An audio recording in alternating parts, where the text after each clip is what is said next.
You are now tuned into Then Radio. If you enjoy our videos, we ask that you consider joining our Patreon to support our channel.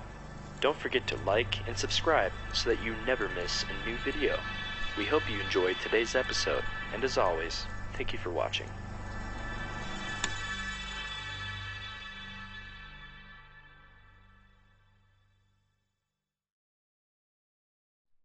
From Hollywood, it's time now for Johnny Dollar.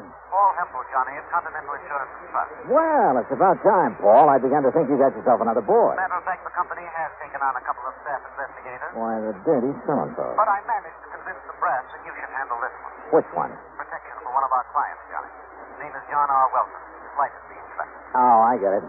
When there's a chance of somebody getting hurt, you don't want your own men to take any chances. Okay, I'll tell Randy Singer it's no go. Sergeant Randy Singer? Oh, he's a lieutenant now. 18th Precinct homicide down in New York? That's right. Now, Singer has told us that if we send you down there, he'll cooperate. He send anyone else, no. And another thing. What's that? There'll be a nice fee in addition to your expense account if you manage to keep this man Welton alive. Oh? How much? $2,000. $3,000. $2,000, Johnny. Well?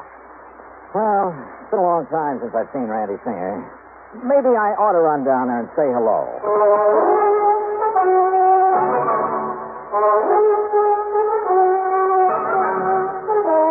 Bob Bailey in the exciting adventures of the man with the action-packed expense account, America's fabulous freelance insurance investigator. Yours truly, Johnny Dollar.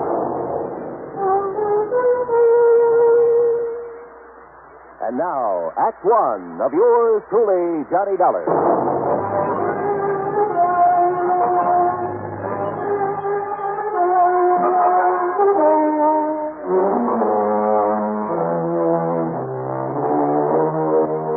Expense account submitted by Special Investigator Johnny Dollar to the Continental Insurance and Trust Company, Home Office, Hartford, Connecticut.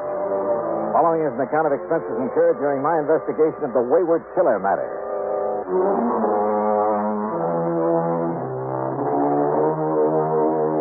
Expense account item 1, 627, fare to New York and taxi from Grand Central Station to 18th Precinct headquarters in East 40. My old pal, Sergeant Randy Singer, Lieutenant Randy Singer, pulled a long face. Now I know my luck has run out. Hiya, Randy. Well, what are you beefing about this time? You might as well sit down, I guess. Okay, sure. Why don't these insurance companies of yours leave us alone? Let us handle things our own way. What do you mean? The minute one of their clients gets into a jam, they send somebody like you down to pester us. Johnny, there isn't a thing you can do about this man Welton. The company said something about his life being in danger. Yeah, that's what he said. Well, is it true? I doubt it. Why should his life be in danger? I don't think it should. Okay. Why does he think his life's in danger? Because he was a witness to a shooting, a murder. Oh? Where? When? You remember reading about the bookie who was killed last week over in an alley off of First Avenue? Know anything about bookies? All right, now, did you read about it or didn't? Yeah, I read about it. Don't tell me a whole week has gone by and you haven't found the killer. We haven't found him. Even with a witness to the crime, this John Welton? Oh, Randy, you're slipping. Except for the description Mr. Welton gave us, we haven't a single solitary thing to go on. No fingerprints, no clues of any kind. The weapon? 38 special, make unknown. The same one apparently that was used to slug Mr. Welton. Just what happened, Randy? Well, it was Tuesday night, Steve. Last week, that is. Yeah? Late, about 2 a.m. Welton was taking his dog for a walk before going to bed. And he passed this particular alley, saw these two men struggling. Heard a shot, so did his dog. Pooch let out a yelp, galloped around in circles, tied up his legs in the leash, and down he went. The dog or Welton? Welton, and don't be funny. Okay, go on. Then the killer came running out of the alley and stumbled over Welton. Welton got a good look at him in the street light. The dog pulled the hunk out of the killer's pants. The killer smashed Welton on the head and took off. The dog kept yowling until a patrolman came around, found him there, and found the bookie in the alley, dead. And? All I want to know is what you think you can do about it. No clues, huh? Except Welton's description. You give him a look at the mug book? Yeah, he came up with nothing. You find a gun? No, ballistics said it was a 38 that did the job. Tried looking in the storm drains around there. Not yet. Look, why does Welton feel he's in danger? Because some fool reporter wrote it up in Sunday's paper that Welton not only saw the killer, you see, he'd been trying to keep that quiet, but that he could positively identify him. And when Welton tied that up with the fact that the victim was a bookie... Yeah, I see. That means the possibility of a connection with a syndicate. Or if he didn't play ball with the syndicate, they decided to knock him off. Well, now, Johnny, we don't like to admit that there might be a syndicate in operation anymore. Sure. Yeah. Sure, the town's absolutely clean. Well, now, I sure. didn't say... All your handsome lads in uniform have to do is march in the St. Patrick's Day parade, be on hand to welcome important foreign dignitaries. Yeah, or snitch apples off the fruit stands over on 10th Avenue. Johnny... The fact remains that I think Welton's right. Bookmaking is a racket. Rackets mean racketeers. And as a mobster who killed that bookie was smart enough to leave you no clues, he's smart enough to shut the mouth of anybody who might be able to identify him permanently. Have you got a guard on Welton? Well, he's after one, and I've arranged for... Where does he live? Over on East 53rd. Tim Conroy, the man I'm going to send over there, just reported in. Then tell Conroy I'm going over there with him. But, Johnny, what for? What can you possibly do that we haven't done? Well, look, Randy, I'm getting such a nice, big, fat fee on this, I have to at least look like I'm earning it. Sure. All set to go, Oh, Conroy, come in. Who knows, Randy? Maybe I'll even solve a murder. Conroy, get this wise guy out of here, will you? Mr. Dollar, nice to see you again. Hi, Conroy. Yeah, your dear old pal Johnny Dollar. Now, take him with you. Take him anywhere, but get him out of here. Yes, sir. You'll be sorry you're being nasty to me, Randy. Johnny, so help me. Yeah, it was pretty obvious Randy hadn't gotten anywhere on the case. And believe it or not, that he was glad I'd come along. But my job was solely to protect Mr. Welton. So in Conroy's prowl car, we drove over to the little apartment building on East 53rd. Drove over to find a crowd milling about in front of the place. A crowd that included a couple of New York climbers.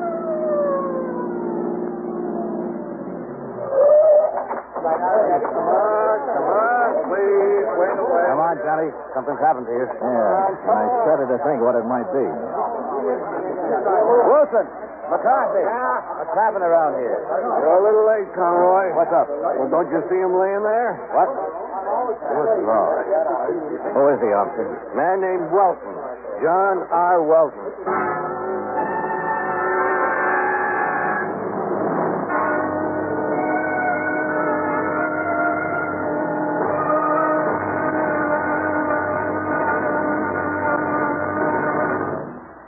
Act two of yours truly, Johnny Dollar, in a moment. Here is a message from the National Heart Institute of the Public Health Service. It looks like an electronic control board panel banked with meters and switches. It is knee-high and 6 feet in length, surmounted by what appears to be a cylindrical coil. Its price is comparable to the cost of a new 3-bedroom home. But in human lives saved and repaired, its value is limitless. This is the heart-lung machine. Its development has opened new latitudes in heart surgery. In closed heart surgery, with a finger or an instrument inside the beating heart, the surgeon must go by feel alone. This closed method has been in use for many years, and for some conditions it is still the method of choice. However, a great many heart conditions cannot be corrected by closed heart surgery. Only with the development of the heart-lung machine has correction of many of these conditions become possible. Today, the surgeon can open up the heart, empty it entirely of blood, and under direct vision make unhurried repairs of valves or other defects inside the heart. Exactly what does the heart-lung machine do? Its purpose is to function temporarily as a heart pump and to oxygenate the blood and rid it of gaseous waste. In surgery, after the heart has been exposed, plastic tubes from the heart-lung machine are inserted into the 2 great veins that normally carry blood to the heart from the upper and lower parts of the body. Once the hookup is complete, blood destined for the lungs is then cycled into the machine where it is refreshed and returned to the system through another tube inserted into the femoral artery in the groin. Know Your Heart was written and produced by the National Heart Institute, one of the National Institutes of Health of the Public Health Service, United States Department of Health, Education, and Welfare, Washington, D.C. And now, Act two of yours truly, Johnny Dollar, and the Wayward Killer Matter.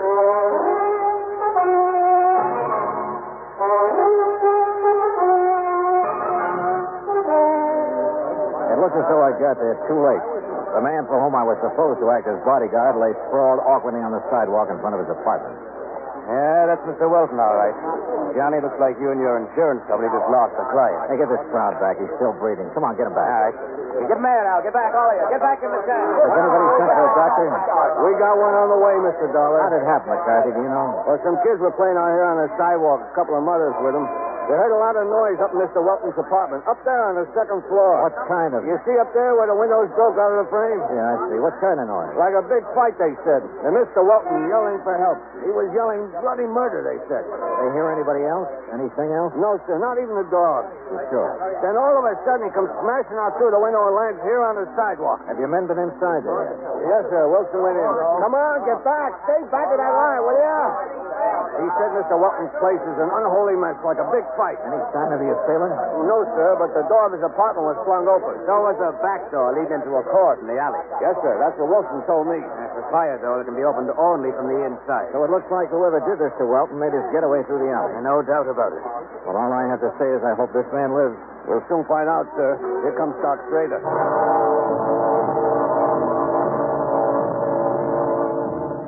Doc Schrader made a quick inspection, then had us take Welton up to his apartment on the second floor.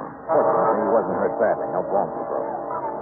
All right, boy. All right. Your mask is going to be okay. Just lay yourself down. You're feeling all Well, quite frankly, Mr. Dollar, I think that it's shock more than anything else.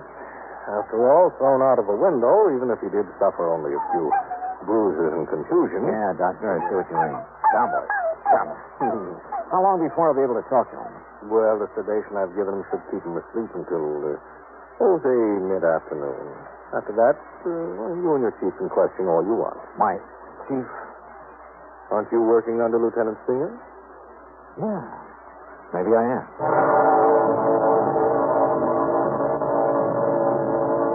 Randy Singer himself came over and took charge. While John Welton slept, he and his men closed off the alley and went over it with a fine-tooth comb. Meanwhile, since Welton had all the police protection he could possibly need, and then some, I went out and grabbed a bite of lunch. That's Adam 2, 175. Then I took a cab, item 3, $1 even, to the alley off First Avenue where Welton had witnessed the murder the week before. Just why, I don't know. But I'm sure glad I did. Yeah. Because of a crew working on the streetlights who came up with some rather interesting information. I'll tell you what I mean later. In any event, it led to item 4, a dime for a phone call. You know, a fellow in my business has to have some rather strange contacts. My call was to one of them. To a man Lieutenant Randy Singer would have known by name, at least. Would probably have liked to get his hands on.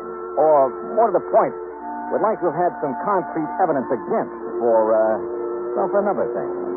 My contact's name was Smokey Joe Sullivan. Ex-counterfeiter, ex-bootlegger, burglary suspect, numbers racket. A man who's been picked up on more petty charges than you can possibly think of. Yeah. In a city with an underworld the size of New York, a man like Smokey's good to know. On occasion.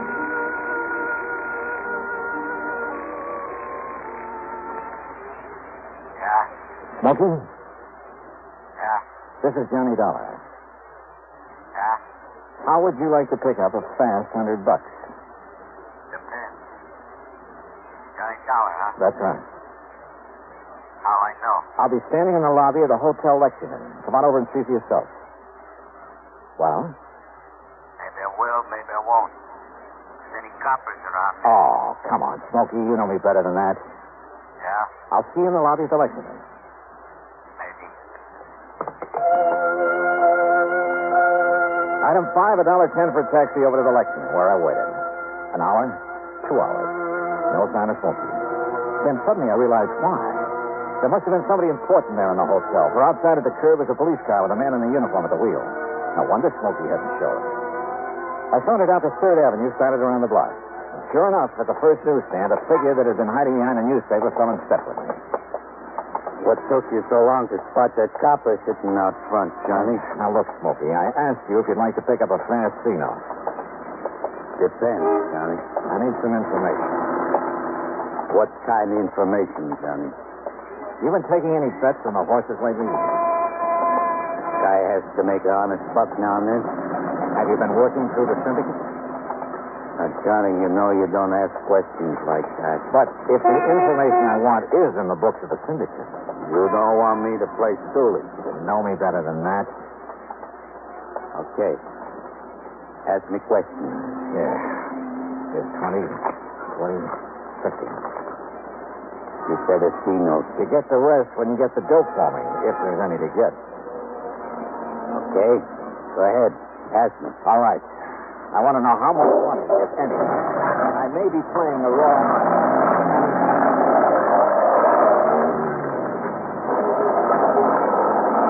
Okay, Johnny. If I find out anything. Good. You call me on the phone again. Maybe 3:30, 4 o'clock. Good. And Smokey, Yeah? if there is such information to be had and you get it, maybe I'll double that to you. Okay, Johnny.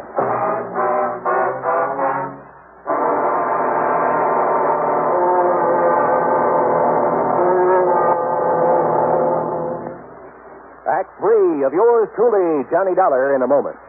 Times have changed, and so has the man.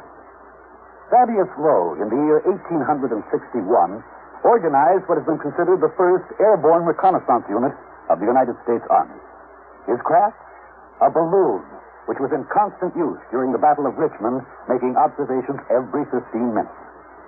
But because of the balloon's limited maneuverability and extreme vulnerability, military thinking and interest soon switched to the heavier-than-aircraft experiments being conducted by the Wright brothers at Kitty Hawk, North Carolina. Finally, in 1909, the Army accepted the Wright brothers' 42.5-mile-per-hour aircraft. Contrast this with the faster-than-sound aircraft, the supersonic speeds of our modern planes. Contrast the skill, the technological know-how of the modern airman with that of the pioneers. You'll agree, I'm sure, that times have changed, and so has the man. And now, Act 3 of yours truly, Johnny Dollar, and the Wayward Killer Matter.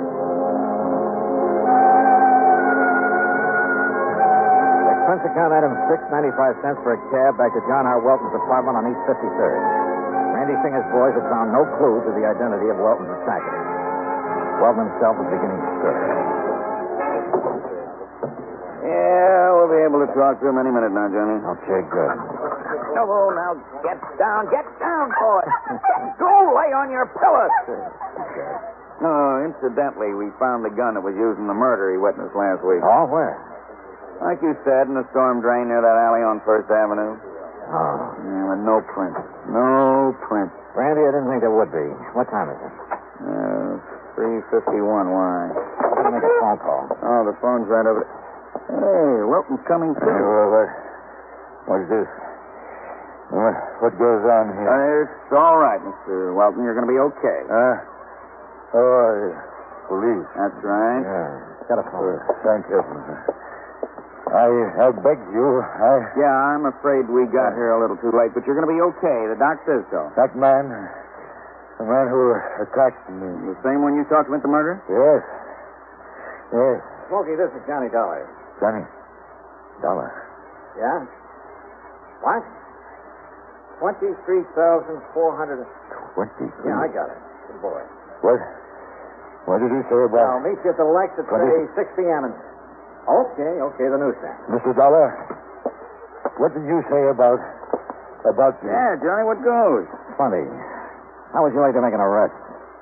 Russ? That's right, Randy. Of the man who killed that bookie. When you know who he is? Yeah, well, I sure do. And, Randy, I'm ashamed of you. What? Come here, boy.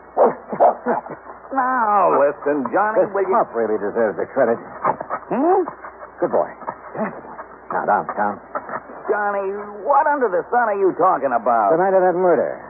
Welton says the pup chewed a hunk out of the killer's pants. Yes. He was trying to defend me. You say that killer struck you, Welton. He did. But he made no move to hurt the dog. Well... Now, believe me, that doesn't make sense. He would have put a bullet in him even before he struck you. Now, Mr. Now, Dollar... what about this so-called fight here in your apartment a couple of hours ago? It was the same man. Yeah? And did the dog attempt to fight him off? No. Because there was nobody for him to fight. Johnny, You think he wouldn't have been heard down in the street if somebody really clobbered you? Well, You faked this attack on you, Welton, to make it look like the killer was somebody else. Too bad you didn't break your neck when you jumped out that window. You don't know what you're talking about. Another thing. And this is where you missed a bet, Randy. Yeah? Over on First Avenue, I checked with a crew from the electric company. They finally got around to fixing that street light. Huh? Yeah. That light's been out for nearly 3 weeks. So how could Welton have seen another man in that alley well enough to make a positive identification? Now, listen, Dollar. Shut up, Welton. Then my phone call just now. Randy, Welton was in hot to that bookie he murdered. To the tune of $23,000. He threatened me. He said he'd kill me if I didn't pay him. I had to kill him. If I hadn't killed him, he... Breaks my heart, Johnny, but thanks. Okay, Welton, up on your feet.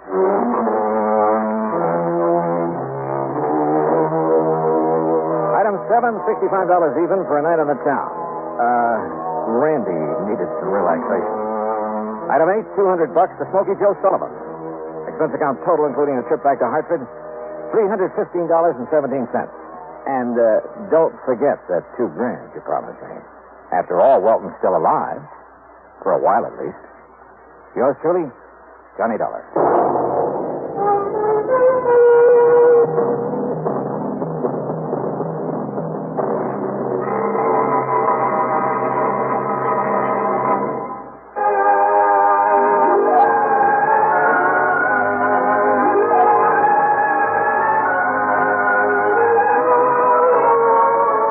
Truly, Johnny Dollar, starring Bob Bailey, originates in Hollywood and is produced and directed by Jack Johnstone, who also wrote today's story. Heard in our cast were Edgar Barrier, Herb Vigran, James McCallion, Paul Dubov, Lawrence Dobkin, John Daner, Bill James, and Vic Perrin. Be sure to join us next week, same time and station, for another exciting story of yours truly, Johnny Dollar.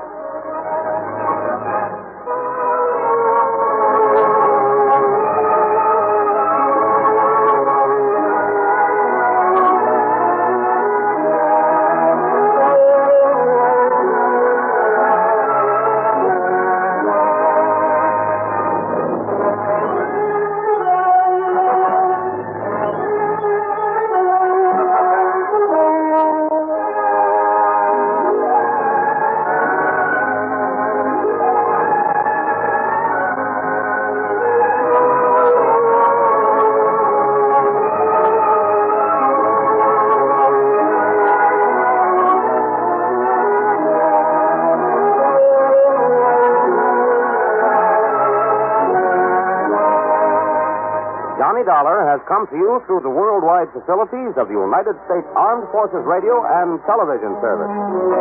In service. In service. In service. In service. In service. Earl, how are you? Great. Johnny, do you remember the Lucky Four Ranch? Well, if you're talking about the one out in Green Mountain Falls, Colorado. That's the one I'm talking about. Well, sure. That's where you and I and Ray, what's his name? Ray Smithney. Yeah, Ray Smithney, who owns the Lucky Four. You and he and I investigated the death of that concert pianist. That's right. Also, we had some real fine trout fishing up in 11 Mile Canyon. Do you remember the little private lake up in the mountain back of Ray's ranch? Cherry Lake? Yeah, it's Old Bill Cherry's lake. Only it isn't there anymore. Oh, that's too bad. Old Bill isn't around anymore either. Well, what's happened to him? According to all the information, he was killed when the dam broke and sent his farmhouse crashing down into the valley below. Oh, gee, that's too bad. I have the claim for his insurance right here on my desk. I'll send a copy of the policy to you there at the Lucky Four. Hey, wait a minute. Is something wrong, Earl? That's what I want you to find out.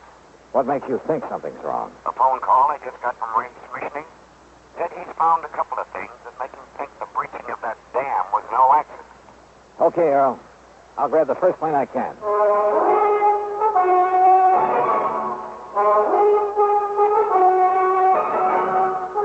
Bob Bailey in the exciting adventures of the man with the action-packed expense account, America's fabulous freelance insurance investigator. Yours truly, Johnny Dollar.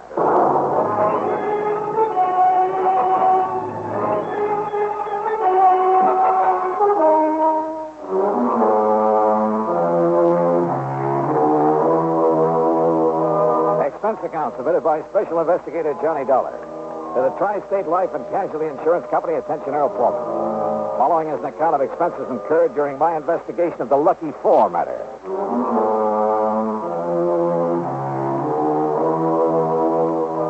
Expense account item 1, $3.25, phone call to Ray Schmissney to tell him I was on my way. Item 2, 8170 air transportation to Colorado Springs. Ray met me at Peterson Field, the municipal airport. Well, glad you could make it, Johnny. Yeah, it's good to see you again, Ray. How are things with the Lucky Four? Oh, just fine. Our best season ever. Here, we'll shove your bags in the back seat. Okay, good. Go ahead now, hop in. Yeah, sure. All right. Now, what's this about your thinking old Bill Cherry's death was no accident? Johnny, I'd better give you the whole story. You remember Cherry Lake, don't you? Sure.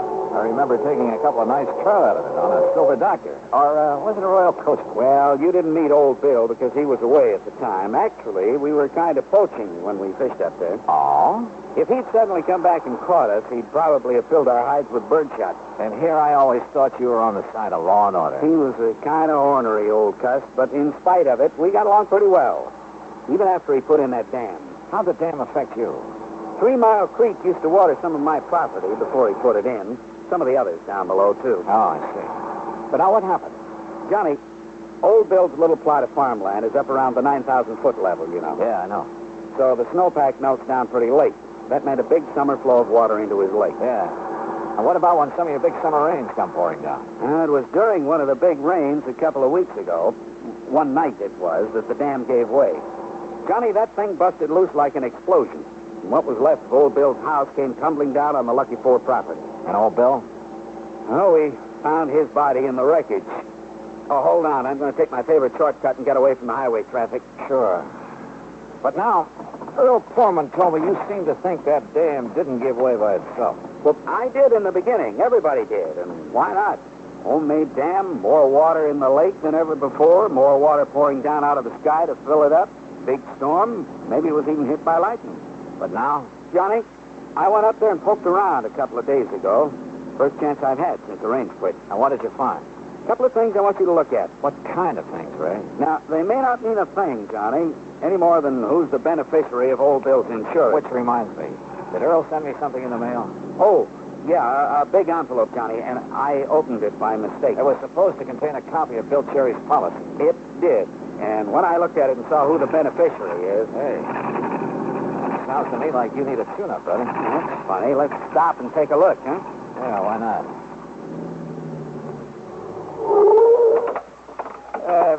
You say that when you saw who the beneficiary is... Oh, a worthless nephew of Bill's who hangs around the pool rooms in Colorado Springs. He's been in a couple of scrapes with the law. Oh, here. Let me see if I can open this hood. There. Maybe the catch is stuck. I got it. Here now.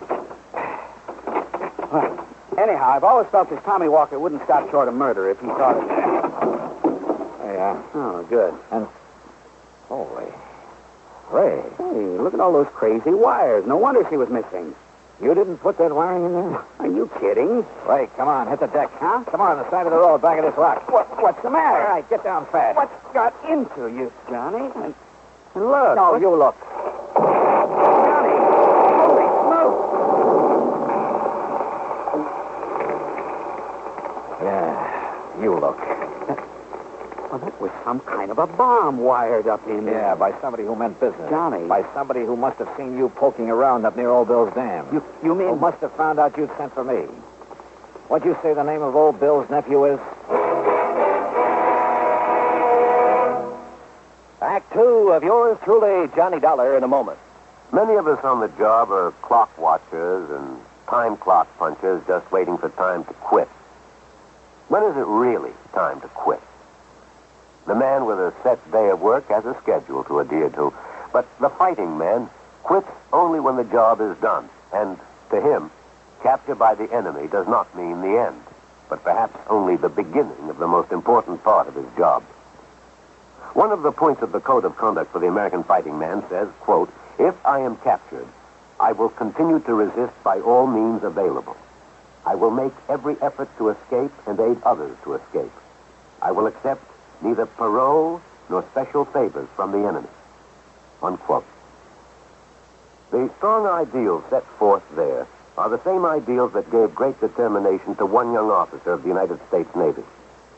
Half an hour after Lieutenant Edward V.M. Isaac's ship was sunk by 3 torpedoes in the Atlantic Ocean, in May 1918 at the height of World War I. He was taken prisoner by the commander of the German submarine U-90. During the U-boat's trip back to Germany, Lieutenant Isaac learned a great deal of vital secret information about U-boat movements. Determined to make this information available to the United States and Allied naval authorities, Lieutenant Isaac, while on his way to a prisoner of war camp, risked his life by jumping through the window of a rapidly moving train. Severely injured by his fall, he was again captured. Months later, aided by several American Army officers who short-circuited the prison lighting system, Lieutenant Isaac escaped through barbed wire fences and amid heavy rifle fire from the guards. After 7 days and nights of rugged travel over the mountains, and with only raw vegetables for food, he swam the swift current of the Rhine River right under the noses of the enemy sentries. Evading many enemy soldiers, he reached the American legation in Bern, Switzerland, and completed his self-assigned mission. For risking his life many times above and beyond the call of duty, Lieutenant Edward Isaac was awarded the Medal of Honor. His personal code of conduct had made him realize that war doesn't end with confinement as a prisoner of war. That is when the real responsibility may begin. And now, Act Two of yours truly, Johnny Dollar, and the Lucky Four Matter. It was the driver of a big interstate moving van that came to our rescue after Ray's car blew up. He'd seen the explosion from the highway, seen one of the fenders flying through the air. Yeah, somehow those big truckers are always around to give you a hand. He drove us into Colorado Springs. Item 3, $50 deposit on a rental car, and we headed east on Highway 24 to Green Mountain Falls. The Lucky Four is on a level spot on the side of a mountain, about half a mile up from the highway. 6 or 8 nice modern cottages share a beautiful view of Pikes and several other high peaks that surround colorful Ute Pass. I dumped my luggage, set a load of Ray's pretty wife Lee, and we headed up a narrow wagon trail up the side of the mountain in Ray's Jeep. Here, Johnny. That truck driver gave me this souvenir. Hey, looks like a piece of the wiring we found under the hood before your car blew up. That's what it is. Now, look. You see there where 3 Mile Creek bounces down over the rocks? It's quite a flow there, Ray. And I see that it goes on down through your property again. Just like it did before old Bill put in his dam. Of course, I don't really need the water, not as much as Ralph Kimball, at least. Who's Kimball? A property next to mine. Retired man. Used to be a math or physics prof or something. Nice neighbor? Oh, he keeps to himself. He and his wife. Ornery old cuss, like old Bill. They had no use for each other. Didn't like interference. Now, you see that clearing up ahead? Yes? That's where old Bill's home used to be, huh? Yeah, before the water dumped it down on my place. Kindling, that's about all that was left of it. You still haven't told me what you found up here. Well, one thing I found down below on his body, gripped tight in his hand, sort of a death grip, I guess it was. Yeah? Cigarette package. El Perro cigarette. That's a Cuban brand. Is that what he smoked? No, sir. He never smoked in his life. Wouldn't even have the things on his plate. Do you see what I mean? Well, I don't think that's much of a clue. Well, what I figure, Johnny, that is, after what else I found, is that he caught somebody prowling around his dam, maybe struggled with him, and that's how come the cigarette package. Whoa, now, Ray, back off. Whatever else you found up here, it better be more conclusive than that. All right. Look here. Here's where the dam was, between these big rocks. What kind of a dam? Concrete, with planks across. Oh, yeah. I can see where cement is still stuck to them. Used some dynamite, too. You can see the mark where he drilled to pack in the stuff. That's my clue number 1, Johnny. He didn't use any dynamite. He was afraid of it. Also, I'd have known. I'd have heard it go off while he was building his dam. But somebody... Yeah, somebody, all right. Look at this. Plastered on this rock. A piece of label? Plastered on the rock by the force of that explosion. Says Titan Super IXL Dynamite. Johnny, he wouldn't even have the stuff around. Another thing. It's a brand you can only get in one little store in Denver, and he'd never go there. He hated the place. Yeah, you said the dam went like an explosion. Yes, sir. And of course, with all the thunder and lightning that night, who could be sure which was which? Oh, well, chances are lightning wouldn't reach down here, Ray, with all the high peaks around. That's what first hit me, Johnny. Come on. Let's go into Colorado Springs and find this nephew of old Bill's. Tommy Walker. Yes, sir, Johnny. Being the beneficiary and all, who else could it be? Ray, I'm with you.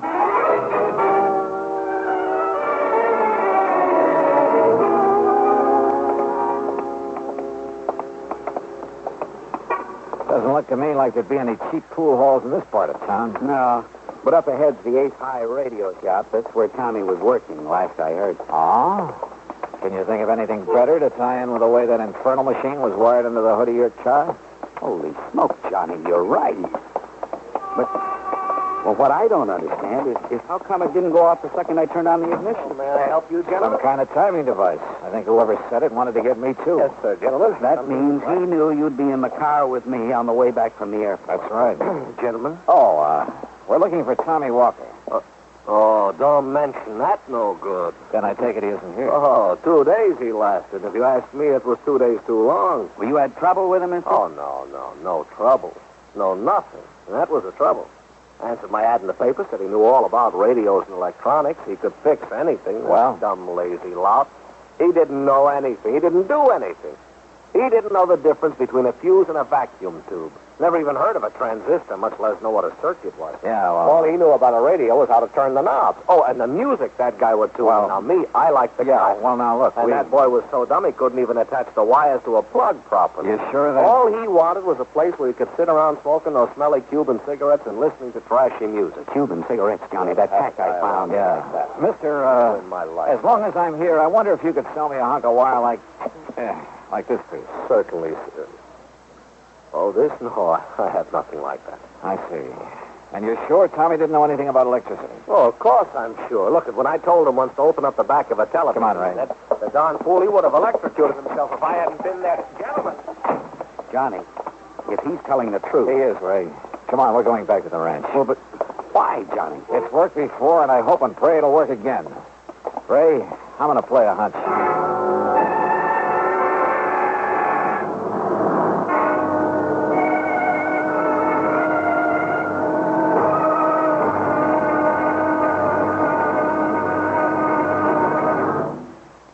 Act 3 of yours truly, Johnny Dollar, in a moment. And now for another episode in the life of Sergeant Donald Bellwether, my husband.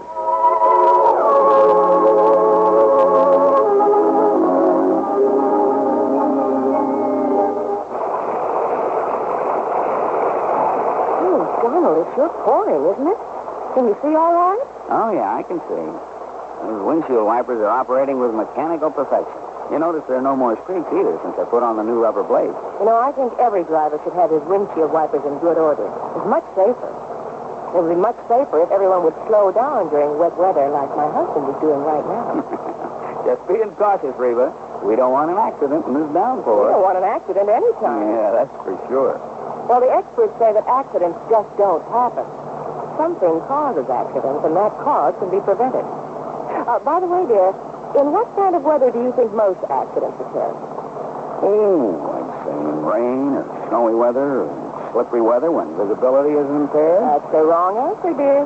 Wrong? Hey, are you serious? Statistics show that 8 out of 10 accidents occur when the weather is clear or with a cloudy overcast. Are you positive? I wonder why. But, here's our house bill. Oh, yeah. Now, you sit right here, Reba. I'll get out with the umbrella, and then I'll come around and open your door. All right, honey. I wonder why.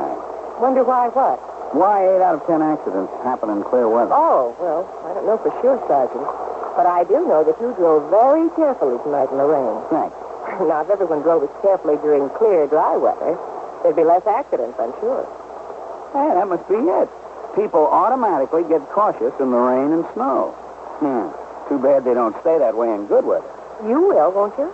I mean, drive safely in good weather, too? I promise. Oh, that's my Donald. That's my doll.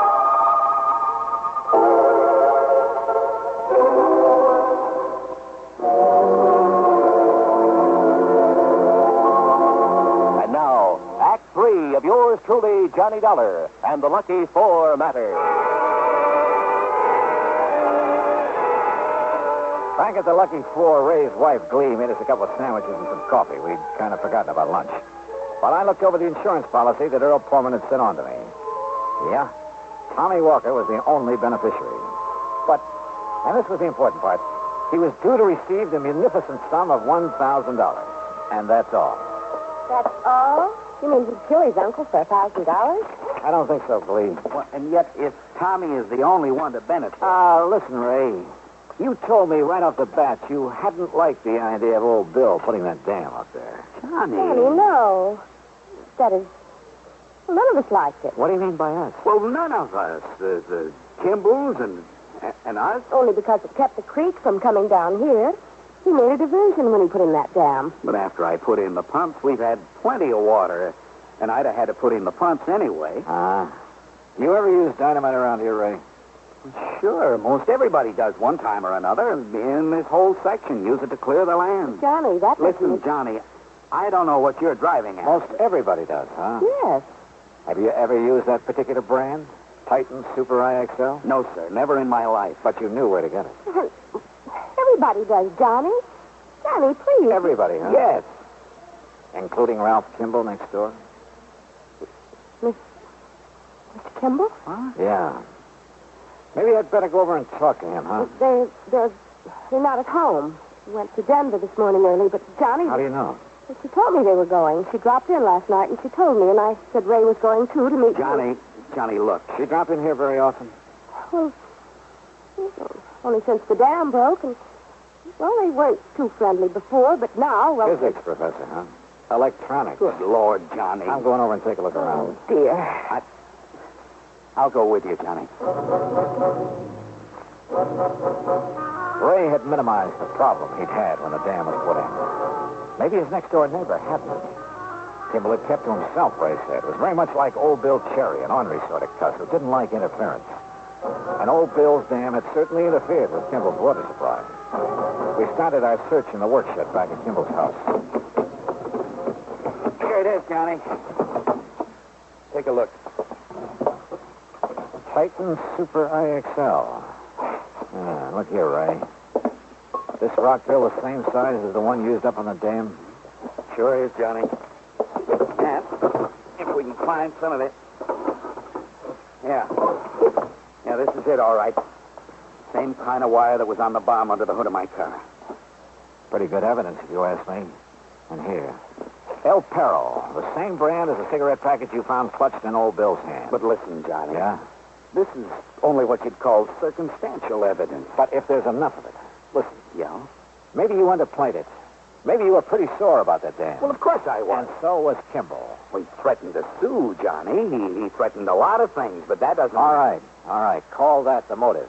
Now, this evidence, this rock drill. But a lot of people use them, maybe even this same size. And this wire, the same kind used to hook up that bomb. But, well, most anybody could get wire like that. I think. The point is, he has it. And the right brand of dynamite. Well, anybody who knows that store up in Denver... As for hooking up that infernal machine, Kimball was a physics professor, electronics. Yeah, that's true. Did he know about your private shortcut to Denver? Yes. Yes, Johnny, I told him one time. He also knew when you and I would be on that road. Lee had told his wife. She probably told her why I was coming here. Yes, that's true. Kimball and his wife left for Denver early this morning. And look, Johnny. Huh? The mud on these boots here in the corner. The same gray silk you find only up around Cherry Lake. Yeah. And if that doesn't prove it... But, Johnny, it's all circumstantial. But it'll hold up in court. What? 7 points of similarity, Ray, that'll stand up in any court in the land. But even if... Even if. Because what the law calls 7 points of similarity, as any mathematician can tell you, will occur only once in 38 billion times. That's true? That's true. And that's what's going to hang Mr. Kimball. That, Mr. Dollar, is not true. Kimball. Oh, now, surely you're not going to be foolish enough to use that thing, Kimball.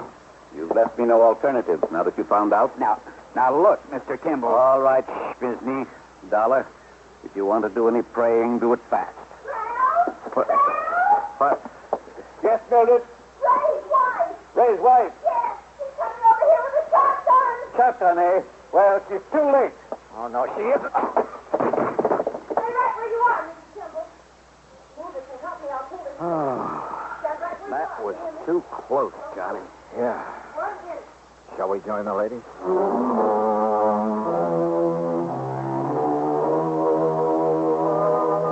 Well, it's up to the authorities now, the courts. And I don't think there's much doubt about the outcome. Kimball's attempt to kill us was the clincher. As for Tommy Walker, the heir, well, you'll have to pay him off on old Bill's policy. Expense account total, including the trip back to Hartford, $224.95. Yours truly, Johnny Dollar.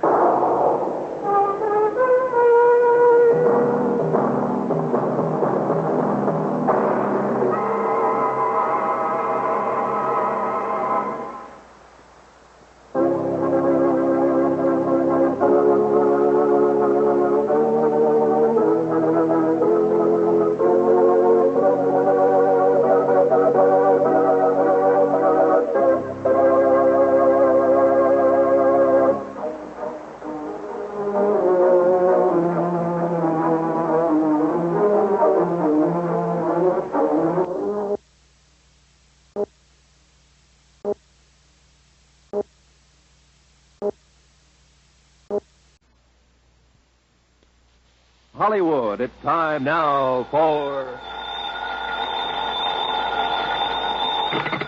Johnny Dollar. Nick Walters, Johnny. Northeastern Fidelity and Bonding. Oh, hi, Nick. How's with you? Good and bad, Johnny. Good and bad. Well, I'm sure it's nothing good you've called me about. What's the problem? $58,000. Lost, straight, or stolen? As if I didn't know. Yeah, probably stolen. Ever hear of the Old Lang Syne Furniture Company? I have not. Sounds like a gag. It's no gag. Some of the finest traditional furniture in the world comes out of that plant. Really? It's up in northern Massachusetts in a little town north of Pittsburgh, and it's run by a bunch of real characters. Oh, how do you mean? Well, I suggest that when you go up there, you wear a dark blue suit, white shirt, and black four-in-hand tie. Huh? Oh, and suspenders. Be sure you wear suspenders. Are you kidding? Why? Why don't you come over here at the office and let me tell you about it? Yeah, Nick, I think I'd better.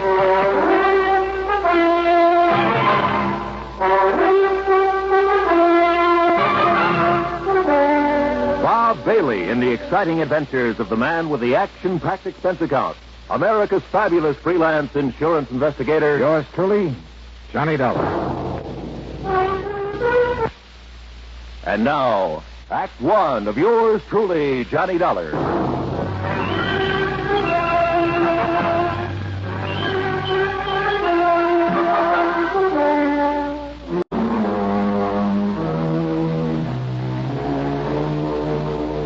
Expense account submitted by Special Investigator Johnny Dollar to the Northeastern Fidelity and Bonding Company, Home Office, Hartford, Connecticut.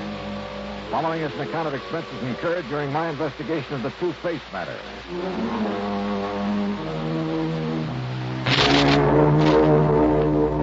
Expense account item 1, after shaving, showering, and donning the most funereal clothes I could find. Item 1, $1.10, taxi to Nick Weldon's office at Northeastern Fidelity and Bonding. Just remember what I told you, Johnny. The Old Lang Syne Furniture Company is run by a bunch of characters. Yeah, that's what intrigues me. That's why I came over here. Oh, they're craftsmen, all right. The old school. May take them a couple of years to make an ordinary straight-back chair, but when it's done, it's the most beautiful thing you ever saw. And the finish they get on the pieces they turn out. Beautiful. And expensive, too, huh? Oh, sure, but worth it. Any piece of furniture they make will last 100, 500 years. Yeah, they're real honest craftsmen, the kind you don't see anymore. Uh-huh. Well, apparently somebody wasn't too honest with them. So tell me all, Nick. Johnny, it seems one of their lads has run off with some of the company money. Yeah, you mentioned $58,000. Yep. 58,433 to be exact, and those boys are exact. Well, what did the police have to say? Nothing. They were never called in. Well, why not? I told you, the place is run by a flock of real characters. Oh, brother, they must be. When did this happen? Sometime within the past 3.5 years. And you've just found out about it now? That's right. Well, how come? I told you, John. Yeah, that's right, you told me. They're a bunch of characters. But didn't their policy state that any claim had to be filed within 60 days of the loss? Oh, we waived that for them, struck it from the policy. Why? Because they don't like to be rushed in anything. Rushed? After all, like 60 days. And don't forget, they only discovered the loss a bit over a month ago. They even took a month to let you know about it. Yeah. And yet you say it could have occurred as much as 3.5 years ago. Yeah, I know. But why don't you save the questions for Mr. J. Worthington Keesley? Who's he? Yeah, the senior member of the organization, I guess you'd call him. There are no officers, you know, president, vice president, and so on. You mean a company big enough to suffer a cash loss of $58,000? Johnny, I told you. Yeah, that's right. You told me. Yeah. So, will you go up there and see what's what? Nick, I'm going up there for just one reason, on expense account, of course. Of course. And that is to take a good look at these crazy characters you've been telling me about.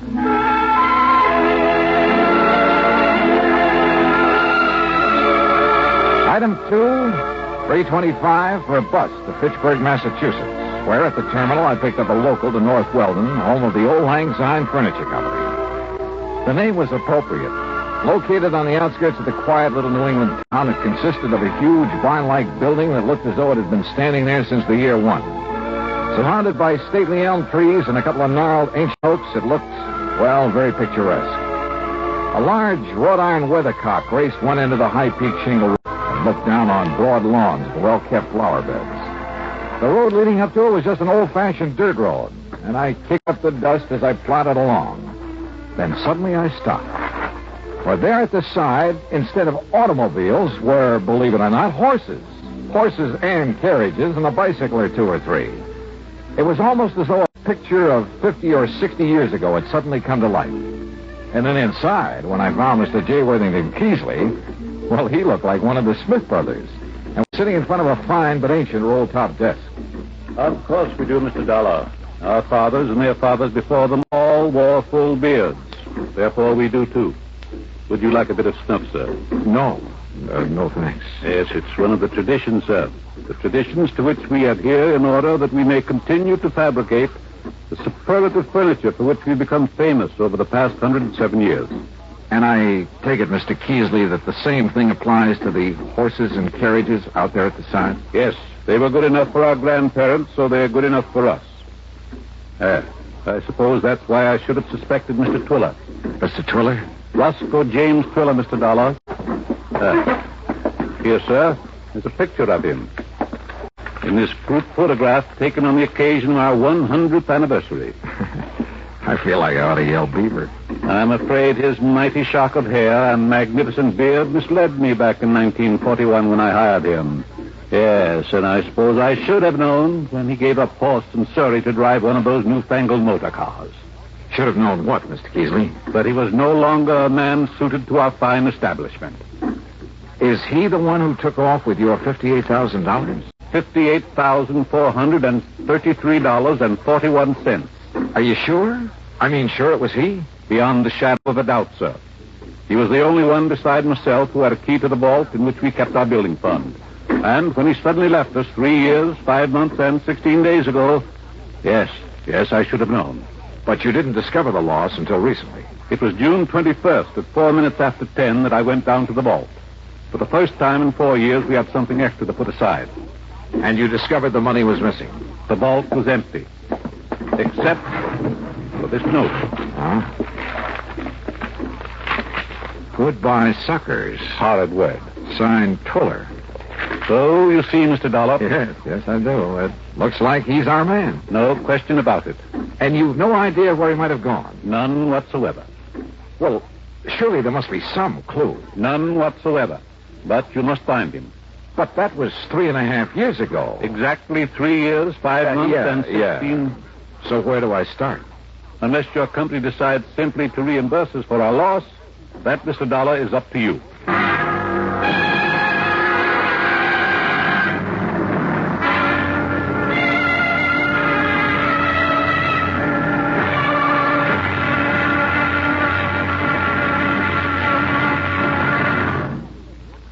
Act 2 of yours truly, Johnny Dollar, in a moment. Sometimes we may wonder why a football team doesn't quit playing and walk off the field when it finds itself 50 points behind with only a few minutes of play to go. What is that indomitable spirit that fills men with hope and keeps them going in spite of terrific odds? Keeps them going just to play the game according to the rules, just to get the job done as well as they know how. This kind of spirit pervaded the feelings of heavy bomber crews of the 9th Air Force on that day of glory, August 1st, 1943, the day of one of the most secretly planned surprise bombing missions of World War II. The day of the low-level attack on the Romanian oil refineries at Ploiești. More than 170 B-24 heavily loaded bombers took off in a swirl of red dust from Benghazi, Libya, to bomb a highly defended priority target. The element of surprise in the low-level attack was to be one of their greatest weapons. But things went wrong from the start. 3 planes exploded during takeoff operations. 11 more aborted due to engine trouble. Of those that reached the target area, less than 1/3 returned to home base.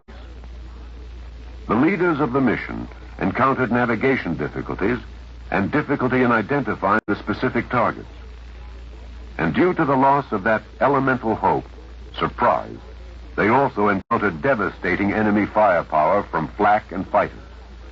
The mission was partially successful, but a horrifying experience. 5 medals of honor were awarded to the heroes of the Ploesti raid for valorous action above and beyond the call of duty. At any time, the men would have been justified in turning back, but they had a code of conduct that made them want to see the unequal game through to the end. It was a job that had to be done. A charge of the Light Brigade in the air as they flew down the valley of death to glory. And now, Act 2 of yours truly, Johnny Dollar, and the Two-Faced Matter.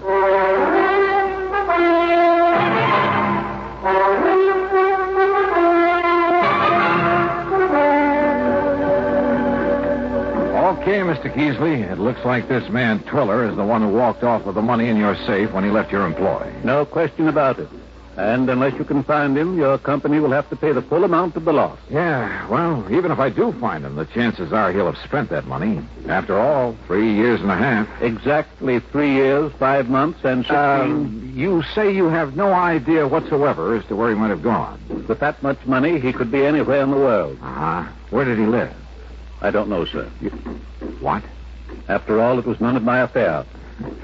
But if he worked for you a number of years... I make it a rule never to pry into the affairs of others. Except, of course, where the manufacture of fine furniture is concerned. Well, doesn't anybody in this organization know anything about Twiller? Possibly Mr. Bottomley. Who's he? He is presently engaged in creating a Hepplewhite table in the shop. Come, we shall speak with him. The huge shop dated back 100 years at least. There wasn't a single power tool, not even a buzzsaw. But some of the tools looked as though they might have been used to build the ark. 8 or 10 men, all of them old, all wearing dark trousers, suspenders, and white aprons, were busy turning out fine pieces of furniture, carefully, almost lovingly. And every one of them wore his own distinctive full beard. Hooray for tradition. Mr. Keesley led the way to a man who was gently trimming the edge of some kind of a sideboard. Good morning, Mr. Bottomley. Good morning, Mr. Keesley. You must pardon this intrusion, Mr. Bottomley. It must be for good reason, Mr. Keesley. Though you must understand that I cannot afford interruption if I am to finish this credenza by the first of the year coming. Of course. I wish you to meet Mr. Johnny Dollar. Good morning, Mr. Dollar. How are you? He is an investigator, Mr. Bottomley, come to get us back the money we lost. Then he must find Mr. Twiller. Exactly. Good morning, Mr. Thurston. Good morning, Mr. Keesley. Mr. Keesley tells me you know where this man Twiller lived. He was my neighbor. Lived alone next door to me. Where? And I assure you, sir, I had no idea of his designs on the company building fund. Yes, I'm sure, but now if you'll tell... Each morning he drove me to work in his carriage until he purchased that abominable motor car. Oh? I refused to ride in it, sir, and bought myself a bicycle. You did properly, Mr. Bottomley. Good morning, Mr. Woodstone. Morning, Miss Keesley. Well, just where is it that Twiller lived, Mr. Bottomley? In the village of North Weldon. East North Weldon, on Peach Avenue. Well, then perhaps the authorities there will be able to give me some kind of a lead. The authorities? Mr. Police, Mr. Keesley. The police? Good heavens. I hope not, Mr. Dollar. Surely not the police. Gentlemen, please. These gentlemen are right, Mr. Dollar. Think of the blot on our good Mead. Now, look, your loss amounts to $58,000. $58,400. If I don't find this man, my company's going to have to pay off. I know, but the police... Now, look, my immediate job is to find this Roscoe James Twiller. And if I need the help of the police to do it... Who's the chief of police in North Weldon? Well? The mayor, Mr. Dollar. What's his name? John Kenworthy Wilkins, Mr. Dollar. Any of you know him? We do not mix with the townspeople, Mr. Dollar. We don't even go into town, Mr. Dollar. That's right. But I do have a picture of the mayor. Here, sir. Bottomley. Where did you get this? He's running for re-election, Mr. Keesley. I found this poster in my carriage. Well, get rid of it, man. This is indecent. No, wait a minute. Let me see that. Terrible, disgusting.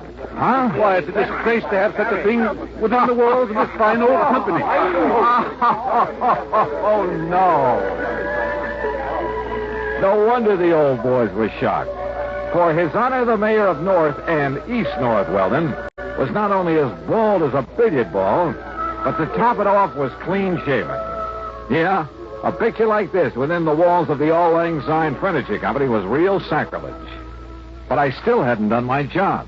I had to find this man Triller or let the company pay out $58,000. How to find him? I hadn't the least idea.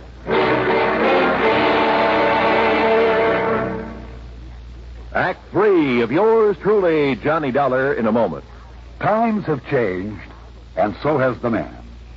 During the 18th and 19th centuries, warfare with its musket fire, and cavalry charges, and cannonades was a simple, direct, easily understood type of conflict. The undisciplined but sharp-eyed revolutionaries hid behind trees and hedgerows to pick off the advancing British troops. The wild, dashing, hell-for-leather cavalry charges of the Civil War and Custer's encounter with Sitting Bull and the Sioux Indians were, though courageous, simple and direct. But they were far removed from the developments of the atomic age, which demands selectivity, skill, and rigorous training. Until recently, the soldier's general level of knowledge determined his job suitability. Today, however, with more and more complex weapons and equipment being used, the military needs large numbers of skilled technicians. To that end, tests have been developed to find men with intelligence and technical aptitude, and to develop in these men the needs of the future.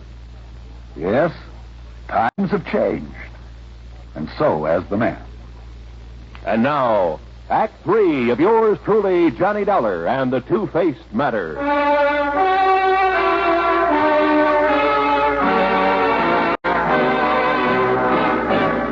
I found the mayor of North Weldon sitting comfortably on the shaded porch of his home, fanning himself with an election placard and sipping at what looked suspiciously like a gin and tonic. Yes, you're certain that I can't fetch you a limeade, too, Mr. Dollar? No thanks, Mayor Wilkins. Yes. Well, now, as I started to say, when I first came here, I did hear some rumor about money having been taken from the Old Lang Syne Furniture Company. But until they lodged a complaint with me, you see, I'm also chief of police. Yes, well, from what I can see, they're pretty slow about things like that. Yeah, well, they're slow about everything. But they make magnificent furniture. Mm-hmm, I can see that. Tell me, did you know this Roscoe Twiller at all? No, gone before I came to North Weldon. Oh? But that was only 3.5 years ago. And I came after that. Yet you're the mayor of the town. Village, really, Mr. Dollar. But lovely place. I've liked it ever since the first time I saw it. And when the people learned of my police record... my record in police work out in Ohio, why, they insisted that I take over my present jobs for them. I see. And you have no idea where I could get a lead on this man Twiller? No, sorry. Don't the people at the furniture factory have any ideas about him? None whatsoever. You're sure? I'm sure. Yes, well, if what you've told me is true about his taking the money, he is probably far, far away. Yep, I'm afraid so. Just as far as I am from solving this case. Well, we chatted on for a few minutes, and then I left him in the hope of finding some erstwhile neighbor who might be able to give me some help. I headed across town toward Peach Avenue.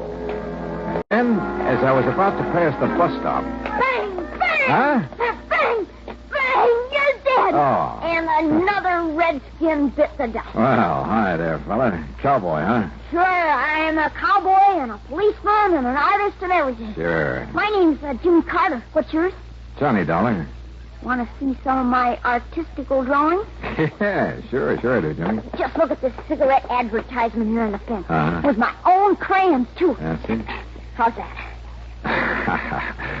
Jimmy, that's the most beautiful mustache I ever saw on any girl. Sure. My teacher says I'm going to grow up and be a great artist. Oh, sure. But first I have to get a paint set. Sure you do. And see what I've done with this one. Sure you... Jimmy. That's our mayor. Yeah. He's running for re-election. That's why he has all these signs all around. Don't you think he looks a lot better with some hair on his old bald head? And a little child shall lead him. Now I'm going to put a beard on him. See? Like some of those old men at the furniture factory. Stay with it, Jimmy. Stay with it. Ah, they're funny old men. Like this. See? Uh-huh. Only they never come in town. Never. There. Doesn't that look like one of them? There. Jimmy, that's so good I'm going to save it. Really? Yes, sir. Thanks a lot. Gee, you mean? I sure do. I didn't know I was that good. Jimmy, you'll never know how good you are.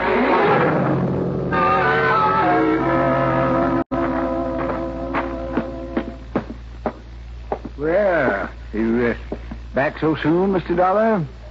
Mayor Wilkins, or rather, Chief Wilkins. Yeah? I have to ask you to make an arrest. You mean you've found the man that you've been looking for? If there's any question about it, I'll make a civilian arrest. Oh, well, I don't understand, sir. Only a few minutes ago... Only a few minutes ago, I was blind as a bat to the most obvious possibility in the world. You showed up in this town a short time after Roscoe Twiller left. Yes, that's true. Roscoe Twiller, with a heavy shock of hair and a thick beard. Well, I understand it's all men out at the old Lang Syne furniture. You, clean-shaven, completely bald. Mr. Dollar. I should have realized by the funny pink tint on the top of your noggin that you've been using some kind of hair remover. I beg your pardon, sir. Here. Look at yourself. Yes. Where'd you get that? Roscoe James Twiller, alias John Kenworthy Wilkins. Now, Mr. Dollar... And I'll bet that if I make a search of your house, I'll find the key to that vault in the furniture factory. No, I threw it away. Yeah. Do you want to make the arrest yourself, Twiller? Or shall I?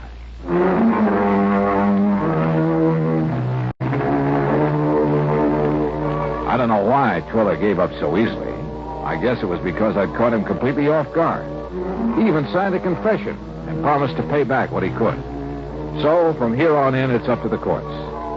And all thanks to a little kid who liked to draw mustaches on billboards. Expense account total, including the finest paint set I could find for my little pal Jimmy. Ooh, hey, wait, I gotta pad this. It only comes out to $9.80. Yours truly, Johnny Dollar.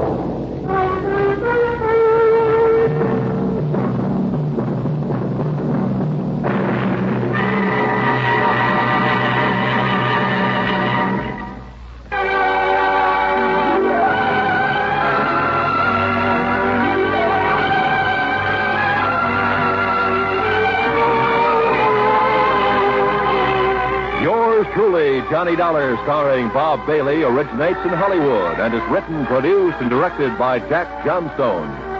Heard in our cast were Will White, Herb Vigran, Forrest Lewis, Edgar Barrier, Richard Beals, Bill James, and Gus Bays. Be sure to join us, same time and station, for another exciting story of yours truly, Johnny Dollar. This is Roy Rowan speaking.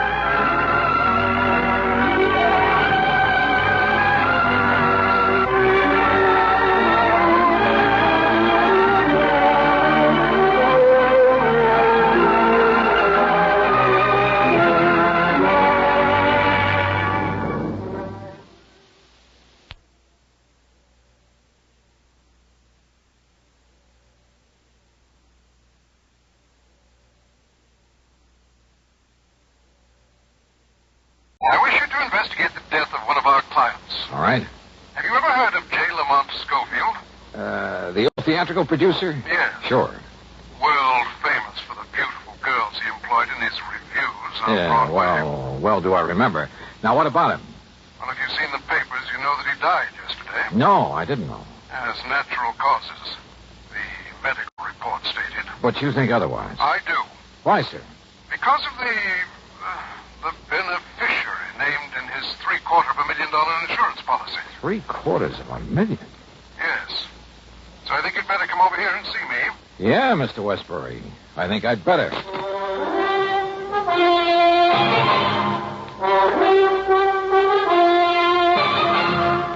Bob Bailey in the exciting adventures of the man with the action-packed expense account, America's fabulous freelance insurance investigator. Yours truly, Johnny Dollar.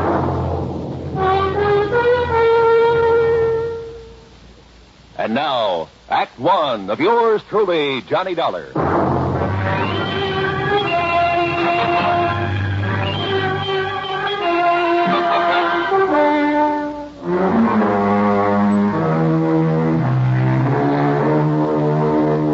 Expense account submitted by Special Investigator Johnny Dollar to the Worldwide Mutual Insurance Company, Home Office, Hartford, Connecticut. Following is an account of expenses incurred during my investigation of the Noxious needle matter.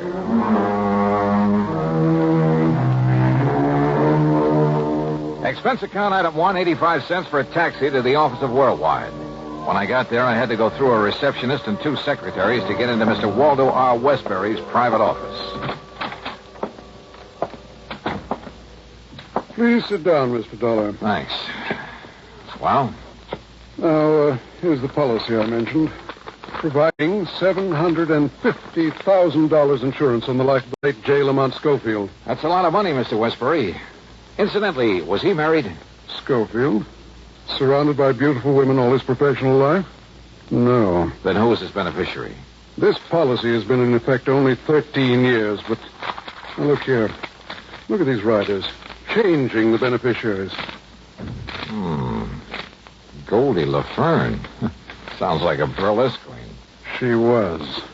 After his money, of course. Toodles Tempest. Wow. Horrid name. Baby Boodles Baker. That's worse. Bubbles Jones. Holy smoke. Pepper Caprice Carstairs. Cupcake DeLon. And... Hey, what's this doing here? Mary T. Smith. She is the present beneficiary. Well, that's quite a come down from all those babes. Yeah. Mr. Dollar, the initial T stands for torso.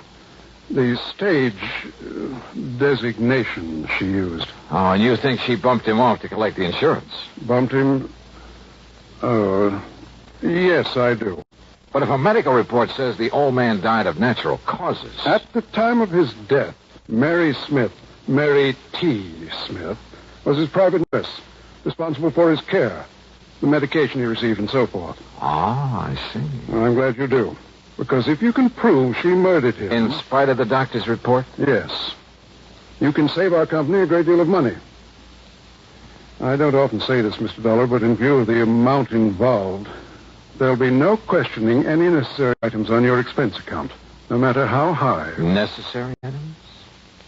Well, surely you wouldn't think of listing any unnecessary expenditure. Dream on, Mr. Waterbury. Hmm? Well, what? Nothing. You say that Schofield died yesterday? Yes, today afternoon. Where? At his home in Cranford, New Jersey. Do you know who his doctor was? Yes, Dr. Leonard Foote. Good. Now, I wonder where this nurse is. Anybody keeping an eye on her? Yes, you'll find her there at Schofield's home. Obviously, she's a very smart woman. You mean smart enough not to run? I'd put it the other way, Mr. Dollar. Smart enough to have made him name her in his policy and to stay around to collect. Do you know anything about her? Only that she was a showgirl before making this pretense of being a nurse. Yeah, but if a doctor was willing to have her take care of him, do you know anything about him? Frankly, no. Then I have a sneaking suspicion I'd better pay him a visit. Item 2, $4.15 for another taxi, then a train down to New York. At Grand Central, I ran up item 3, $50 deposit on the drive-your-own car. Item 4, 50 cents to get through the tunnel to Jersey. From the city of Elizabeth, I headed west on Route 28 to the pretty little town of Cranford. Then directly to the combination home and office of Dr. Leonard Foote, where I cooled my heels for a half hour in the reception room. Bye, Doctor. Goodbye, Jimmy. Come in, please, Mr. Dollar. I'm sorry to have had to keep you waiting. Oh, that's quite all right, Doctor. But if little Jimmy Sayer doesn't stop eating green apples, he's going to have worse than a tummy ache. Your company called that you'd be here because of the death of J. Lamont Schofield. Sit down. I'll be very honest with you, Doctor. His insurance company thinks your opinion of death from natural causes might be wrong. My tentative opinion, Mr. Dollar. Lamont Schofield suffered from, well, rather than bore you with a lot of medical terminology, let's say he had a heart condition, one that required that he take it easy and, of course, medication. What kind of medication? Digitalis, for the most part, to limit the frequency of his heart contractions. More recently, he's been receiving intravenous injections of steadily. His nurse gave him the injections? Yes, under my orders. I understand she's an old burlesque queen. Some years ago, he starred Mary in one of his Broadway productions. It was a flop. But shouldn't he have had a regular, licensed, registered nurse? She was a registered nurse, Mr. Dollar. Is she still a good looker? Over the years, Lamont kept himself pretty well surrounded by, well, some of them were very pretty girls. Well, not this Mary Smith. No doubt they were all after his money. Including Mary. Well, Mr. Dollar, I told you my tentative opinion was death due to natural causes. So the papers reported. But now let's face it, Doctor. If she hastened his demise by, say, an overdose of one of those injections... I learned just And this while morning. acting under your orders by using something that you put into her hands... Now, just a minute, It could though. look pretty bad for you, too, couldn't it? Are you trying to I'm imply... just stating facts. Imply that I might have conspired with that girl to bring about the death of one of Such a my thing is patients? always a possibility now, isn't it? Well? Are such tactics usually part of an investigation like this? Why not? If you were guilty, if I could get you riled up, catch you off your guard. I see. I don't like you, Dollar. I shall expect your apology. We'll see. As I started to say before you interrupted me, I learned just this morning from Monty's attorney that Mary Smith is the heir to Lamont's estate and the beneficiary to his insurance policy. You didn't know this before? I did not. Nonetheless. As a result, I have ordered his body held at the coroner's office. Oh? Yes, so that a complete autopsy can be made. Oh, I see. I'm sorry, Doctor. Would you like a towel, Mr. Dollar? Towel? To wipe the egg off your face?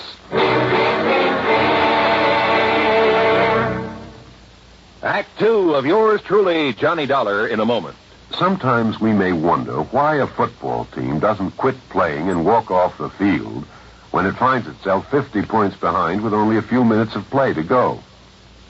What is that indomitable spirit that fills men with hope and keeps them going in spite of terrific odds? Keeps them going just to play the game according to the rules, just to get the job done as well as they know how. This kind of spirit pervaded the feelings of heavy bomber crews of the 9th Air Force on that day of glory, August 1st, 1943, the day of one of the most secretly planned surprise bombing missions of World War II. The day of the low-level attack on the Romanian oil refineries at Ploesti. More than 170 B-24 heavily loaded bombers took off in a swirl of red dust from Benghazi, Libya, to bomb a highly defended priority target. The element of surprise in the low-level attack was to be one of their greatest weapons. But things went wrong from the start. 3 planes exploded during takeoff operations. 11 more aborted due to engine trouble. Of those that reached the target area, less than 1/3 returned to home base. The leaders of the mission encountered navigation difficulties and difficulty in identifying the specific targets. And due to the loss of that elemental hope, surprise, they also encountered devastating enemy firepower from flak and fighters. The mission was partially successful, but a horrifying experience. 5 medals of honor were awarded to the heroes of the Ploesti raid for valorous action above and beyond the call of duty. At any time, the men would have been justified in turning back, but they had a code of conduct that made them want to see the unequal game through to the end. It was a job that had to be done. A charge of the Light Brigade in the air as they flew down the valley of death to glory. And now, Act Two of yours truly, Johnny Dollar, and the Noxious Needle Matter.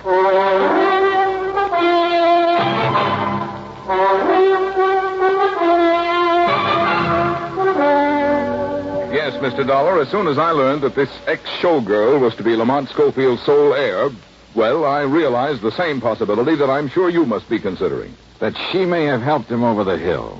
Precisely.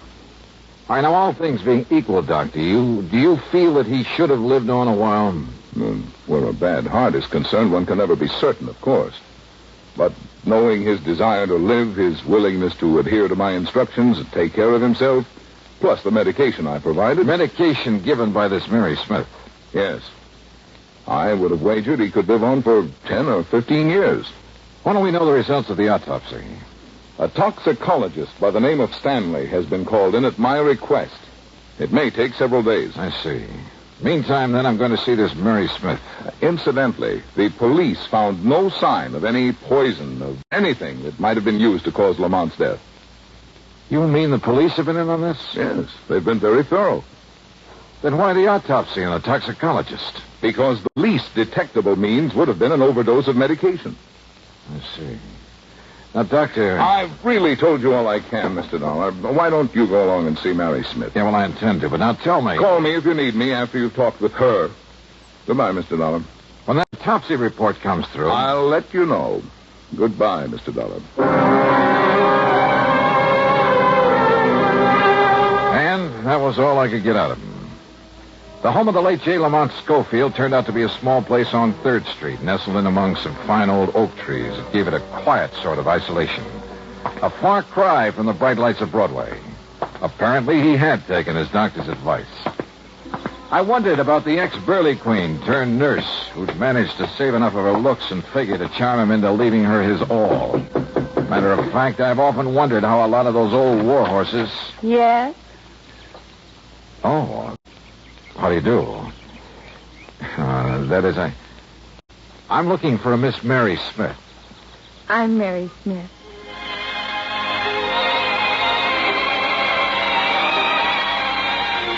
Old warhorse. Believe me, I'd guess wrong. Because when it comes to describing Mary Smith, well, there's only one word that does justice to her. Wow. She was in her mid-20s, tall, blonde, and beautiful. Yeah, she looked as though she'd just stepped out of Charles of the Ritz. And I say it again. Wow. Don't just stand there. Who are you? Oh, Johnny Dollar. I'm an insurance investigator. Oh, gee, I've heard of you, Johnny. You know something? You're even better looking than I thought you'd be. Won't you come in? Yeah, thanks. But why did they send you here? There's no question about my getting Monty's insurance, is there? Well, it's just that the company always demands a routine investigation where such a large sum is involved. No kidding. Sit down, huh? Yeah, thanks. Can I pour you a drink? No, thank you. Oh, come on. Have one with me. It's been so glum around here since Monty died, and nobody here except a lot of crepe hangers. A little one? Okay. Okay. Gal can't just sit around and look grief-stricken. Have you been grief-stricken, Mary? You want the truth? No. What good was it doing Monty living that way, not able to tear around like he used to, putting on shows and having a big time? Here, Johnny, here's to life, love, and the pursuit of happiness. Skull. Oh, that's better. I really needed that. You got a lot of money, Johnny. I? Well, no, not much. No, I never had any either, but I will now. Plenty. Then you know you're Lamont Schofield's heir. Oh, you bet your life I do. I had to work for it long enough, feeding him and nursing him, taking care of him, and fending off a lot of old biddies from the old days who were trying to get their claws on him. But you managed to get your claws on him. Well, wouldn't you have done the same thing? See? Now it's paid off. Took him a long time to die, though, didn't it? Johnny, I've been on 24-hour duty here for 2 years, for 2 solid years, and I make no bones about it. There were times when I thought he was going to live forever. There were times when I wished I could help him out of this world. So finally you did? Johnny. Here, let me freshen your drink. Mary, I think you killed Lamont Schofield. Well, I'd like to see you prove. I don't think I'll have to. Oh? Why not? Isn't that why you came here? No, I came to make sure you don't try to slip out when the autopsy report comes in. Oh. Does that scare you? No, of course not. Let's face it, Mary. When somebody shows an attitude like yours, it means you're completely innocent. Sure. Or guilty as the devil. But at least it makes it very confusing for you. And for the police, doesn't it? So you're having a ball. Of course I am. Listen, Johnny, I don't blame you a bit for thinking I killed Monty. I wanted him dead. I wanted his money. Did what I had to do to get it, and I'm going to get it. Yeah, did what you had to do. So if the autopsy shows he was given poison... Don't worry, it won't. Or that he was given an overdose of digitalis, or whatever it is he was getting... No, that would be stupid, with nobody here but me. Nobody but you? There hadn't been a soul in this house except me for over a week. Since the last time Dr. Foote came to see us. You're sure of that? Well, of course I am. Then if somebody did kill him, it would have to be you, nobody else. Yes, sure. Remember that, Mary. Would you like me to put it down on paper for you and sign it? Yeah. Would you? Sure. I'll do anything, Johnny. If it'll confuse you. All right. Then start writing. Why not? Now, let's see. I, Mary T. Smith. Is that all right for a start?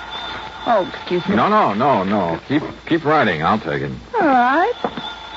I, Mary T. Smith. Hello? Oh, yes, Doctor. Yes. Oh, I see. Not even the possibility of too much of... I see. And you're sure? Of course he's sure. Okay, Doctor. You disappointed, Johnny? Because they found no poison, no overdose of steadily? I guess you know the answer, don't you? Of course I do. The autopsy showed nothing. You can't build a case out of thin air. So here. Here's your little paper, all signed and sealed. Well, gee, Johnny, I don't want it, and you said you did. You're far too smug, Mary. I have a right to be. You're barking up the wrong tree. You cannot build a case on nothing but thin air. Yeah, I know. So what do I do, Johnny? Just sit here and wait until your company pays me the money? Build a case. Until the estate is settled, or can I collect? Yeah, Mary. You stay right here. And thanks for saying that. Huh? Johnny, what do you mean?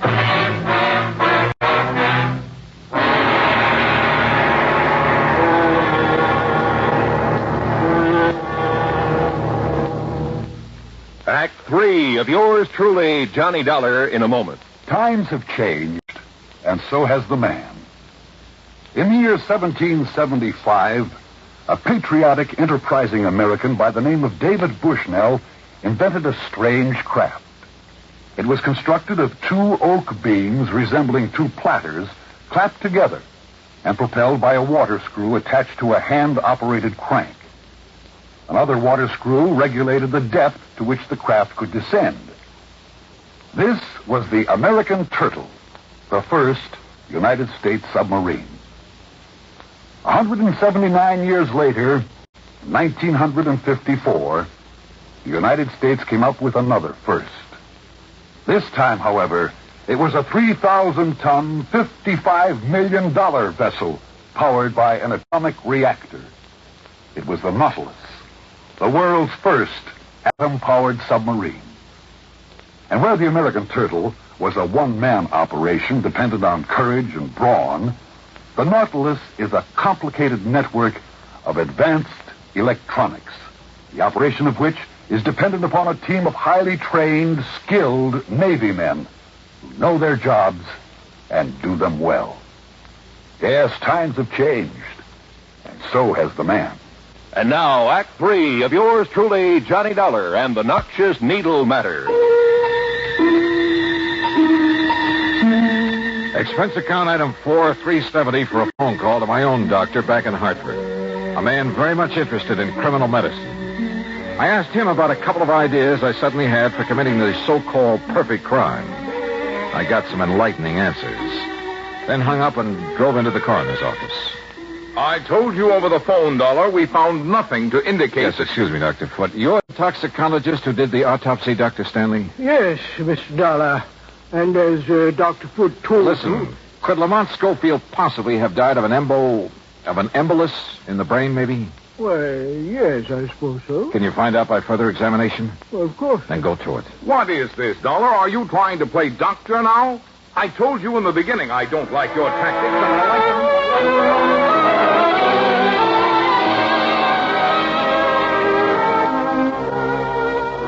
You were right, Mr. Dollar. An embolus in the brain. Now, what should have led you to suspect... All right, now listen.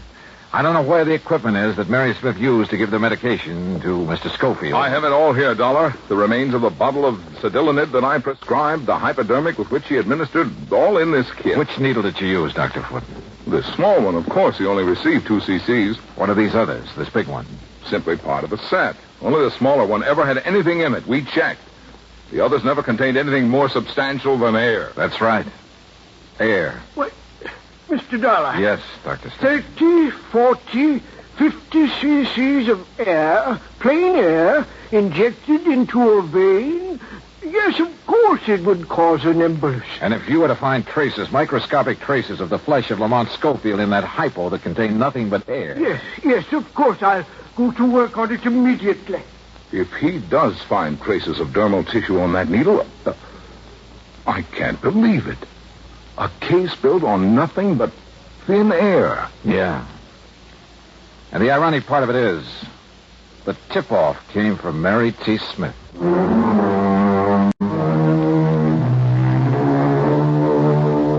Yes, the microscope showed that needle had been used on J. Lamont Schofield recently.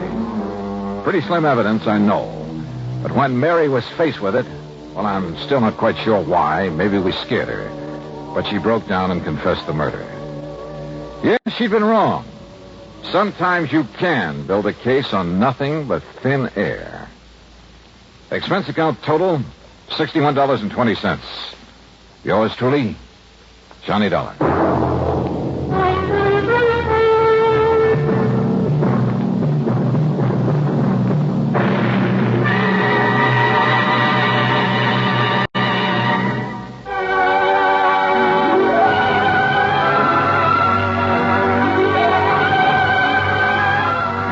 Truly, Johnny Dollar, starring Bob Bailey, originates in Hollywood and is written, produced, and directed by Jack Johnstone. Heard in our cast were Virginia Gregg, Bartlett Robinson, Marvin Miller, and Junius Matthews. Be sure to join us next week, same time and station, for another exciting story of yours truly, Johnny Dollar. This is Roy Rowan speaking.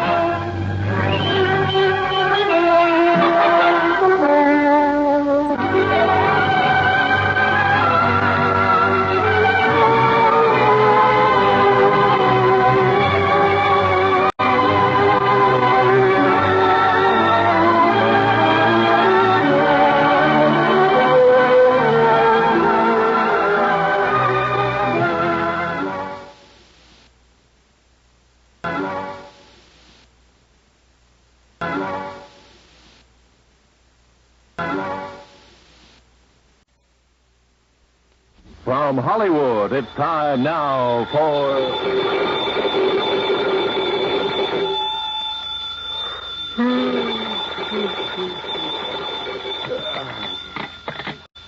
Yeah, Johnny Dollar. This is Peter Hanley at Western Maritime and Property Insurance. Holy, look, do you always start making calls at 4 a.m., Mr. Hanley?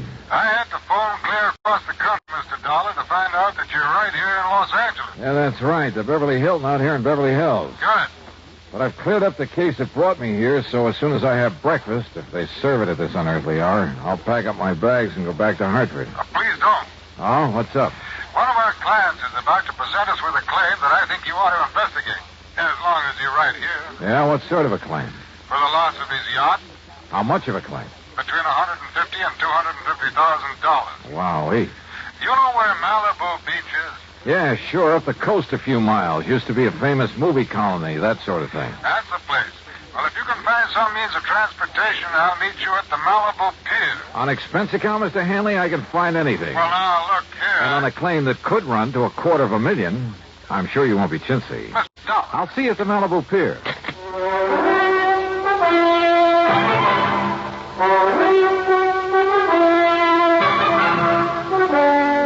Bob Bailey in the exciting adventures of the man with the action-packed expense account, America's fabulous freelance insurance investigator. Yours truly, Johnny Dollar.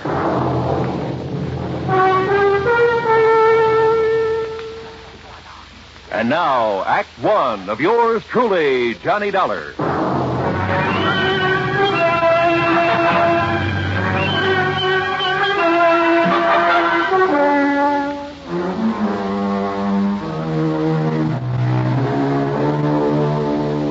Expense account submitted by Special Investigator Johnny Dollar to the Western Maritime and Property Insurance Company, Los Angeles, California. Following is an account of expenses incurred during my investigation of the Malibu mystery matter.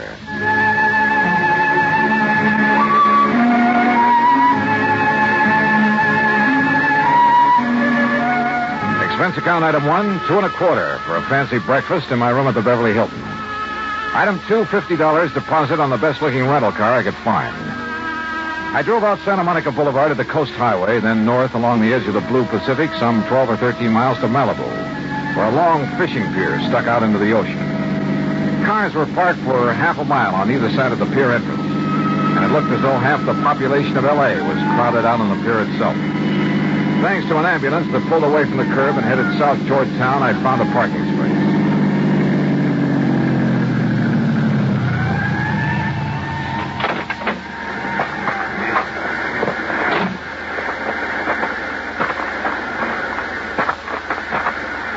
Mr. Dollar? Here. Oh, hi, Mr. Hanley. Come along out on the pier. All right.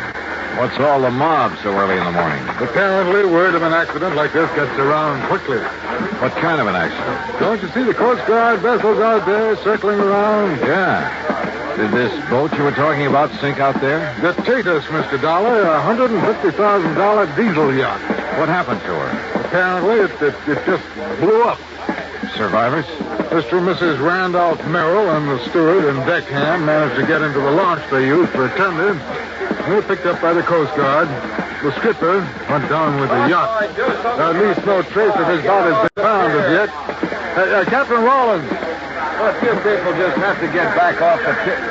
Oh. Mr. Hanley. Now, this is Johnny Dollar, special investigator for my insurance company. Captain Rollins of the Coast Guard. Mr. Dollar? Hi, Captain. Have you found anything out there, Captain? Not a sign of the Tatus, Mr. Hanley.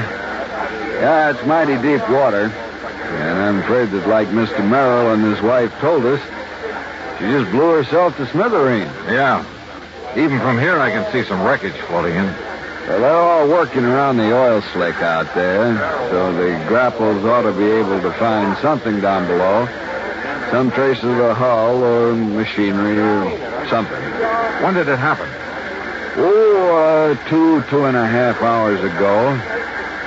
One of our craft got up here from Santa Monica Harbor not more than 40 minutes after she went down. How'd you find out about it? Phone call from somebody living along the beach. Tater stood out there blowing the whistle and foghorn and woke him up. By the time he got out of bed, well, he said it looked like a regular fireworks display. About a half mile offshore, huh? You see where they put a marker buoy? Yeah. Wouldn't the wind and current move that slick and whatever wreckage there is? No wind. That's why there's still some fog out there. And they're allowing for drift.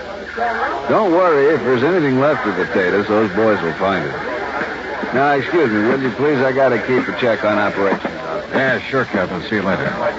Hanley, you say Mr. and Mrs. Merrill are okay, huh? Yes. If the Coast Guard and Santa Monica are through with them, they're probably back at their home in Westwood. I think I'd like to talk to them. By all means. Though I don't exactly see any particular reason for investigation. Company policy, Mr. Dollar, on any claim over $100,000. Yeah, but the claim can't have been made yet. Don't worry, it will be. Wait a minute. $150,000 yacht. But you said the claim could go as high as $250,000. Well, yes, that's because of Mrs. Merrill's jewelry, which she always took with her. Oh, was that lost too? I don't know. I haven't yet talked to her. Then let's do it. Well, if it hadn't been for a friend of mine living up on the hill behind the beach who was also awakened and saw the explosion, I wouldn't have known about it even this soon. Yeah. Well, come on, let's talk to the Merrills.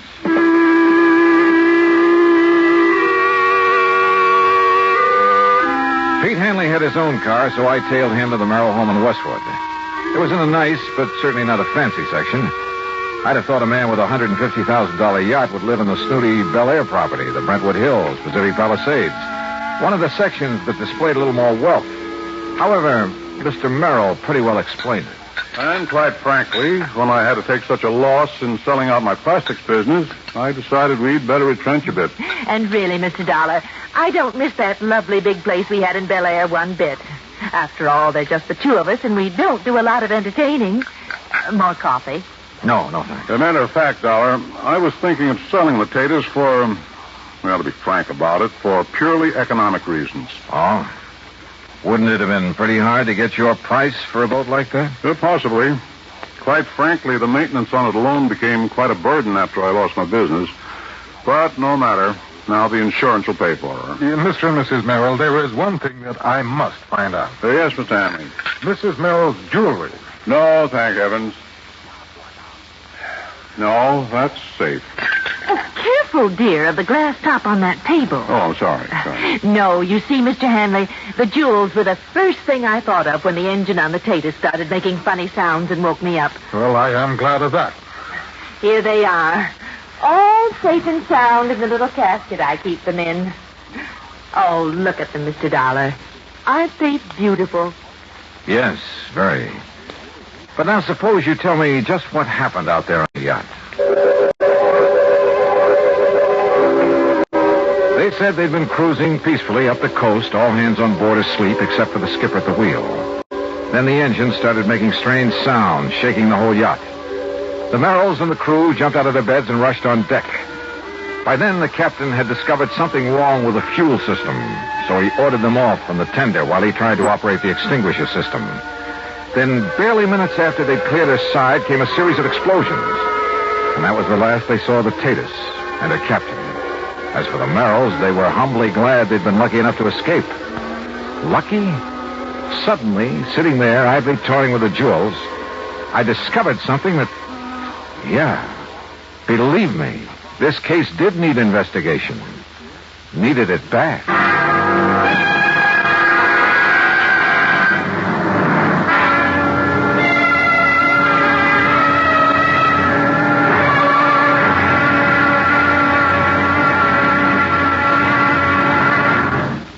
Act 2 of yours truly, Johnny Dollar, in a moment. And now for another episode in the life of Sergeant Donald Bellwether, my husband.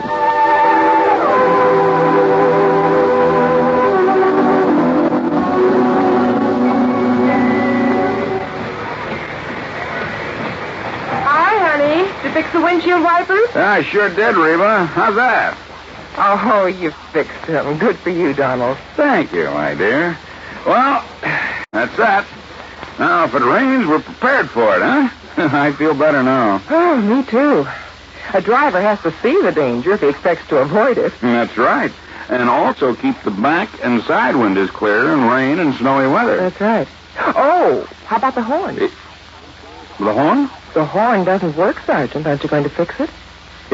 No, I don't think so. Frankly, Reba, I hate horns. Whenever there's a traffic jam, the first thing some guys do is blow their horn. Which does absolutely no good. Of course not. All it does is jar everyone's nerves. No, I don't think I'll fix the horn. Oh, but now wait a minute, Don. Mm-hmm. Look, supposing we're driving along and suddenly we see a youngster on his bicycle headed right out into the street.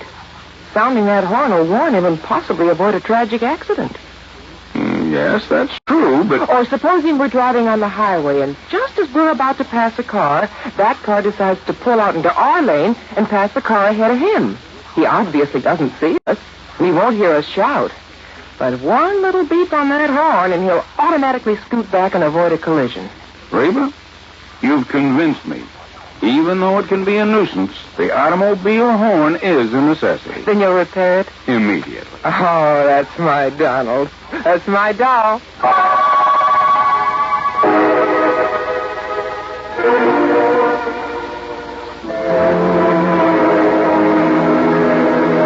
And now, Act Two of yours truly, Johnny Dollar, and the Malibu Mystery Matter.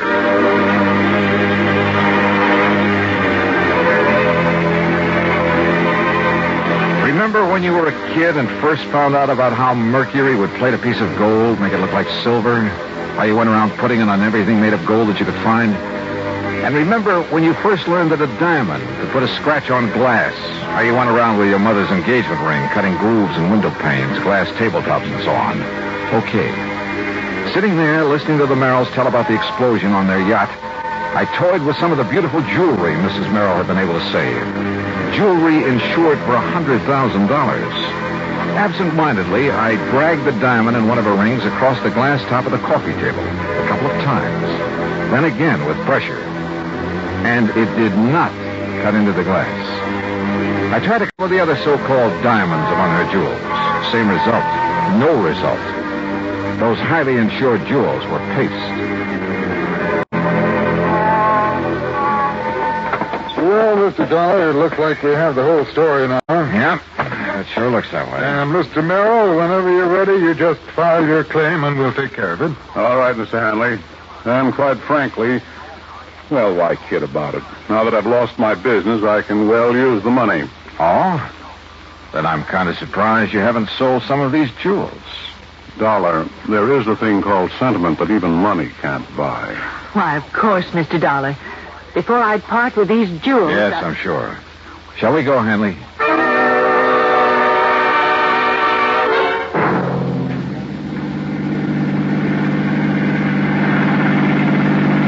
If you're perfectly satisfied with the Merrill's account of the wreck, why go back to Malibu? Did I say I was perfectly satisfied, Hanley? Look, wouldn't you feel a lot better if that wreck could be located, maybe brought up for examination? Oh, yes, but... We're certainly lucky Mrs. Merrill saved that fortune in jewelry. What jewelry? What are you talking about? You saw it yourself. Did I? And it's covered for $100,000. That jewelry that she showed me? What are you getting at, Dollar? Look, I take it Merrill's business came a cropper, huh? Why, yes, he simply bit off more than he could chew. You know, overestimated his market, overexpanded. Matter of fact, I've been thankful these past couple of years that I didn't fall for his pitch and invest in it. Merrill's quite a promoter, you know. You mean a crook? Well, I didn't say that, no, but his Bel Air estate, where they used to live, his yacht, her jewelry, that sort of thing. They were all to impress the people he got to finance his ventures. A real fast guy was somebody else's buck, huh? Yeah, I guess you could say that about him. So that's why you wanted me to investigate this so-called accident to his yacht? No, not at all, as I told you. What do you mean by so-called? Hanley, you say a friend of yours actually saw the explosion. That's how I learned of it almost as soon as the Coast Guard. But now... And if you know the address, that's where we're going. I told you he lives up on a hill overlooking Malibu Beach. Only first we're going to stop at the Santa Monica Coast Guard station and pick up a chart or two. Why? Also, if you know a good surveyor, we'll take him along with us. Dollar? Yeah, Hanley? I've got an idea that may save your company a lot of money.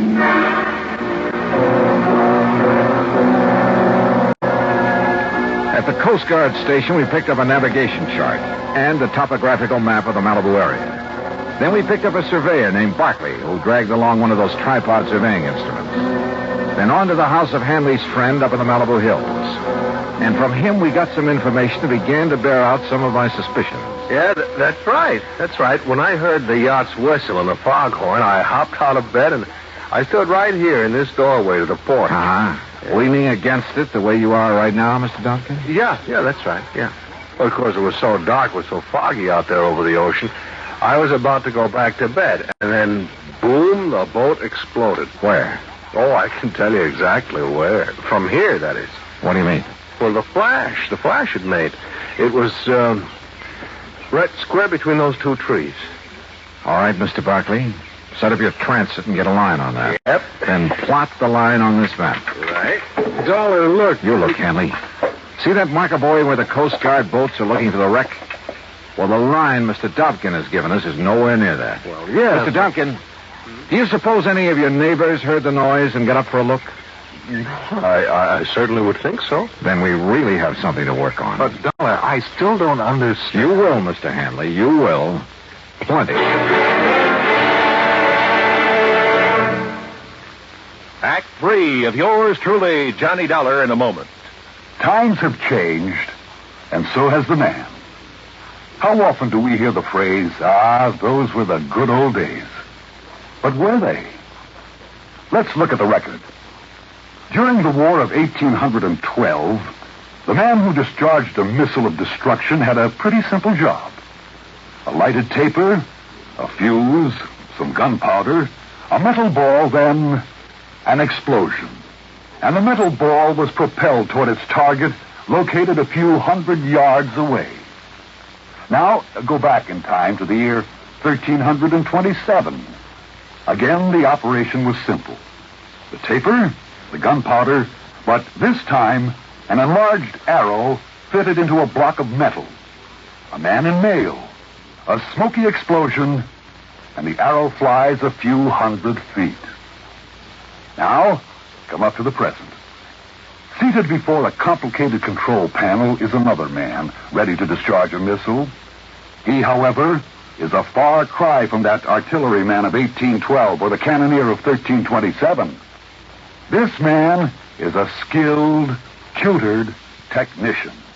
He knows his job. He pushes a button, and a sleek, slim, pointed missile blasts its way into the heavens. Its trajectory has been predetermined by other men with modern-day technological know-how.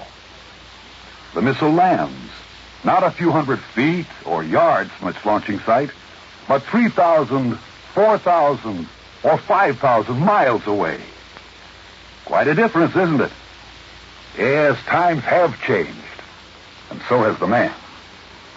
And now, Act 3 of yours truly, Johnny Dollar, and the Malibu Mystery Matter. Pete Hanley, the insurance man, and Barkley, the surveyor, and I continued our interviews of people living along Malibu Beach who'd seen the yacht explode. Yes, sir. I just rose right up in bed, and I could see straight out my front window. And you saw the actual explosion, Mrs. Gray? I certainly did. Right out through there. Good, thank you. Okay, Mr. Barkley, get a bead on it with your surveying instrument, then plot it on the map. Right you are, Mr. Doc. That's right, sir. I see the flash right the other side of that big oleander bush out there in the yard. And you were standing right here, Mr. Phillips? Exactly here, yes, sir. Why, it like to lit up the whole sky. Okay, Mr. Barkley. Right. Why, even through the fog I could see it just as plain as day. I'll say I did. Gee. You see, we was having a little party, and I was just going in the kitchen to make us some scrambled eggs. Yes, well, now, just where... You know how it is, after being up all night and having some drink. Well, where were you standing? When the whistle started and the fog roared, we came out here. Right where you're standing now? now? And all of a sudden, bluey. Gee, me and my friends, we thought it was the 4th of July all over Mr. again. Barkley, And gee, you what a take over. noise. Yes, sir.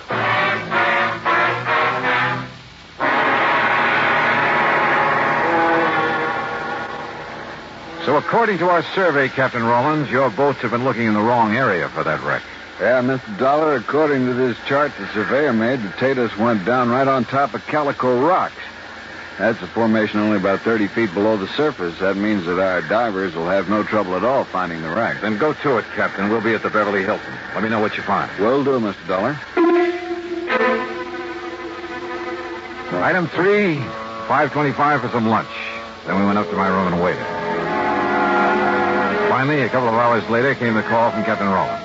No, Mr. Dollar, our divers didn't find a sign of her, not a sign of the Tatus or any part of her, but... Yes, Captain?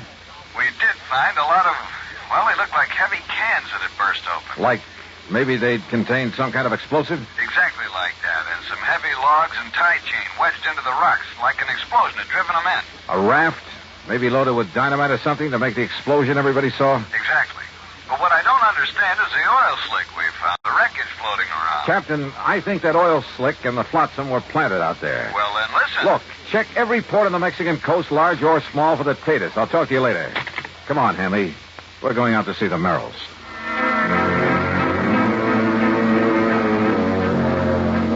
On the way out to Westwood, I wondered. I was satisfied. I was sure. I knew just how Merrill had pulled his little fraud. Little? What's little about a few $100,000? But I needed more than that for the sake of the insurance company who'd have to prosecute. So when we got there, I decided to try a bluff. Come in, Mr. Dollar. Mr. Hanley. I didn't expect to see you back here so soon. Yes, won't you gentlemen sit down? Merrill, I think you ought to know the Coast Guard finally found something out there off Malibu. Oh? Yeah. The remains of your skipper on the Tatus. What? That's impossible. Nancy. Also, evidence that he'd been murdered. Murdered? Probably by you, Merrill. No, he's still alive. What? Wait, Nancy. Can you prove it? Yes. Or would you rather have your husband charged with his murder? No. He's in Mexico with the yacht. Nancy, be quiet. That's what I figured. At some remote little port on the coast of Mexico, he and the Tatus. Dollar. Where the yacht can be completely gone over, disguised. Meanwhile, of course, you thought you'd collect the insurance on her because of the completely phony wreck you almost got away with, thanks to the fog and the darkness. Nancy, you fool. I could... All right. How did you find out, Mr. Dollar? Your wife's phony jewels tipped me off that you're not exactly paragons of virtue. Phony, Mr. Dollar? Paste, Hanley, and nothing else. And I'll lay odds they'll sell the originals, that they plan to carefully lose the fakes. Why didn't they claim to lose them in the wreck? Oh, that would have been overplaying their hand. Apparently, having saved those jewels made the wreck look all the more legitimate. Oh, but the really clever stunt was dumping oil on the water and some odd bits of wreckage away from the spot where they blew up the raft. Yeah, it almost kept the Coast Guard from finding the cans of explosives they'd used for the little fireworks display. But, Merrill, the only thing around here that's been sunk is you. Dollar, I'll fight you and this insurance company with every legal trick in the book. You know something, Mr. Merrill? I don't think you'll get to first base.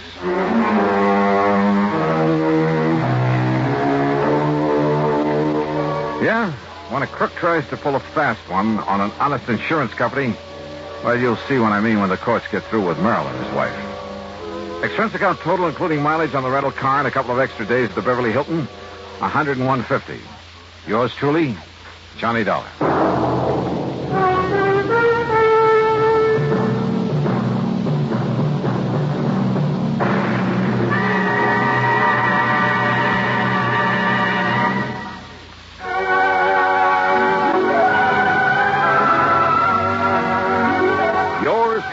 Johnny Dollar, starring Bob Bailey, originates in Hollywood and is written, produced, and directed by Jack Johnstone.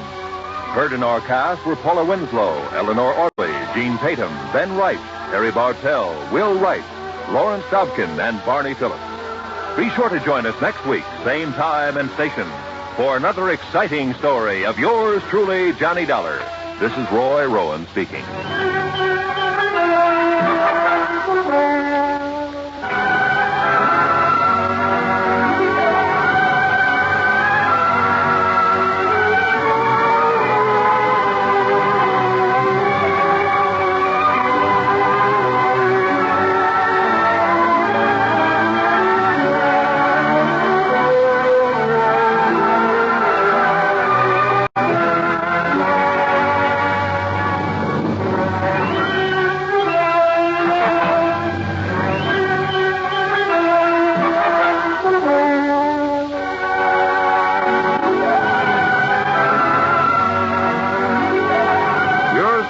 Johnny Dollar has been a presentation of the United States Armed Forces Radio and Television Service.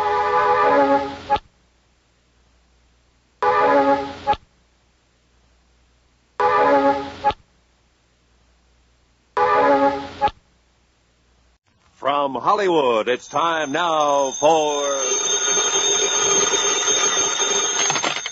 Johnny Dollar. Peter Hanley at Western Maritime and Property. Oh, yeah, Mr. Hanley. I found this message to call you. You're still in town at the Beverly Hilton.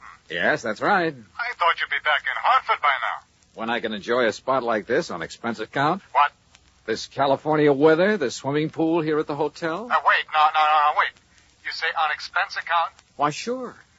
Dollar, you cleared up that matter for us. You proved conclusively that Randolph Merrill did not lose his yacht, that the explosion and the sinking were fake. That's right. And incidentally, as you anticipated, the yacht was found in a small Mexican seaport, all ready to be rebuilt and repainted to thoroughly disguise it. Good. Now, Mr. Hanley. Yeah, well, by the way, in spite of his earlier vindictiveness, Merrill has decided to plead guilty and throw himself on the mercy of the court. Has he signed a confession? Well, no. Then I'll bet he changes his tune by the time he goes to trial. Oh? Sure, that's an old trick to slow things up, gain time. Are you having Mrs. Merrill held as an accessory? Well, Merrill has made and signed a statement completely clearing her, so to hold her now would only complicate matters. Hanley, either you haven't yet read my expense account report, I haven't. or I forgot to tell you what tipped me off that bear was trying to pull something on us. Oh? What was it, Mr. Dollar? Her jewels that you'd insured for $100,000. Oh, no. Oh, yes, Hanley. That jewelry Mrs. Merrill showed us was fake. Paste. Heavens, Dollar? You still think I ought to go back to Hartford? No, not until you found out where the real jewels are. Can you come down to the office, Mr. Dollar, right away? Sure, if you like. No. I'll drive out there to your hotel. Whatever you say. Yes, I'll drive out there. I'll be there right away. Scotch and soda be all right? Yeah, what? You suddenly sound as though you could use a drink.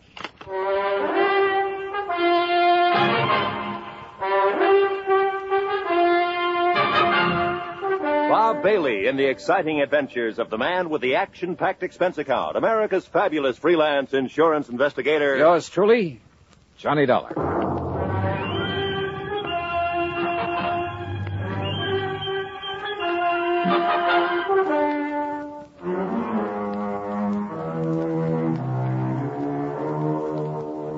Expense account submitted by Special Investigator Johnny Dollar to the Western Maritime and Property Insurance Company, Los Angeles, California. Following is an account of expenses incurred during my investigation of the Wayward Diamonds matter.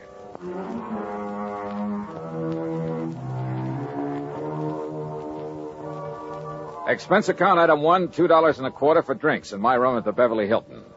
By the time room service had delivered them, collected the tip, and left, Peter Hanley arrived. Yeah, come in.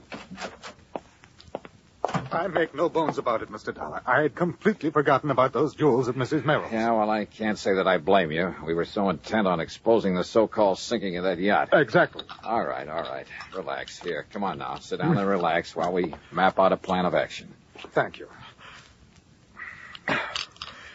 After you hung up, I suddenly remembered that you had mentioned the fact that those jewels were fake. To Mrs. Merrill herself. Yeah, that's right. All right. Well, how did you know that they were fakes, Mr. Dollar?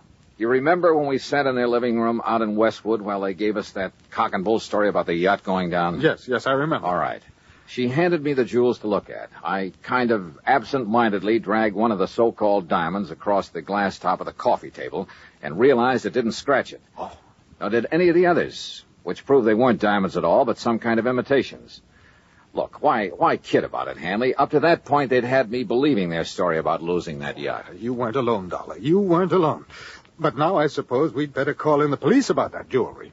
Why the police? Well, to see if they can find the originals. Now, look. The Merrills are a clever pair. They proved that when they almost got away with a $150,000 claim against you for a boat that didn't sink after all. Very true, Dollar. Very true. So you can be pretty sure they didn't take the diamonds out of that jewelry and just hand them over to some fence around here. Yes, you're right. Later, I suppose she figured to lose the fakes, have them stolen, and then claim the insurance? Yeah, probably. If we hadn't nabbed the old man for the yacht fraud. You say she hasn't been held? No, but I see now that she should have been, in spite of her husband's statement that she was completely innocent of any complicity in the whole scheme. Yeah, I think she should have. You know, it's going to take a lot of money to defend him. And with him in the clink, she's the logical one to raise it. With the diamonds. The real diamonds. That's my guess. Very well, then. I'll go over to police headquarters right away, charge her with fraud. You know, because of the diamonds themselves, and see that she is held until she tells us where we can recover them. Hadn't you better get evidence of fraud first? Well, the mere fact that she substituted paste for the real diamonds in that jewelry, Dollar. Well, a lot of people do that. Never wear the real stuff in public unless they have a lot of guards around. Well, even so... No, Hanley. You've got to prove that she's actually got rid of the real ones. Or tries to. You see, I don't think she's had a chance to yet. Why not? No, listen. I'm running up a nice fat item for you on my expense account. What kind of an item? Well, so far it only amounts to $150. What for? Fee to a private detective agency. Somebody to tailor 24 hours a day. In the hope of finding out what she's doing with the genuine stones? More important, to find out how she'll try to dispose of them. But you may have done that some time ago. No, I doubt it. Why? It's only recently they've needed dough. Granted. They had two plans. The phony sinking of their yacht, and later, if that worked, a phony loss of their phony diamonds. But why later? Well, to run them both together would look suspicious. What's more, apparently saving the jewels made the yacht accident look legitimate. Yes, I suppose so. Sure. And remember this. She made a big thing of having saved her jewelry. When we still believed the wreck was legitimate. That's right. She made a big point of displaying those phonies to us because she wanted to be sure we'd not only see them, but believe they were the originals. That we'd be witness to the fact she still had them. Yes, I see. But you must recall that you finally recognized them as Pace. Yeah, but like you and I almost forgot about it simply because they had nothing directly to do with the matters at hand. Yeah, and she may think that we have forgotten. I doubt it. The point is, now she needs money. He saw to it that she stayed free to raise it. And the diamonds are probably her only way of getting it. Which is why I put a detective on her. Oh, excuse me. Johnny Dollar. Yeah? What? Well, how did... Yeah. Well, look, I'll be right over. What is it, Dollar? Oh, that detective I was talking about has just lost his job. I don't understand. He just came to. Came to? Yeah, at the home of Mrs. Merrill. He's in her home? Yes, but she isn't. She's gone.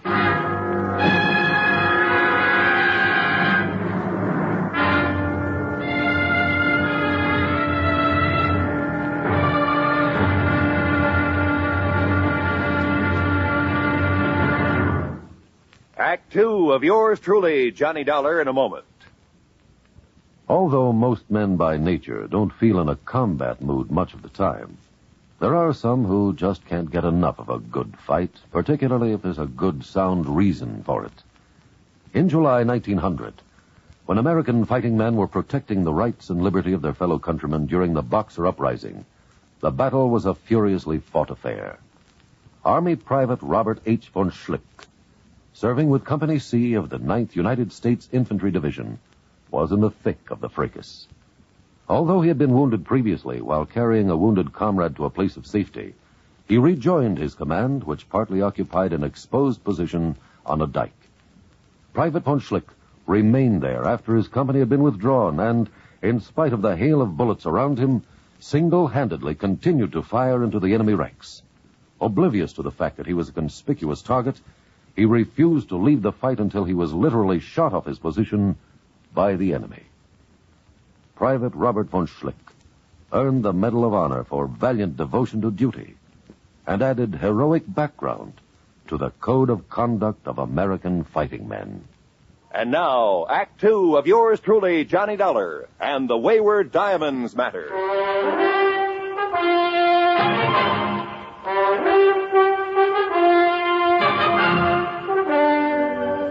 In separate cars, I still had my rental job. Pete Hanley, the insurance man, and I drove out to Westwood, just beyond Beverly Hills.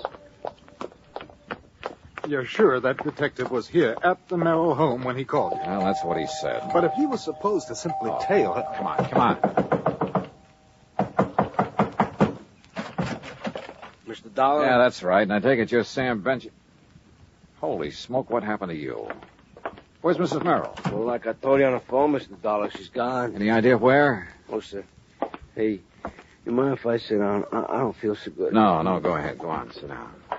All right, you all set? Yeah. Now, what happened? Well, I was walking up and down the street. Huh? You know, real casual, so as not to rouse no suspicion. You've been walking up and down in front of this house all morning? Oh, yeah, all morning. But like I say, real casual, so Where did you ever learn to be a detective? Some correspondence course? Oh, now look, Dollar, you shouldn't talk like that. I resent it. Okay, all right, go ahead and resent it. But prowling up and down in front of the house... Well, my brother runs a very good detective Your brother? agency. Yeah, and if he didn't think I was a good operator, Okay, he wouldn't... all right, what happened? Well, I see her come out the back door. You know, Miss Merrill? Wow. And I see her go out and she opens up the garage. And where were you? Well, by good luck, I just happened to be in front of the driveway about then. So, real casual, I lean over and I start tying up my shoelace, Yeah. so she won't get suspicious of me, you see? Go on. Well, when she gets in the car and she gives me a look, but that's all. So I figures me being so casual, no, she's not wise to what I'm doing around here, you know? I bet she wasn't. But that's where you're wrong, Dollar, because somehow she must have figured it out, even with me being so casual. All right. What happened? Yeah. Well, Dollar, she comes barreling out of that garage so fast, I didn't have hardly And time she to maybe... casually ran you down. So I was casual about it. By the time I pick myself up and I find out I got any busted bones, she's down the street and around the corner. What kind of a car was she driving? No. What was the license number? I don't know. You don't know? Well, then how it happened so fast? Hey, look, whoever assigned you to this job ought to have I told you, their- my brother. And don't you go say anything about my How brother. did you get into this house? Well, my order said if she made any move, I was to phone you. I figured nearest phone was in here. How did you get in? Well, I looked around and see one of the back windows was open. You have any authority to enter this house? A warrant, maybe? Well, no. But I have my orders to phone you just as soon as I could. And like I said, I figured the nearest phone... You want to see my orders? No, I don't. Well, look, see here. Now, you Here. look. You can take those back to your office and shove them in your darling brother's face. Oh, And now when you say it do, against my just brother. don't forget Shouldn't to tell him you're fired. Oh, now look, Dollar. Anybody can make one little mistake. You asked me, you made them all. Now, go on. Get out of that chair and get out of here. Oh, now listen. Oh, will and you... I suppose that car that's parked right across the street, I suppose that's yours. Well, sure. Oh, no. So if she made a move, I could follow without wasting no time. Real casual, huh? Sure. So she wouldn't know you were following her. Of course. All right, go on. Get out. Oh. Now, look, you wasn't really serious About what you being said about... fired? You bet I was. And you can tell your brother he and his agency are... Oh, go on. I'll settle with him later. Look, I'm not used to being treated like this. And when I tell my brother... Oh, brother. Well, Hanny, it looks like I called in the wrong detective agency. I'm sorry. I'm afraid so. And I suppose you and I have no more right to be in this house than that idiot has, so perhaps we'd better leave. Yeah, sure. But not until you get on the phone and call the Department of Motor Vehicles. Oh? Find out from them the year, make, and model of Mrs. Nancy Merrill's car. Oh, better still, I can call my office. Your office? Yes, we issued the insurance on that car. Well, good. Meantime, rather than just sit here and twiddle my thumbs, I'm going to have a look around. But, Dollar, if our simply being here is illegal... Will you stop worrying about it and get on that phone? In the bedroom, I found the jewel box, all right, but no sign of the jewels. However, in a desk, I did find a receipt. A receipted bill for some work done by a jeweler in Westwood Village. The amount of the bill? Yeah. It was more than enough to cover the substituting phonies for the diamonds in that jewelry. So when Hanley got the description of Nancy Merrill's car, I sent him over to West L.A. Police Headquarters to have my pals over there put out an APB on it. Then I hopped into my own car and headed for the jewelry store in Westwood. And you know something? If I'd had any idea of what was waiting for me there, believe me, I'd never have gone alone. Act 3 of yours truly, Johnny Dollar, in a moment. Our flag now numbers 50 stars, and behind each star there stands yet another flag representing one of the 50 states. Kentucky's state flag is dark blue, with the seal of the Commonwealth encircled by a wreath of goldenrod, the state flower. Within the seal, two friends embrace, their right hands clasped, their left resting on each other's shoulder, their feet on the verge of a precipice, which illustrates the motto beneath them. United we stand, divided we fall. Kentucky's state flag, the flag of the 15th state to enter the Union, was adopted on March 26, 1918. And now, Act 3 of yours truly, Johnny Dollar, and the Wayward Diamonds Matter.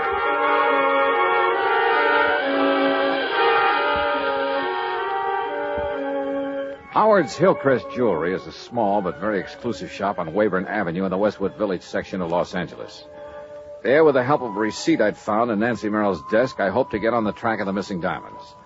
I entered this snooty little shop and asked for the owner. I'm sorry, my good man, but Mr. Howard is engaged with one of our important clients. Well, I'm here on rather important business. Well, if you care to leave your name and he wishes to see you, perhaps we shall call you. Ah, Mrs. Smythe Kenworthy. Hey, look, Buster. How delightful to see I you said- again. And did little Chichi like the jeweled collar we selected for him? Such a lovely puppy. You know, he's the favorite of all my doggy friends, just as you're my favorite. Maybe I'd better look for this Howard myself. Mrs. Smythe Kenworthy, you have no idea how it brightens the day to have you drop in. Oops, Now, wrong department. what can I show you today? Some little trinkets for your pussycat cat. We have some perfectly private things and real emeralds. No. But you must please. Oh, Nancy, my dear. Yes, Howard. My pet, when I removed the genuine diamonds from your various pieces and replaced them with paste, it was with the distinct understanding. I know, dear, I know. But now I have to have the real stones put back. Why? As I understood, it was in order to have the fake gems stolen so that you could collect on the insurance. Oh, of course it was, of course. Not so loud, Nancy, please. Howard, our plan to claim that the yacht exploded failed. Randolph is in jail. He didn't involve you in that, I must say, rather foolish plot. Oh, no, but I have to go through the motions of getting him legal help. Excellent, my dear. I hope they keep him in jail. Howard. Randolph has stood in the way of our romance too long, my pet. Howard, please, listen. Because of the yacht, they sent an insurance investigator out here. Investigator? Yes, a Mr. Johnny Dollar. Dollar? Good heavens. You know him? I know about him. I don't like this. And he found that these jewels I have now are paste. Now, you've got to put the original stones back so that when he sees them again, he'll think he was mistaken. Impossible. I've already disposed of them through various connections. Why did you show him those fakes? Well, I thought... You thought wrong, you stupid wench. Oh, Howard. Don't you see? You may have opened the door to investigation of some of the other favors I've been doing you and other customers to beat your insurance companies. Oh, but I didn't think... Oh, of course you didn't. But if Dollar ever connects me with those imitations... Oh, dear. Oh, I know. And if they ever find out that the loss you faked here in the store that you collected so much on... Nancy, if they ever discover that was faked, I'll go up for life, thanks to you. Oh, no. I could kill you for being such a fool. Oh, but, darling, I didn't know. I didn't realize... You don't know anything. Howard, please. Oh, shut up. Shut up and let me think. Well, if there's anything I can do... I said shut up! Howard. Will you be quiet? I got to think this thing out. I knew from the beginning that stupid trick with the yacht wouldn't work out. I told you so. But it fooled the police and the Coast Guard. How were we to know the insurance company would send that Johnny Dollar out here? Will you stop talking about him? We've got to figure our way out of this mess. Now, who else besides Dollar knows about the phony jewels I made up for you? No one, Howard. Except my husband, of course. Are you sure? But how could they know? Well, what if your husband talks? Oh, he doesn't dare. Don't you see? He's the one who sent me here to get the stones back. So the Dollar can't prove he saw the imitations. And I tell you, I can't get them back. They're probably scattered all over the country by now. But don't you see? Unless we can show them to him, the real ones, I mean, show them to this Johnny Dollar. No, it's impossible. So, that means only one thing, Nancy. Replacing the fakes with some other genuine stones? No, that would take months. No, Nancy, it means that I have to get rid of this man, Dollar. That gun! That's right. You'd kill him? Yes, Nancy, I'll kill him if I can find him. I'll save you the trouble of looking for me, Howard. What? Dollar! And is that the gun you plan to kill me with? Yes, that's right. And I think I'd better kill you right now. Oh, Howard, darling, please. Oh, put that thing down, Howard. You're not going to shoot with customers out front. My private vault is just outside this back door of my office, Dollar, and it's open. In there, the sound of a shot won't be heard out front. No kidding. No kidding. All right, walk. Out that little door. Walk. Well, you don't really leave me much choice, do you? Now, open it carefully. No tricks. Tricks? With a gun in my back? All right, open the door. Go ahead. Well, it seems stuck. Maybe you'd better open it. I said no tricks. You open it. Oh, Howard, you don't know what you're doing. You bet I do. Go ahead, Dollar. You may be sorry for this, you know. Will you quit stalling and open it? Whatever you say. Mr. Howard! Mr. Howard! Oh, no, what? Mr. Howard, there are some men here to see you. Nancy, go out there. Tell them I'm not to be disturbed. I'll see them in a few minutes. Oh, please, dear. Go ahead, go on. Mr. Howard, these men are from the police. The police? Well, bless Peter Hanley. Oh, no, you... Yes, I do. Dollar, are you all right? Those shots, Johnny. Hiya, Pete. Huh? Oh, thank heavens. Thank heavens. Yeah. Looks like he's okay, Mr. Hanley. But, Dollar, what under the sun did you do to our friend Howard here? Well, we had a little argument, Sergeant. I'll tell you all about it, and then you can haul him off to the clink. Oh? Hey, listen, if you've got something on Howard, you'll be our friend for life. Sergeant, I've got plenty. Good, because, brother, we've been trying to catch up with him for years. Oh, incidentally, have you got a cell for Mrs. Merrill, too? You bet we have.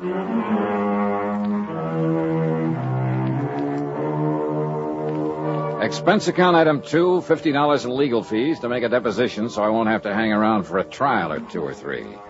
And I have a sneaking suspicion that Howard and Merrill and his wife are going to have a long, long time to think things over. Expense account total, including additional mileage on my rental car and the trip back to Hartford, $218 even. Yours truly, Johnny Dollar.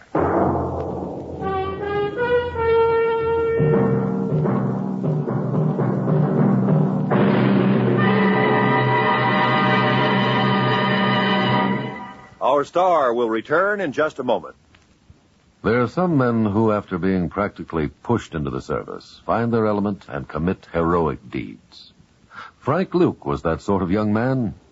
Soon after the United States entered World War I, Luke was taunted by his patriotic family into joining up. He was commissioned a second lieutenant after completing his flight training with the Signal Corps Air Service, that small beginning of today's mighty Air Force.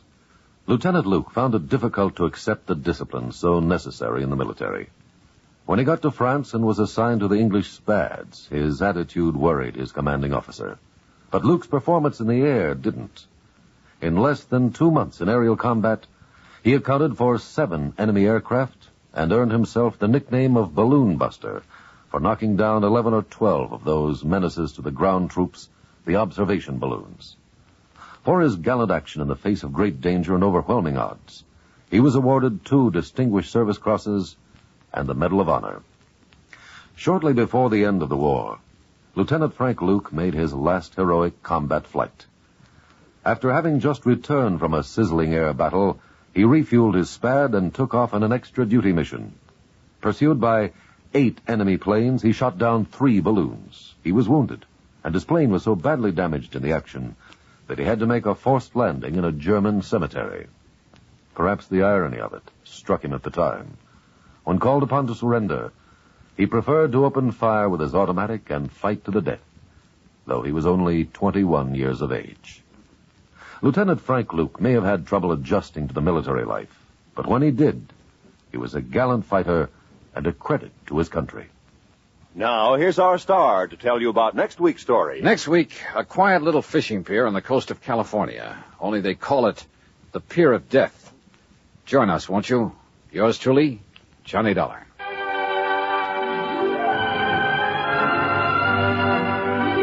Yours truly, Johnny Dollar, starring Bob Bailey, originates in Hollywood and is written, produced, and directed by Jack Johnstone.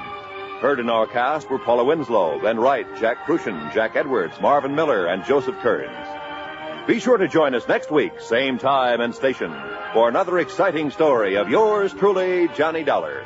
This is Roy Rowan speaking.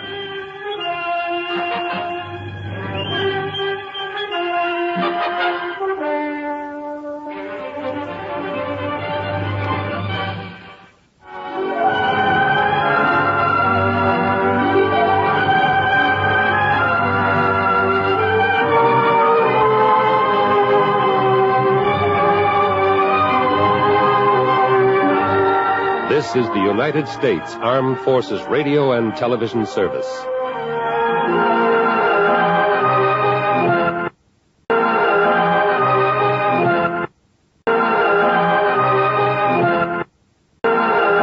From Hollywood, it's time now for... Johnny Dollar. Pat McCracken, Johnny, Universal Adjustment Bureau. Oh, hi, Pat. What's on your mind? At the moment, you. Huh? Johnny, you've been working too hard. Oh, this I've been convinced of for years, Pat, but I've never been able to convince anybody else, especially you. Okay, I'm convinced. What you need is a nice vacation, all expenses paid. Whoa. Southern California's very nice this time of I year. just came back from there. The beaches, the swimming, sun, golf, Look, nightlife. Pat, thanks a lot, but no thanks. Well, now, Johnny. The last time you invited me to take one of your vacations, I got hit over the head, almost run down by a truck, and kicked around by a guy 7 feet tall. Yeah, but this one's different, Johnny. It's a real simple job. Oh, they all are, according to you. All I want you to do is pick up something out on the coast and bring it back here. That's all. Yeah, what? $100,000. Oh. Oh. I'll be right over.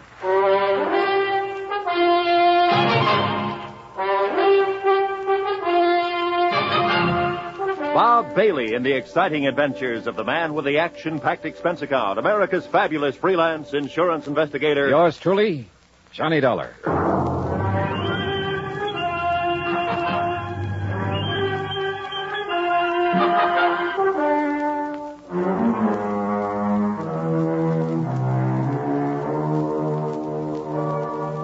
Expense account submitted by Special Investigator Johnny Dollar to the Universal Adjustment Bureau, Hartford, Connecticut.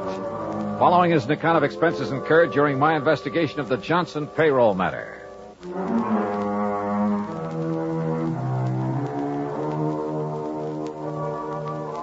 Expense account item 1, $1.25 cab fare from my apartment to the office of Universal Adjustment Bureau in Pat McCracken. Well, $100,000 made you prick up your ears, Johnny. Sit down. Okay, Pat. What's the deal? You hear about the Johnson payroll robbery last week down in New York? I read about it, but there weren't too many details. They got $100,000, and the payroll was insured by one of the companies we represent. How many in on the robbery, do you know? Oh, we're not sure. There were several. One of them was fatally wounded. Was he able to talk before he died? Yeah, just enough to tell us the plan was to split up after the robbery, meet in another city to divvy up the loot. Uh-huh. And you think it's out in California now? We also think one of the crooks may be trying to double-cross the others. Hiding out from them, maybe? That's the general idea. We got a call from Los Angeles this morning. Fellow wouldn't give his name, but he claimed he could give us a lead on the one who has the dough. For a price, of course. Oh. So you're to meet him in L.A. and find out what he knows, if anything. What do you figure his angle is, Pat? Oh, maybe several, Johnny, but I don't care. What I do care about is getting the money back. All right. How do I contact this man in Los Angeles? You don't. He'll contact you at your hotel, the Nestor. The Nestor. Okay, Pat. I'm on my way. Oh, just one thing, Johnny. Yeah? Maybe it's occurred to you, maybe it hasn't. There will be others looking for that money, too. The other guys involved in the robbery? Yeah. Of course, if you can get there first. I'll try. Oh, and don't bother telling me to be sure to get back here in one piece. That I'll really try to do.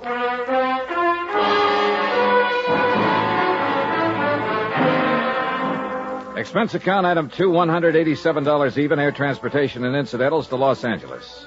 I've been told to stay at the Hotel Nestor, so I took a cab that's item 3, $5.50 from the airport. It was just getting dark as my cab pulled up in front of the place.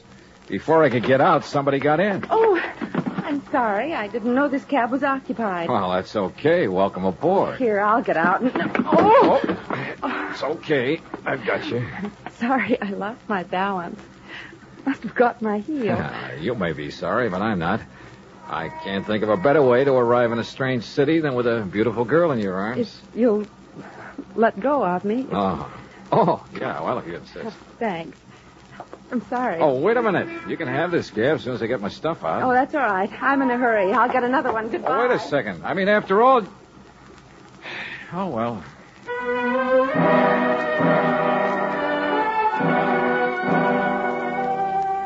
Yeah, that's the story of my life. The best ones always seem to get away. I went into the hotel lobby to register, but found a message waiting for me from the informant who'd phoned to Pat. I was to drive to the little town of Corrado Beach down the coast and meet a man there first thing in the morning. There was a map showing me the way to a small pier where the meeting was to take place. Looked like Los Angeles had suddenly got too hot for him. Expense account item 4, $50 to rent a car. I left word where I'd be, drove to Corrado Beach, and checked in at a motel. Then early next morning, I went out to the little pier. It was a ramshackle affair with a couple of beat-up boats tied to it and an old character fumbling with the door of a little bait shack. I went over to him. Hi. Morning. Having trouble? Yeah, some kid's been monkeying with this lock. You want some bait? No. This is one trip I didn't come to fish. How is it, by the way? Fishing? Yeah. Fine. Oh, just my luck. No, I'm supposed to meet somebody here. Oh, it must be that fellow out there. He was already there when I got here. Oh, where? Well, you see that boat, the bottom side up on the pier near the end? You mean the man sitting beside it? Yeah. Got himself a fishing rod, looks like. Could be he wants some bait. I'll walk out with you and see if you don't mind. Oh, not at all. So the fishing's been good, huh? What have they been catching? Oh, quite a few bass last couple of days. Off the pier? Yeah. There's some kelp beds in close. Brings them in around here. Funny. Hmm? Your friend there, you don't see him. Hey, asleep, I guess. Hey, watch out. He's slipping. Grab him. But, Hey, mister. Mister, he isn't sleeping. That's right. He's dead.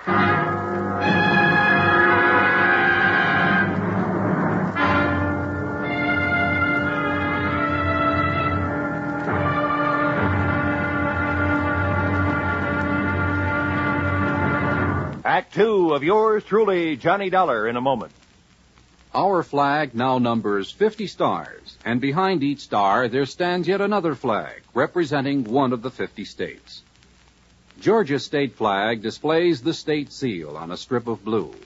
The seal symbolizes the fact that constitutional government rests equally on the three major branches of government, legislative, executive, and judicial, and that all three must be guarded equally if a sound government is to be maintained. The greater portion of Georgia's flag is crimson. On it is superimposed the blue cross of St. Andrew, bearing 13 white stars for the original 13 colonies.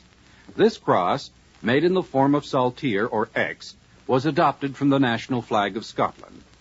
Georgia's state flag, the flag of the fourth state to enter the Union, was adopted in 1956. And now, Act two of yours truly, Johnny Dollar, and the Johnson Payroll Matter.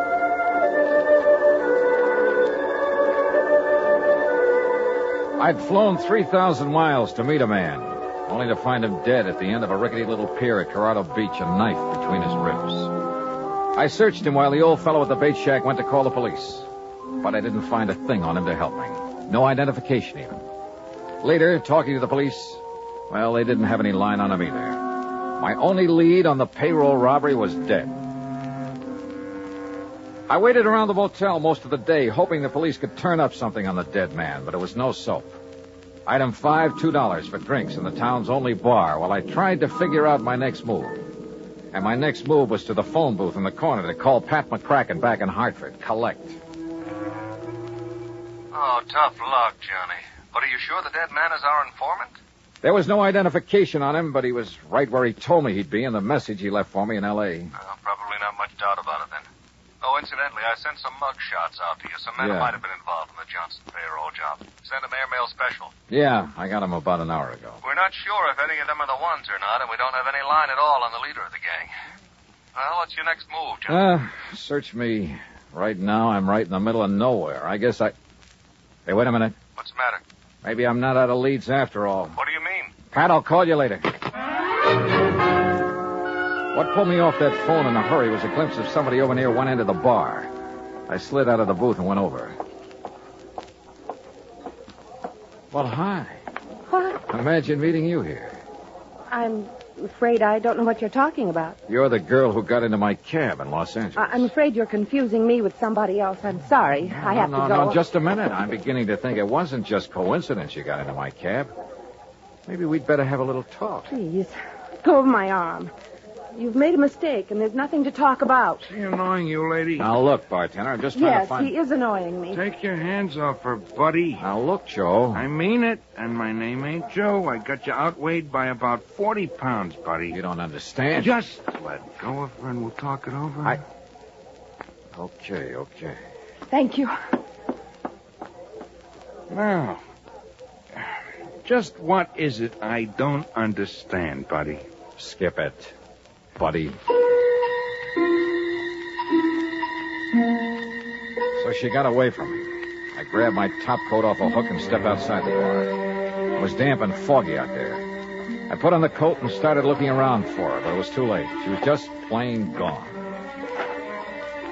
Then, walking along with my hands in my coat pockets, I realized there was something in one.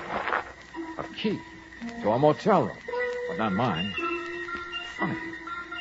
Then I remembered I'd had the coat beside me in the taxi when the girl climbed in back in Los Angeles. Yeah, she could have slipped it in the coat pocket then. But why? Now, that's what I wanted to find out. I looked up the motel. It was about a mile down the highway from mine, room 7. Yeah, the key fit all right. Then as I opened the door, I realized I had company right behind me. Freeze, Dollar. Huh? Who are you? Never mind. Inside. Move. Okay.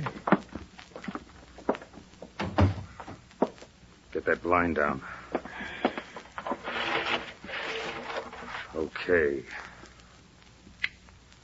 Oh, wait a minute. Your face looks familiar. Yeah, those mug shots McCracken sent me. You must be Slattery. Bright boy. One of the guys they suspect of pulling the Johnson payroll job. Too bright for your own good, Dollar. You must be the one who killed the man out on the pier. The man who was going to tell me where the payroll dough is. That's a nice stall, Dollar, but it won't work. What do you mean, Slattery? Blake killed him, and you know it. Yeah? Who is Blake? You want to play it coy, huh, Dollar? Okay, we'll do it your way. Blake's got the payroll dough, and you're working with him. Just how do you figure that? Blake's girlfriend climbed in your taxi in Los Angeles. I figure she slipped you the key to this room. Hey, look, you got a few things all twisted. Shut up and stand still. This gun has a habit of going off sometimes. No kidding. So where's the dough? Take it or leave it, Slattery, I don't know. Well, it better be in this room. Yeah? And if it isn't? You guess. I don't think I need more than one. If it isn't here, I'm not leaving. That the idea? Oh, you leave, all right. It's just that you won't be walking out of here. Act 3 of yours truly, Johnny Dollar, in a moment. Over 150 years ago, the Swiss poet Henri Amiel wrote, "Heroism is the brilliant triumph of the soul over fear. Heroism is the dazzling and glorious concentration of courage." During the Korean campaign, Corporal Ronald Rosser was attached to the heavy mortar company of the 38th Infantry, 2nd Division, United States Army. Rosser, a veteran of World War II, rejoined the Army and shipped to Korea when he heard that his brother had fallen in the winter assault of the Chinese Communists. One day, Rosser's company moved into enemy territory. At the time, the corporal was a forward observer and carried a radio. Suddenly, in the midst of an enemy attack, Rosser handed his radio to a buddy, slipped the safety off his carbine, and filled his shirt with hand grenades. He charged at the enemy through fierce mortar and artillery fire, shooting from the hip. Straddling a bunker, he riddled its occupants. Still advancing, he accounted for 2 more of the enemy, shooting one through the head and clubbing another to death. Continuing his one-man charge, he jumped into a trench full of enemy soldiers, opened fire, and forced his way relentlessly down the length of the trench, killing right and left with grenades and carbine fire. Out of ammunition, he returned to his company, where he replenished his supply. Then he charged the enemy again and again. Finally, he returned to his own area, and taking the radio back from his friend, he moved out with his company. Corporal Ronald Rosser was awarded the Medal of Honor for his action. Action which had shown the enemy that his personal code of conduct wouldn't let them push around either his kid brother or his country. And now, Act 3 of yours truly, Johnny Dollar, and the Johnson Payroll Matter.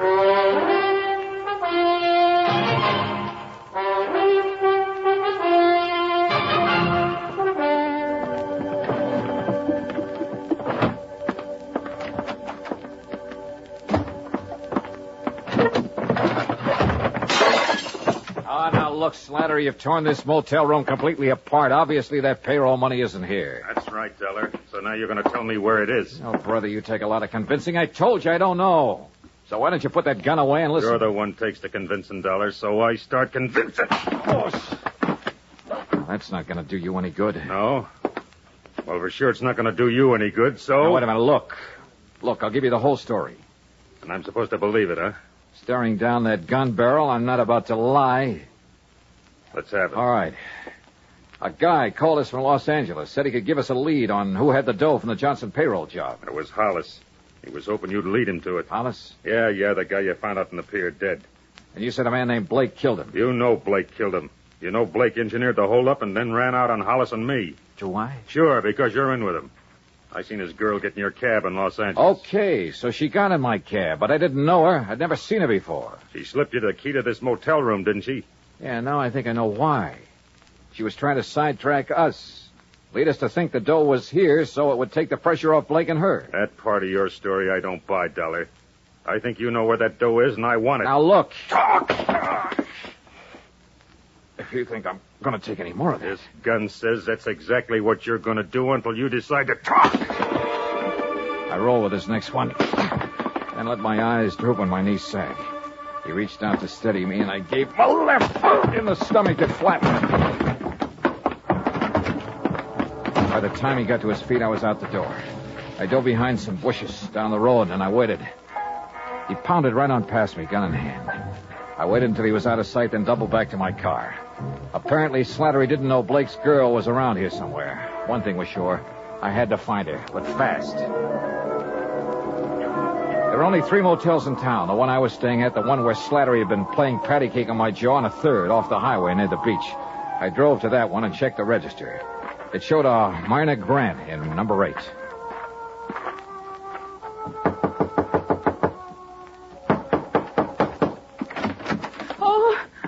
Hello, Myrna. No, please, get out. Oh, no, sorry. We're going to have that talk right now. I tell you, you've made a mistake about me. Oh, come on. Drop the act, Myrna. I know you're Blake's girlfriend, that you slipped that motel key in my coat pocket in L.A. to get me off the trail of the Johnson payroll money. The what? I also know that Blake masterminded the robbery and double-crossed his buddy, held out on him. Oh, I guess I knew it must be something like that. What are you talking about? Mr. Dollar, I haven't known Fred Blake very long. A month, maybe. I didn't know what he did for a living, and I didn't ask him. 2 days ago, he said he was in trouble and needed my help. He wanted me to slip that key into your coat pocket in the taxi in Los Angeles. To take Slattery off his trail. Then he told me to meet him here at the beach. When I saw you in the bar a while ago, I got panicky. I didn't know what to do. But that's all I know about it. Mr. Dollar, I didn't know Blake was a criminal. Honestly, I didn't. Yeah? Now, will you help me find him? Yes. I will, Mr. Dollar. If I can. The trouble is, right now, I don't know where he is any more than you do.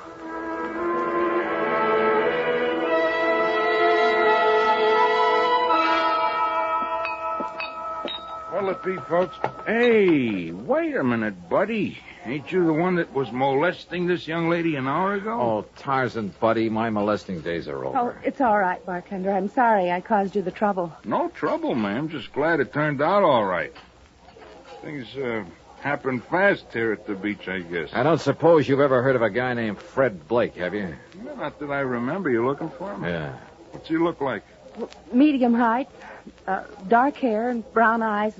Yeah. Regular features. That description would fit half the guys that come in here. Sure. Fishermen, salesmen, vacationers. Only that kind don't come in here anymore. Salesmen? No, fishermen. I thought the fishing was good here. Been no fishing around here for months. Huh? A fellow told me they were getting a lot of bass right off the pier. He was pulling your leg, buddy. There's a chemical plant nearby. A lot of stuff got dumped into the water by accident a few months ago. The fish haven't been back since. Wait a minute. Sure, right under my nose all the time. What do you mean, Johnny? Mine, I'll see you later. I got in my car and headed for the pier. As I turned off the highway, I could see a car a couple of 100 yards back following me with its lights off. But I couldn't stop now. I parked near the pier and headed for the bait shack. The windows were still boarded over, but I could see a crack of light between the boards. I eased over to the shack. Oh, no. I flattened against the wall as the door came open and Blake came out with a gun. I hacked it out of his hand. What? All right, hold it, Blake. Well, the fisherman's friend, huh? Look. You killed that guy on the end of the pier just before I showed up this morning. You didn't have time to leave, so you covered by making like you worked here. Then it occurred to you this was a pretty good hideout until Slattery got off your trail. Look, maybe we can make a deal, Dollar. Oh, we're going to. You turn the stolen money over to me, and I turn you over to the police. Drop your gun, Dollar. Huh? Drop it. Okay, Slattery. Hello, Blake. Glad to see me. Look, Slattery, I wasn't trying to cross you. I was going to get in touch with you when things quieted down. Sure you were. Let's have the dough. All right, it's in the shack. Blake half turned, and I saw his hand slide into his coat, a second gun. He whipped it out, but Slattery had seen it, too. He got Blake, but his eyes were off me for a lucky second. I checked Blake. He was still alive. Yeah, they'd both keep. For a long time.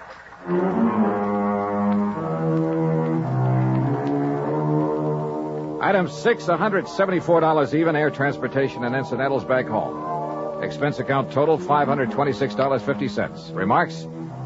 The payroll money is back where it belongs. And Slattery and Blake are back where they belong, with Blake facing a murder rap to boot. Funny, I probably wouldn't have nailed him if he hadn't told me that phony story about the fish biting near the pier. Teaches me a lesson, Pat. I'm not going to tell any more fish stories. They can kill you. Yours truly, Johnny Dollar.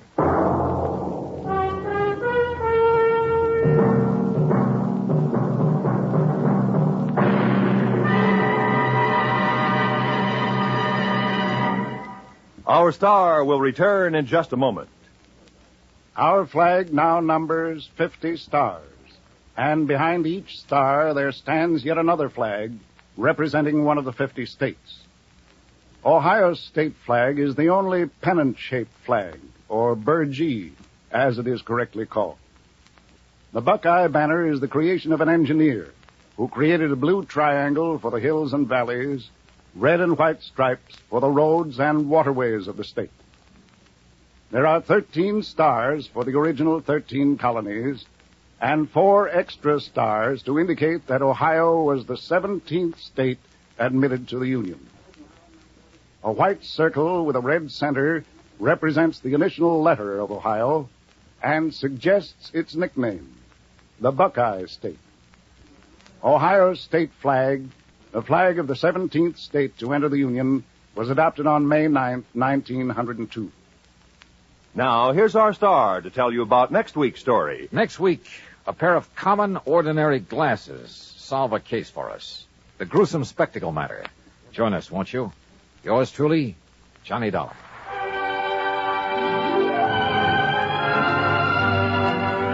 Yours truly, Johnny Dollar, starring Bob Bailey, originates in Hollywood and is produced and directed by Jack Johnstone. Today's story was written by Robert Stanley. Heard in our cast were Virginia Gregg, Lawrence Dobkin, Horace Lewis, Shepard Menken, and Frank Gerstle. Be sure to join us next week, same time and station, for another exciting story of yours truly, Johnny Dollar. This is Roy Rowan speaking.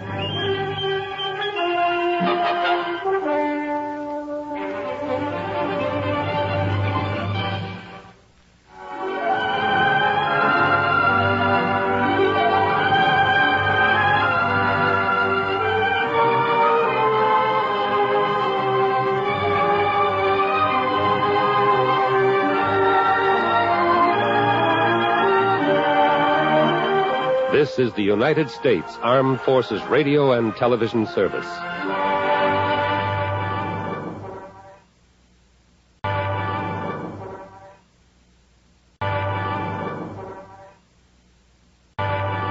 From Hollywood, it's time now for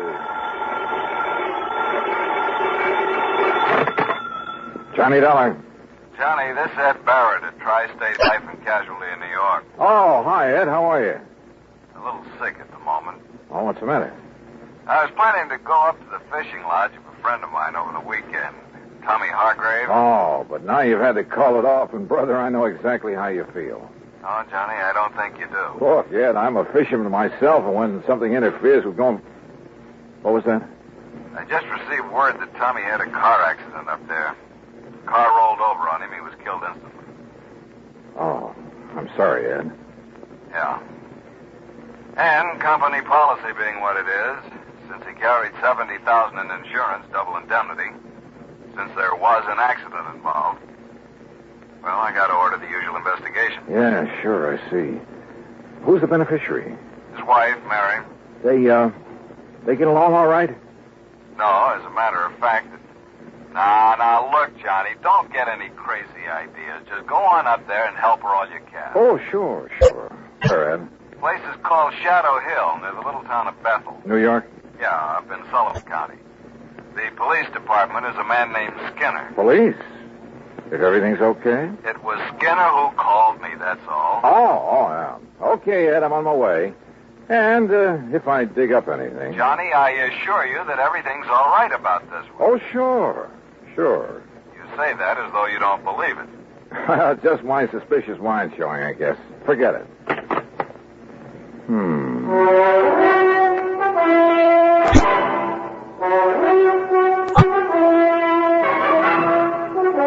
Bob Bailey in the exciting adventures of the man with the action-packed expense account. America's fabulous freelance insurance investigator. Yours truly, Johnny Dollar.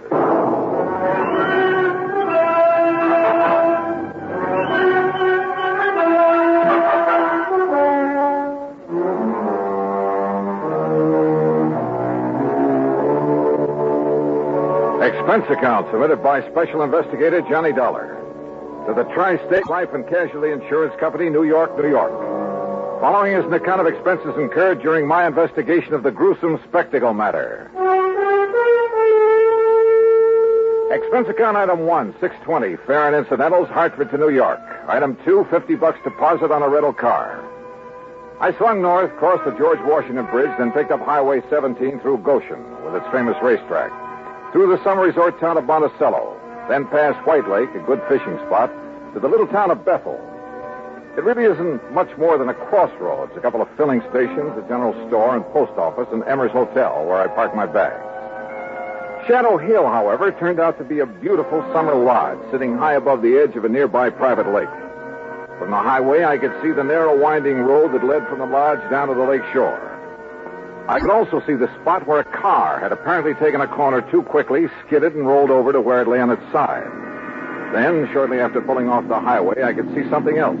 Another car, just short of where the accident had occurred. It was half hidden in a clump of trees that bordered the road. And as I slowly pulled up to it, a man suddenly jumped out and leveled an old .30-30 rifle at me. Stop right there. Don't come any closer. Oh, well, now, just a minute, mister. Who are you? What are you doing around here? Stranger, huh? Yeah, I guess you'd call me a stranger, but look, Then maybe you're the stranger I'm looking for. Get out of that car with your hands up over your head. And don't try no funny business. Hey, what is this, a holdup? Do like I tell you to. And be quick about it. Okay, whatever you say. Come on. I can't seem to... This door doesn't seem to want to... You trying to pull some trick? No, Open that door. Well, it's stuck. I can't... There, here. I'll do it. Now then. Thanks. Yeah, now I'll take that gun. Oh, no, you won't. All right. No. All right, up on your feet. No, just a minute, son. Turn around. Go on, turn around. You just look here, son. You just take it easy, old man, and remember I have the gun now. I'll lock you up for this. That's what I'll do. You'll what? Yes, sir. Interfering with the law this way. The law? You? That's right. See? Here's my badge. See? Oh, okay then. Look, Mr. Skinner. You look, you... Hey, how'd you know my name? You are Mr. Skinner, aren't you? Well, sure I am. Amos Skinner. Only it's Chief Skinner to you. Police Chief Skinner. And if you think you're going to get away with this, you... What's your idea? Oh, Chief, it looks like you're just the man I came to see. Huh? Only, maybe you'd better have your gun back. Here. Well, all right. All right, now, you just put your hands up and... Say, now, just a doggone minute. Who are you? Johnny Dollar. Johnny Dollar? That what you said? That's right. The Johnny Dollar? I'm an insurance investigator. Well, praise be to Betsy. Well, I might have known there was someone like you, the way you outsmarted me. Banging the car door against me that way. Oh, I'm sorry about that, Chief. Well, Johnny, I'm real proud to meet you. And believe me, son, I'm just mighty glad you're here. Oh? Why do you say that? Just you look here, Johnny, over the edge of this road. Look. You see it down there? That car? Is that the car in which Mr. Thomas Hargrave was killed? Oh, you know about that? That's what I came here to investigate. Well, all right then. Now, you listen here to me, Johnny. Well? I'm the one that telephoned down to Mr. Hargrave's insurance company down to New York. So I understood. I did it as a favor to Mary. That's his wife. On account of She was so broke up and all. Never did like her, but she was pretty upset. Very considerate of you, Chief. And I told the insurance company just what I told everybody else. That Tommy Hargrave took this turn in the road too fast. You see the turn right above here? Yeah, that's a sharp one. Well, he took this turn too fast and skidded off the side, and the car went over and pinned him underneath it, and that was it. Killed him. Well? Well, all right. Now, Johnny, I just come over here from old Doc Walton's. It was down to Doc that I took Tommy's body yesterday just after it happened. And you know why I come back here? Well, I can think of one good reason. Yeah. From something you just told me. Yeah. And from what I can see of the car down there. Yeah, well, it was because I suddenly started thinking, how could a man who knows this road so well ever make the mistake of... Hey, what were you going to say? Well, Chief, that car was coming down the road, down from the lodge, wasn't it? Yeah, that's right. That means he made a left-hand turn right here. Correct. The car went off the road, fell on its side, and leaned right where you landed, right where you see it, right on top of Tommy Hargrave. That car is a sedan. Yeah, that's right. And even from here, I can see that the windows are all closed, except for the one next to the driver's seat. Correct. But now... And it's obvious it didn't roll completely over. No, sir. It just flipped over on its side and slid down there. And yet you say that Tommy Hargrave's body was under it. That's right. Under the right side of the car where we practically had to dig it up. Hey? Uh-huh. Can you tell me how he could have fallen under that side of the car, windows closed? Johnny. Yeah.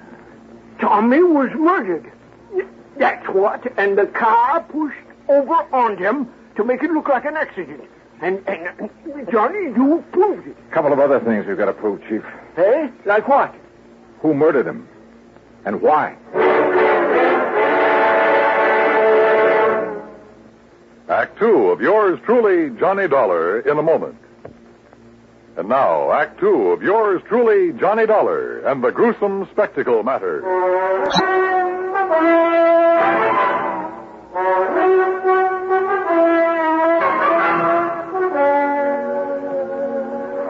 Chief, tell me this. When and how did you learn of this so-called accident that killed Tommy Hargrave? Well, from Mary, his wife. Oh?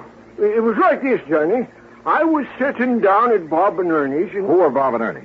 Well, they run that mobile gas station down the highway you pass on the way. Oh, go on. Well, we were just sitting there talking about the Hambletonian and all the money... What do you mean, the Hamiltonian?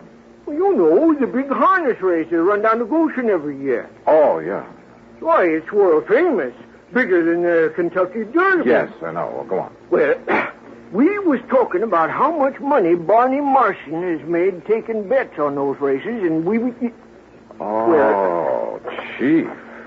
You mean you have a bookie here in Bethel? Well, now, John... And that you, as chief of police, condone such goings-on? Well, now, we... Oh, I'm surprised at you, Chief. Oh, well, it's just a little sort of harmless betting is all. Oh, sure. Every man's entitled to a little... Well, you know how it is. Yeah, I sure do. Now, let's get back to the subject. Yeah, sure. Well, like I say, we was sitting there talking... And we seen Mary Hargrave driving by on her way back from New York, where she'd gone to do some shopping that day. She wasn't here when it happened? Well, no, sir. She couldn't have been. You're sure? Well, like I told you, she was in New York. Anyhow, she drove on up here, saw what had happened, and drove right back to tell us at the gas station. We came up here, dug Tommy's body out from under, took it down to Doc Walton's office, and that was it. How carefully have you inspected that car down there? Well, that's what I was about to do when you come. All right, come on. Let's take a look at it. Well, sure. Have you any way of proving Mary Hargrave was actually in New York? Proving? Well, no, I guess not. Hey, look here, Chief. Huh? Keys are still in the ignition, but the ignition's turned off. You're right, Johnny. You're right. This car wasn't rid over the side of the road. It was pushed. Here, let's see if we can get this door open. Yeah, I'll give you... Let's see if some of this... Yeah, very good. Well, what are you doing with that handful of dust? Well, it's not very professional, but some of this fine dust ought to bring out any fingerprints on the steering wheel, and we'll be... No prints there that I can see. Oh, you're right. Chief, this wheel has been carefully wiped off. So whoever did it. Huh? What'd you find? Did Tommy Hargrave wear glasses, spectacles? Tommy? No, sir. What? Come on, Chief. First thing I want is a look at his body. Did Doc Walton just say? That's right. Then let's go.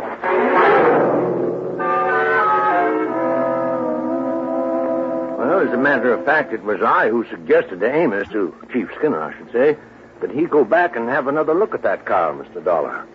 Just why, Dr. Walton? Because a couple of things about this body made me wonder. Look here, the way the clothes are torn, as though he'd had some kind of a struggle. Scratches and contusions on his hands. But more important, here. No? Here at the base of the skull, this mark. Up where that car is, there are no rocks, no stones, no anything that could make a mark like this. And there's another on the face below the eye. You know what that looks like to me, Doctor? Oh, what's that? A mark from the butt of a .38 automatic. And I've seen plenty of them. My Betsy, Johnny, you're right. Then that would indicate Hargrave was murdered. And the car pushed over on him to make it look like... Yes, sir. And Johnny and me found a few other things around that car that would indicate the same thing. Doctor, I understand Tommy Hargrave did not wear glasses. No, not that I know of. Of course, Mary, his wife... She wears them? Yes, she does. Can't do without them. What kind? Well, just regular tortoiseshell, you know. Something like these, maybe? Well, I don't know. Granted, one lens is smashed and part of the frame is broken, but is this the kind she wore? Yes, Mr. Dollar, I'd say so. Of course, a great many Johnny, surely you don't think his own wife... They didn't get along too well, did they? Well, no, but after all, when any couple's been married 10, 11 years... Also, she just happens to be the beneficiary of his sizable insurance policy. Good heavens, Mr. Dollar. Yeah, I think we'd better pay a little visit to Mrs. Mary Hargrave.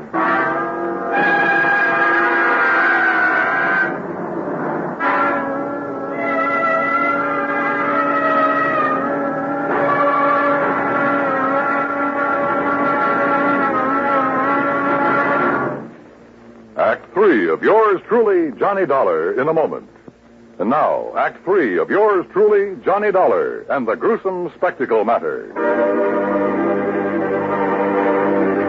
The three of us, Dr. Walton, Police Chief Amos Skinner, and I, drove up to the lodge outside the little town of Bethel, New York, to see why Mrs. Mary Hargrave had killed her husband, made it look like a car accident. That is, if she did it. And what little evidence we had pointed right straight at her. The obvious fact the car had been pushed over on him after he was killed. The mark showing he'd struggled for his life had been struck with the butt of a pistol. The fact he and his wife hadn't got along too well, that she was his beneficiary. And finally, there were the glasses I'd found in the car.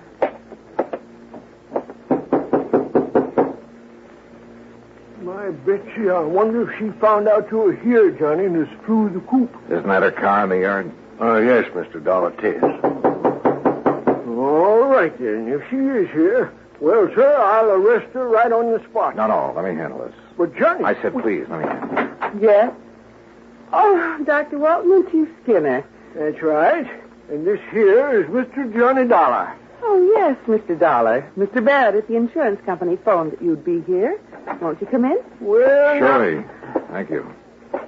I'm sorry to have been so slow in answering the door, but I seem to have mislaid a pair of my glasses. Yeah, that, Johnny. I'm blind as a bat without them. Won't you all sit down? Thank you. Yes, thank you, Mary. I've been using an old pair of steel rims with an old prescription, but they look so terrible. When did you lose your glasses? Oh, I must have mislaid them a couple of days ago. Ha! Now, what do you mean by that, Amos? You know very well what I mean. You don't seem terribly upset about your husband's death, Mrs. Hargrave? Why should I, Mr. Dollar? We haven't been exactly getting along for years. All he seemed to care about was his fishing and betting on the horses day after day. Oh? And I never did care about spending every summer up in this stodgy little town with all its stodgy people and... Oh, I didn't mean you, Dr. Walton. Oh, yes, thank you. The first thing I'll do when I collect the insurance is sell this place and go back to the city where my friends are. Where there's some excitement and Mr. Dollar, are those my glasses you have there? Are they? Well, they look like mine. Only what happened to them? Sure, they are hers, Johnny. What? No, Dollar. No, I don't think they are. Let me have them, please. Sure. Here. What's going on here? Johnny, we're just wasting time. No, wait. These can't be hers. I should have realized. Sure they are. Gentlemen, please. I've seen your glasses, Mary, many times. Very thick at the edges, very thin in the center of the lens. Well, isn't this pair? This lens, the one that's still intact, bears no resemblance to yours at all. Oh. No. Wait a minute, wait. Listen, Mrs. Hargrave. Will somebody please tell me what... Listen, will you? You say your husband was always playing the horses. Yes, of course he was. But do you mind telling me what Even while he was up here? Yes, all the time. Mr. Dollar, I don't see what you're driving at. I sure don't. Oh, brother, this is probably the wildest hunch I've ever had. What? Mrs. Hargrave, did your husband owe a lot of money on his betting? Owe a lot? I should say not. Just the opposite. He's been going around for nearly 2 weeks boasting about the big killing he made. If he ever collected... Doctor, let me have those glasses. Oh, yes. Look, here, this little mark inside the temple. Oh, that's the mark of the optometrist over in Monticello. Here, you see? The same mark as in mine. Yeah, okay. Now, just sit tight, the three of you. Oh? Now, Mr. Dollar. Now, you look here now, Johnny. And Amos, don't try arresting anybody while I'm gone. But it might make you look a little foolish when I get back. Back from where, Dollar? I'll see you all later.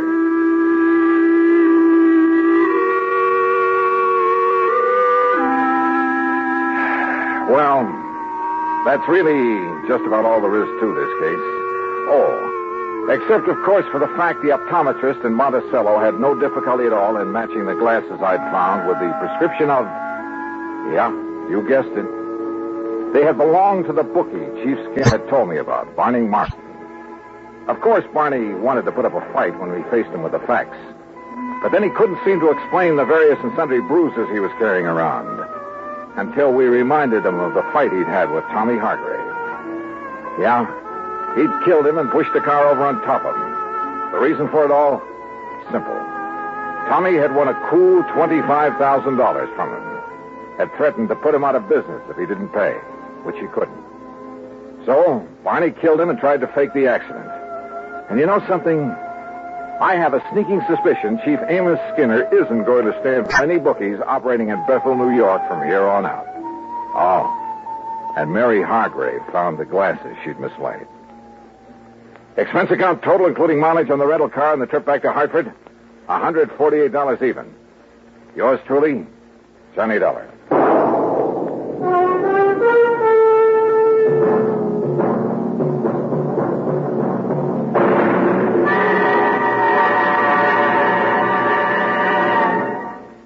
Our star will return in just a moment. Now, here's our star to tell you about next week's story. Next week, well, listen. I promise you the most unusual case and some of the most unexpected people you ever... Well, join us, won't you? Yours truly, Johnny Dollar.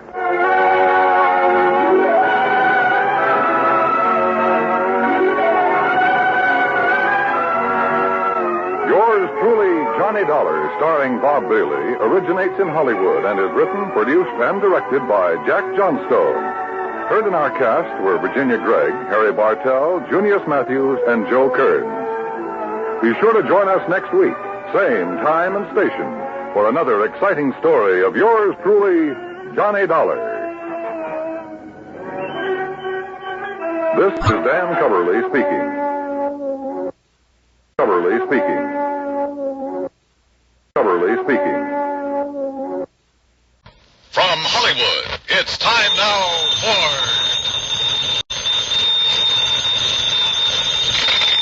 Johnny Dollar. Earl Foreman, Johnny. Hi, Earl. How are things in sunny Florida? I think I'll move to California. What? I mean, get away from this crazy insurance business as far as I can. You sound like you have a problem. I sure have, a real wild one. Trying to get rid of $65,000. That's a problem? It's insurance on a policy bought and paid for by one Albert Schuyler Kingdom. Well? He died and left the money to his only child, his son Henry. Well, what's the matter? Can't you find him? Find him? That's just the trouble, Johnny. I found two of them.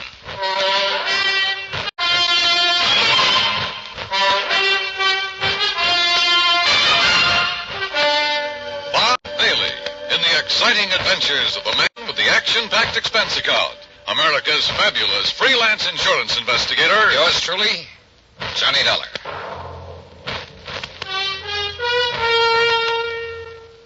And now, Act One of yours truly, Johnny Dollar.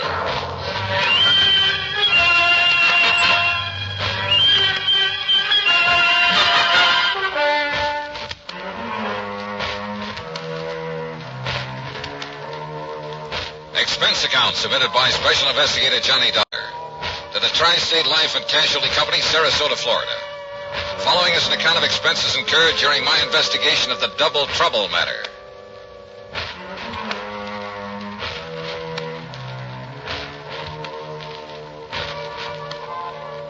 Expense account item 1, 8320 plane fare and incidentals, Hartford to Tampa to Sarasota, Florida. Item 2, $1.75 for a cab to Earl Poorman's office in the Conroy building. That's right. After waiting 20 years for this sole beneficiary to show up. 20 years? Well, like I told you, the insured was Albert Schuyler Kingman. $65,000. Yes, he was a widower, lived up near Elizabeth City, North Carolina. And he had a son named Henry. Henry was his sole heir and beneficiary of his policy. Okay. And you say that Kingman died 20 years ago? Yes, during that big hurricane back in 38. Remember it?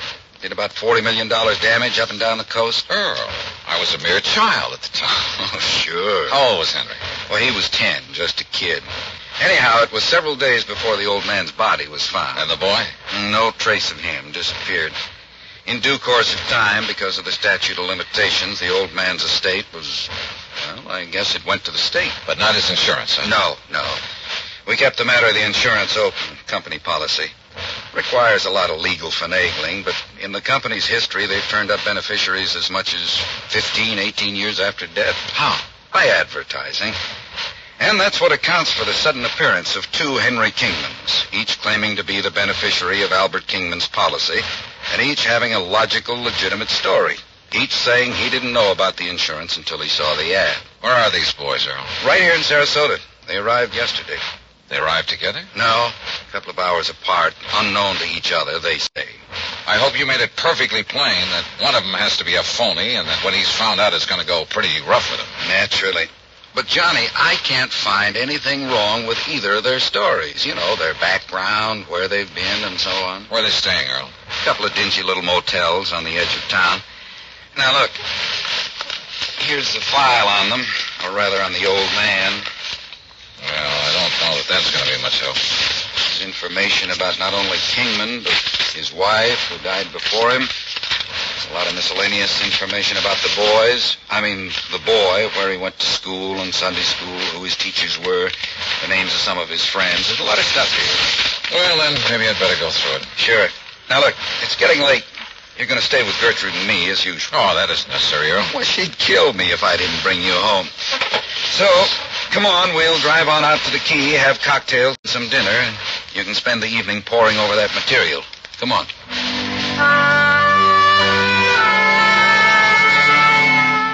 Cocktails and dinner were great. They always are with the Poormans. Only poor man is a misnomer. That home of theirs on St. Armand's Key is not only big and new, but beautiful. They have their own private dock and speedboat on the bayou directly back of the house. Yeah, and they own a couple of spanking new fancy air-conditioned cars. I decided that if I ever get enough to retire, this will be the kind of a setup for me. It was nearly 10 o'clock by the time I got around to the folder on Henry Kingman. But by 2 a.m., so help me, I knew more about him than he himself could. Yes, I was all set to expose one of these claimants as a phony, a fraud. Had the whole situation right in the palm of my hand. I thought. But, brother, I had no idea of what was coming. Believe me.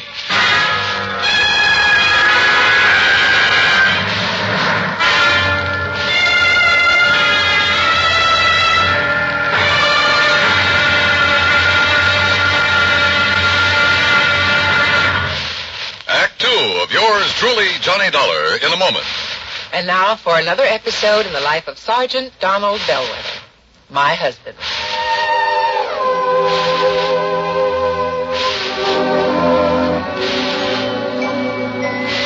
Reba! What is it, Donald? Confounded Reba, I can't find the fountain pen. I've looked all through this desk. Here it is, dear. You must have used it as a marker when you were reading this book. Let's see. This great literary classic, Six Gulch. All right, never mind about my reading habits. Just look at the coverage we're going to get with this new auto accident policy. Let's see. Collision. $50 deductible. Fire, theft, public liability, property damage, medical benefits. In other words, we have complete coverage. That's right. Of course, it's going to cost us money. I'm sending the company a check right now. Gee, it's too bad we don't live in Rhode Island. Rhode Island? Why? Oh, because then our rates would be lower. Rhode Island has less accidents per capita than any other state. Oh. Well, which state has the highest? Let me see. Here it is, Nevada. Oh, by golly, Nevada's second highest. Alaska has the most. Really? I didn't know that. Mm-hmm. You know, it's just too bad we can't eliminate traffic accidents completely. Not only would it save life and limb, but it'd be a lot less strain on the pocketbook. Yeah, that's for sure. These automobile accident policies get more expensive every year, just because there's so many costly accidents. Well, I'm glad we've got some good insurance coverage, Donald, but just remember one thing. Oh, what's that, honey? Well, some auto accidents ruin a fender, and some ruin a family. Yeah, that's true. Very true. Well, as far as I'm concerned, I don't want any of your old insurance money. I want you here at home, safe and sound. You'll always drive carefully, won't you? Yes, I will, dear. That's my Donald. That's my doll.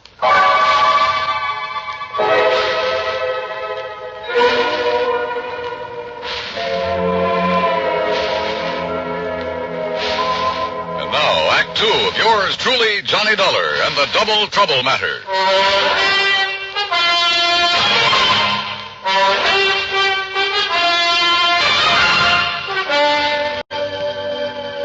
The next morning at a cheap little motel on the north edge of Sarasota, I'd spent nearly an hour carefully questioning Henry Kingman, number one.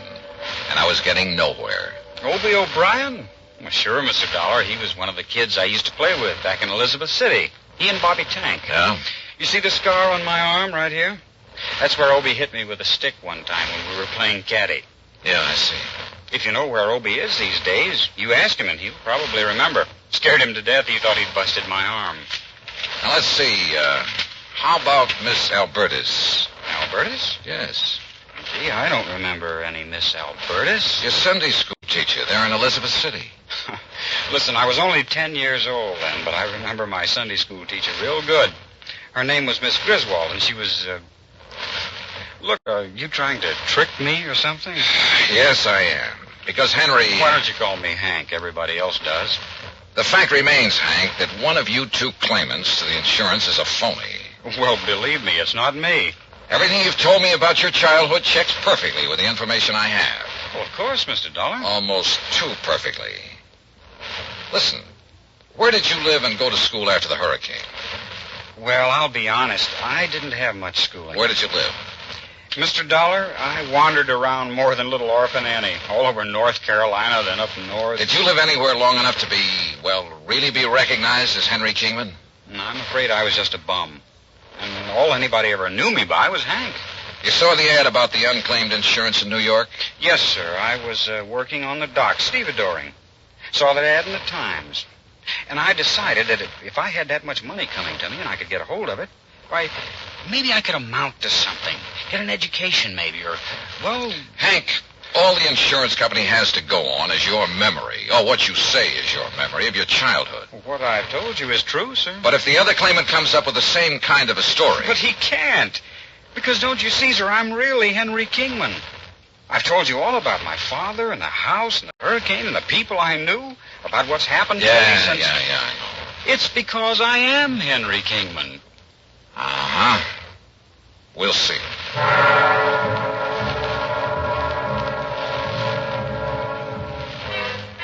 I tried to trip him up in a dozen ways, but with no success. He had a logical, reasonable answer for every question about his past and present. As for not being able to produce anyone who could identify him as Henry Kingman, well, it was simply because of his rather aimless life spent wandering from city to city, never having any close friends because he chose to go it alone. He was a tall, well-built lad with a mop of blonde hair and clear blue eyes. And I must confess I kind of liked him, his open frankness. But you know something? I could have been awfully wrong.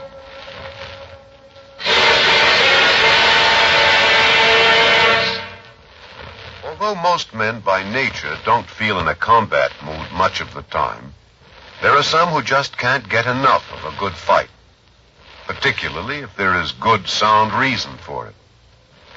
In July 1900, when American fighting men were protecting the rights and liberty of their fellow countrymen during the Boxer Uprising, the battle was a furiously fought affair. Army Private Robert H. von Schlick, serving with Company C of the 9th United States Infantry Division, was in the thick of the fracas. Although he had been wounded previously while carrying a wounded comrade to a place of safety, he rejoined his command, which partly occupied an exposed position on a dike. Private von Schlick remained there after his company had been withdrawn, and in spite of the hail of bullets around him, single-handedly continued to fire into the enemy ranks. Oblivious to the fact that he was a conspicuous target, he refused to leave the fight until he was literally shot off his position by the enemy. Private Robert von Schlick earned the Medal of Honor for valiant devotion to duty and added heroic background to the code of conduct of American fighting men. And now, Act 3 of yours truly, Johnny Dollar.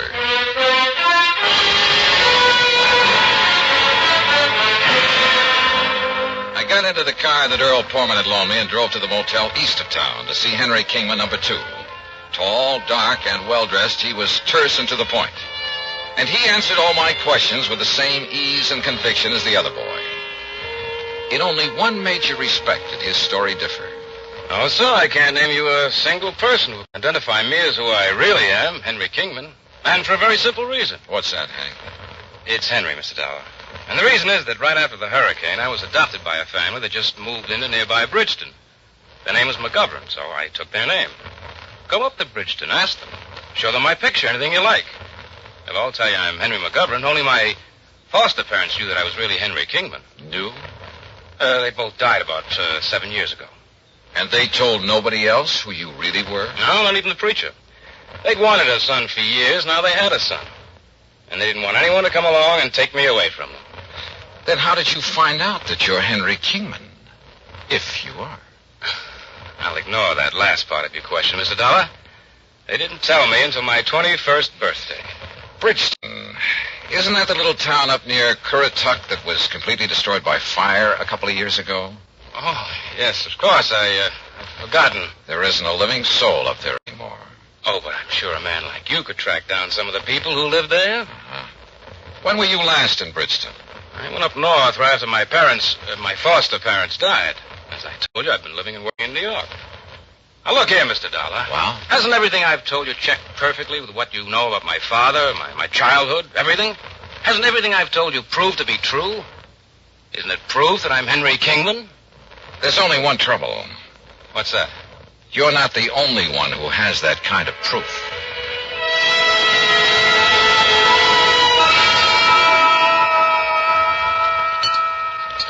Here, Johnny. Have some more of this baked sea trout. No thanks, sir. Johnny, you've hardly touched a thing. Yeah, I know, Gertrude. I'm sorry.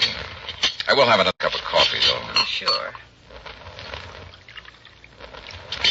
So you haven't got very far in your investigation? No, I'm afraid not. I told you, Johnny, the stories of those two boys check out perfectly.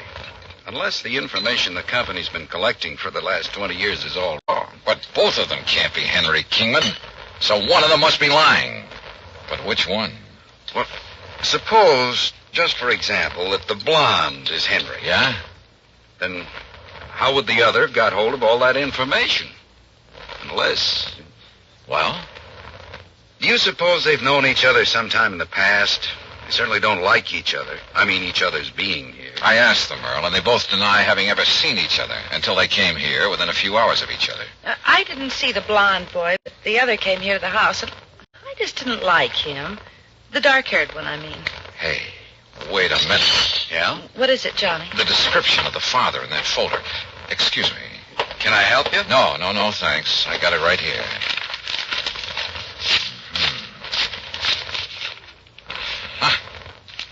Got it? Hey, listen. Does Dr. Crutches still live up the street? Sure. Do you want me to drive you over? No, thanks. I'll walk. Johnny, what'd you find I'll in that see folder? you later. Walking up that street, and there was no moon, turned out to be a big, fat mistake. In the first place, I almost bumped into a palm tree in front of the house. In the second place, I didn't see what stepped out from behind the next palm tree until it was too late. Huh? What do you want? Oh!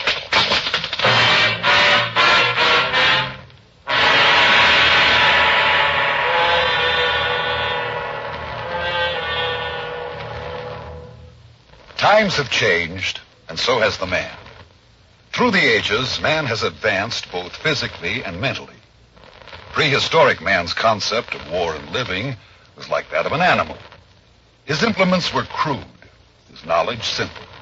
It was survival of the fittest. From his club and stones to bows and arrows and spears, from muskets and sabers to atomic rifles and missiles, man has progressed in the art of attack and defense. With each new phase, man's knowledge has developed. Today, the warrior, if he can be called such, is not a stone thrower, a bowman, or a swordsman. He's a technician who needs knowledge of all that science has developed.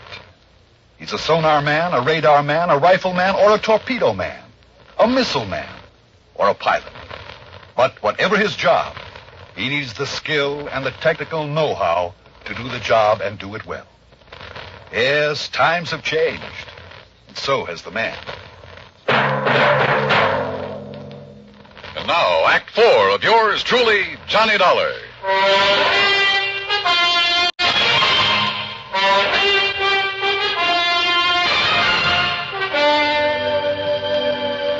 Decided maybe I'd better drive him over anyway, Doc. And that's when I found him lying out there by the palm tree. Well, it's lucky you did, Earl, but I think these smelling salts will bring him around. Whoever attacked him must have seen you coming and hold it. What the? What's this? It's okay, Johnny. Yeah, that one's Doc Crutcher. Who shot me? You don't know, Johnny? I sure don't. Oh, but, brother, I have a suspicion. A couple of them. Here, Earl, I brought him a cup of good hot tea. Tea? Sure. Get him a slug of brandy. Oh, well, sure. Only make it scotch. Good man, Doc. You feel okay now? Yeah. Earl, listen. Yeah? Get on the phone. Call the motels where those boys are staying. Tell them to get over here immediately. Better still, I'll drive over and get him. Meantime, Doc. Yeah?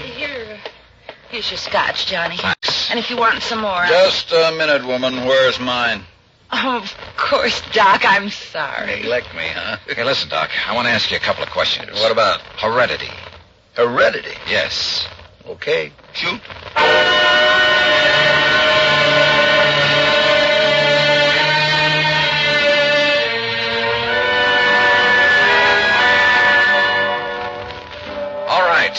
Just to keep things straight, I'll call you Hank. Sure, Mr. Dollar. And you I'll call Henry. Well, it does happen to be my name.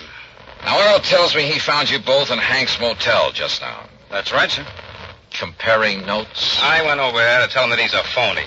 If he doesn't get out of town... Oh, sure. Hank, let me see your hands. Huh? Oh, sure.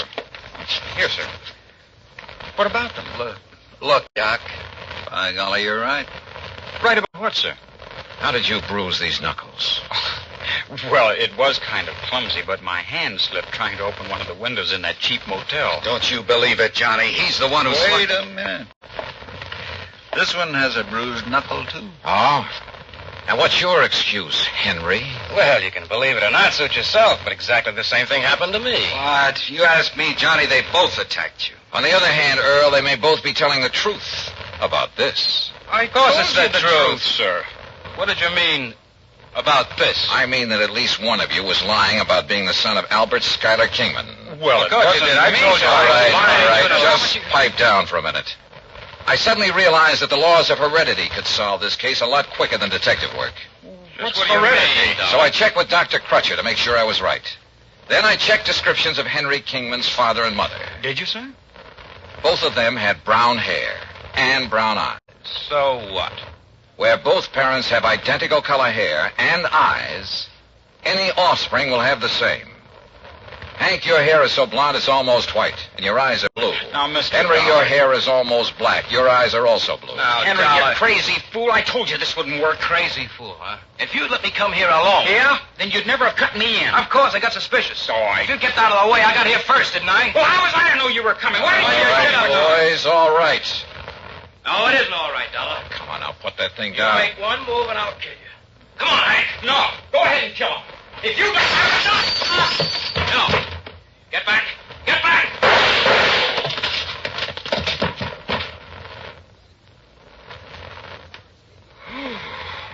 Johnny, you outdrew that Henry like...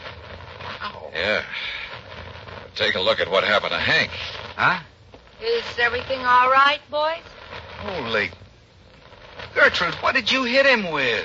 Well, I never did like that old bass anyhow.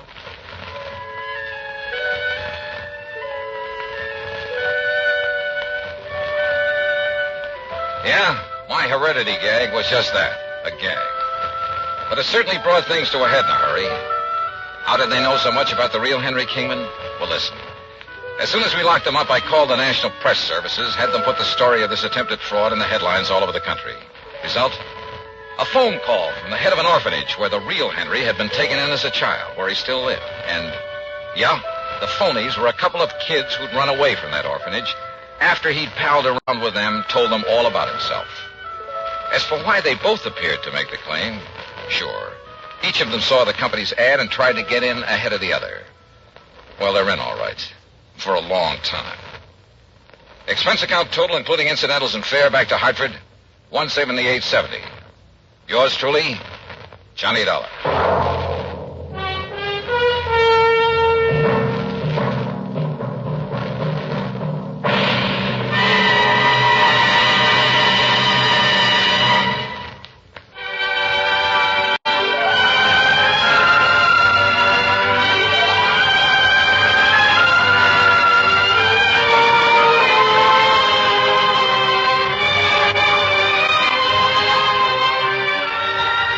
Truly, Johnny Dollar, starring Bob Bailey, originates in Hollywood and is written, produced, and directed by Jack Johnstone.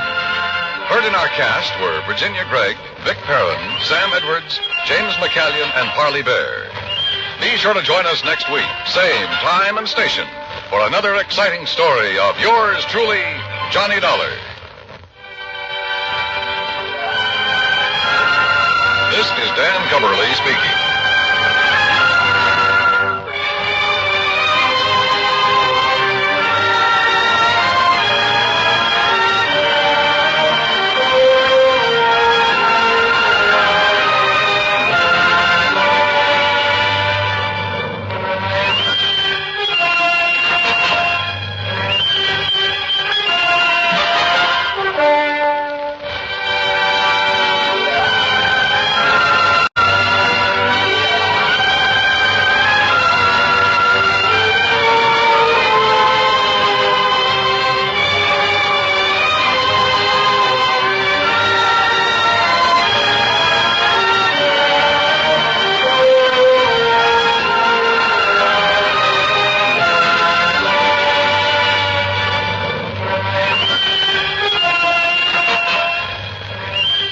Yours truly, Johnny Dollar, has been a presentation of the United States Armed Forces Radio and Television Service.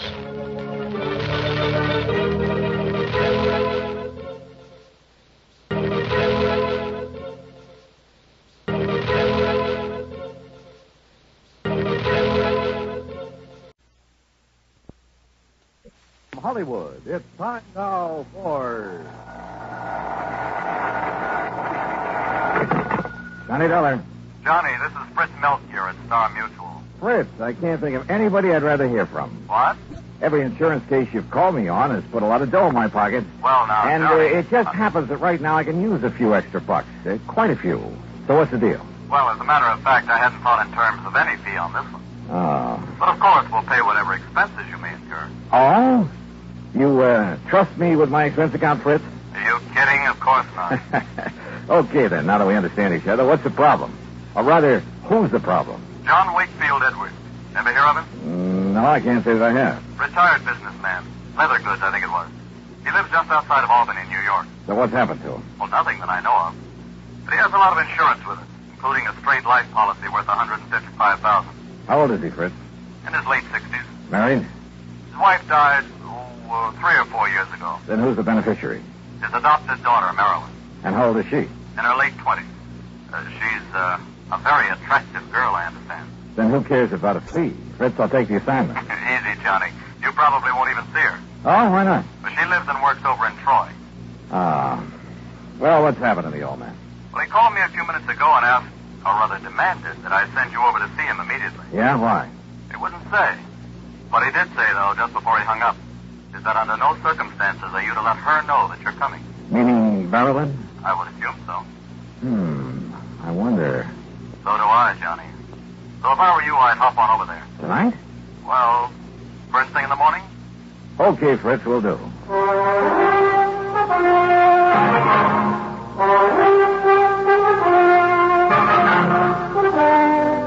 Bob Bailey in the exciting adventures of the man with the action-packed expense account. America's fabulous freelance insurance investigator. Yours truly, Johnny Dollar.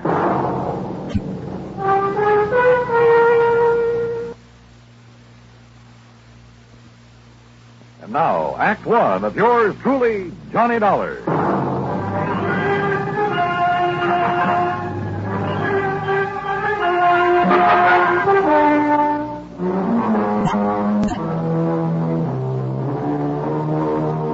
Expense account submitted by Special Investigator Johnny Dollar to the Star Mutual Insurance Company, Home Office, Hartford, Connecticut. Following is an account of expenses incurred during my investigation of the hair-raising matter.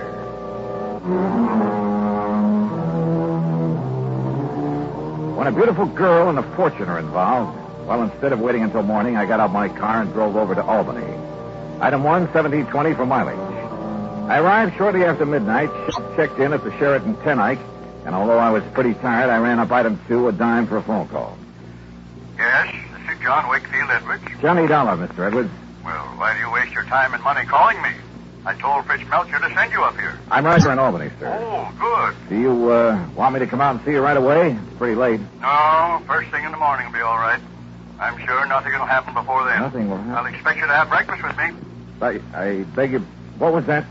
I said be here at breakfast. 7:30 sharp. Oh, okay. But now, just what did you mean about nothing will happen? I'll tell you about it in the morning. Goodbye, Mr. Dollar. Well, now, wait a minute. Look. You're the boss.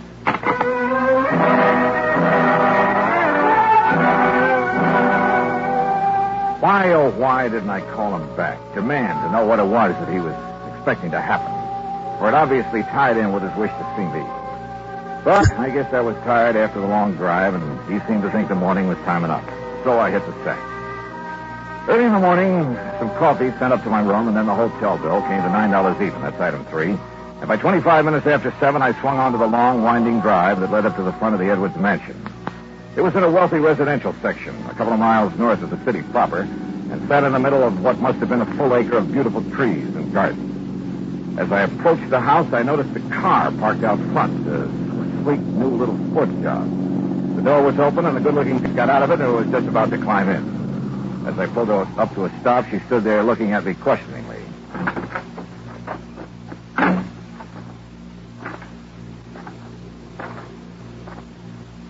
This is the Edwards home, isn't it? That's right. You want to see somebody? Why, yes. As a matter of fact, Mr. Edwards sent for me. Oh, really? Are you an old friend of his? Old? I didn't know it should. Oh, that isn't what I mean... Now, my name is Johnny Dollar. John... Insurance detective or investigator or whatever you call it. Yeah, something like that. Well, hi. I'm Marilyn Edwards. Well, hi. I should have guessed he'd send for someone like you, Johnny. Come on in. Why do you say that, Marilyn? Well, Daddy seemed to be worried about something lately. You know what? No, at least I'm not sure. That's why I thought I'd stop by this morning before going to work. Oh, I thought you were just leaving. No, I just got here. Just before you arrived. What do you do for a living? Don't laugh. I'm a model. Oh. And stop raising your eyebrows. After all, somebody has to pose for those ads for dishpan hands. Oh, sure. And so we go in and see Daddy. That is if he's up. Well, he'd better be. I have a breakfast day with him at 7:30. And it's now exactly 7:31. Then we better go in.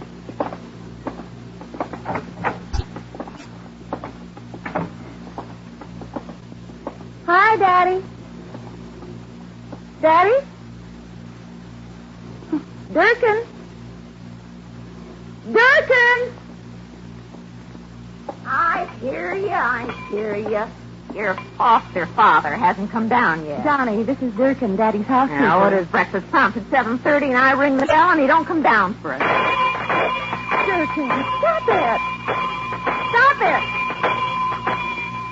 There now. That's the third time. Third time? Daddy, not punctual? I think I'd better go up and see. I'll go with you. I heard his alarm clock go off 3/4 of an hour ago, so there's just no excuse.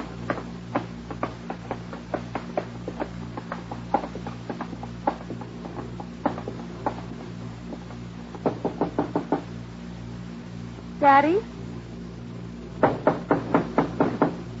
Wait a minute, What is it, Johnny? I thought I caught a whiff of cordite. Cordite? But no, I guess not. Daddy? Johnny? Johnny! Oh, no! I'm afraid so, Marilyn. He's dead.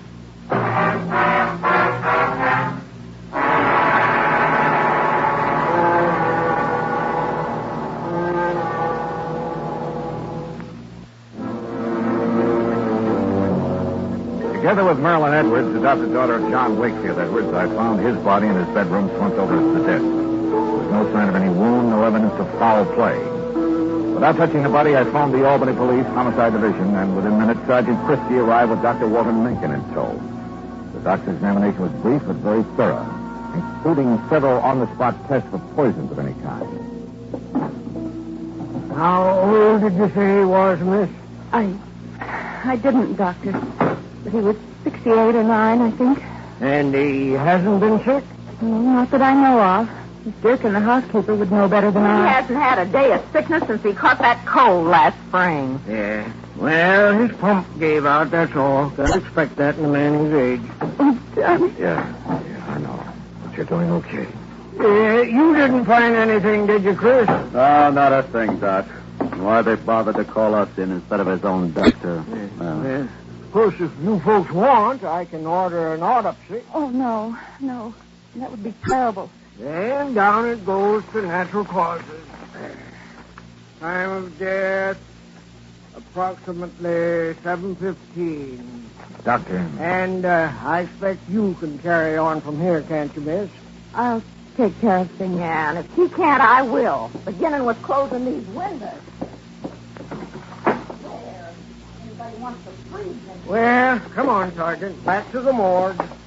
Oh, the morgue. Easy, Doc. Better? Well, if you want some breakfast, ain't gonna do him any good now. How can you... But I suppose we may as well, Johnny. And do whatever we have to do here.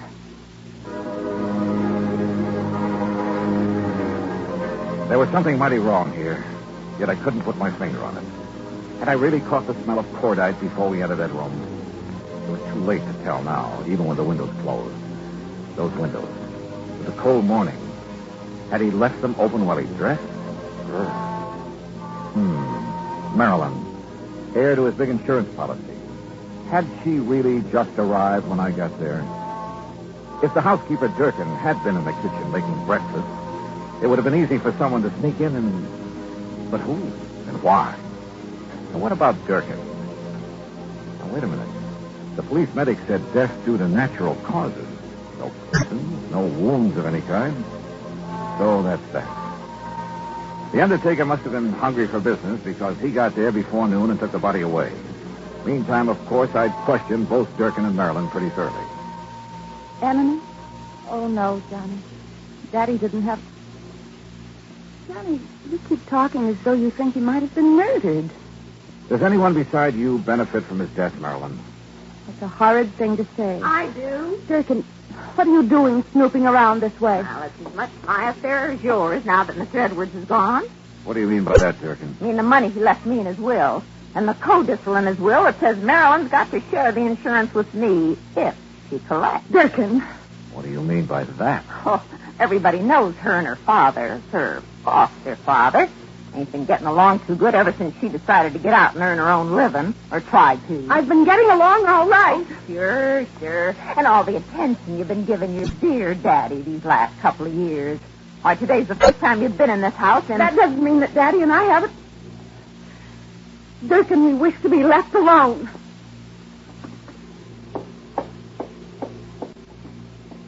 I'm sorry, Johnny. Marilyn, I want to go up and look at your father's room again. All right, if you like. And I'll go along with you. No, thanks. I'd rather do it alone. Oh? And what did I find? Nothing. Sure, there were a couple of old bottles of hair tonic hidden away under some shirts. But after all, I mean, at his age.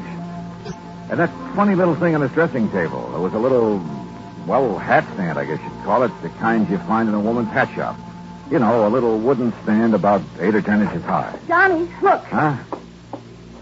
Where did you get that? After what you said downstairs, I guess I began to wonder... It's special. So I looked around outside, for footprints or... Well, I don't know what I was looking for. And you found this handgun? It was in the middle of a myrtle bush. It was Daddy's gun. Oh? And see? One shot has been fired. Yeah. I also see you've carefully put your fingerprints all over it. Oh. Hey, what? Fine. Now, my prints are all over it. So if it was used to... What am I talking about? If there'd been a shot, Durkin would have heard it. What's more, there would have been a bullet wound, and there was no sign of anything in the... Wait a minute. Marilyn, maybe there was.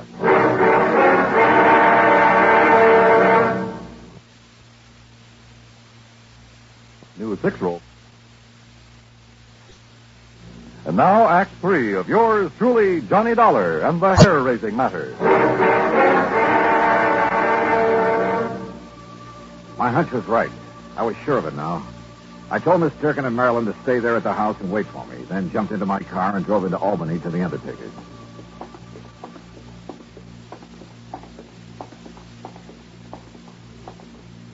Here we are, Mr. Dollar. The embalming room is right here. Though I must confess we haven't had opportunity to prepare Mr. Edward's body yet. Good. We've been rather rushed all day. Yeah, sure. Now, where is he? Right over. Here we are. Was he a relative of yours? No. Wait a minute. What are you doing? Just, trying to make sure that a crazy hunch I had is... Look here now. Are you trying to pull his hair out? No. Off. What? I think. Now, look here, young man. Look. Do you see what I'm trying to do here? What? Yeah. Good heavens, I can't believe it. We would never have noticed it. I don't think anybody would have. But it's a hairpiece, all right. Just big enough to cover a small bald spot. It matches the rest of his hair so perfectly. Hey, you got some kind of a solvent? I don't want to have to rip it off. Yes, I think we have. To be here somewhere. Sure, those old bottles of hair tonic. Probably hadn't used them in years. But that little wooden stand, sure, he parked his wig on it. What did you say? And probably nobody knew that he wore it except himself. And somebody very close to him. Here, Mr. Dollar. Here, this will remove the toupee without damaging it. Yeah. Good. But I don't understand why you want to take it.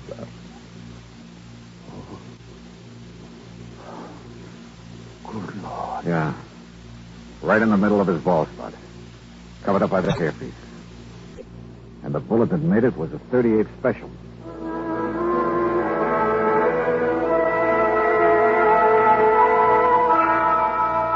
Marilyn, you say you didn't get here this morning until I did. Yes, Johnny? You're sure? Yes, Johnny. Run up to his room again. Where's Durkin? In the kitchen, I guess. Johnny, you have a funny look. I mean... Yeah, come on. I'll tell you this much. Your father was murdered, all right.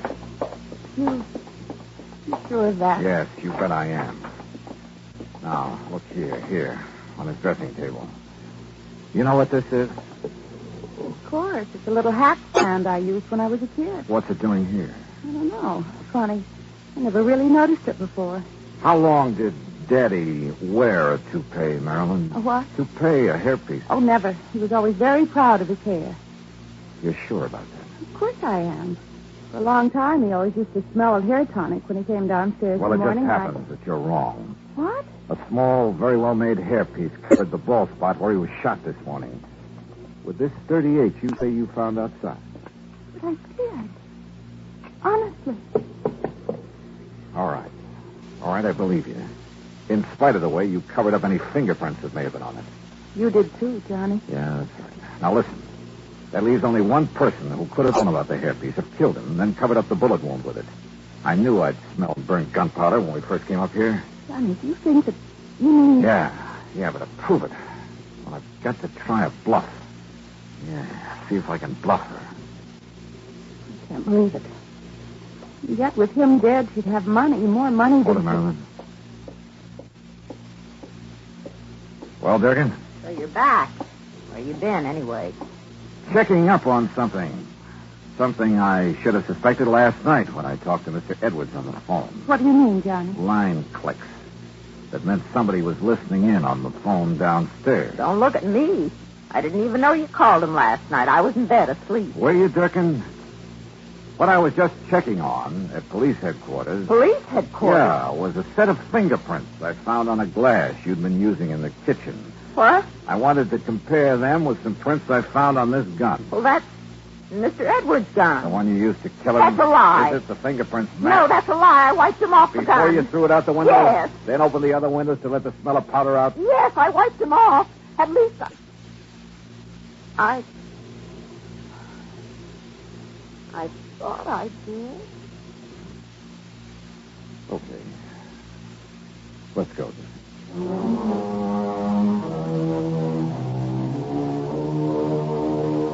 Don't worry. There'll be no part of the insurance or any other money for Durkin. The courts will take care of that.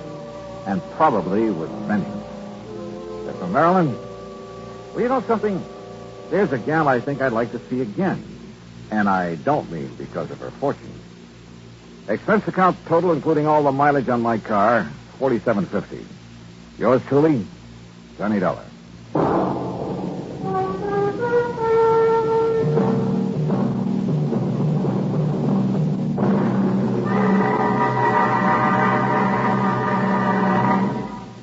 Our star will return in just a moment. Now, here is our star to tell you about next week's story. Next week, a little jade statue is the key to one of the cleverest plots I've ever seen. Join us, won't you? Yours truly, Johnny Dollar.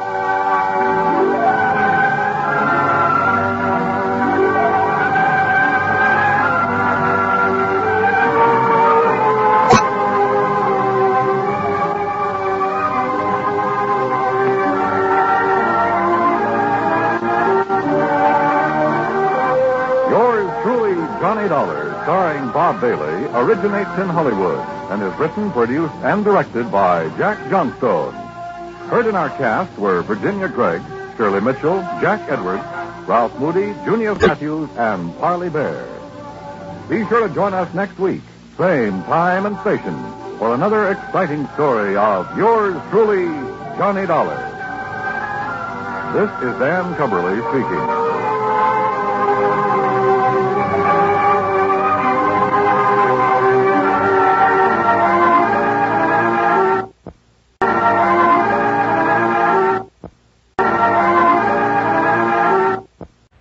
Hollywood. It's time now for Johnny Dollar. Mr. Dollar, my name is Parley Barron. I'm calling from Hollywood. Hollywood? What insurance company, Mr. Barron? None. You handle all investigations for Eastern Liability and Trust. Yeah, I guess I do. Well, I am sure that they'll be calling you in shortly. What about, sir? A little matter of embezzlement. Oh? Nearly $10,000 that's been stolen from the Berkeley Furniture Manufacturing Company there in Hartford. You're connected with Berkeley Furniture? No, actually I am not. Then what's your connection with this embezzlement? I suggest you check with Berkeley and, of course, the insurance company. Of course. When you have learned the facts from them, I am sure you will find it of the utmost importance to contact me. You sent in Hollywood? Yes. Goodbye, Mr. Dollar. Yeah, but where in Hollywood? Hello? Hello? Oh, he's a lot of help.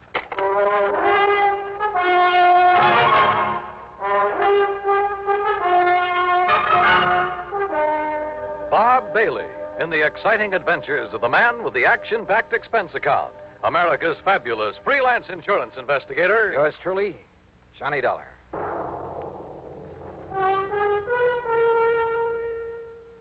And now, Act One of yours truly, Johnny Dollar.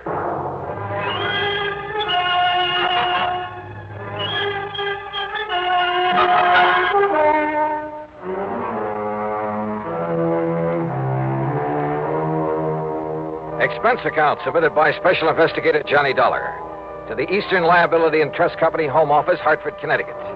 Following is an account of expenses incurred during my investigation of the Hollywood mystery matter. Expense account item 1, 10 cents for a phone call to Hal Speidel, who's my regular contact at Eastern Liability and Trust. Well, hi, Johnny. Nice to talk to you again. Yeah, nice to talk to you, Hal. Listen, have you received a report of loss from the Berkeley Furniture Manufacturing Company? Well, they're a client of ours, but no. What makes you ask a thing like that? A phone call I just got. They called you direct? Well, somebody did. A man by the name of Wait a second. Yes, Miss Turner. Who? Hold everything, Johnny. I'm holding. Hey, what did you say? When? We'll find out how much. Johnny. Yeah? You've got an assignment, boy, and it's Berkeley Furniture Manufacturing Company. Embezzlement? Yes. 10,000? But how you found out about it? Listen, they just found out about it themselves, so get on over there and see what goes, will you? Hal, will do.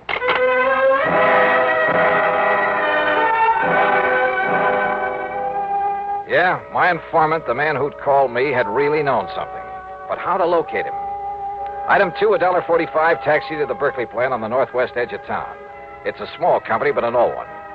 When I flashed my credentials to the receptionist, I was immediately shown into the office of the high and mighty himself.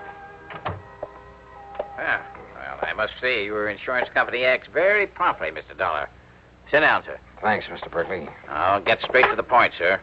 We've suffered a considerable loss. Yeah, so I understand from Hal Speidel at Eastern Liability and Trust. $10,000, wasn't it? Oh, yes, nearly $10,000. But I don't recall mentioning the amount to Mr. Speidel. In any event, Mr. Dollar, what I want is that money back. I don't care what you do with the thief. All right, have you any idea who took it, Mr. Berkeley? I certainly have. The ungrateful... Who, sir? One of our bookkeepers. A gentleman who has been with the company over 30 years. What are you smiling about, Mr. Dollar? Well, he's stolen this money from you, but you still call him a gentleman. Because I always thought he was. Did his job, never complained. That's your measure of a gentleman, huh? Eh? What's that? How much money did he earn, Mr. Berkeley? $65 a week. What difference does it make? Just wondered. An old man living alone was plenty for him. Unless, of course, he was gambling, something like that. Gambling? Him? Of course not. He never had enough money. Trouble at home, maybe? Is he married? No. He'd never be able to support a wife. After 30 years with your company? I paid him as much as I thought he was worth. Yeah? Or as little as you thought you could get away with? That is really no concern of yours. Return of the money is. All right. Where does he live, Mr. Berkeley? In a small apartment on the north side of town. And when did you last see him? Yesterday morning. Said he had to see his doctor in the afternoon. Yes, it's against my usual practice, but I let him off. Mm-hmm. But, of course, you decided to dock his pay. Naturally. I have to keep discipline in a place like this. Oh, sure. And this morning, when I opened the safe, I discovered that the money was missing. $9,984.75. The cash that we had on hand for emergencies. I also discovered that he hadn't come to the office. So I phoned his apartment. And? I learned that our respected gentleman bookkeeper left town yesterday afternoon, bag and baggage. That doesn't necessarily mean that he took the money. I'd like to know why not. Well, was he the only one who had access to the safe? Of course not. All of the bookkeepers have. How many of them? Others, I mean. 3. But you think for 1 minute they'd dare take that money and then come back here and face me? Maybe you got a point there. What? Have you notified the police of this loss? No. I prefer that the whole thing be kept as quiet as possible for the sake of my company's reputation. Please, remember that, sir. Whatever you say, Mr. Berkeley. That's why I have no desire to prosecute him, why I'll refuse to even file charges, as long as I get the money back. Yeah. Now, what's his address? 11231 North Maple Street. 11231. But as I told you, he isn't there. He's left town. Yeah, you told me. How old a man is he? In his 60s. But what difference does that make? Oh, and, Mr. Dollar. Yeah? Just how did you happen to know about this so soon? I mean the amount that was stolen. From somebody who called me on the phone. Oh? Somebody who apparently knew a good deal about it. If I can locate him, get in touch with him, he can probably be a lot of help in running down this Come to think of it, you haven't told me what his name is. The bookkeeper? The embezzler? Yeah. Barron, sir. What? Yes. Parley Barron.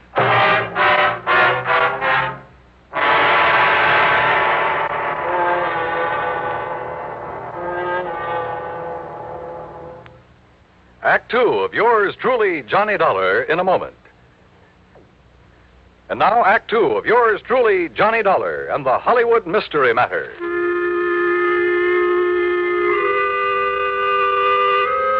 So the embezzler of the $10,000 was Parley Barron, the same man who'd called me on the phone. Apparently called me before the company even knew the money was missing. And he'd had the audacity to inform me that I should contact him.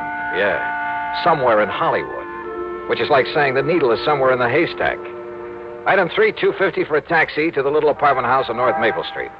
I paid off the driver, then walked into the open foyer and looked for the usual bank of mailboxes to find out which apartment was Parley Barron's. Hey, you want me to wait for you, mister? No, that's all right, driver. You go ahead if you want to. Okay, whatever you say. Now, let's see. Nelson, Davis, Parrots. Oops. Oh, excuse me, sir. That's all right. Spaulding, Pierce, Robeson. Taxi, wait a minute! Oh, here we are. Barron, apartment 103. Just a minute, young man. Are you a salesman? Oh, no. I was just looking up the apartment number of Mr. Parley Barron. Well, he ain't here, mister. You're sure? No, sir. He left here bag and baggage yesterday afternoon. Have you any idea where he went? No. Who are you? Cops or something? Here. My credentials. Johnny Dollar, insurance investigator. Yeah, that's right. Now, look, I want you to let me into his apartment. Well, yes, sir. Right this way. Something wrong, Mr. Dollar? Ah, just a routine investigation. Oh, well, I was sure he'd done nothing wrong. Oh, why do you say that? Why, nice, quiet old man like him, why should he? Only excitement he ever has is when his niece comes to visit with him. His niece? Yes, sir. Name's Virginia. Jenny Lockhart. Wonderful girl. Sort of drops in here to look after him once in a while, cook him a good meal. Now, here we are.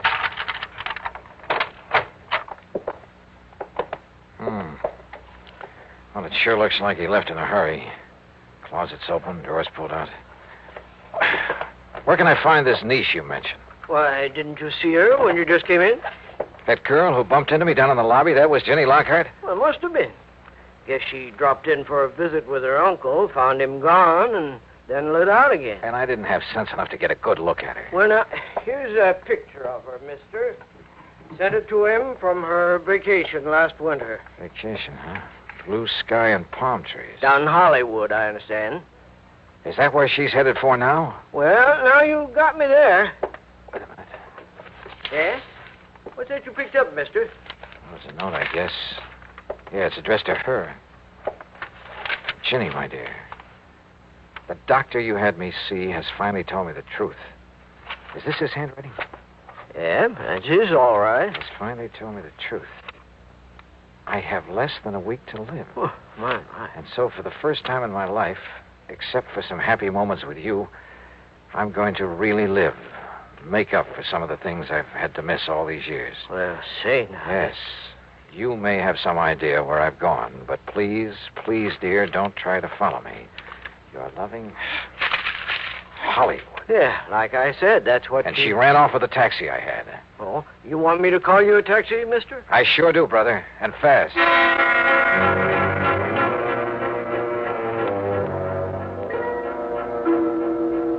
Item 4, $750 for a trip to the airport that should have got the cabbie locked up for life. We ran every stoplight along the way. So what happened? I got there just in time to see a plane taking off. And the man at the ticket counter politely informed me that Virginia Lockhart was among the passengers headed for New York. And where would she go from there? Hollywood. I'd bet my last nickel on it. Yeah, and she could lead me to the man I was after. I checked the schedules of all the airlines leaving New York. If I took the next plane out of Hartford, I could barely make a flight out of New York to the West Coast. In other words, Hollywood. Item 5, 162.80 for a through ticket. When we arrived in New York, where I had only seconds to change planes, I was the first one off. And then I saw her. She was boarding a plane from another ramp. By breaking a couple of records for the 100-yard dash and bulling my way through the gate, I managed to climb aboard just as the doors were being closed. A quick flash at my credentials kept the stewardess from throwing me off, and in a couple of minutes we were airborne. Now, I guess we'd better make some arrangement about your ticket, sir. Tickets? Yes, sir. Oh, no, here, I already have it. Here you are. Oh, thank you. I'll just... Mr. Dollar? Yeah? I'm sorry, but this ticket is for Los Angeles. Well, sure, that's where I'm going. Well, not on this plane, I'm afraid. This is a non-stop flight to Miami. What? Yes, sir. Miami, Florida. Act 3 of yours truly, Johnny Dollar, in a moment. Now, Act 3 of yours truly, Johnny Dollar, and the Hollywood Mystery Matter. Wait a minute. This plane is headed for Florida? Yes, sir. Non-stop flight to Miami. But I thought this was... Look, I gotta get to Los Angeles, to Hollywood.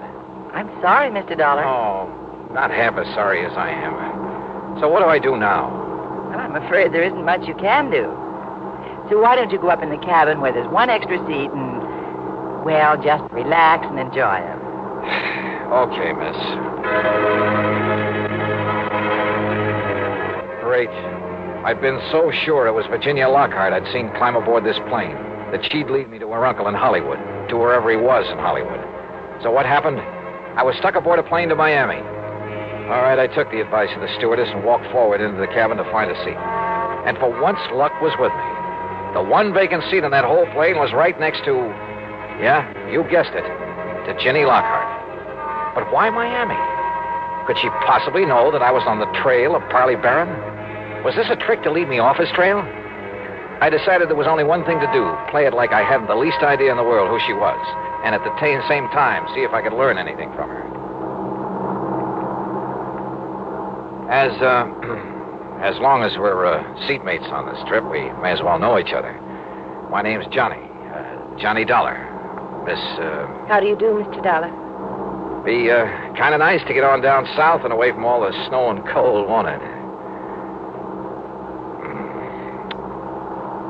Would you like some champagne? I understand all I have to do is flag down the stewardess, and she'll be... how about it? No, thank you. Well, excuse me for saying so, but you look worried about something. I'm sure it wouldn't interest you. No, maybe not.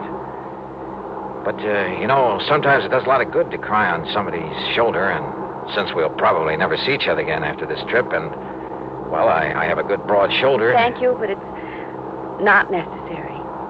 Oh, sorry, I didn't mean to.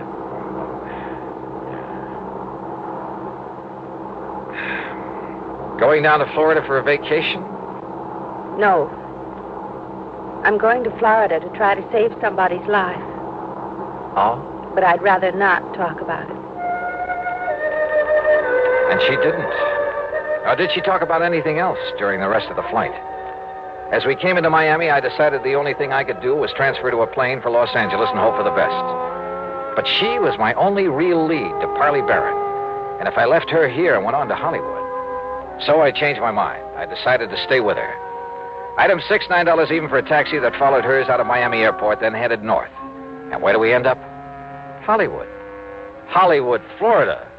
Hollywood by the sea. And the Diplomat Hotel. I watched her make inquiries at the desk, heard the clerk tell her room 716. I managed to get an elevator before she did. By the time she reached the door of 716 and raised her hand to knock, I was standing right beside her. Mr. Johnny Dollar, what are you doing here? I've been following you, Ginny. Why? To find your uncle, Parley Barron, who stole $10,000 from the company he was working for. He what? Yeah. And unless I'm all wet, this is the door to his suite. You say he stole... I found the note stole... he'd written to you, Jenny, back at his apartment in Hartford. Mr. Dollar, Johnny... Yeah, and it all ties up, including his phone call to me.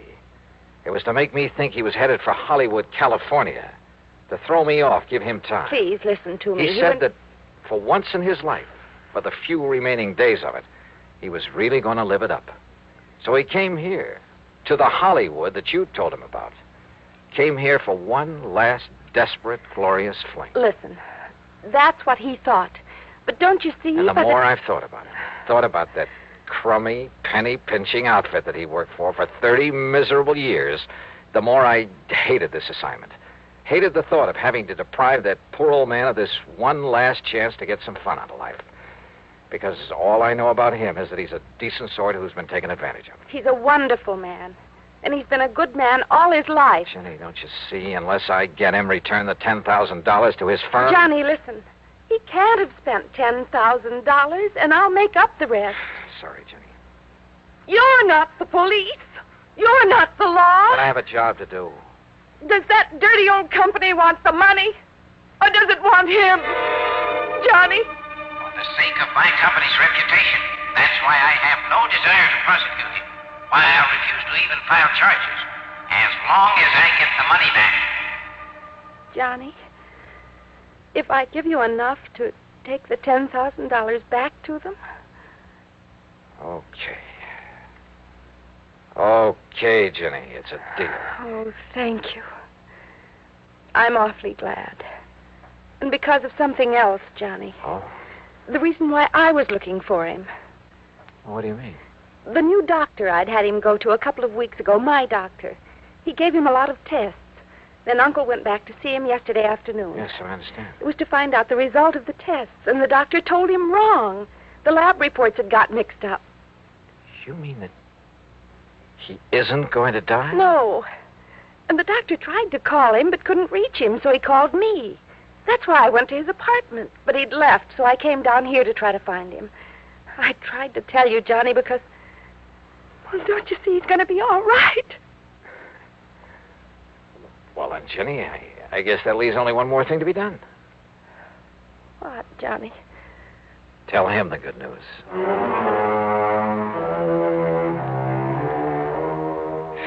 Oh, I don't know. Maybe I'm just a sucker for a good-looking girl.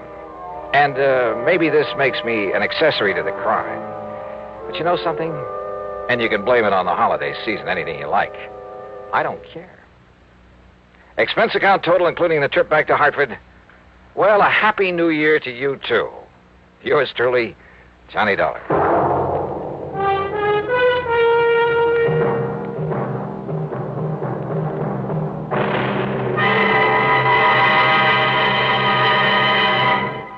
Our star will return in just a moment. Because of another adventure in Hollywood, Florida. But that one you'll have to read about in the February issue of Harper's Bazaar. It's just out, so grab a copy, will you? Yours truly, Johnny Dollar.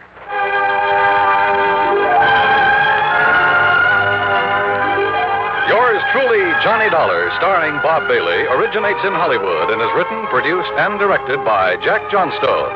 Heard in our cast were Virginia Gregg, Gene Tatum, Harley Bear, Forrest Lewis, Junius Matthews, and Frank Gerspool. Be sure to join us next week, same time and station, for another exciting story of yours truly, Johnny Dollar. This is Dan Coverly speaking.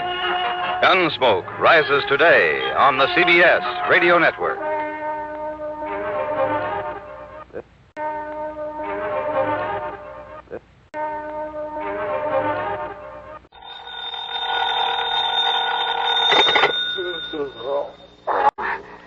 Johnny Dollar.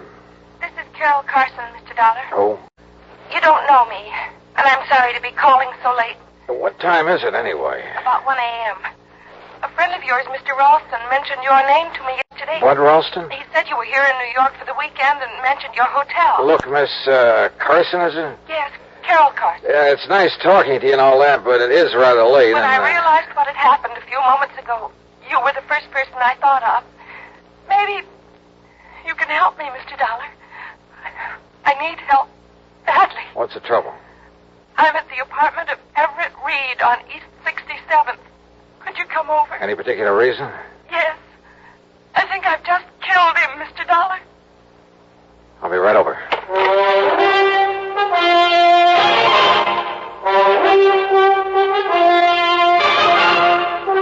Bob Bailey in the exciting adventures of the man with the action-packed expense account. America's fabulous freelance insurance investigator. Yours truly, And now, Act One of yours truly, Johnny Dollar.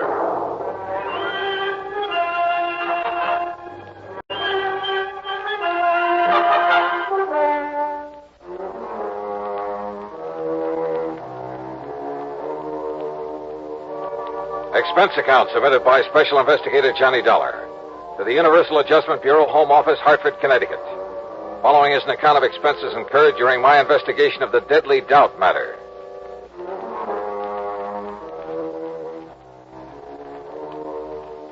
Expense account item 1, $1.80, cab from my hotel to the apartment of Everett Reed on East 67th. Carol Carson was waiting for me at the door. She looked sort of dazed as she pointed to a body on the floor. He's dead, Mr. Dollar. Everett Reed? Let's see. Yes. This is his apartment. You said over the phone you thought you'd kill him. Well, he's dead, all right. That's not what I meant. I meant I thought I was the one who killed him. I'm not sure. Oh? I don't know. Doesn't seem to matter. He's dead. I guess that's all that matters. He's dead. Come on, now, get hold of yourself, Carol. I'm sorry. I guess I'm not making much sense. I feel sort of funny, lightheaded. All right, yeah. Better sit down. Thanks. Now, why don't you start at the beginning? All right. I came to see Everett tonight about 11 o'clock, I guess. He was a friend of yours? No. He sent for me, and I had to come. Mind telling me why? He insisted that I have a drink with him. Then I started to feel funny. How so? Dizzy. I had to get some air. You think there was something in the drink? There must have been. He didn't want me to leave, but I had to. What time was that? Around 11:30, I think, a little before, maybe. Go on. I wandered around the streets. I was in kind of a daze. How long were you wandering around? It seemed like a long time. Then what? I came back here to the apartment. I had a terrible headache. I remember walking in the door and... Well, that's all. That's all? What do you mean, that's all? That's all I remember. I must have passed out. When I came to, I was lying on the floor, and that gun was near my hand. In front of me was... That's when I called you. That's all you can tell me? I'm afraid so. It isn't much, is it? It sure isn't. Mr. Dollar, I can't believe I killed him. I couldn't have... All right, now, look, Carol. You say you left this apartment a little before 11:30. The police medical examiner will be able to tell the approximate time of death. If you weren't here at that time... But that's just it, Mr. Dollar. I don't know how long I was on the streets.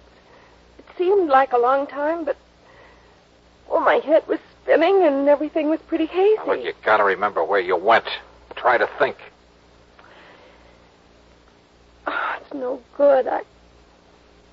Wait. Coffee. A cup of coffee. You stopped somewhere for a cup of coffee? I think so. Where? I remember a neon sign on 3rd Avenue. Oh, you gotta do better than that. That's all I remember. Did you talk to anyone while you were walking around? I don't... Yes. Yes. Somebody was following me, I think. A man. He was following me for quite a while. He told me his name. Ted? No, Tom. Yes, it was Tom. What did he look like? Curly hair, I remember that. Dark eyes. Oh, look, that description fits thousands of guys in New York. I know, Mr. Dollar. The whole story, Well, it doesn't sound very convincing, does it? I called Detective Lieutenant Mike Tovich of Homicide, and he was there 10 minutes later. He was still questioning her when I left. Item 2, $1 drinks for me while I thought about the whole deal. Of all the guys in New York, why did she have to pick on me? But yeah, I'd do what I could to help her. Because that story of hers, it sounded so phony. It just might be true. Act 2 of yours truly, Johnny Dollar, in a moment. Act 2 of yours truly, Johnny Dollar, and the deadly doubt matter. Item 3, $2.20, a telephone call to Pat McCracken at Universal Adjustment Bureau. Yeah, Everett Reed had been insured by one of Universal's member companies, so I got myself officially assigned to the case. Then I went to work, checking out Carol Carson's story, what there was of it, and it wasn't much. All she'd remembered was wandering around the streets, getting a cup of coffee somewhere on 3rd Avenue, and being followed by a guy named Tom. I started checking every joint on 3rd Avenue from 60th to 70th Streets. An hour and a half later, I hit pay dirt at Eddie's Bar and Grill. Yeah, I think I remember all right. Carson. Carol Carson. Her name don't mean nothing, but from the description you give me, yeah, sure, I remember now. I remember thinking she looked kind of funny when she walked in, like she was in a daze or something. All right. Now, what time was it when she came in here? I don't know, 2 or 3 hours ago. That's not good enough. Was it 11? 11:30? Midnight? Well, what? Well, make it around midnight, maybe. Was she home? Yeah. You sure about that? Well, as far as I can remember, I kind of remember somebody in the doorway after she come in, but I didn't know if it was somebody with her or not. All right, what happened then? So she asked for a cup of coffee, so I poured it and set it down in front of her, so she left. She what? Yeah, got up and left, still acting sort of funny. I see. How much of her time can you account for then? Huh? I mean, how long was she here in your place? No more than about 1 minute, Mac. Oh, great. Item 4, $1.80, cab fare to police headquarters and Lieutenant Mike Tovich in homicide. Look, Johnny, you're not trying to tell me I should buy an alibi like Carol Carson's, are you? So it is pretty vague, Mike. Vague enough to be true. At least she was telling the truth about going into that joint on 3rd Avenue for a cup of coffee. So she's covered for 1 minute out of 2 hours. 2 hours? She said she went to Reed's apartment about 11 o'clock. Right. The medical examiner says time of Reed's death was between 11:30 and 12:30. She called you at 1 o'clock. But if she can prove she was out of that apartment for that hour... She's only proved she was out of it for a minute plus the time it took to get to 3rd Avenue and back. Say, 5 minutes each way.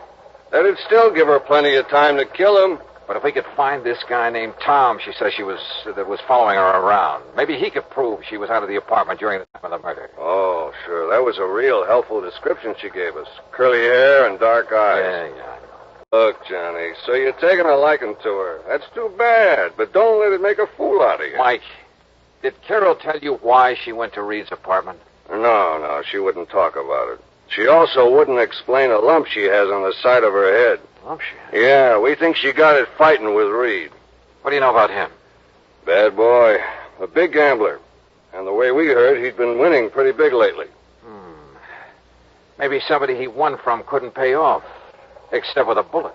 Yeah, maybe anything, Johnny. Prove it, and I'll listen. Who did Reed run around with, you know? Usual crowd, Johnny. Jack Vissel, that outfit. Vissel, huh? Now, if Reed won a lot of money from him... Like I say, Johnny, anything you can prove. Yeah. Come in. Lieutenant Tovich? That's right. I'm Larry Bowman. I want to know what's going on with Carol Carson. Oh? What's it to you, Mr. Bowman? She's my fiancée, and you've got her locked up. That's right. Suspicion of murder. Oh, that's ridiculous. She didn't kill anybody, and you know it. Look, Mr. Bowman, if I knew it, she wouldn't be locked up, would she? Now, maybe you can tell us why she went to this Everett Reed's apartment last night. I don't know why she went, and I don't propose to ask her either. I trust the lieutenant. And if she went to see him, she had good reason. But Carol's not the kind who could kill anybody. You must have realized that just talking to her. The main thing that I realize is that my personal opinion is beside the point, Bowman. Look, the thing we need to know is if Carol was away from Reed's apartment for almost an hour and a half, like she seems to think she was, walking around the streets. Why didn't you say that sooner? I can prove she was. How? I was with her. Oh? Funny, she didn't mention it. She was probably confused. You sure you're not the one who was confused? Now, look, I tell you I was with her. Okay. Where were you? On the street. What street? Well, I don't remember. 68th Street, I think. That's not the street Carol says she was on. As I say, she was probably confused. Where'd you go? To a bar. What'd you have to drink? Highball? Carol, too? Well, sure, why not? Oh, you're fighting a losing battle, Bowen. Carol says she had a cup of coffee on 3rd Avenue and that a guy named Tom was following her. Now, listen, You told us enough, Bowman. I can't blame you too much for trying, I guess, but it won't work. You weren't with Carol and you know it. I know she didn't kill him. You mean you hope she didn't? When it comes to knowing, right now every bit of evidence we got says she did. And we've got nothing that says she didn't.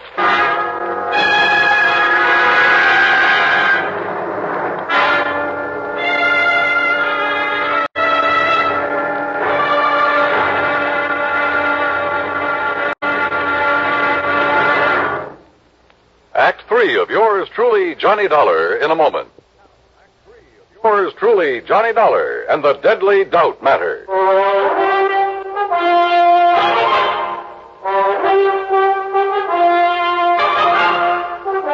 Item 5, 30 cents, coffee for Larry Bowman and me at a little joint around the corner. Lieutenant Tovich can talk about evidence until he's blue in the face, Dollar. Carol's not a killer. You prove that, and Tolbert will be the first to listen.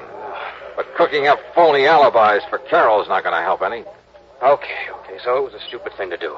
But I can't just stand by and do nothing. Don't you have any other leads you can follow up? One, maybe.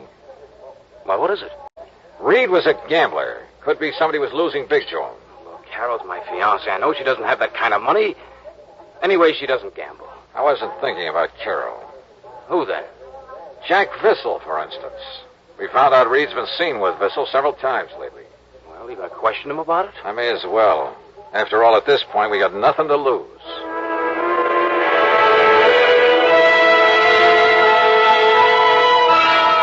You're barking up a wrong tree, Dollar. What reason would I have to kill Reed?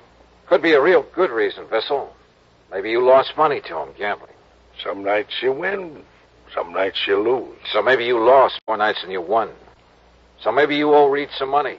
Oh? That could be the motive.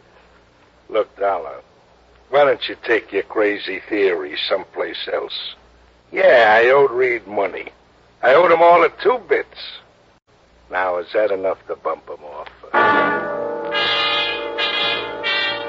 So, I started making the rounds along 3rd Avenue again. But I got nowhere. Nobody remembered seeing her, and nobody remembered the guy named Tom, the one she told me had been following her. 2 hours later, I gave up. I was beat. I went back to my room and flopped on the bed. Yeah? Okay. Yeah? Johnny Dollar? That's right. Who are you? Well, I'm the guy you've been looking for. What? My name's Tom. That ring a bell? It sure does. Are you the one who was walking around the streets with Carol Carson? That's right. I'm her alibi. So I bust my neck trying to find you, and it ends up with you finding me. Well, I read in the papers it looked bad for Carol unless they found the guy who was with her. You didn't show up any too soon, believe me, brother. How long were you with her? Oh, I figure at least an hour.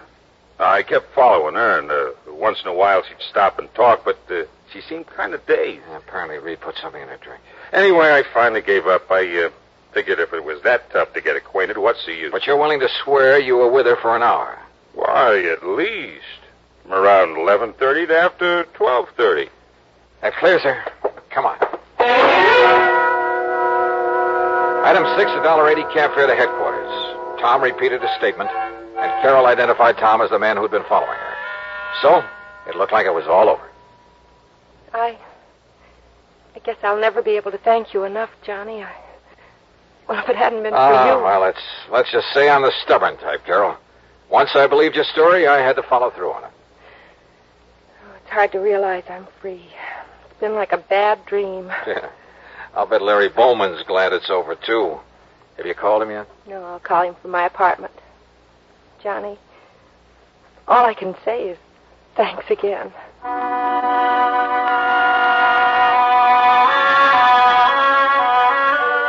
Carol took a cab to her apartment. I started back into the building, and then, out of the corner of my eye, I spotted another cab pulling away from the curb, following Carol's.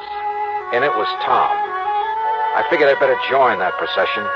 I tagged along to Carol's apartment. Inside, I could hear voices. The door was unlocked. Carol was in the process of handing over some money to Tom.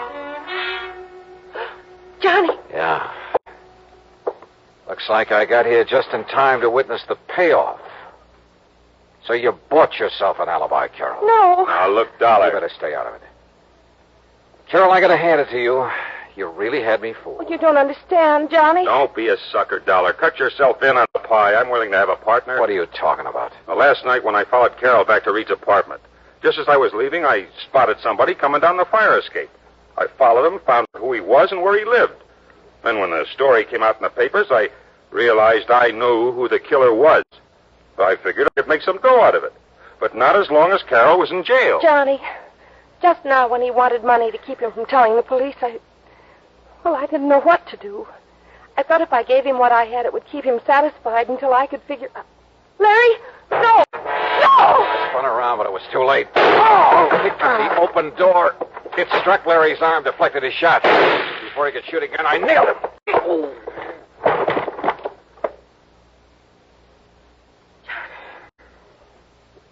Johnny, are you all right? Yeah. Larry Bowman's the killer. I guess I was afraid of that right from the start. You see, Larry'd been gambling with Reed and losing to him. I tried to make him stop, but he wouldn't. Finally, he lost more than he could pay. So you went to Reed's apartment to try and square it, huh? Reed told me maybe something could be worked out. When he put something in my drink, I realized what he meant. That's why I got out. And Larry entered the apartment when you were away, killed Reed, slugged you when you came back, and planted the gun on you. I guess so. I wasn't sure until Tom told me he'd seen Larry climb down that fire escape. At first, I just couldn't believe that Larry would... How do you figure a thing like that, Johnny? How do you figure it?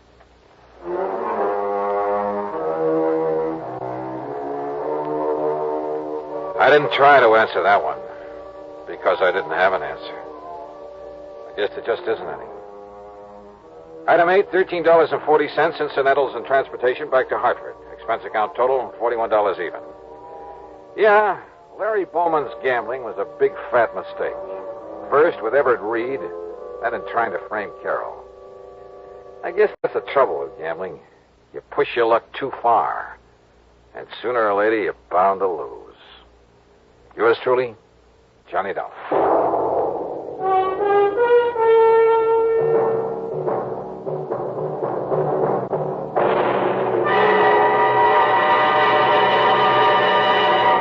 Our star will return in just a moment.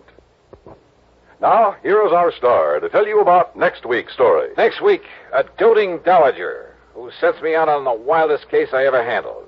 Join us, won't you? Yours truly, Johnny Dollar.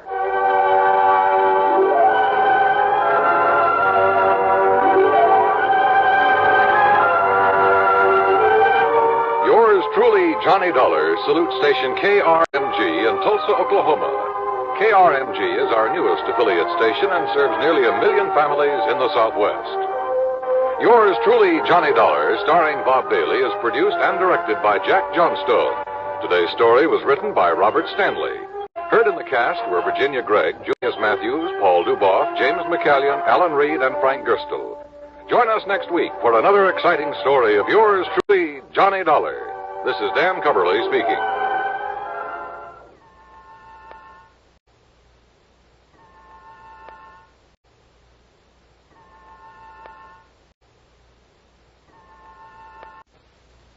From Hollywood, it's time now for...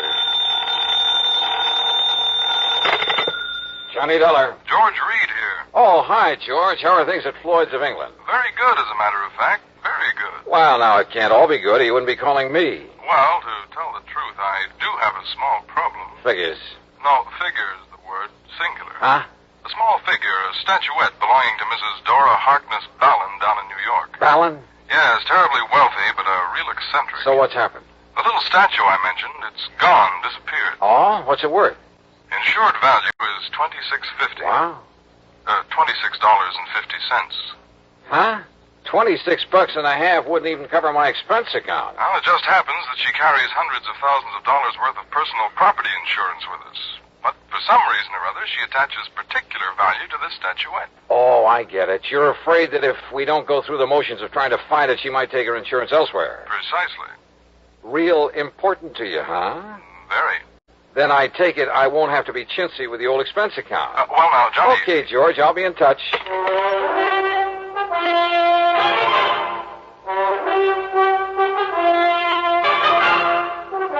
Bob Bailey in the intriguing adventures of the man with the action-packed expense account.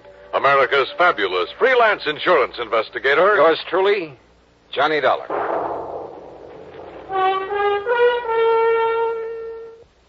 Now, Act One of yours truly, Johnny Dollar.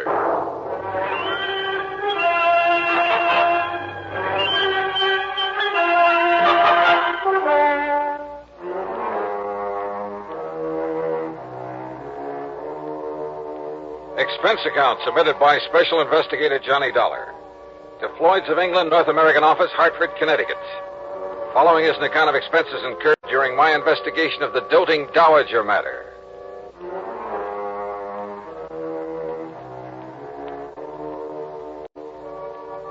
Expense account item 1, $7.90, taxi, train fare, and incidentals, Hartford to New York. Item 2, $1 even for a cab from Grand Central Station to the address of Mrs. Dora Harkness Ballin over on East 73rd Street.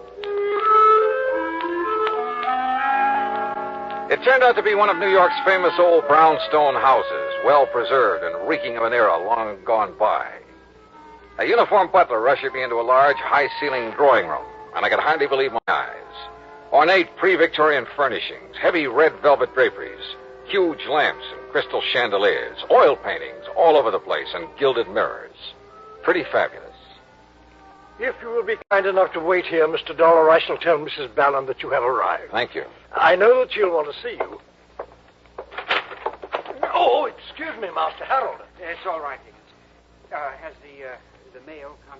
Would you like me to check, sir? Yes, good idea. You know how Aunt Dora likes to see it the minute it gets here. Yes, sir. Yes, the mail. The dear old common everyday mail. You're here to see Mrs. Ballin? That's right. I'm Johnny Dollar. I'm Hal Winters, her nephew. Hi. Say, tell me something. Yes? About this little statue that's missing. You mean that little chunk of pot metal that's disappeared? Oh, is that what it is? Oh, yes, just a piece of junk. But a couple of months ago, Aunt Dora decided it looked like her grandfather when he was a general back in the Civil War. Oh? Why does she value it so highly? I expect the general was the only Ballin who had guts enough to do anything on his own. What do you mean? I mean, instead of just living off the family shipping fortune. So when she suddenly decided the statue looked like the general, Johnny Dollar, did you say? That's right.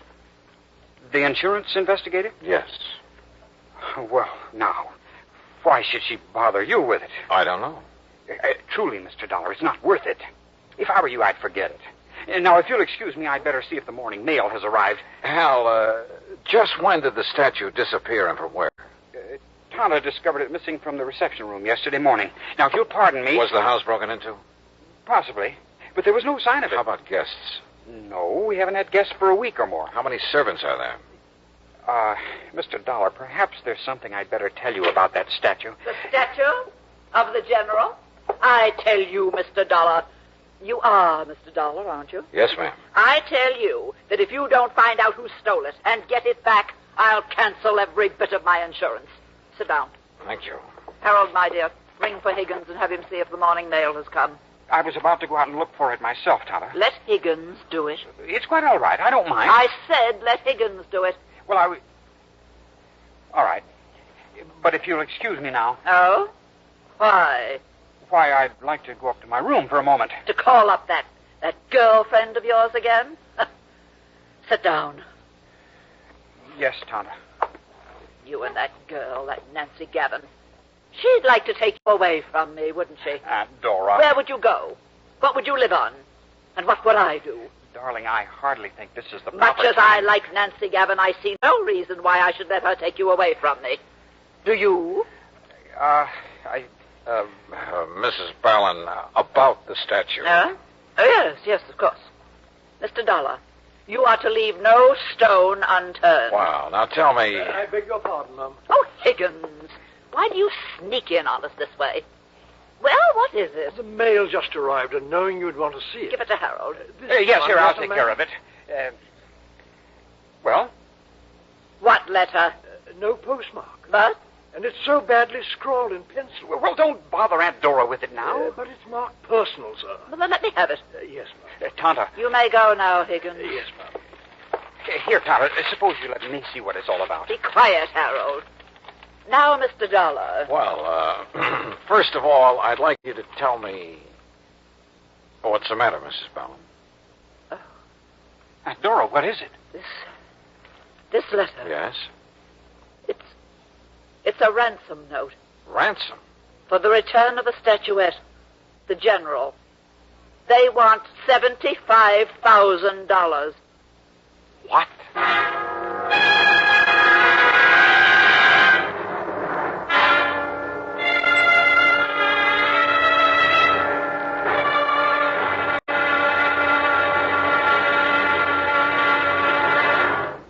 Act 2 of yours truly, Johnny Dollar, in a moment.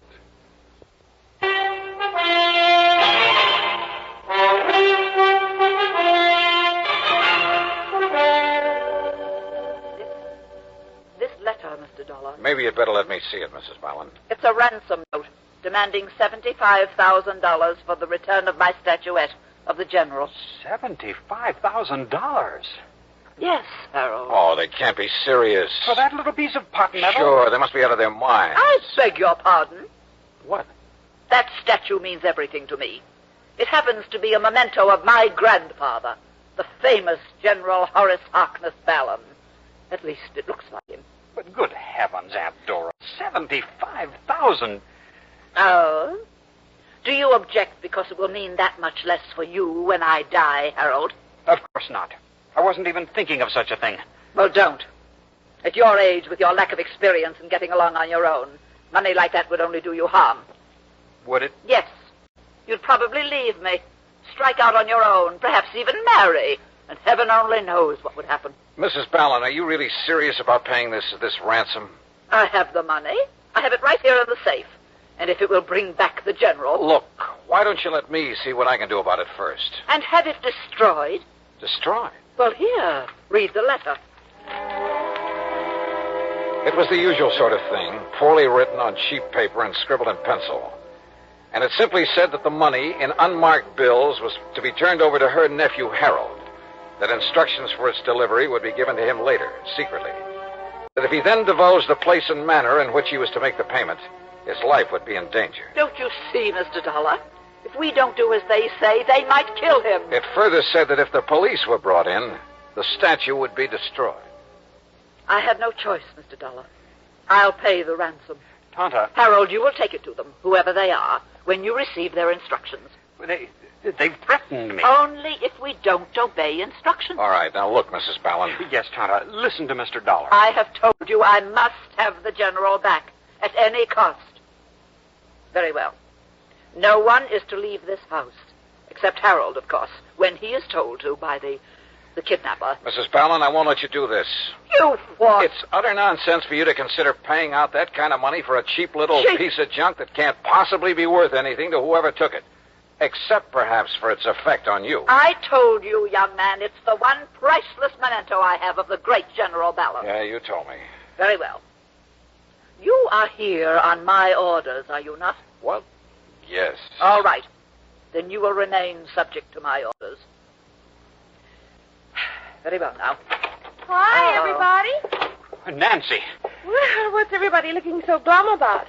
Hi, sweetie. Hello, Mrs. Ballin. Miss Gavin? Mr. Dollar, this is Nancy Gavin, a friend of Harold. Johnny Dollar? Hi. Hey, I know about you. Nancy, dear. You come to find that whatchamacallit that Mrs. Ballin lost? It was stolen. Okay, stolen. And the kidnappers are demanding $75,000 ransom. That's easy. Pay it. I shall. And Nancy, you are to stay right here in this house until this whole thing is over with. Auntie, I don't mind that a bit. Do we, Hal? Forward, wench. Seriously, Auntie, when are you going to let Hal marry me? Get out on his own. And leave me? Do you think for 1 minute that my precious Harold would do that? Why don't you answer that, Hal? Mr. Dollar, this is none of your business. It has nothing whatsoever to do with the reason for your being here. You know something, Mrs. Ballin? I'm beginning to think you're wrong. You came here to find the statue that was stolen from me. That's right. And maybe I'm on the track of it now. So how about it, Hal? Would you leave your aunt if you could? It was a wild guess, but the more I thought about it, the more I decided that Harold Winter's answer might solve this case for me. Yeah? And that Mrs. Ballin would be pretty shocked when I put my finger on the thief, the writer of that ransom note. But you know something? I was dead wrong.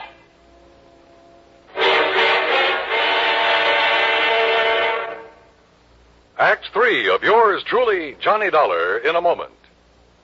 And now, Act 3 of yours truly, Johnny Dollar, and the doting Dowager Matter. Mr.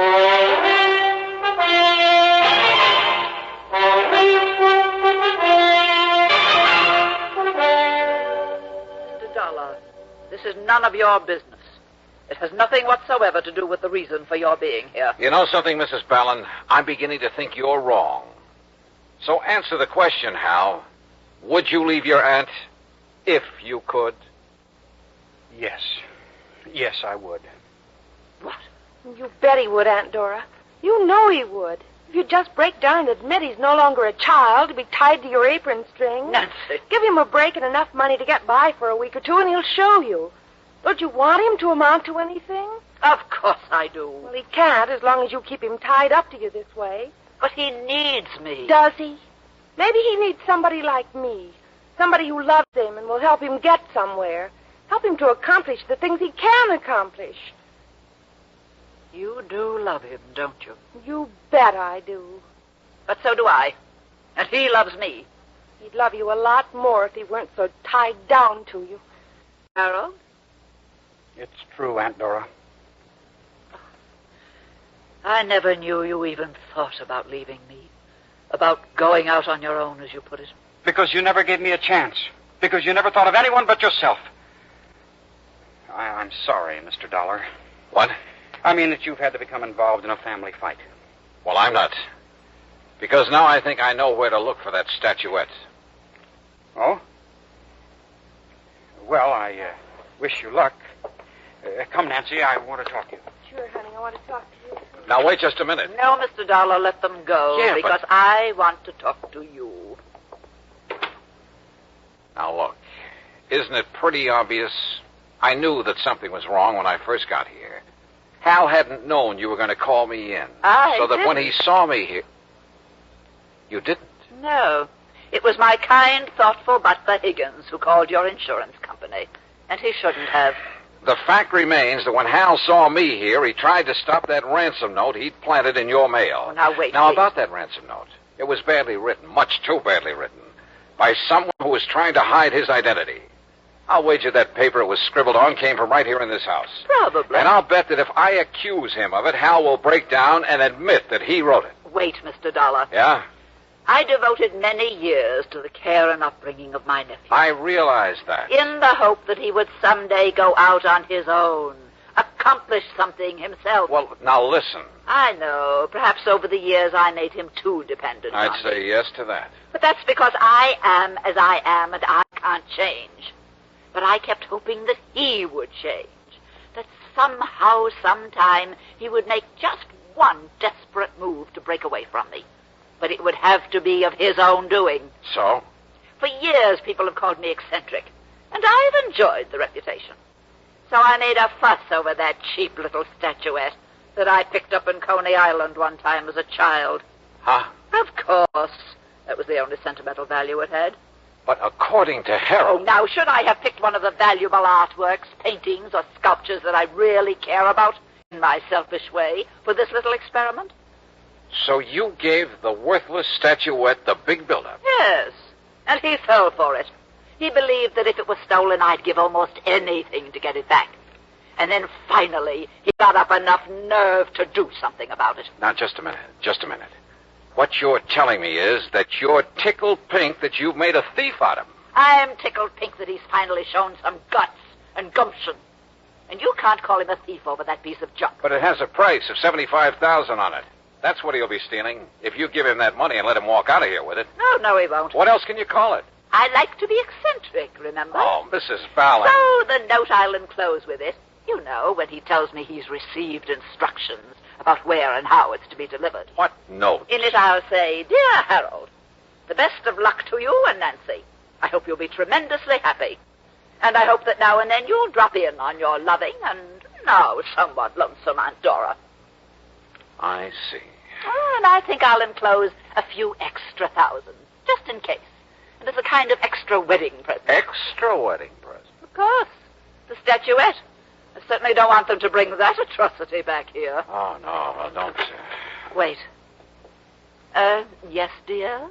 I just wondered if Mr. Dollar has decided how he wants to proceed with his investigation. Well, Mr. Dollar? Hal, after getting what information I could from your aunt, what little information I could... Yes? Hal, I've decided to give up the case. Yes, Harold. You may as well show Mr. Dollar to the door. Whatever you say, Tonto. Yeah. Goodbye, Mrs. Fallon. Oh, and maybe you'd better phone the insurance company about the extra fee I'm to get on this case. Oh, I did. Right after Higgins told me he'd called them. But if he's giving up the case, dear... Show him to the door, Harold. Yes. This way, Mr. Dollar. Yeah. Thanks.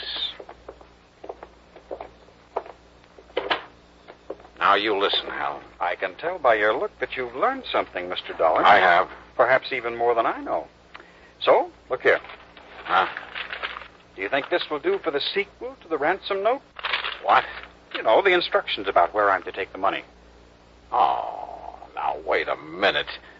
You mean to say... You mean you knew... Are you kidding? That's why I tried to discourage you in the beginning. But will somebody please tell me why? Tata, just being herself. You don't think for a minute she'd have just handed me the money, would have admitted she wants Nancy and me to get hitched. Don't you see? That would spoil her reputation for being an eccentric. Oh, and if you like, I'll send you the statuette when this is all over, as a souvenir. Well, I'll be...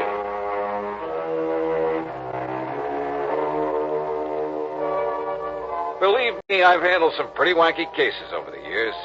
But this was by long odds the wackiest. And yet, why complain when it's a good living? Expense account total, including all the incidentals I could think of, and fare back to Hartford. What? $17.80. Tommy. Yours truly, Johnny Dollar.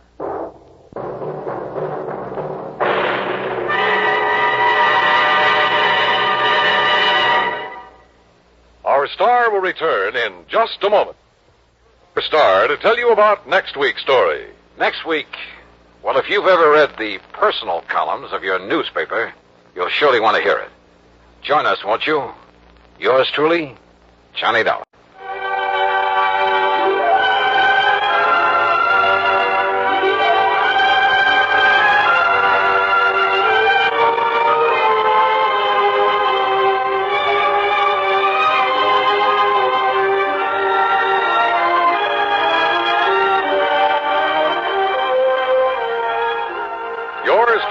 Johnny Dollar, starring Bob Bailey, originates in Hollywood and is written, produced, and directed by Jack Johnstone. Heard in our cast were Virginia Gregg, Eleanor Audley, G. Stanley Jones, Eric Snowden, and Sam Edwards. Be sure to join us next week.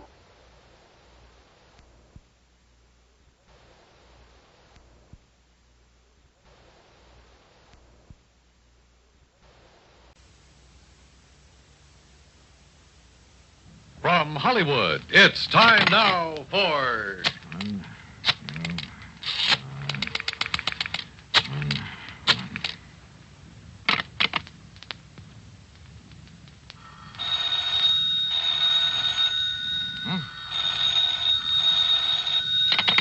Johnny Dollar. Betty Lewis. Hey, it worked. Sure it does. So hang up that extension. Come on back here in the living room. We'll finish up our cocktails and be on our way. Yes, sir. How about that, Johnny? Where'd you learn that trick of making your own phone ring? And the extension, too. From the man who put the extension to my apartment. Yeah, it's kind of a line check. You dial that number and hang up. Then if both phones ring, you know the extension is okay. Oh, what do you know? Yeah, there's another line check number that you can dial. I forgot what it is, and all you get is a busy signal. It could be an awfully cute gag sometime, on somebody who didn't know about these numbers. Yeah. Oh, let's finish our cocktails and go... Oh? Well, I'm sure you didn't make it ring this time. I kind of left your number with my call service. Oh, no, so Johnny. Maybe I'd better take it. Huh? Now, listen. If that's some insurance company, well, you can just tell them they'll have to wait until tomorrow. Sure. This is the third time in a week that we've tried to have dinner together. First, it was that Curly Waters who tried to kill you. Oh, no. Take it easy. Maybe this call's for you, one of your faithful boyfriends. Oh, well, then maybe I'd better answer it. No, just leave it to me. I'll scare him off. Johnny Dollar. Burton Wells at Masters Insurance and Trust. Oh? I've got to see you, Johnny, here at the office, right away. Well, look, I have a date, Bert, so can't whatever's bothering you wait until some other time? Listen. Huh? You have a date, huh? Yeah, that's right. We're just about to go out for dinner. No. Johnny, unless you get over here right away, you may find you have another date. What? A date with death. Well? Okay, Bert.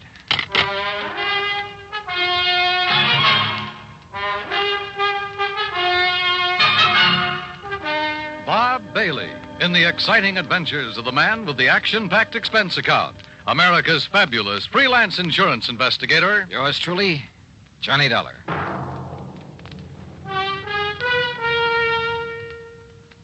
And now, Act One of yours truly, Johnny Dollar.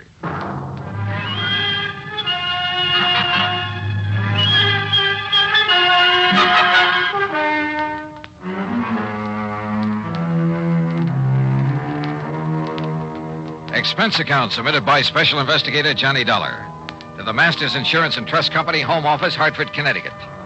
Following is an account of expenses incurred during my investigation of the date with death matter.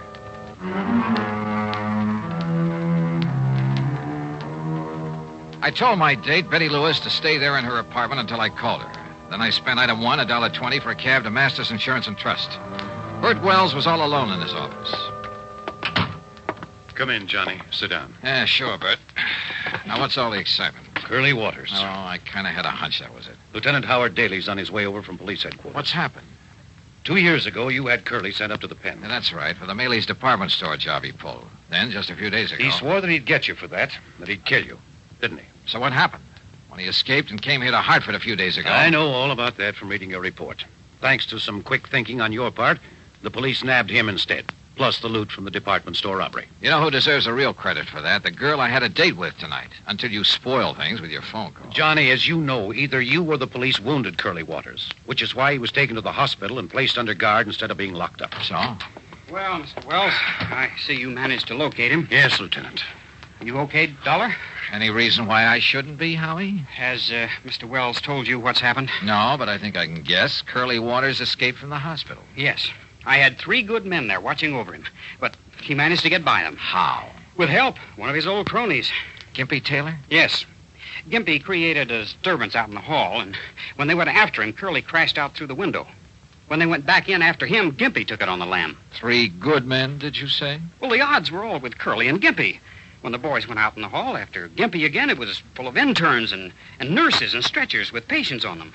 If they'd fired a shot, they might have killed somebody. Well, what goes? Do you want me to go out and look for him? No, sir. Don't you see, Johnny? The reason I called you is because of the threat against your life. Of course.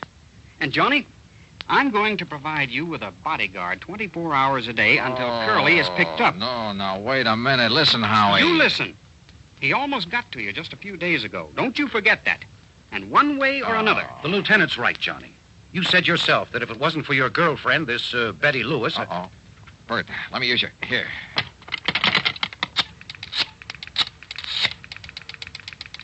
You said one way or another, Howie. That's right. And, yeah, maybe through your girl. Is that who you're calling? Yes. Are you sure she's at home, Johnny? That's where I just left her. I told her to stay there, not to move until she heard from me. Johnny. Oh, if Curly Waters ever... Come on, Betty. Pick it up, pick it up.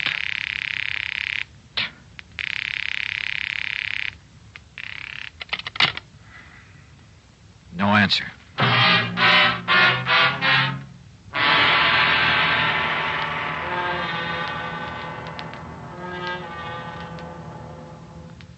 Act two of yours truly, Johnny Dollar, in a moment. And now for another episode in the life of Sergeant Donald Bellwether, my husband.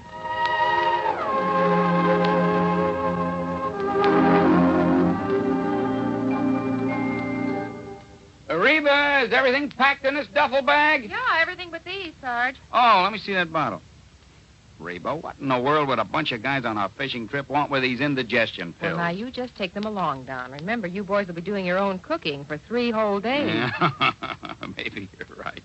Oh, boy, I can hardly wait to pop some of those freshly caught fish into the pan.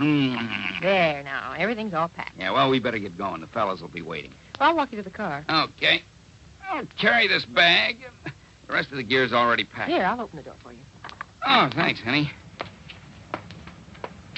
Now, I'll just put this bag in the back seat. Okay. Now, kiss me goodbye right here on the front lawn so the neighbors will know I'm not leaving because we quarreled. Oh, you're so silly. Good luck, dear. Have a wonderful time. You really deserve this fishing trip. Well, is that all you got to say? I mean, you usually tell me to drive carefully, et cetera, et cetera. Well, this time I will not say a word. Oh. Okay, dear. Well, I guess I better be going. Hey, what's this note on the steering wheel? Dear Sergeant, on one holiday last year in the States, speed was a factor in 71% of the accidents. Drinking was a factor in nearly half. Accidents were most frequent early in the weekend. 82% of the accidents happened in rural areas, and the victims were usually the drivers. Your loving wife, Reba. I might have known you'd get to me somehow. Goodbye, dear. Oh, I'm going to miss you. I'm going to miss you too, Reba. And don't you worry. I'll drive safely. That's my Donald. That's my doll.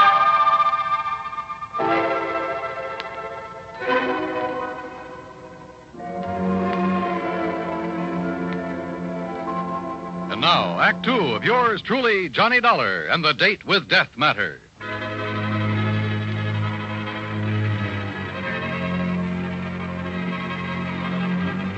Curly Waters, killer, on the loose again. I left Betty in her apartment. I told her to stay there. But when I tried to call her on the phone, no answer. Lieutenant Howard Daly and I took the elevator down to the street to his prowl car.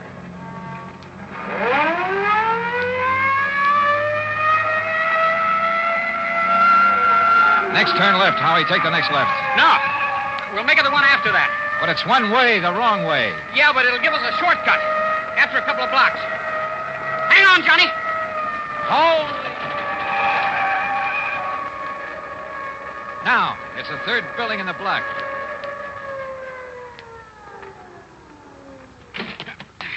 Lead the way, Johnny. Where's the elevator? Come on, forget it. The stairs are quicker. Johnny, if Curly's got to her... I'll say it. Haven't you got a key? I have not. Stand back, Johnny. I'll see if I can smash it open. Wait a minute. Betty. Betty. Wait, look, it's open. Betty. Betty, are you...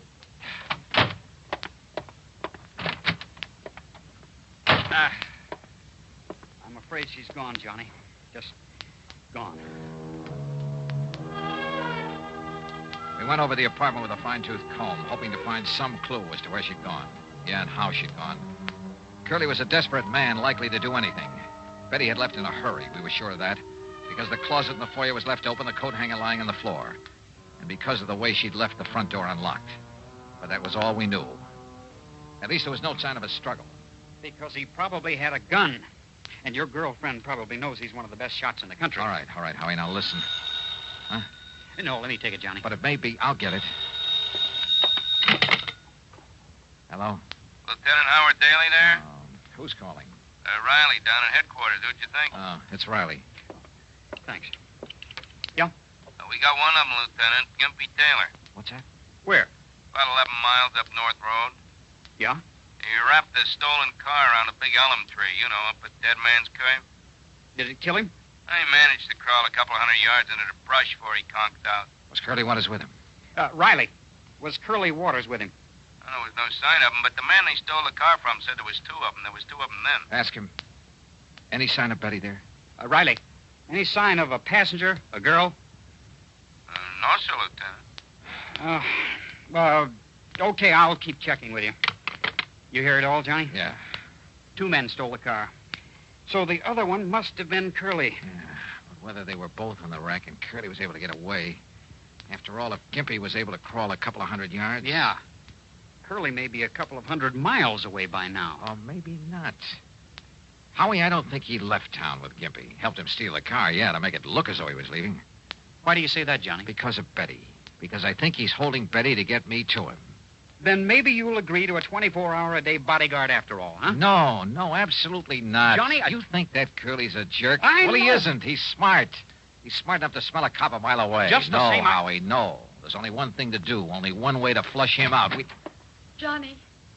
Betty, what happened? Where have you been? What happened to you? Well, I got a phone call. Yeah? From the hospital. At least they said it was the hospital. Yeah? They said you were down there. That you'd been shot by Curly Waters. See, I told you he's clever, Howie. Oh, Betty, thank heaven he isn't out to get you. Oh, this is Lieutenant Daly from headquarters. Hi, Lieutenant. Hello. What were you going to say, Johnny? I say he's clever. This means that Curly's still in town, still gunning for me. He called Betty to get her away from this apartment, knowing that I'd come here. Johnny. Yeah. And he might have been here waiting for me if you hadn't come, too.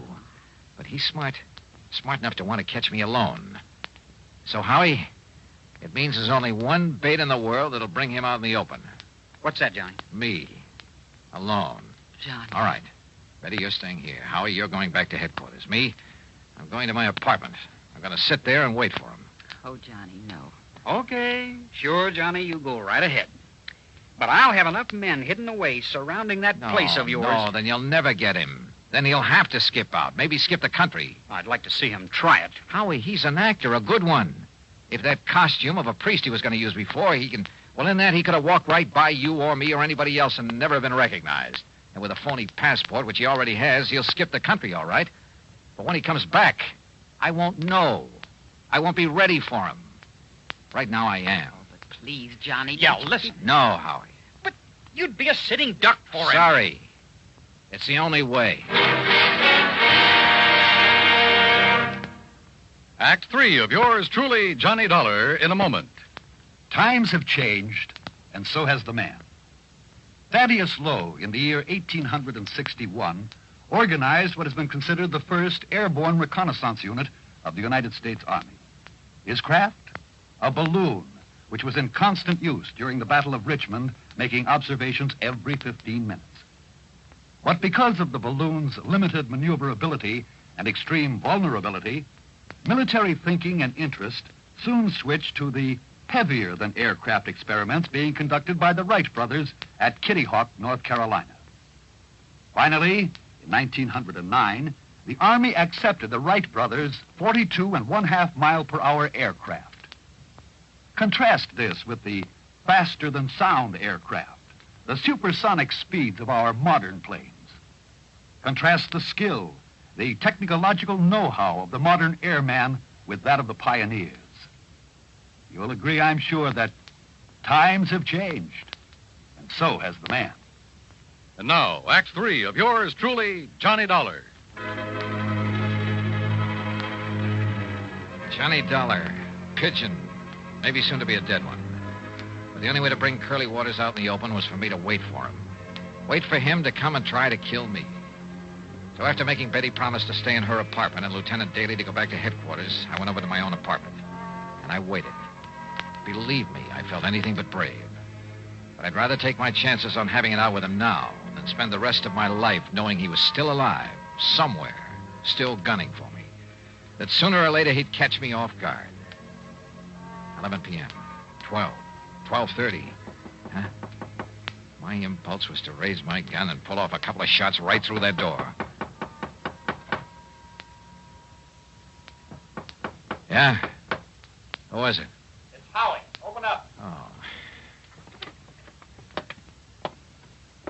Oh, Howie, what the devil are you doing here? Just checking up, Johnny. Checking up. You got a bunch of your boys scattered around out there? No. Those bodyguards you were talking about? No, Johnny, but listen, will you?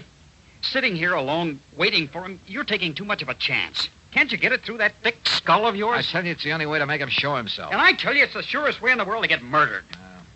You don't think I'm able to take care of myself, huh? I didn't say that. Well, then?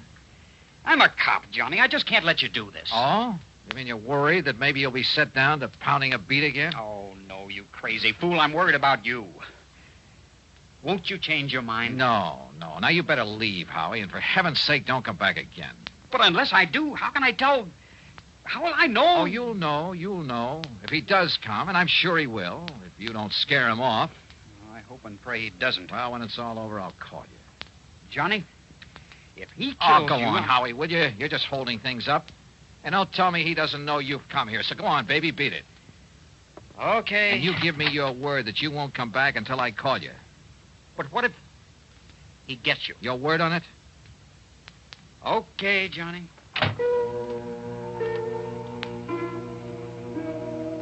I went back into my little kitchen and brewed a pot of coffee, a big one.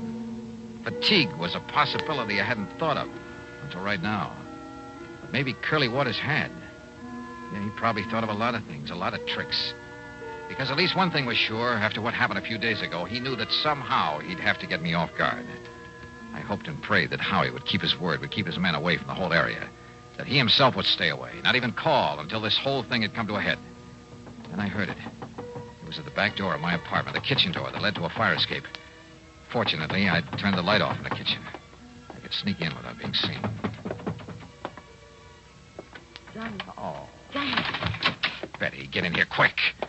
Oh, why did you come here? Oh, Johnny, I've been crazy with worry. Didn't the lieutenant have brains enough to put some men around your place to keep an eye on you? I threw an old tin can out the window, and when they went to investigate, I sneaked out the back way through the alley. Betty, you're insane to have come here. Don't you see? If Curly comes and there's a lot of shooting... You think I could just sit there knowing what might happen here any minute?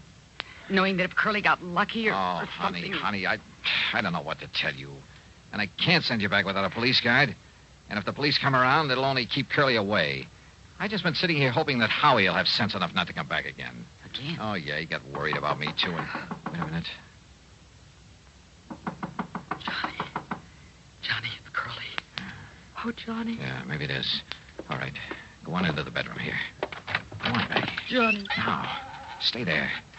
No matter what happens, stay there. You understand? Stay there. Please, dear. Yeah, who is it? Howie, open up. Oh. I told you, Howie, you idiot. You... Just don't try to raise that gun, Dollar. Curly. Drop it. Drop it, Dollar. Now, over there. Sit in that chair. Yeah, I guessed right. You sent the cops away so I'd come after you, but I had to be sure. That's why I've been sitting in an empty apartment across the hall all afternoon, all night, to make sure. That's how I knew what the lieutenant's voice sounded like. Real clever boy, Curly. All right. I'm not going to waste any time. That dumb lieutenant might try coming back again, and I'd have to kill him, too. So, Dollar, I'm not even giving you time to pray. You're pretty sure there aren't any cops planted around here, aren't you? I'm not only sure, but Gimpy Taylor's wife has spotted where she can see him if they try to come around. Yeah? Just what do you think she could do about it? One shot into the alley across the street, and they'd forget all about you. Dumb cops. All right, tell me, Curly. Forget it. Goodbye, Dollar. No, don't answer. Not a word, Dollar. Not a word. Curly. Just hang it up slowly. Curly, listen. What? Who is that? Or should I? Curly, listen to me. Hand me that phone. And don't move. Move? With that gun on me here.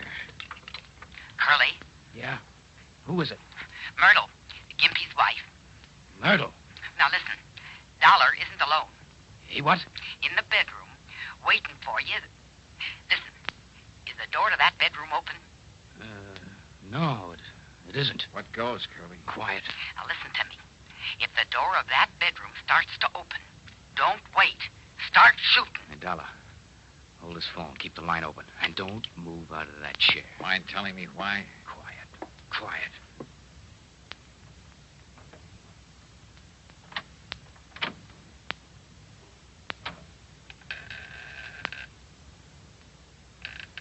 No, you don't. But I do.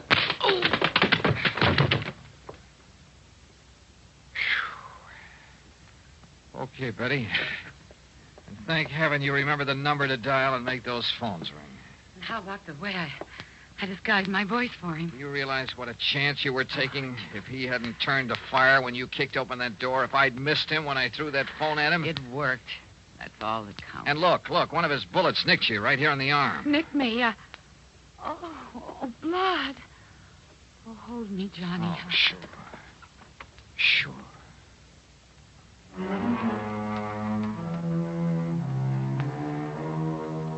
Yeah, Curly's back in the clink. And this time to stay.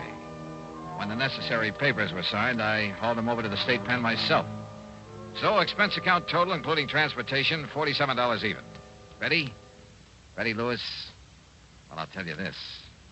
If I were the marrying kind, believe me. Yours truly, Johnny Dollar.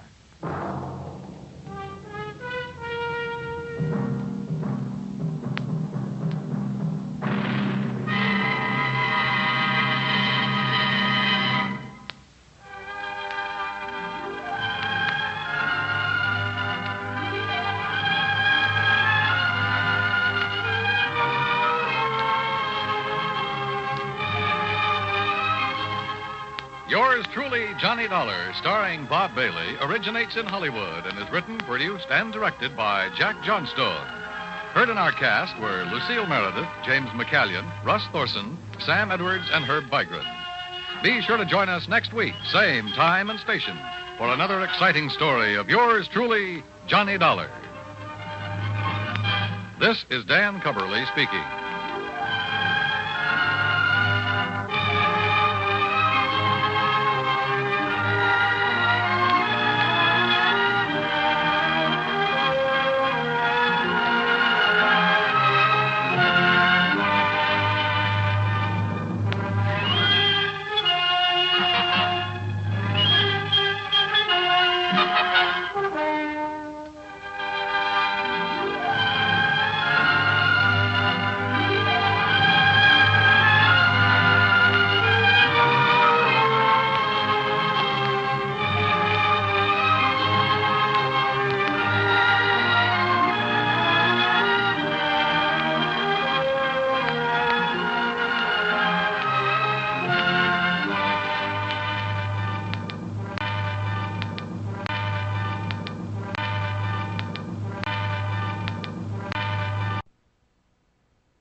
From Hollywood, it's time now for Johnny Dollar. Hi, Johnny. This is Steve Kilmer at Providential Life and Casualty. Steve, it's been a couple of years. Yeah, I know. Listen, Johnny, how'd you like to attend a wedding? Well, why not, as long as it isn't mine? Yeah, I know what you mean. Oh, you're a bachelor, too, huh? Well, I would be if it weren't for a wife, 4 kids, and a couple of grandchildren. Whoops. Johnny, do you by any chance remember Martha Mayfield Merriman? The old gal down in New York who owns Consolidated Tire and Rubber Company? Yeah, and a half a dozen other companies. Well, sure, one of my old sweethearts. Don't you remember back in '57 when I cleared up that false report of her death? Well, I thought she rigged that herself in order to make a killing in the stock market. Well, of course she did. But Steve, she must be 73 or 4 years old. 74. Well, don't tell me she's getting married again. No, it's her son, Edgar. Oh. But she insists that you be among those present at the ceremony. Well, now that's kind of funny. I wonder why. Yeah, so do I. And I wonder why she'd have me call you. Unless she anticipates trouble of some kind. Johnny? Okay, Steve. I'll run on down there.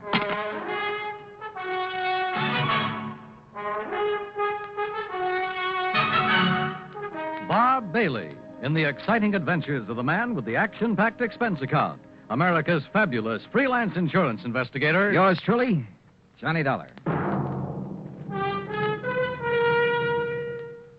And now, Act One of yours truly, Johnny Dollar.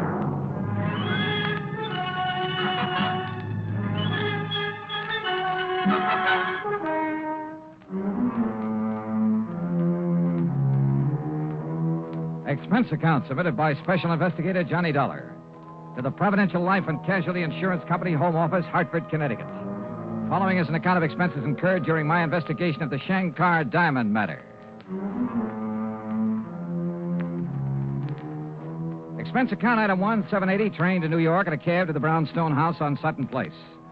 Martha Mayfield Merriman, who looks more like somebody's cute little grandmother than a clever stock market operator, but who thinks and sounds like, well, judge for yourself. Can you dig that, Johnny? That sprout of mine is finally taking the leap. You sucker. Well, after all, Martha. Say, how about you, Johnny? How about what about me? You know, marriage. Well? Let's change the subject, huh? Turn me down, huh? Well, then I'll just have to wait a couple of years and try again. Or has that Betty Lewis been making time with you behind my back? Oh, do you know Betty? No, but I heard the broadcast of that case where she kept you from getting knocked off by that gangster, that Curly Waters. Yeah, Martha, she saved my life. And then didn't have sense enough to get her hooks in you, huh? Johnny, the dames nowadays are really slipping. Just don't you forget, though, that I've got a lead on all of them, because I've already proposed to you. Martha, you are a doll. Sure I am. And if I was a couple of years younger, Johnny, I'd run you ragged. What do you mean if you were a couple of years younger? Have you forgotten our night on the town after I handled that other case for you? Hey, we really had a ball, didn't we? Oh, boy, it took me nearly a week to recover. Well, then we'll just have to do it again after this wedding's over with. Speaking of which, how would you like a little snort? Larkin! Well, don't you think maybe we'd better... Oh, of course you would. Larkin! Larkin! You called, madam? Fine thing, snooping around outside the door, eh? Trying to find out what Johnny Dollar's doing here. Oh, certainly not, madam. Of course you were. Now bring us a couple of drinks.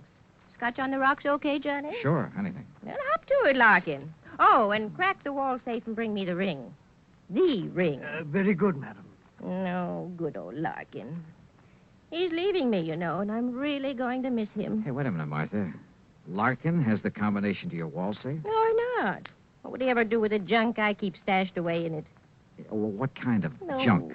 Just some odds and ends, and necklaces and brooches and rings, mostly. A couple of bracelets. And what's the ring? A Shankar diamond.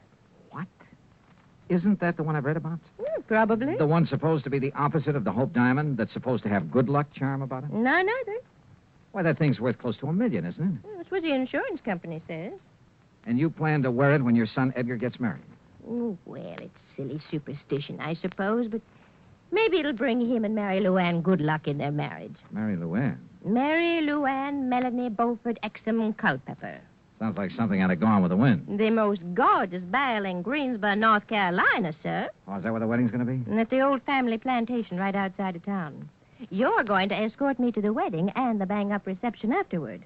I understand those southern folks really know how to throw a wingding. Hey, tell me, Martha, do you expect somebody to make a try for that diamond? Well, sure, I always do. Some of the top jewel thieves in the country have tried to snatch that rock. Uh-huh. Now, who else knows that you've called me in? No, not a soul. Oh, good. Let's keep it that way. I'm with you. Okay, then. I'll run on back to Hartford and get some clothes to fit the occasion. Johnny, with you and tails and me and a set of threads that Balenciaga socked me a couple of G's for, we're going to knock 'em dead. Yeah. Then I'll come back here. We'll pick up the diamond and go down to Greensboro together. I know. We'll take one of my company planes. Just the two of us, Johnny, with maybe a case of champagne on board. How about that? Martha, we will have us a ball. Quite a gal. And if I have that much get up and go when I'm her age, well, I hope she'll live forever. Yeah, the trip to Greensboro sounded like it would really be a ball. But just before I left her, Larkin brought in the Shankar diamond. All 34 carats of it. Flawless. Perfect. Beautiful. And it suddenly occurred to me that somebody who wanted that stone, wanted it really bad, might not hesitate to kill for it.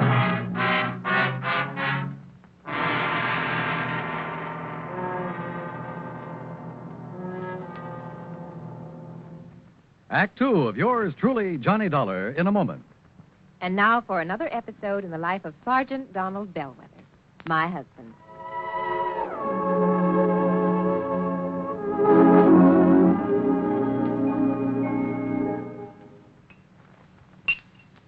Oh, that's what I call a good dinner, Reba. Oh, that was delicious. Well, I'm glad to hear that, dear. More coffee? Yeah, just about a half a cup, please. All right. There you are. Thank you. Now, tell me all about your safety class. Did the boys enjoy your speech? Oh, yeah, they sure did. Thanks to you, I did quite well. My lieutenant complimented me afterwards. Well, good. Yeah, but that same lieutenant threw me a curve, too. How, dear? Well, after I gave my talk, he asked the men if there were any questions. Well, that did it. But one of the guys stood up and said, look, Sarge, you claim there were over 95,000 deaths and over 9.5 million people injured in accidents in the U.S. last year. Looks to me like all those safety campaigns and slogans are doing no good at all. Well, how did you answer it? I didn't. I couldn't think of an answer. I got out of it by saying I'd have more facts and figures at the next meeting. All right, let's see now. Oh, yeah, here it is. Now, first, Sergeant Bellwether, you start off by telling the boys that since 1913, the accidental death rate has been reduced 35%. Mm-hmm. Or, in other words, if there hadn't been campaigns and safety measures put into effect to reduce accidents, almost 1 million more people would have been killed in the last 46 years. Is that right? It certainly is. I'm reading it right out of the National Safety Council record book. Oh, and another thing. Accidents in the farming areas are much higher than in the cities. Now, do you know why? Why? Because in rural areas, there are fewer policemen enforcing safety laws and less traffic signs and signals to guide the motorists. Mm-hmm. You know, many more cars travel the city streets, and yet the per capita rate of accidents is much higher in the rural areas. Of course, the reason is obvious. In the city, more safety measures are instituted and obeyed. Reba, you are wonderful. That's a good, logical answer. I don't know what I'd do without it. Oh, that's my Donald. That's my doll.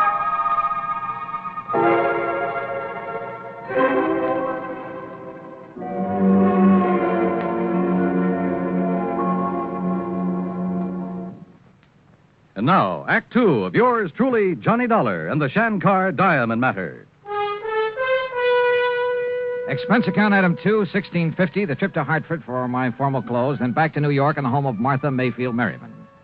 By the time I arrived, she was packed for the trip to Greensboro, North Carolina, and the wedding of her son Edgar.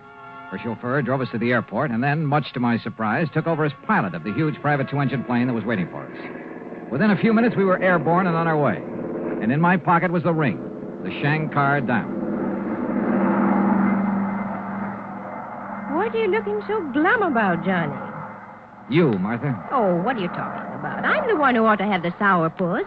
I proposed to you. You turned me down. Martha, I don't think you really level with me. You think I wouldn't marry you? You're good-looking. No. I mean about this diamond. Well, now, Johnny, I don't dig you. Well, if there'd been some real serious attempts to steal it before, I would have been warned by the insurance company. Well, so they forgot to tell you, is all. Is it? Or do you have reason to think that somebody's going to try to get it now, while you're away from your usual police protection? Yeah, I thought so. Okay, Martha. Who? Did you get a look at my chauffeur, Johnny? The laddie who's steering this crate? Well, I could hardly help it. If you mean to say... Yes.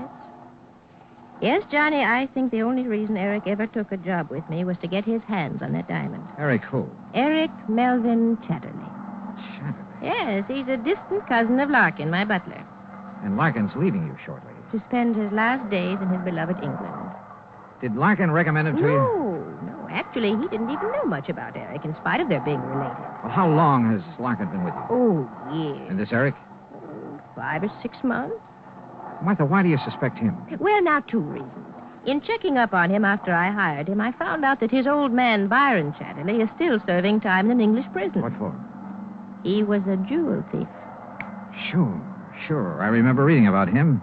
He was a real expert, painstaking and patient. Spent over 3 years working on a plan to get hold of the crown jewel. But he didn't plan long enough, and that's when they nabbed him. And some of the head shrinkers are right. If crime is in Eric's blood, well... What was your second reason? Well, about a week ago, I found Eric alone in the study. And I think he was casing the wall safe. But you're not sure? He had a dust cloth, and he started flicking it around, muttering something about giving Larkin a hand, which is highly unlikely. You didn't accuse him? No. I just made it known that I was going to take the diamond with me to the wedding, and I sent for you. But if he knows who I am, what my business is... I don't see how he can. I beg your pardon, madam. Wait, Johnny, is there any way he could have been hearing us up there in the pilot's compartment? No, I don't see how. Yes, Eric? We'll land in Greensboro in about 5 minutes, madam. Thank you, Eric. We'll be ready. Well, Johnny? Martha, the only time you'll have this diamond is at the wedding. And the reception. After all, that's the only chance us old biddies will have to show off our furs and jewelry. Okay, and the reception. The rest of the time, it'll be right here with me. But nobody's to know that. Martha could be wrong, of course. About Eric, I mean. The fact remained that within a few hours, everybody in Greensboro knew about her being there with the Shankar diamond. The Culpeppers made us comfortable in the old mansion. The suite they gave to Martha was big enough to house a family of 12. During the next 24 hours, the place was, well, I'd call it a kind of dignified madhouse, what with all the preparations for the wedding. There were house guests by the dozens. Some were obviously very wealthy, but some had just as obviously seen better days. And I couldn't help wondering if a couple of them might have designs on that $1 million diamond. I stayed as close to Martha as possible and at the same time kept a constant watch on Eric. The police who'd been hired for the occasion appointed him as a special guard. Darn fools. They didn't know it, but they were playing right into his hands. If, that is, Martha's suspicions were right. Then, late the following afternoon, the wedding went off without a hitch. The blushing bride was beautiful, and the bridegroom looked appropriately happy. After the ceremony, the ladies all retired to bedeck themselves in their most fetching gowns and furs and jewels. And finally, about 8 p.m., the big reception got underway. There must have been a couple of hundred people in that ballroom, and the champagne and bourbon flowed like water. Yeah, and I danced with some of the prettiest, most gorgeous girls I've ever seen, right out of Charles of the Ritz. Then, it must have been well after midnight, I caught a glimpse of a shadowy face outside one of the big French windows. As I looked again, it disappeared, but I was sure that it was Eric. I excused myself from Martha, with whom I'd been talking, and, well, that was a mistake. As I reached the window, all the lights suddenly went out, and behind me I heard a scream. It was Martha, no question of it. By the time I fought my way back through the crowd to where I'd left her, the lights came up again. And yeah, there she lay, unconscious on the floor. The Shankar diamond stripped from her finger. Act 3 of yours truly, Johnny Dollar, in a moment. Do you know who said, absolute freedom of the press to discuss public questions is a foundation stone of American liberty? Those words were said by former President Herbert Hoover. Mr. Hoover was well aware of the important role that freedom of the press had played in the creation and growth of the United States of America. He realized that without freedom of the press, no democratic form of government could exist. One of the first steps in the path toward totalitarianism is the creation of a controlled press. A free press hampers the work of a potential dictator. When the press is free, the people of a country are free. When the press is not free, the people of a country are in danger of slavery. Remember the words of Herbert Hoover. They are part of your American heritage. Freedom of the press is a foundation stone of American liberty. And now, Act 3 of yours truly, Johnny Dollar. Within a few minutes of the time the lights had gone out and Martha had been robbed, we had her upstairs in a suite, a doctor in attendance. Fortunately, she'd only fainted from shock and the pain of having the Shankar diamond forcibly stripped from her finger. I acted fast. I had the special police haul Eric Chatterley into Greensboro. Then, after organizing a methodical search of the old mansion, I checked around outside the window where I'd seen Eric's face. And there, sure enough, was a main fuse box where the lights had been turned off. I checked back with Martha to be sure she was okay, then borrowed a car and drove into Greensboro to police headquarters. You all better give us some other reason to hold them on, Mr. Dollar. What do you mean, Chief?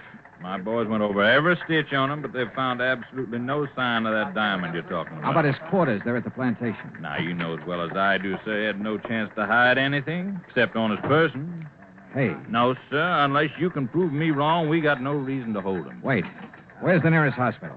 Hospital? Yes. And, Chief, I give you odds I can find that diamond on Eric Chatterley. The X-ray of Chatterley's midsection took a few minutes. Development of the film, a few minutes more. Careful examination of it, only a few seconds. Great day, Mr. Dollar. You were right, sir. Yeah? Was I? Look for yourself. He must have taken it out of the ring. But the important thing, the diamond is sitting right there in the middle of his stomach. The outline of that stone is just as clear. And that's just the trouble, Chief. Trouble, sir? Oh, that's the stone that Eric tore off her finger, all right. So go ahead, hold on to him. But if that's it, sir... But, Chief, that's not the Shankar diamond. All right, Governor, all right. You caught me with the ruddy goods on me, so I'll take the rat for it. And it won't be the first time. But you got to admit it was pretty clever of me. Clever? When you couldn't tell the difference between the real thing and a carefully made imitation? Imitation? That's right. The stone that you swallowed. No. He told me she had the real thing. When he got me the job with her. Who, Eric? At least when he wrote me I should come over from England and apply for the... Who, Eric? I've said enough. Yeah, I think you have it that.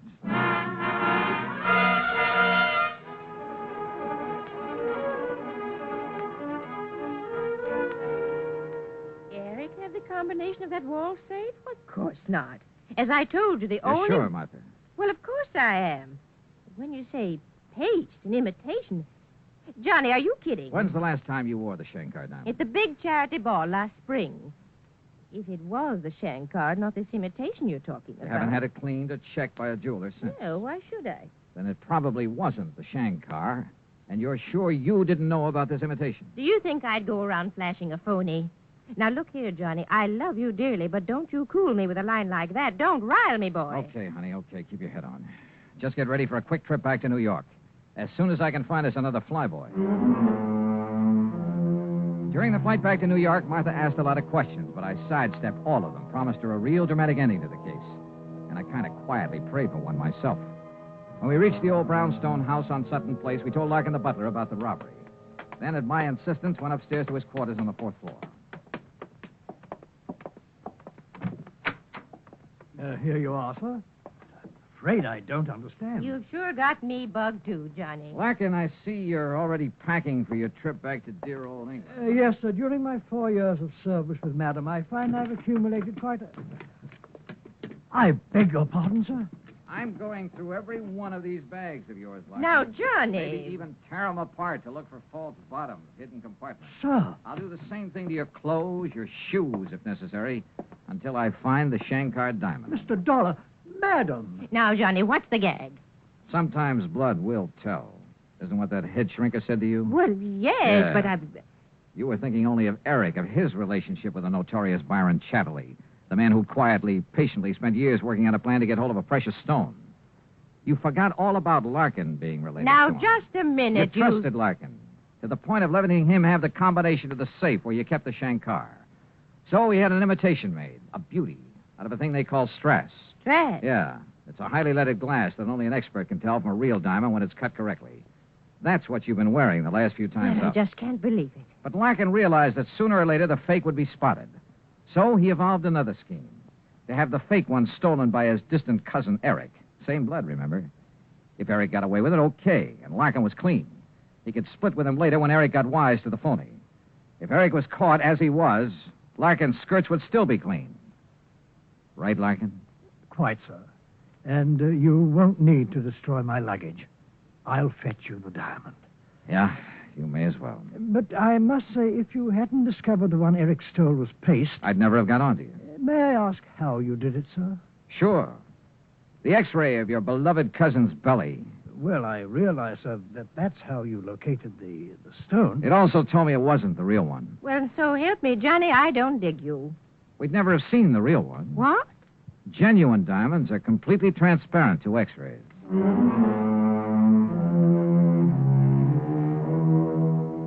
So, the diamond's safe and sound, and Larkin and his dearly beloved cousin are in the clink.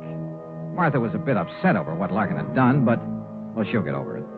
Yeah, and I sure hope I get over this headache. That brawl she threw for me by way of celebration was a dilly. Expense account total, including incidentals and the trip back to Hartford, call her $50. Yours truly, Johnny Dollar.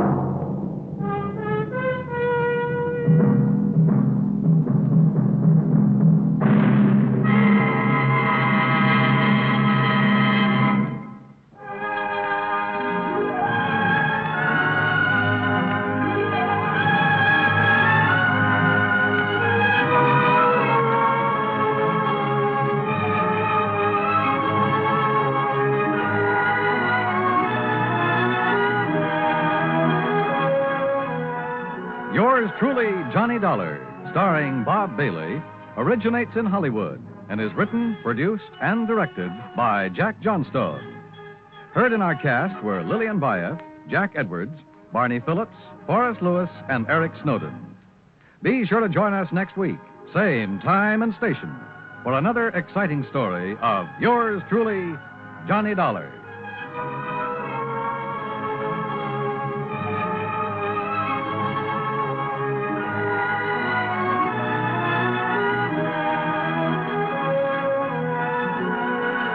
This is Dan Coverly speaking.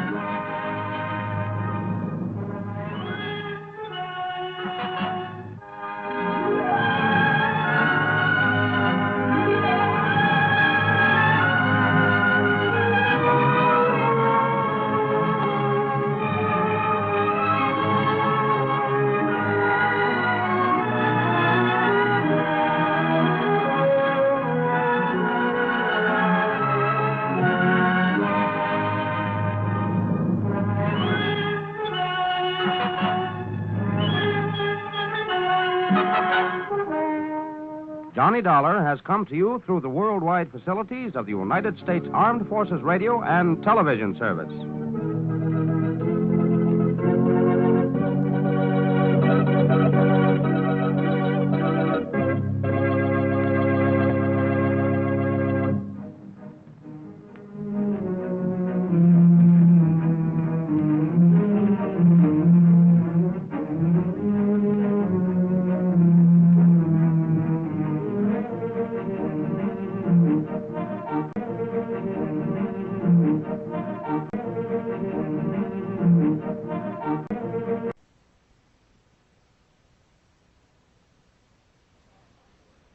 From Hollywood, it's time now for...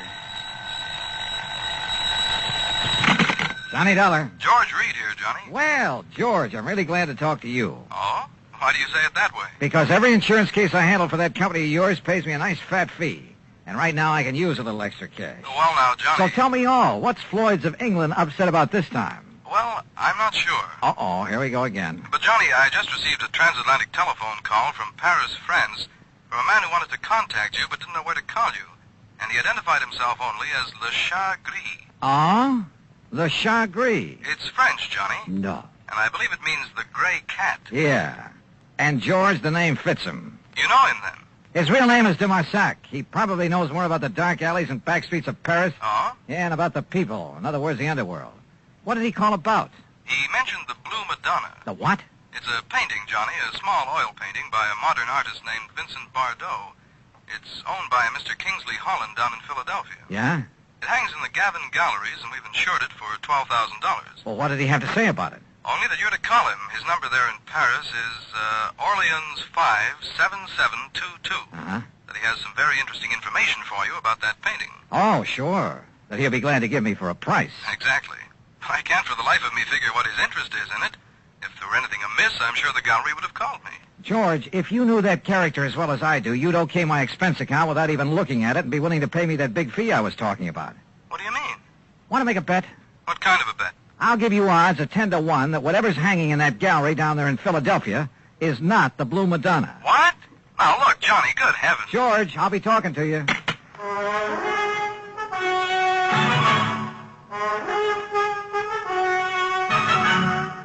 Bob Bailey in the exciting adventures of the man with the action-packed expense account. America's fabulous freelance insurance investigator. Yours truly, Johnny Dollar.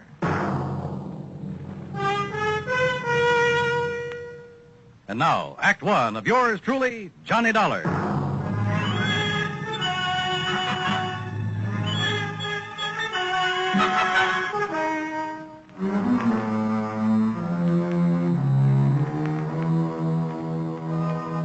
Expense account submitted by Special Investigator Johnny Dollar to Floyd's of England, North American Office, Hartford, Connecticut. Following is an account of expenses incurred during my investigation of the Blue Madonna matter. Expense account item 1, $12 even for a phone call to my underworld contact in Paris, France, a man by the name of de Marsac, who calls himself the Gray Cat. Oh, oui, Monsieur Dollar. This is your very dear friend, Le Chat Gris? Very dear friend, huh? Now listen, you telephoned George Reed that you have some real hot information about a painting his company insured. Ah, oui, Le Madonna Bleu. What did you call the Blue Madonna? Okay. How much you want this time? Oh, Monsieur, you touch me to the quick. While one might think that I slave and suffer and risk my life on your behalf only for money. How much, de Marsac? Say, $1,000. 1,000? Look, if your info's worth anything, I'll send you a check for $50. $50? No, 900? Okay, I'll make it 75. But, Monsieur, 750? How about an even 100? 500. 2. 4? 3, that's final. Oh, please, 200? Okay, 200. Oui, eh? No. It's all settled, $200. Now, what about the Blue Madonna? Yes. It is now here in Paris. Yeah, where? In the shop of Monsieur Dubuisson on the Rue des Pas de l'Amour. Dubuisson? Huh. You sure it isn't just a copy? That he'll try to foist it off on some wealthy sucker? Dubuisson is a crook, an evil crook. But he's an honest one. Oh, sure. Yes, and he knows the works of art. Also, he's very clever. To get his price, he will wait until the real Madonna is discovered missing. If it really is. That's what I'll check on now. And then you my very dear friend. 200, remember? I cheated myself. But, monsieur, Yeah? suppose I could find out who smuggled the painting into him, eh? Why? That would be worth a lot to you, no? Say 1,000? We'll see. I'll be talking to you. Item 2, 420. I phoned to my old pal, Foster Harmon, down in Sarasota, Florida. Told him I'd pay his fare if he'd grab the first plane out and meet me in Philadelphia at the Bellevue Stratford Hotel. I knew that if anybody could identify the genuine painting, he could. Item 3, 940 for my own transportation to the city of brotherly love. Item 4, 950, cocktails and dinner for the two of us there at the Bellevue. Yes, the Blue Madonna is one of Vincent Bardot's best-known works. I don't think there's another living artist who could so effectively use various shades of just one color. But what about it, Johnny? Well, first thing in the morning, I want you to come along with me and take a look at it. It's in the Gavin Galleries, isn't it, up on Walnut Street? Yeah, at least it's supposed to be. Suppose? Now, all I want you to do is take a good look at it, then reserve any comments until after we get out of the place. That's all. Well, but Johnny... Meantime, I want to check with the owner of that painting. The telephone directory gave me Kingsley Holland's address. Item 4, 620 for a cab to a small apartment house out in West Philadelphia. Holland turned out to be, well, I'd say he was about 30, short, lean, and nervous, with the surly expression of a man who feels the world hasn't done right by him. Yeah? You mean you're interested in buying the Blue Banana? Well, it all depends, Mr. Holland. Uh-huh. Look, Dollar, that's what you said your name is? Yes, that's right, Johnny Dollar. Sounds familiar.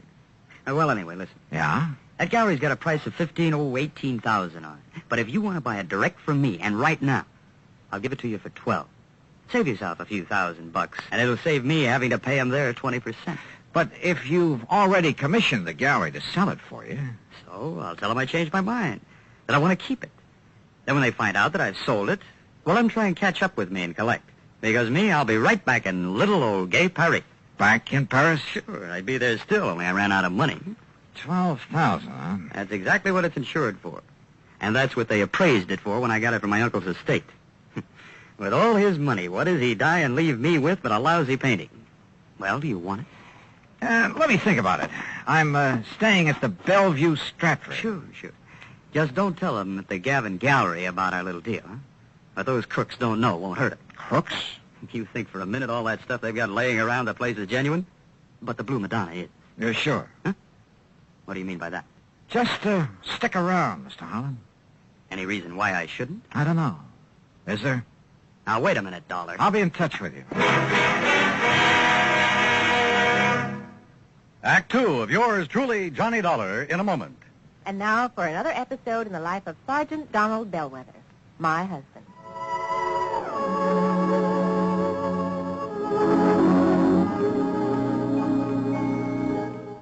Donald!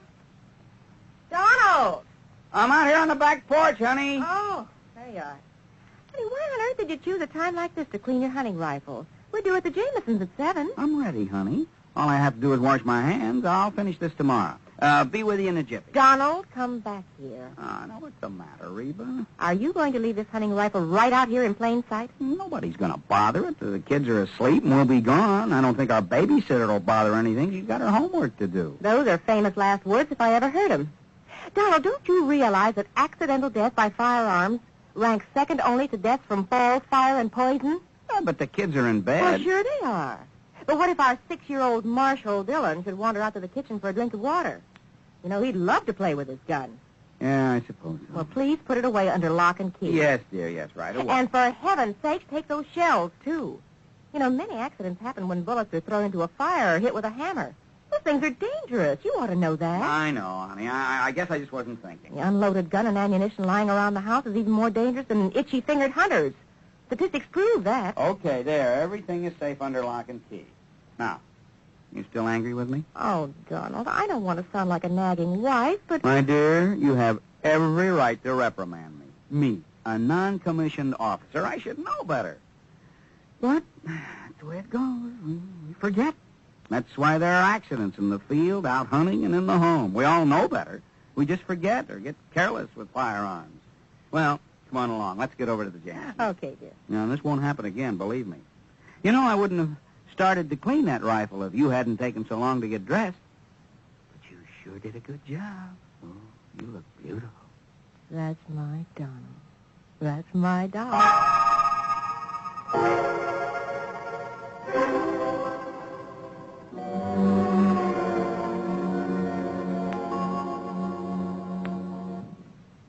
Now, Act Two of yours truly, Johnny Dollar and the Blue Madonna Matter. Had Kingsley Holland, the owner of the painting, recognized my name? I thought so. And if a switch in that painting had been made and he knew about it, well, I'd do well to look out for him. Yeah, the more I thought about it, the more certain I became that whatever hung in the Gavin galleries was not the Blue Madonna. Item 5, another $6 for a taxi back to my hotel. Item 6, $5.80, breakfast the next morning for Foster Harmon and myself. By 10 o'clock, we were at the Gavin galleries, looking at a pretty modern, but I must say beautiful painting. It's amazing, Johnny, amazing. The most extraordinary... Well, I just can't believe it. Can't believe what, Foster? That it's the real thing or just a good copy? Oh, good morning. That's just it. You see, Johnny... Hold it, Foss. That painting, you know, is a genuine Bardot. Yeah? My name is Johnny Dollar. This is Mr. Foster Harmon. Gentlemen, I'm Arnold Gavin. You're interested in buying the Blue Madonna? If this is really it. Johnny, listen. Wait, Foster. What is the price of it, Mr. Gavin? 20,000. Mr. Dollar, did you say? Yeah, but, wow. Haven't you got a Bardot that's a bit cheaper? His Laconic Lagoon is priced at 10,000. Holy. Well, how about a copy of this? Bardot has never allowed his works to be copied. Johnny, listen. Yeah, Foster. It looks like this stuff is too rich for our blood. No. Come on, let's go back to the Bellevue Stratford. No, listen. Perhaps there's something else that might interest you. No, I'm afraid not, but thank you. That's quite all right. Now, suppose I come back later. Johnny, listen. Come on, will you? Yeah, I'll see you tomorrow, Mr. Gavin. Now, Johnny... Just take it easy. Well, Foss? It's a fraud, Johnny. It's a copy. I'm sure of it. Hey. Did you say that Blue Madonna's a copy, mister? Yes. Wait. Well, I thought you were looking at it kind of funny there in the gallery. Yes, sir. It's a fraud. Foster. You don't mind my asking, who are you? My name is Foster Harmon. Harmon? From the John Ringling Museum down in Florida? That's right. Well, then you ought to know. Now, just a minute, mister. Say, aren't you Johnny Dollar, the insurance investigator? So what? Who are you? Me? Well, I'm Rube Alloway of Transworld News Service. News Service? Oh, fine. Yeah, I'll see you, boys, and thanks a lot. Well, Foss, it looks like you opened your mouth and stuck my foot in it. Well, I'm sorry, Johnny, but what I said is true. That Blue Madonna is an imitation, a phony. That much I already knew. At least I was pretty sure of it. But don't you see the amazing thing? Well, Johnny, that copy is so perfect, so exactly in the style of Vincent Bardot, even to little things, little idiosyncrasies that even the finest copyist couldn't match. Certain minute details about an artist's work are as distinctive, as impossible to copy as a man's own fingerprints. Yeah, What I'm trying to say is that if I didn't know every brush mark on the original... Okay, Foss, forget it. Forget it? Hey, listen. Kingsley Holland, the owner, and I wouldn't trust him for a minute. I think he knows who I am. If so, and if he knows that painting is just a copy, well, he's pretty sure to figure out what I'm doing here. Johnny, he must know it's a copy. If he gave it to the galleries to sell. Perhaps. Or maybe the switch was made after it was hung there. Then what you're saying is that either one of them could be responsible for the fraud. That's right. How well do you know the Gavin galleries? Well, they're not very big. You could see that for yourself. And, of course, they're rather new in the business. I think I'd better get a rundown on this Arnold Gavin while we're waiting at the hotel. Waiting? What for? Well, you plant a couple of seeds. You hope that one of them will sprout. I'm afraid I don't understand. Foss, I told both of them who I am in the hope they'd guess at why I'm here. I also gave them reason to suspect I think that Blue Madonna's a phony. Well, I'm afraid that I may have led Arnold Gavin to feel that way. Same thing. I also made it very plain to them that I'm staying at the Bellevue Stratford. In other words... Good heavens, Johnny, if you mean what I think you do. Yeah? Like what, Foss? You think that one of them, the crook, will come to the hotel and try to... Well, don't you see, Johnny, knowing that you're on to him, he might try to kill you. Can you think of a better way to bring him out in the open?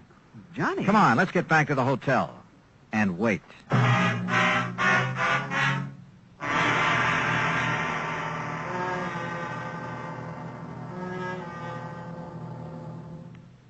Act 3 of yours truly, Johnny Dollar, in a moment. Do you know who said, every individual in society has certain powers rights and privileges which no other individual can justly abridge or destroy. Those words were written by Noah Webster, the man who compiled America's first great dictionary. Mr. Webster knew that if the country which he had seen come into being were to succeed, the rights of the individual have to be protected. Each person is entitled to certain basic rights, powers, and privileges which must not be taken away because of the whim of someone with greater power. In the United States, the individual is important regardless of his wealth, power, or position. The importance of the individual is closely linked to the American tradition. Remember the words of Noah Webster. They are part of your American heritage. The rights and privileges of the individual must be preserved. And now, Act 3 of yours truly, Johnny Dollar. After all, there was no reason to drag Foster any further into this mess, although I knew he'd be game to see it through. So I paid him for all his expenses. That's item 7, 151 even, and sent him on back to Sarasota. Item 8, 10 cents for a phone call to Sergeant Jerry Hawkins at police headquarters. About mid-afternoon, he called me back. Boy, did you ever start a riot. Well, what'd you find out for me about Gavin and Holland? Well, Holland's just a lazy kid that's been trying to live off his relatives all his life. And Gavin? Okay, so far as we know. But listen, you seen the papers? No. The story about that phony painting is on every wire service in the country. All you can see in the headlines is that name Bardot. And I don't mean Bridget. Johnny, you and that Foster Herman ought to collect a publicity fee. Are you holding Gavin or Holland? Well, what on? Sure, the boys have questioned both of them, but unless we can show some evidence that one of them pulled the switch. Johnny, you got any ideas? Yeah, Jerry. Suddenly, I think maybe I have. Well, then start talking so I can make a pinch. No, I don't think you will. What do you mean, if you know who did it? Well, I didn't say that. But, Jerry, I've got a hunch, a real potent one. And if it's right... Yeah?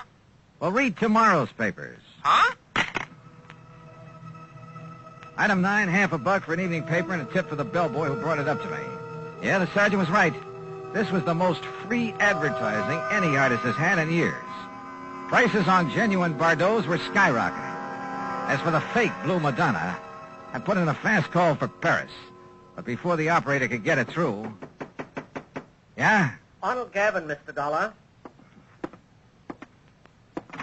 Well, Mr. Gavin... Do you see what has happened? Have you seen the papers? I sure have. And the police have closed my shop, my galleries. Can you blame them? But don't you understand? I've had offers of up to $30,000 for the Madonna. I've received wires offering me nearly $20,000 for the other Bardot, the real one. No kidding.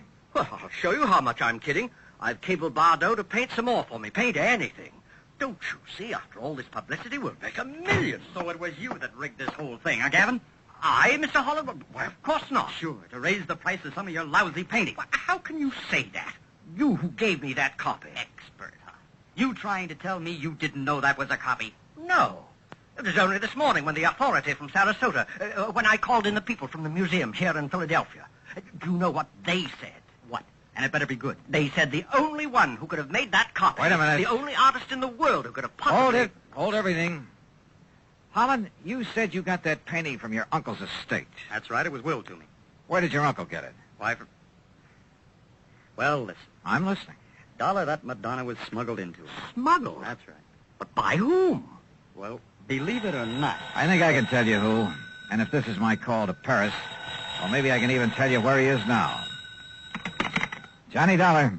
This is your dear and faithful friend, Le Chagris. Good. Now listen. And for the information I can give you this time, you will have to pay me a vast sum of money. You're about to tell me that the Blue Madonna was smuggled into Paris by none other than the artist himself. That's it? By Vincent Bardot. Exactly. So that should be worth it. But how did you know? All right.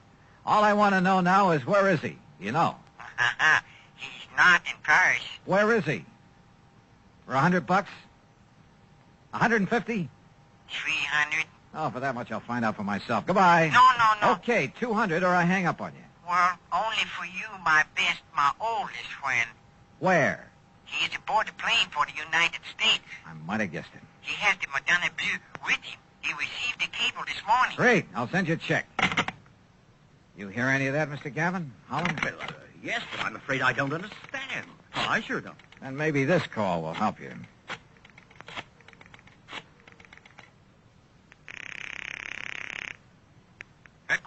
Sergeant Jerry Hawkins. Yes, sir. Sergeant Hawkins. You can have the boys in New York pick him up or wait for his plane to arrive here in Philadelphia. Johnny. If you're sure you really have any charges against him. What? Yeah, he's on his way in from Paris. The guy who painted the copy of the Blue Madonna. Or maybe this is really the original over here. Huh? Well, at any rate, he'll have the other copy with him. So do you want to tell the papers or shall I? Look, will you make sense? Oh, and his name is Bardot. Bardot? That's right, Vincent Bardot. Well?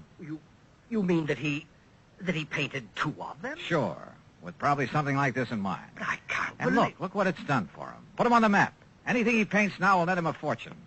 And I don't think you'll suffer particularly either, Mr. Gavin. Well, As no. for you, Holland, well, you'll get a lot more than you thought for that painting of yours. Man, what a fact. Sure. But you know something? What, Mr. Dollar? I just wonder if Le Chagris was in on this thing with him from the beginning. Le Chagris? So help me, I wouldn't put it beyond him.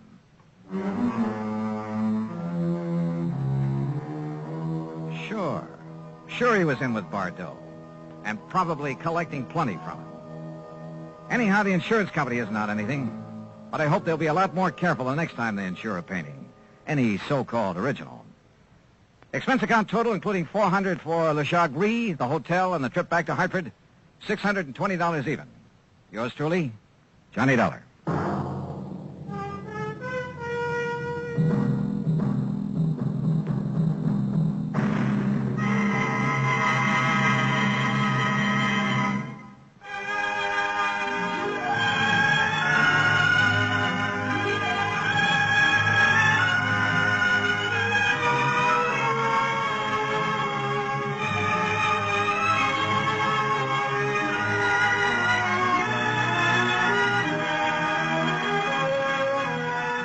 Yours truly, Johnny Dollar, starring Bob Bailey, originates in Hollywood and is written, produced, and directed by Jack Johnstone. Heard in our cast were G. Stanley Jones, Forrest Lewis, Harry Bartell, Joseph Kearns, Bert Holland, and Byron Kane. Be sure to join us next week, same time and station, for another exciting story of yours truly, Johnny Dollar.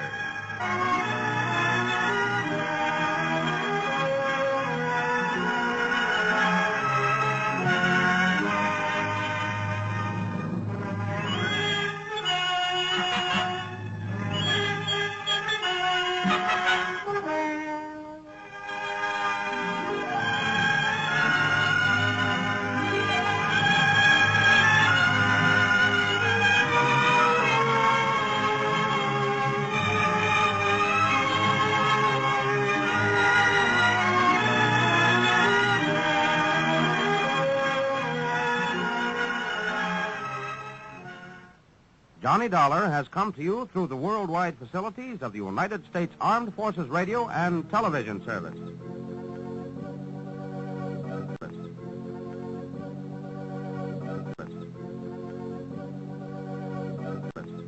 From Hollywood, it's time now for Johnny Dollar. Earl Foreman, Johnny. Earl, I just left you down in Florida. Where are you? Right where you left me, right here in Sarasota. Oh, well, if you're worried about my expense account for that case we cleaned up together, I was just about to mail it to you. Why don't you bring it down here instead? Huh? A couple of hours after you hopped aboard your plane back to Hartford, I got a phone call from Bill Hall. Remember him? Fellow who runs that men's shop on the Tamiami Trail? That's right, Webb. Bill owns the place. Sure. I bought a sport jacket and a couple of pair of slacks there at West. Well, somebody cleaned him out of about $10,000 worth of merchandise last night. Oh? And you'd insured it for him? Yes, I'd also issued a $10,000 policy on the man he had there as a night watchman. Earl. Yeah, Johnny. The police think he was murdered. Okay. I'll grab the first plane I can.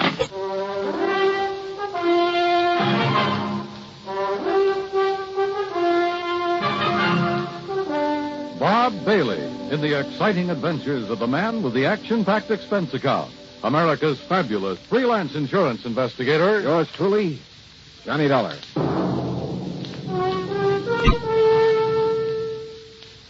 And now, Act One of yours truly, Johnny Dollar.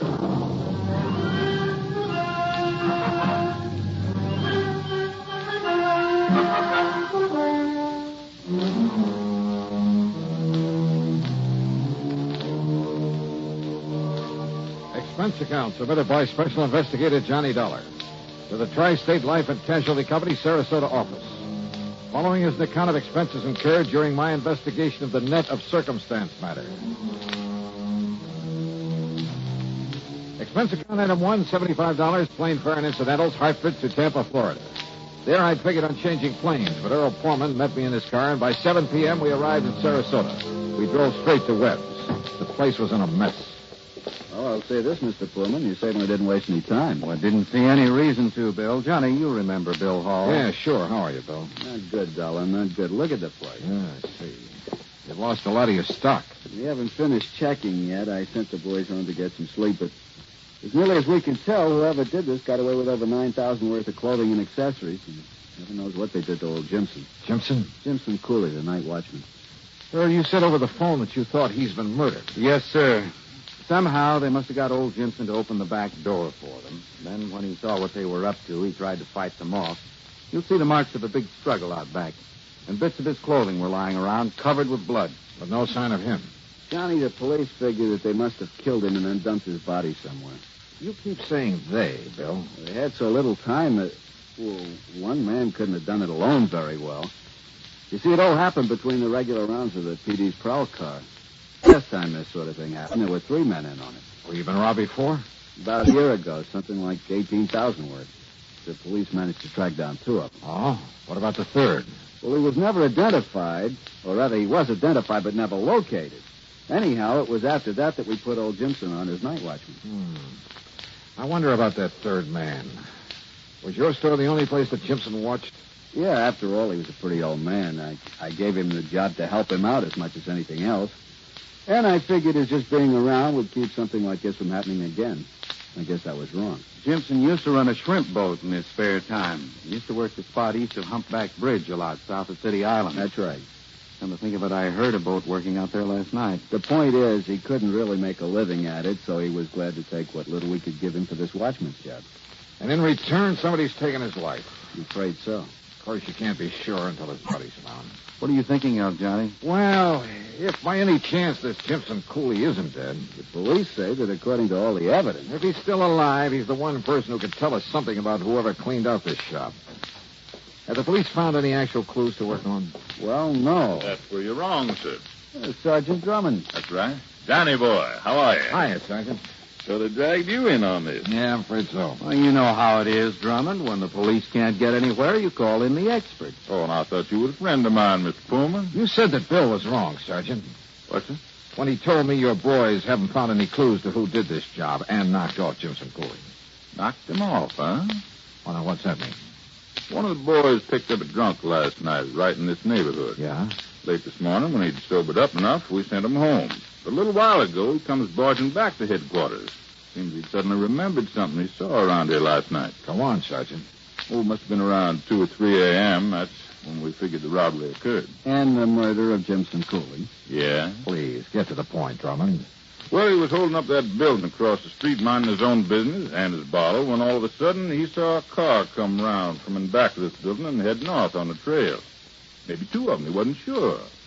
Anyhow, the one he noticed was a little pickup truck. But in his condition, I suppose he didn't get a license number. Didn't need to, Johnny, because he recognized that truck.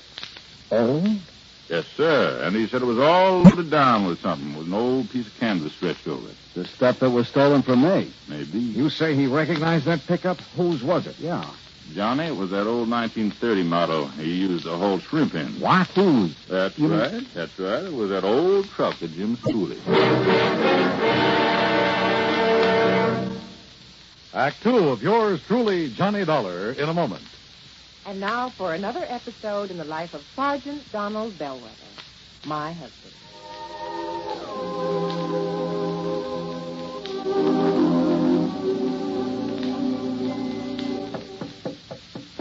Good morning, Mrs. Bellwether. Would my lady prefer to have her breakfast in bed this morning? Oh, well, perfect husband. Thank you, darling. Now, here's the tray with the coffee, the toast, and the orange. Oh, fine. I forgot the orange juice. Hold the tray, honey. I'll be right back. Oh, darling, what happened? I stuck my toe in the corner of the dresser. Oh, the National Safety Council was right. The what? Last night I read something in a National Safety Council pamphlet. Oh, Reba, how can you sit there talking about a pamphlet when I'm dying a slow, torturous death? Oh, come over here, darling. I'm sorry. Now, what's this about the National Safety Council? Did they predict I would stub my toe this morning? No, silly. It's just a coincidence. Only last night I read the statistics that prove that more home accidents occur in the bedroom of all places. Yeah? Not the bathroom or the kitchen or the home workshop. The bedroom. Yeah. Okay, from now on, when I walk around the bedroom, I'm going to wear my combat boots instead of these open-toed Hirachis. Well, that might help, dear. But what everyone should be most careful of is taking medicine in the dark. Okay, my living safety encyclopedia. I will now fetch your orange. Oh, you're sweet. And it's just too bad that you nice men are so prone to accidents in the home. And the reason is because you brave men usually tackle the hazardous jobs around the house. Hey, I'll remember those kind words as I slowly limp back to the kitchen. One thing in your favor, though, Sarge. Married men stand a better chance of avoiding fatal accidents in the home. Oh, is that a fact? Mm-hmm. You know, in one state, 75% of the men involved in home mishaps were unmarried. Well, I'm sure glad I'm married. Because the accident odds are better? You know, because I like my wife. Even when she first wakes up in the morning. That's my Donald. That's my doll.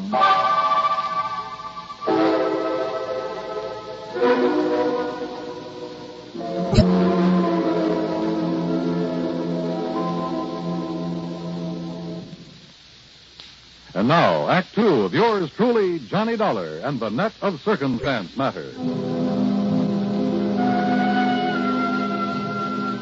Yeah, everything indicated that whoever burglarized Webb's haberdashery there in Sarasota had murdered the night watchman, old Jimson Cooley. That is, until somebody reported having seen a loaded pickup truck at the time of the robbery pull away from the back of the store. And whose truck was it? Yes, sir. He swears it was that old 1930 pickup of Jimson Cooley's. And he says it went north on the Tamiami Trail. Yes, sir. Well, what have you done about it, Sergeant? Alerted every police department from here to the Georgia state line. Be on the lookout for him. Didn't you know that truck was missing from wherever Jimson lived? Well, we hadn't actually got around to checking on his place yet. You thought he was murdered, and you didn't even bother to check his home? Well, we called his wife, Johnny, and when she said he hadn't come home with all the evidence of a big fight out back of this store... Oh, fine. You can't blame him, Johnny. All the blood back there, bits of Jimson's clothing that were torn off on... Look, maybe it's just a wild hunch, but... Earl.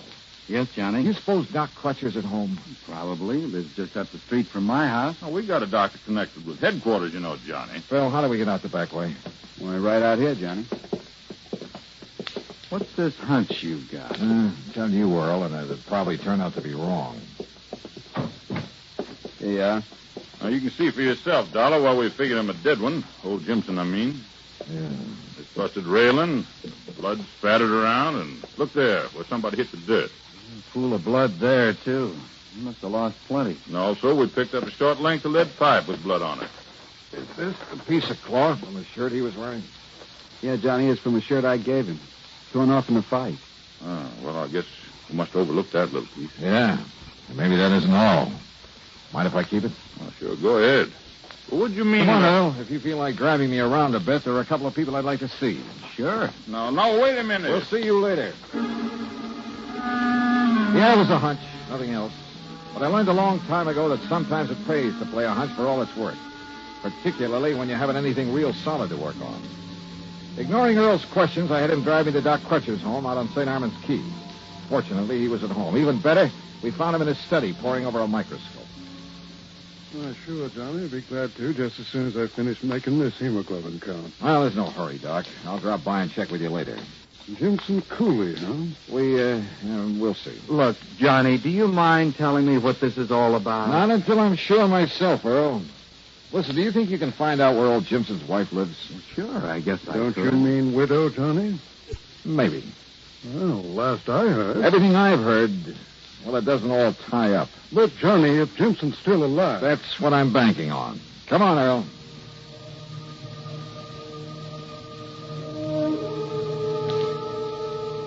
The The Cooley place, far out on the edge of town, was a shack and nothing more. In the darkness, it didn't look much better than the beat-up chicken house at the back of it. As for the chickens, well, half of them were asleep out in the yard until we got there. Yes, I'm coming. Yes, what... Oh, Mr. Pullman. Mrs. Cooley, this is Mr. Johnny Dollar. Listen in now, Mr. Pullman. They found Jimson's body yet? Well, no. As a matter of fact... Well, I sure hope they do. That's all I got to say. Because if they don't, at least what Miss Canterwell told me today, if they don't, I might have to wait 5-6 years before I can collect that insurance that Webb's bought on him. Dad! Well, got any news about him or not? Johnny, you don't seem to care much whether your husband's alive or not, Mrs. Cooley. Now, why should I? You lazy bum. It wasn't for me raising these heads. This guy! And he was shrimping and selling them for bait to them Yankees that come down to fish around the other winter. He done pretty good. We had meat on the table now and then, besides chicken. Ever since they gotten that soft job sitting around that store every night. Did you notify the police when he failed to come home this morning? I did not. Besides, when I seen that one of them nets was missing. You see where he keeps them hung over the limb of that tree out there? Mrs. Cooley. Well, what I figured is maybe he'd gone out to do some more shrimping. Or else he'd taken it out and sold it so he could buy some more of that rot gut he's been drinking lately. So I got this broom handy by the door. What do you mean? To keep him out so he wouldn't try to come in and beat me. Beat you? Sure, like he always does when he's been drinking. And then when he didn't come home at all, and when Miss Canterwell stopped by and told me he'd been killed. Well, you know who I think done it? Who? One of that gang that tried to rob Webb's last year. Now, why do you think that? Because Jimson told me one of them was around town. That's why. Jimson knew who he was and didn't report it to the police? Well, how should I know? I wonder why not. Now, look, if you all didn't come around to pay me my insurance, what is it you want? Well, what I really stopped by for, Mrs. Cooley, was to see if you'd sell me one of your chickens. What? Why, sure. Only it'll cost you money. Maybe 75 cents? All right. Here's $1, and we'll call it even. Well, thank you. Here,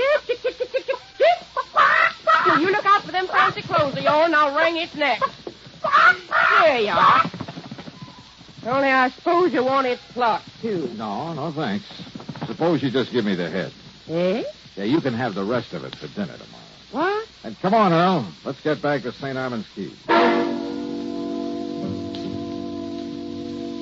I'm sorry, Johnny, but I really ought to have some of the materials down at my office for putting that specimen you gave me under the microscope. Of course, if you could wait until morning. Oh, sure, why not? Once more, I could use a little shut-eye. But here. Take along a sample of the blood from this, too, will you? You've been out raiding somebody's chicken coop? Well, you may want it for comparison. If you know what I mean. Yes, Johnny, I think I do. Well, I don't. Earl, why don't you and I go home and get some sleep?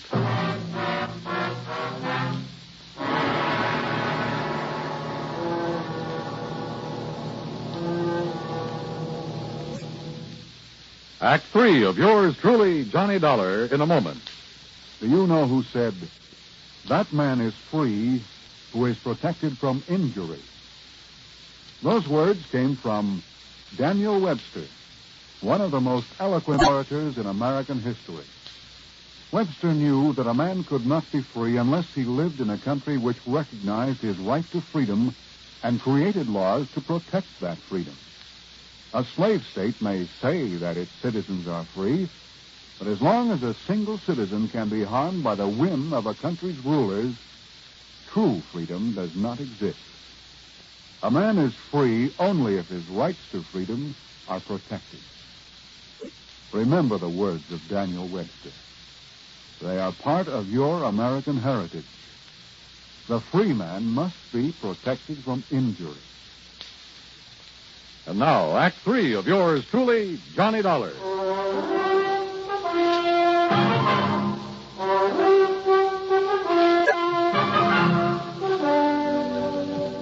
Early the next morning, I got a phone call from Sergeant Drummond down at headquarters. Yes, sir, Johnny. Some of the boys found him laying in his car on a little wagon trail just off Bee Ridge Road. Jimson Cooley? Jimson Cooley. Must have been laying there unconscious ever since the burglar slugged him and took him out there. But he's a rugged old cuss, so he's in pretty good shape now. What did he say about that burglary, Sergeant? Same as we figured. Man made him open the back door, beat him up, cleaned out the place, and probably thought he'd killed him. So he drove him out to that side road and left him there. What about the stuff that was stolen? Must have transferred it to his own car when he left Jimson there. Was Jimson able to identify him? Said he claimed to be the man we never did get for robbing that store the first time. You want to talk to Jimson? Yes, Sergeant. I'll be right over.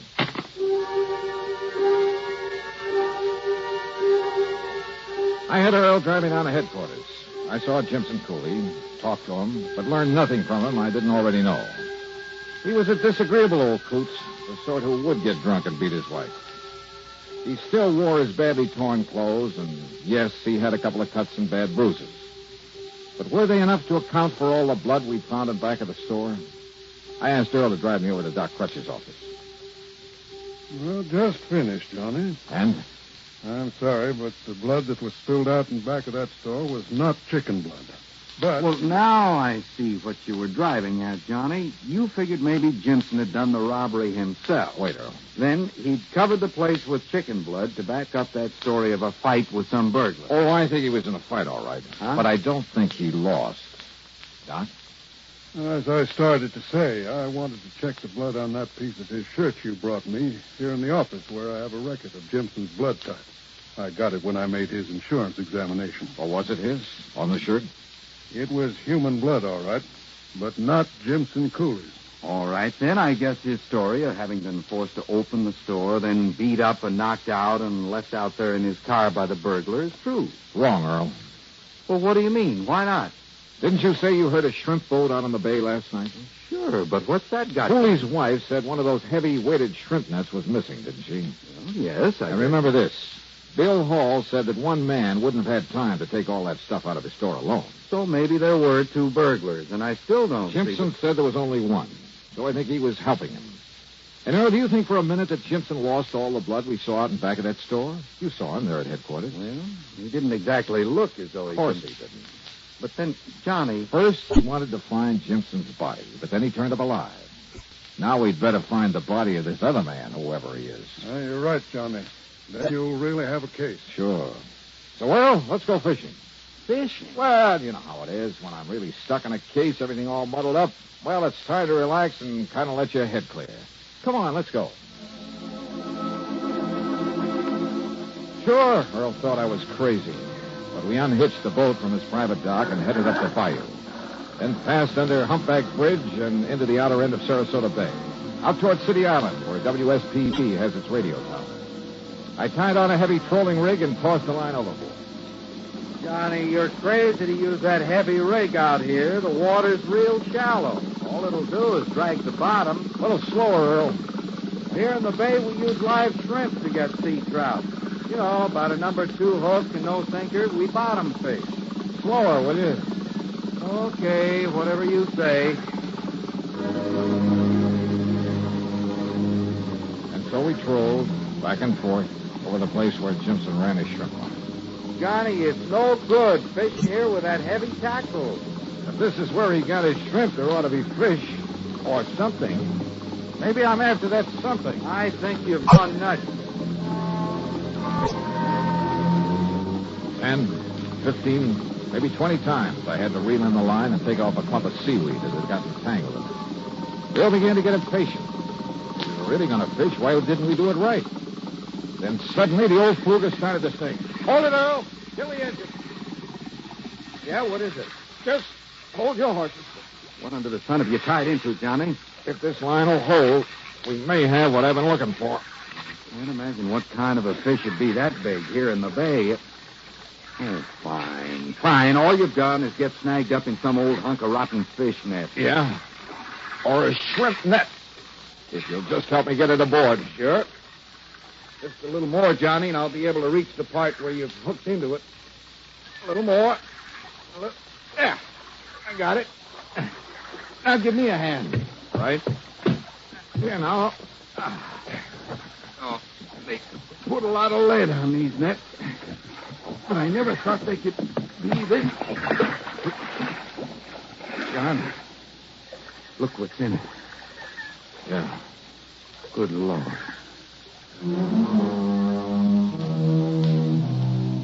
When Jimson was faced with the man's body wrapped in the net he'd sunk out there in the bay, he broke down and told us what had really happened. He even told us where the stolen stuff was hidden. Yeah, the dead man was one of the gang who'd robbed the store a year ago. He persuaded Jimson to help him do it again, offered him $100. But then when he had the stuff, he tried to run out without paying off. So, Jimson had killed him. Now the courts will have to take over. Incidentally, I understand that Webb's is installing a foolproof burglar alarm system. Expense account total $151.50. Yours truly, Johnny Dollar.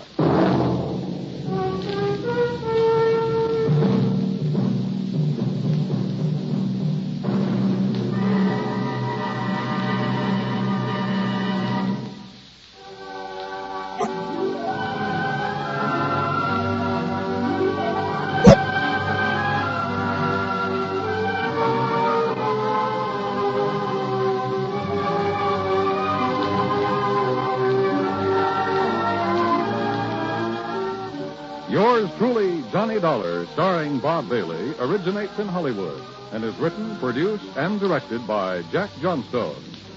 Heard in our cast were Lillian Baeff, Vic Perrin, Harry Bartell, Barney Phillips, Bartlett Robinson, and Bill James. Be sure to join us next week, same time and station, for another exciting story of yours truly, Johnny Dollar. This is Dan Cubberly speaking.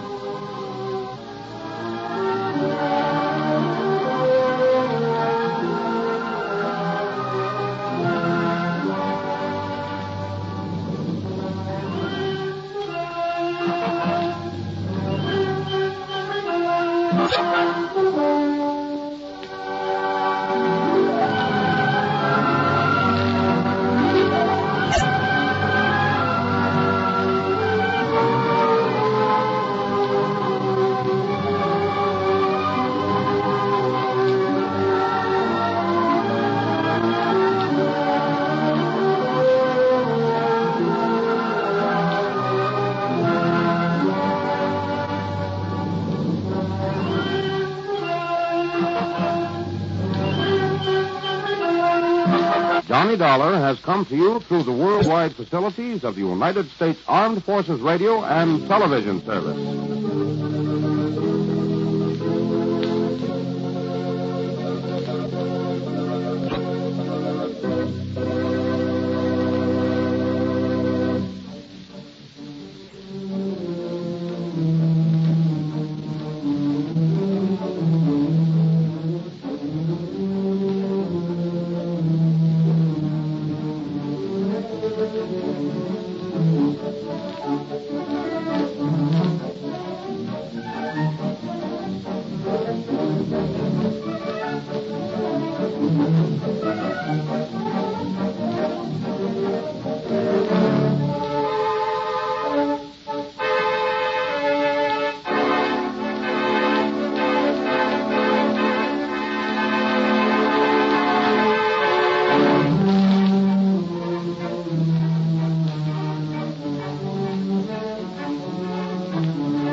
Time now for Johnny Dollar. I have your call to Universal Adjustment Bureau in Hartford. Oh, thank you, operator. Hello. Pat McCracken. Johnny Dollar, Pat. Oh, Johnny, I've been trying to reach you. Yeah, I'm in Sarasota, Florida. Oh? Been down here the better part of a week and just thought I'd check Oh, to see... Johnny, I'm glad you called. Can you grab a plane out to the West Coast? Don't see why not. Good. Now, your contact will be Arthur at Western Maritime and Property, office in Beverly Hills. Got it. What's it all about, Pat? Piracy, according to him. What was that? You heard me. Now, for a second there, I thought you said piracy. Maybe you'd better go out there and see him, huh? Yeah. But I still don't believe it.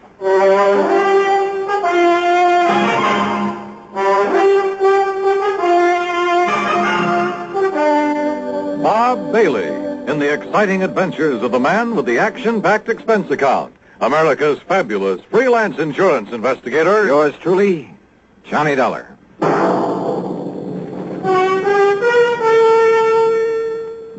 Welcome, William Bendix. Nobody can act up to par with a nasty cold. I check my cold distress the fast way, with 4-way cold tablets.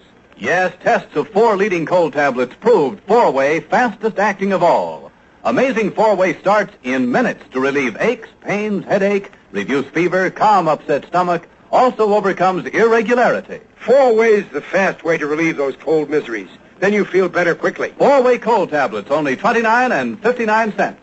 Now, a word about another fine product of Grove Laboratories. Does dandruff dull your hair, leave scalp itchy? Get Fitch Dandruff Remover Shampoo and get rid of unsightly dandruff in 3 minutes. 3 minutes with Fitch regularly is guaranteed to keep embarrassing dandruff away forever. Apply Fitch before wetting hair, rub in 1 minute. Add water, lather 1 minute. Rinse 1 minute. Every trace of dandruff goes down the drain. 3 minutes with Fitch, unsightly dandruff's gone. Fitch can also leave your hair up to 35% brighter. Fitch Dandruff Remover Shampoo. And now, Act 1 of yours truly, Johnny Dollar.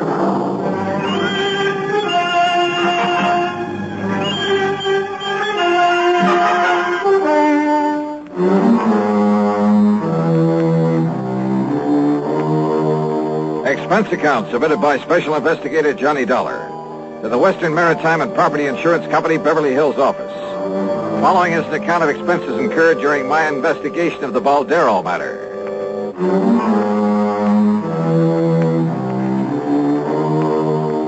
Expense account item 1, $146.85 plane ticket to Los Angeles.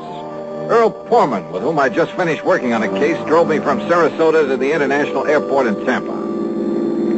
Well, I don't know why not, Johnny. Oh, are you kidding? In this day and age, a bunch of bearded gorillas stripped to the waist, bandanas wrapped around their heads, waving cutlasses. I didn't say that, Johnny. And Long John Silver, I suppose, leading the boarding party. Oh, Earl, that kind of stuff went on a couple of 100 years ago. Sure. But do you remember that palatial yacht that was boarded and taken over just off San Salvador about a year ago? Well, yes. Convicts from a prison colony on the island of Isabella. They had control of that yacht for 3 days, Johnny. And when they left, they took along everything of value they could get their hands on. Yeah, I remember. You don't call that piracy? Well, maybe so. You think that's what happened in this case? There's only one way to find out. The flight to Los Angeles was uneventful. Thanks to the time zone differential, it was only 4:30 p.m. when I arrived. Item 2, $6 even for a cab to the Beverly Hilton, where I parked my bags. Item 3, 10 cents for a phone call to Arthur, who, if I remember correctly, was quite a character. Good insurance man, but, a character. Item 4, 75 cents for a cab to his office on Wilshire Boulevard. Yes, it all happened somewhere off the coast of Mexico. Mr. Baldstein and his party were just cruising around. They were just taking life easy. Baldeston is the owner of the yacht? H.V. Baldeston. Oh, he's a big stockbroker. He lives here in Beverly Hills at 3124 North Roxbury Drive. And what's the name of his yacht? The Baldero. Oh, it is a tremendous thing, John. It's over 100 feet from stem to stern. Wow. 100 feet long. Arthur, where does he keep it now? Where does he keep it? Oh, at his dock. He's down there in Balboa. Oh, you know where Balboa is. Yes, I know. Oh, one of the nicest places by the ocean in all of California. Yes. Now, Johnny, if I ever wanted to retire, who were the guests on board? Well, let me see. His wife, of course, and Mr. and Mrs. Gerald Hooper, and young Richard Spidel, and Lee Wilway. Just cruising around, huh? Yes, but they'd planned to sail on up to San Francisco for that big charity ball up there on the 30th. Oh. That's why they all had their finest clothes, most expensive jewelry with them. Oh? Yes, sir. $394,000 worth of jewelry. Stolen. Oh. Yes, plus a few other things, too. Mostly silverware, things like that. Actually, it was reported to me by one of the guests on the yacht. These pirates simply pulled alongside in the middle of the night, held them at gunpoint, took the stuff, and left. That's right. There were two of them. Oh, my, they must have been horrid fellas.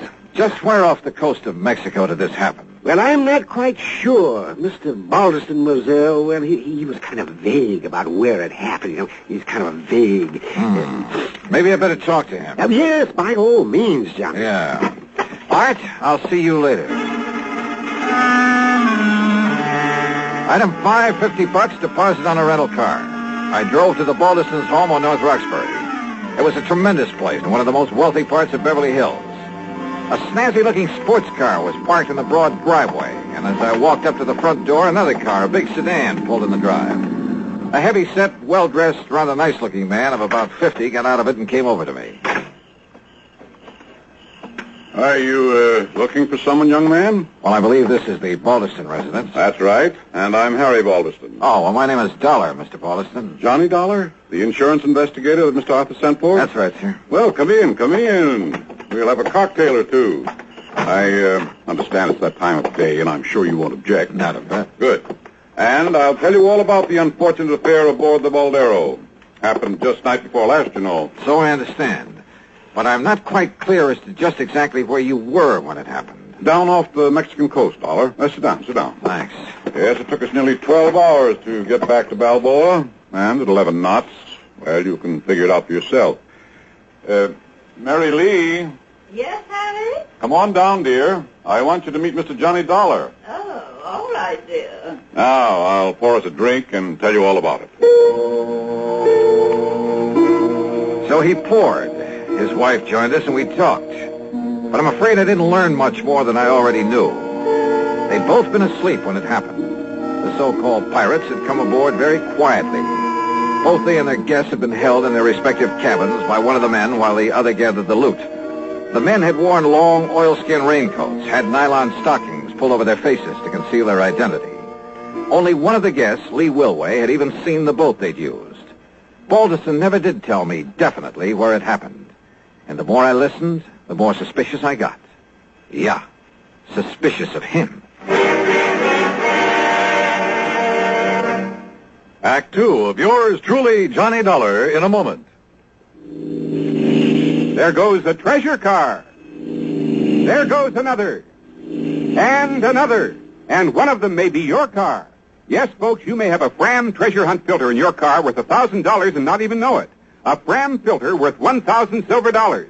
A filter change is important to today's cars, so important that Fram Corporation, in conjunction with its silver anniversary, is paying $60,000 in cash to get you to check your filters now. Last year, 10,000 secretly numbered Fram filters were distributed all over the United States and installed in cars during regular servicing. These filters are worth from $1 to $1,000. You may have one in your car and not even know it. A Fram filter worth 1,000 silver dollars. Check your oil filter and air filter now. If there's a specially numbered Fram filter in your car, you will win up to 1,000 silver dollars, and your dealer will win the same amount. Get in on Fram's big silver treasure hunt. Check your car filters now. And now, Act 2 of yours truly, Johnny Dollar and the Baldero Matter.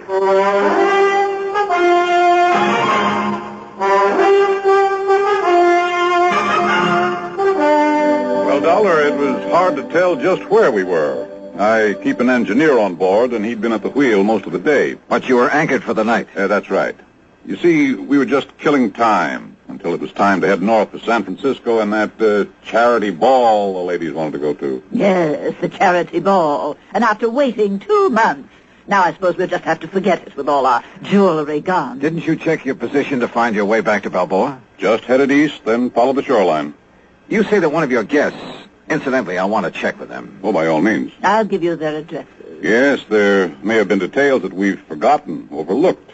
After all, we were a bit upset over what had happened, and probably more than a little confused. Well, I know I was. You said that one of your friends got a look at the boat these men used. Yes. Lee Wilway ran up on deck.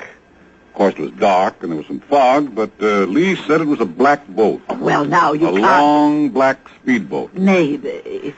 By the time the rest of us got up there, it had completely disappeared. Then I had Beacon start the diesels, and we made the run back to Balboa. You notified the Coast Guard, of course. Not until we got in. What? Well, Lee had been fooling with the radio earlier. The rest of us were in the main cabin playing cards. And, when we tried to send out a call, the transmitter wouldn't work. Where'll I find this Lee Wilway? Here, I've written down the address for you. And our other guests, too. Mr. and Mrs. Hooper and Richard Spidle. Thank you. Now, Mr. Dollar... Mr. Baldeston... Yes? I'll see you later. Yeah, there was something very funny about this whole thing. But I wasn't quite sure just what. I checked with Mr. and Mrs. Hooper. Elderly, very quiet and dignified. Their story was the same as the Baldestons. Except in one thing.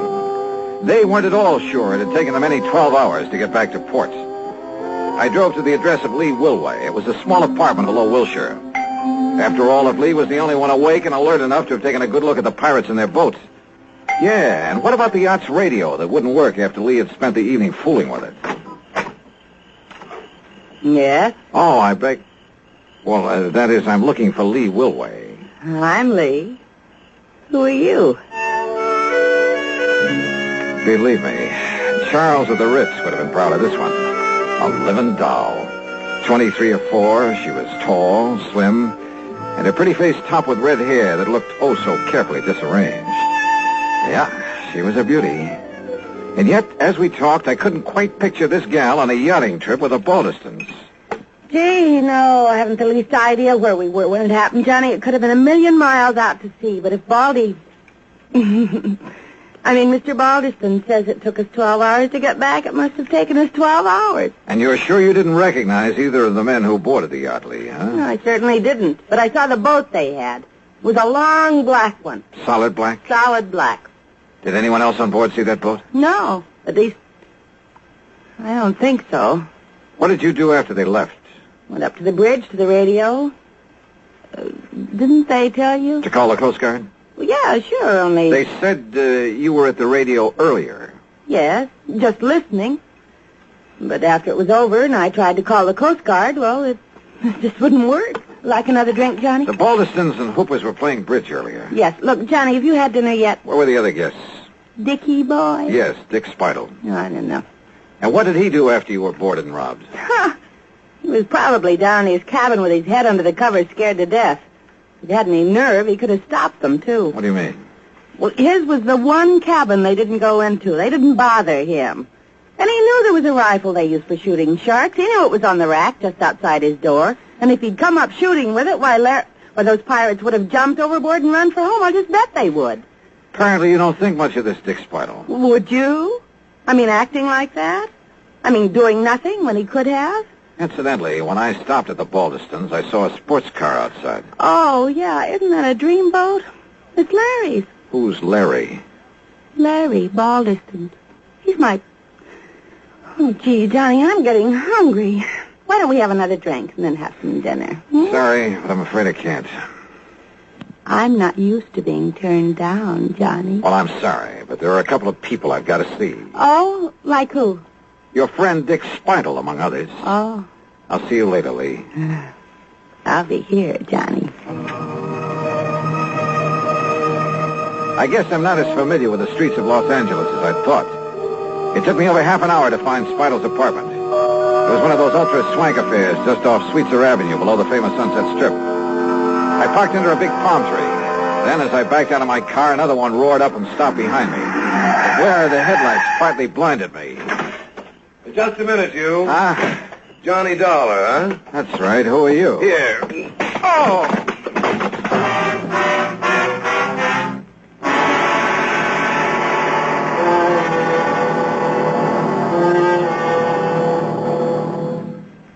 Act 3 of yours truly, Johnny Dollar, in a moment. Ever have trouble sleeping nights because of acid indigestion, heartburn, or gas? Then remember, for acid indigestion, nothing but Tums works so fast to make you feel so good so long. Tums work fast. Get rid of the burning excess acids that won't let you sleep. In a matter of seconds, you begin to feel better, and Tums relief stays with you. You relax, go to sleep pleasantly, because Tums bring complete relief. Get rid of burning excess stomach acids completely. Nothing but Tums works so fast to make you feel so good so long. So when acid indigestion keeps you awake, take Tums. Keep a handy roll of Tums on the night table within easy reach. And remember, there's no mixing or fixing with Tums. You don't even need to get out of bed. Get the very best. Get Tums, 10 cents, 3-roll pack, a quarter. Or get the new 6-roll pack with free metal carrier, only 49 cents. Always carry Tums, T-U-M-S. Keep your tummy under Tums control. And now, Act 3 of yours truly, Johnny Dollar. The headlights of my attacker's car had partly blinded me, but I'd seen enough of it to know it was the same one I'd seen at the home of Mr. Balderston. Yeah, his son Larry's. But I came to find myself parked behind the wheel of my own car. And lying on the seat beside me were 5 crisp $100 bills and a note. Take this money and get out of town, it said. You have no case anyway because the things that were stolen off the yacht have been returned. So you may as well leave while you have your health. No signature. There was only one person in the world I wanted to see at that moment, Larry Balderston. But I felt a bit rocky. Since I was at the front door of Dick Spidle's apartment, since I'd really come to see him, and if I was lucky, he might have a good stiff drink handy. Feeling better now, Mr. Dollar? Yeah, I am. Thanks, Dick. It's Richard, if you don't mind. Oh, yeah, sure. But go on with what you were saying. Well, the whole thing was absurd, of course. But the only reason Mrs. Balderston insisted on taking Lee on that yachting trip and to the charity affair, and of course I was supposed to be her escort, was to shame her, to show her up. How do you mean? Well, after all, in spite of her beauty, she is a rather common person, rather cheap. So Mrs. Balderston hoped that facing her with the ladies and gentlemen who attend the ball would embarrass her. Oh, I see. And that she'd realize she has no place among people like ourselves. People like you are just too good for her. Well, to put it bluntly, yes. In any event, Mrs. Balderston hoped it would break off this rather sordid romance. Romance? She and Lawrence Balderston. Larry, she calls him. And Lee is only after his money. But I take it Larry got wind of this little plan. Lawrence said that he would prevent its being carried out if it was the last thing he ever did. So he staged the piracy bit. Oh, I'm sure it was he. He's always done silly things like that, Mr. Dollar. Rich, headstrong, spoiled as he is. So when I heard the noise up on deck, I simply locked myself in my cabin and refused to budge when he and whoever he had helping him boarded the yacht. All because you were scared? I beg your pardon. Thanks a lot, Dick. It's Richard. You've been a lot of help. Oh, and incidentally... Yes? You think Lee Wilway was in on it, too? That's why she spent so much time on the ship's radio earlier in the evening? Indubitably, so that she could guide him to the yacht in his speedboat. His speedboat, of course, has all sorts of radio equipment aboard. What color is that speedboat? Mahogany. Why? Lee said the pirates were using a solid black boat. Which simply proves she was onto his plan. What do you mean? Well, the wench was lying, that's all. Maybe you're right. Thanks, Dick. It's Richard, if you don't know.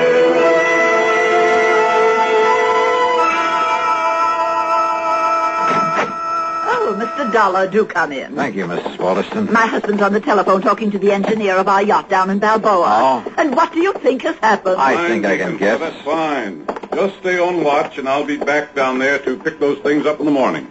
Goodbye. It's true, Mary Lee. Oh, splendid. Whoever took them from us returned everything to the boat. Everything is... Oh, Mr. Dollar. Did you hear that? Yes, I heard. Where's your son, Larry, or Lawrence, or whatever you call him? Larry? Well, as a matter of fact, The dear boy came in just a little while ago. Where is he? In the study, I believe. He said he had a call to make on the other phone. Thanks. Why, what's wrong, Mr. Dollar? Mr. Dollar? Yes, I saw you through the window, Lee, trying to make up to that guy Dollar. And let me tell you this. Let me give you this. Ooh. Larry, what is it? Want some more, Larry? Now, listen, Dollar. Well, if that's the way you feel about it, you and that family of yours can... Well, I'm fed up. I said, do you want some more, or do you want to start talking? Okay, I did it. I rigged the whole thing. Jimmy Driscoll and I. Because I was fed up with the way Mother was trying to run my life. Lawrence, dear. Yeah, but maybe she was right about Lee after all. Of course she was, son. Why, of course, dear. But now, look, Dollar, if you think you can get away with barging in here and slugging me... Oh, you... Yes, why? You want more? Terrible. Oh, my Bobo, you big brute. Enough, Larry, huh? You had enough? Okay, Dollar. Okay. Sorry, Mr. Balderston, but I kind of owed it to him. Dollar, I've been hoping somebody'd do that for a long time. What? Sure, I've spoiled him, too. It's been my fault as much as his mother's. My fault? But I never had any idea he'd carry things as far as he did. Of course, if you like, sir, I could prefer assault charges for his attack on me earlier. No, I don't think it'll be necessary. And I'm much obliged to you. But my poor boy... Just leave him alone, Mary Lee. Oh. And suppose you leave us alone while I settle things with Mr. Dollar.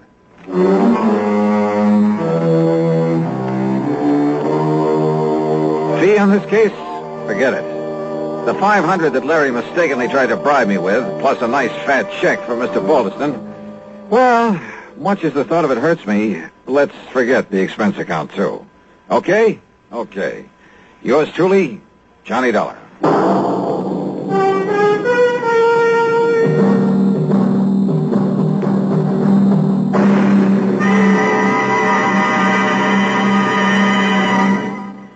Our star will return in just a moment.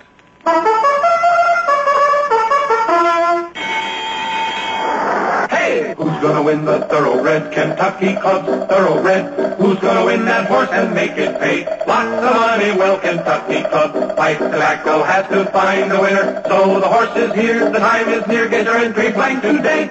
Yes, enter the annual Derby Day contest sponsored by Kentucky Club's 9 brands of pipe tobaccos. First prize, a thoroughbred bay colt, son of famous oil capital, who won over $580,000. Jockey Ted Atkinson helped select this prize colt. You'll name him and he's yours. He could win a fortune for you. Get Kentucky Club Derby Day contest entry blanks free at tobacco counters now. Hey, who's gonna win the Thoroughbred Kentucky Club's Thoroughbred? Who's gonna win that horse and make it pay? Lots of money, well, Kentucky Club. Pipe Tobacco has to find a winner. So the horse is here, the time is near. Get your entry blank today.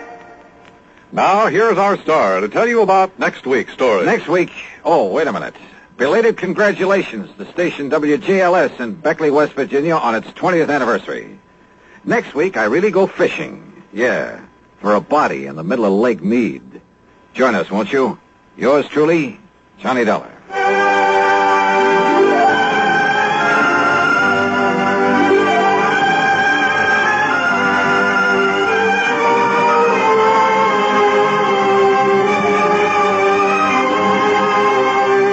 Yours truly, Johnny Dollar, starring Bob Bailey, originates in Hollywood and is written, produced, and directed by Jack Johnstone.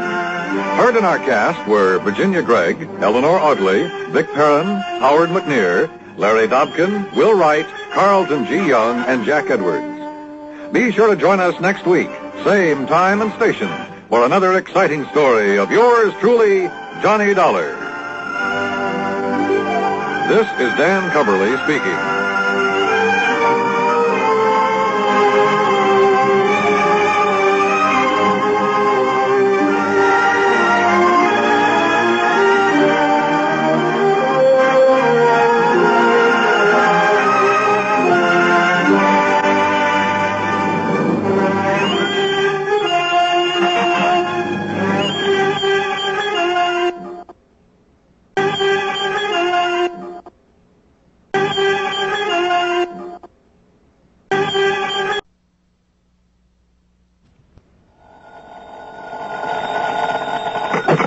Johnny Dollar. Pat McCracken, Johnny, at Universal Adjustment Bureau. Greetings, Master.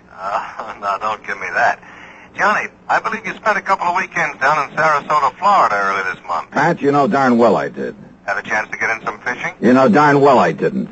That's why I've been sitting here dreaming about those lunker bass at the Lake Mojave Resort out in Arizona. Oh, what's the matter with Lake Mead? Huh? You know, the huge man-made lake that's backed up by Hoover Dam? Yeah, I know. A few miles this side of Las Vegas, Nevada? A lot of big ones in that water, I understand. Okay, Prince, you got me all excited. Now, what's it all about? I told you. Fishing. Yeah, and? That's all. Except, Yeah, except what? slight case of murder.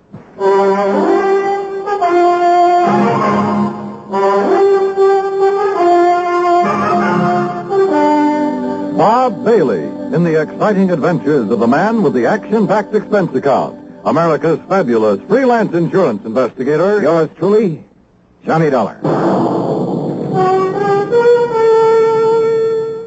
Here's actress Joan Bennett. It's terrible to try to act with a dreadful cold. To feel better quickly, I take 4-way cold tablets. The fast way to relieve nasty cold distress. Yes, tests of 4 leading cold tablets proved 4-way fastest acting of all.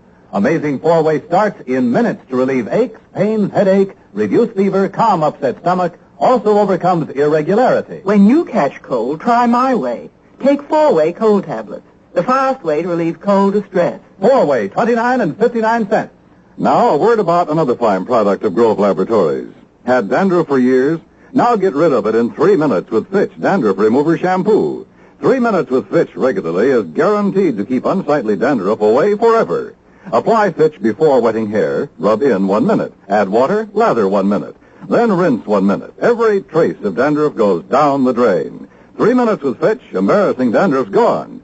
Fitch can also leave hair up to 35% brighter. Get Fitch Dandruff Remover Shampoo today. And now, Act 1 of yours truly, Johnny Dollar.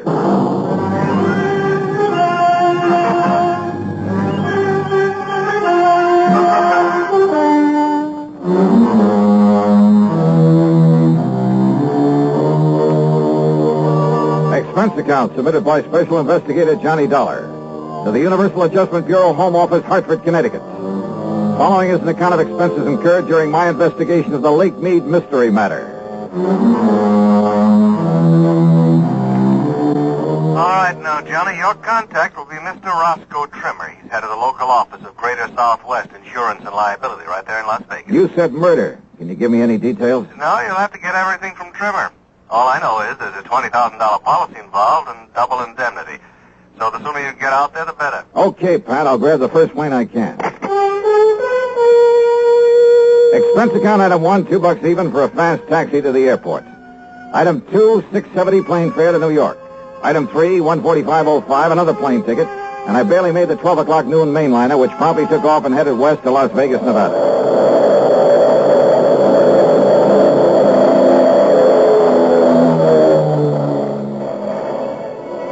It was 9:45 p.m. Pacific time when we started the long glide down from a starlit sky to the landing strip at McCarran Field in Las Vegas, Nevada. I'll never cease to marvel at the nighttime view from the air of that fabulous city of chance. Sitting alone out there in the middle of the vast Mojave Desert, the sky filling glow from its millions of lights, it had put a rainbow to shame. Oasis in the desert. Yeah, and very beautiful. I knew that Roscoe Trimmer's office would be closed this time of night, so I looked for a place to rest my weary head. Item 4, $1.50 for a cab into the Flamingo. And I just happened to remember that the Flamingo has an excellent casino.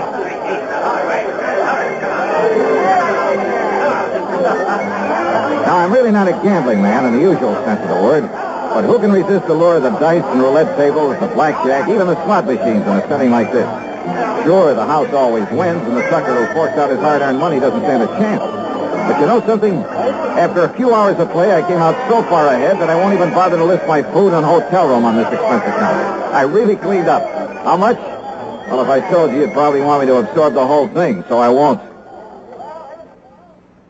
Then, early the next morning, I met Roscoe Trimmer at the office of Greater Southwest Insurance and Liability. Dollar, I'm glad you could make it. I don't like this one at all. Howard. Hiya, Rosk. Sit down, will you? Yeah, sure. But not for long. Huh?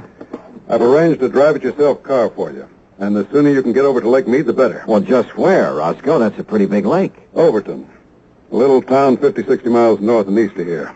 At the upper end of the lake. So what's happened up there? Johnny, a client of mine, Thomas Mayfield Thomas, came out here from Chicago last year. Retired here. I don't know much about him except that our Chicago office sent me his file when he came and asked me to look out for him. Uh-huh. Go on. About a week ago, Thomas and a friend went fishing together out of Overton Landing. They went out with Hob Fulton on his charter boat. Incidentally, if you ask me, Hob's the best guide on the whole lake. Good, I'll remember that. Only you're here on a case, remember? Oh, sure. But go on. Well, the fishing must have been pretty good, because they stayed on at the Overton Motel. Then the next morning, they went down to the landing, rented a little Arkansas Traveler and a 10-horse Johnson, and went out fishing on their own. Rosk, I may try that very thing myself. But about the middle of the afternoon, a big east wind came up. You know what that means? I know that when a big Easter hits one of those desert lakes, there's only one thing you do, get off it quick. Well, they didn't, Johnny. At least not quick enough. The following morning, when the blow had died down, Hob Fulton went out to look for him. And? He found the boat, all right. Beached on a point down near Goat Island. And Mr. Thomas's friend. What about Thomas? His friend says that Thomas went overboard when the squall hit him. Well, it's certainly possible. Yes, it is. Possible. The chomp on a lake like that can build up waves 8 and 10 feet high, enough to throw a man off any kind of a boat. Yes, I know. But you don't think that's the way it happened? I didn't say that, Johnny. It's just that... Well... Okay, Rosk. What was his fishing pal's name? Charlie Wentworth. Does that mean anything to you? No. Well, I'm afraid I don't know very much about him either. Except that he, too, came here from Chicago. Arrived in town about 2 weeks ago. I take it that's where he knew Thomas, back in Chicago. Yeah, apparently. Well, what about him? What does this Charlie Wentworth do? Apparently nothing. But hang around the gambling joints. Oh, he does a little dealing and shilling for some of them now and then. There's talk he's been making illegal book on the races, though nobody's pinned it on him. So, in your book, he's an undesirable character. That's right. But is that reason to suspect he took Mr. Thomas out on that lake and murdered him? Now, Johnny, there's been a lot of worry around this town about some of the people who've come out here recently from Chicago. You know, ever since those investigations began back east. So what? Does that mean everybody who comes from there is a killer? No, of course not. But a man who doesn't really work for a living, just spends all his time around the gambling tables, has no visible, regular means of support. Thomas was retired. Maybe Charlie Wentworth is, too. Oh, Johnny. Besides, who knows? Maybe Thomas will show up. Maybe he swam to shore and is plotting his way back through the desert. Oh, now, you know the odds against a city man surviving out there. Well, does anybody really look for him? Everybody. The police, the National Park boys, everybody. Not only in boats, on foot, but they even use planes and a helicopter. They found no trace. Well, that still doesn't prove anything. Tell me this. Are the police holding Charlie Wentworth? No, they're not. Which means they don't feel they have any reason to. But you still think I ought to investigate? Yes, I do. Roscoe? So do I.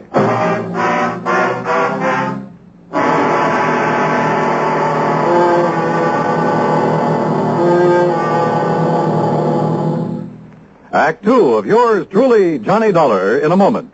Hey, Dad, did you check your car filters today? No, son, I didn't. Why? Because it might pay you $1,000. $1,000 for a car filter? That's right, folks. You may have a filter under the hood of your car worth $1,000 and not even know it. A Fram filter worth 1,000 silver dollars. A regular filter change is important to today's cars. So important that Fram Corporation is paying $60,000 to get you to check your filters now. Last year, in preparation for Fram's silver anniversary, 10,000 secretly numbered Fram filter cartridges were distributed all over the United States and installed in cars during regular servicing. These filters are worth from $1 to $1,000. You may have one in your car right now and not even know it. Check your oil filter and air filter now. If there's a specially numbered Fram filter in your car, you will win up to 1,000 silver dollars and your dealer will win the same amount. Get in on Fram's big silver treasure hunt. Check your car filters now. And now, Act 2 of yours truly, Johnny Dollar, and the Lake Mead Mystery Matter.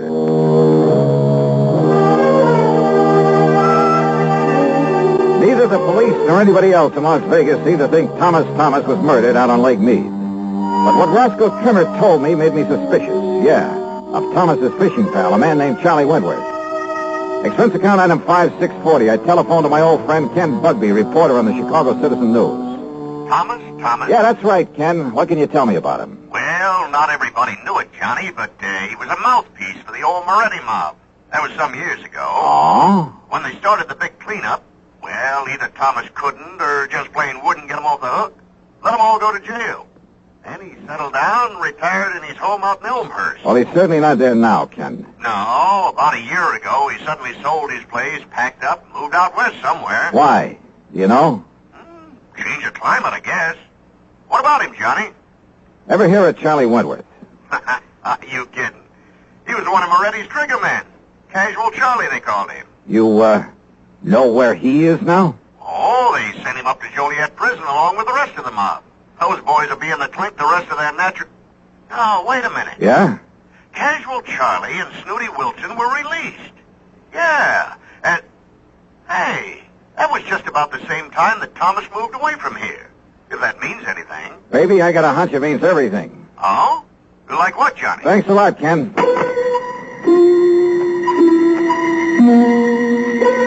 Next stop was the public library, the old newspaper file. Getting some info on the almost forgotten Moretti mob was a lead pipe cinch, especially about the time when the gang was broken up. And apparently when Lawyer Thomas saw the jig was up for his boys, having made his pile, and to keep himself out of trouble, he left them flat. He'd let them get sent to the pen without raising a finger in their defense. So don't tell me that a mobster wouldn't want to get even with the guy who'd let him down. Sure, Charlie had killed Thomas. I was sure of it without even seeing him. But to prove it, without the corpus delicti, I spent item $632 even on some equipment at a sporting goods store. Then I drove north on Highway 91 to the quiet little town of Overton. There I learned that for once, Hob Fulton, the fishing guide, had a free day on his hands, that he was down at the lake some 12 miles east of the town. I met him at the dock, and within a few minutes we were on board his Higgins runabout and heading south. Lake Mead is a tremendous thing, something like a 550-mile shoreline, the biggest man-made body of water in the world, I believe. Just thinking about the record-breaking largemouth bass that have come out of that lake fairly made my mouth water. I carefully checked out the equipment I brought for it. So you spent a lot of good money renting that stuff from Shelby's Sporting Goods down in Vegas, huh? Yep. Well, where's the spear? Bob, I don't think I'm going to need a spear. I don't think you can need any of that stuff. You ask me, though, if you want to catch fish, borrow one of those rigs I brought along. Bob, I just want you to take me to the same spot you took Mr. Thomas and Charlie Wentworth. Too bad about that, Mr. Thomas. I got him a lot of nice bass, though. You know, fishing only the real deep holes. That's where they are this time of year. That's what I figured. If only they'd had sense enough to come back in that next day when the wind started to blow. Did they seem to get along all right, Hob? I told the police about that, Mr. Dollar, but I guess it didn't mean anything. Told them about what? Well, you asked me. Mr. Thomas wasn't any too happy fishing with Charlie Wentworth. But Charlie kept saying, let bygones be bygones, and let's enjoy the fishing, so... When you found Charlie in the boat the next morning, was there tackle still in it? Have you ever seen this lake when there's a big blow from the east, Mr. Dollar? I've seen Lake Mojave when it's been that way, but you haven't answered my question. No, sir. The tackle boxes got thrown overboard along with everything else. Even that big one of Charlie's. Dollar, he had enough stuff in that thing to sink the Queen Mary. He did, huh? Like what, Hob? Well, I didn't poke around in it. When I hoisted on board. Oh, look, there's the glory hole. First place to stop for him. So if that's what you want, that's where we'll start. How deep is it? Oh, I'd say about 3 1/2. 3 1/2? Well, you know how high a fair-sized tree is. Glory hole's about 3 1/2. Oh, I see. But, Johnny, if you're going to use that rig you brought along... I'll just pull up to the same spot you showed them where to fish.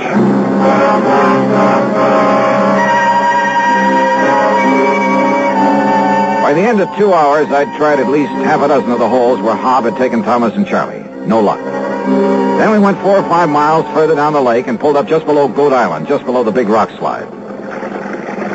Deepest hole in this part of the lake, Dollar. Must be near the 5 trees. A lot of ledges down there on the sides of it, so you better go kind of easy. I covered every inch of that hole, and with the aid of a powerful waterproof headlamp I brought along. Then finally I came back up to the surface. That's right, I said came back up to the surface. Here, Johnny, let me give you a hand back in the boat. No, thanks. I'll rest you in the water for a minute. That's a pretty deep hole.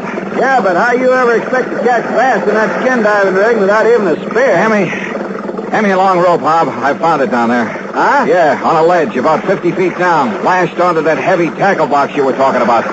That's what made it sink. Hey, what are you talking about, Johnny? The body of Thomas. What? Yeah, and there's a bullet hole right between the eyes. Act 3 of yours truly, Johnny Dollar, in a moment. Be sociable, look smart, keep up to date with Pepsi, drink light, refreshing Pepsi, stay young and fair and debonair, be sociable, have a Pepsi. When friends drop in, let your hospitality show you're sociable in the modern manner. Pepsi, you know, is the favorite of the smart and young at heart. Be sociable, look smart, keep up to date with Pepsi, drink light, refreshing Pepsi, stay young and fair and debonair, be sociable, have a Pepsi. Have you tried a Pepsi lately? And now, Act 3 of yours truly, Johnny Dollar. I took the body of Thomas back to headquarters in Las Vegas and hung around long enough to hear Dr. Richard Fallon say the bullet hole was definitely made by a .38 and at close range. To hear Police Captain Willis say there'd be no action taken until the bullet could be removed for study. But I knew he'd change his mind when he had time to think about it.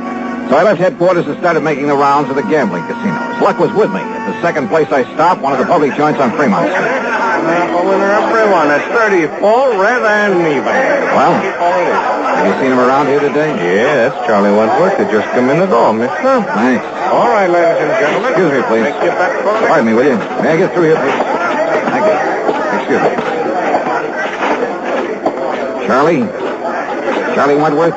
Yeah, Buster? Johnny Dollar, insurance investigator. Here's my credentials. Oh, yeah. I guess you want to talk about my pal, Tommy Thomas, got drowned over in Lake Mead last week. Is that it? Yeah, something like that. Buster, that was an awful thing, him going like that. He was an old buddy of mine. Was he? Sure was. An old buddy. Hey, why don't we talk over in my room, huh? Too much noise around here. Okay by you? Sure, why not?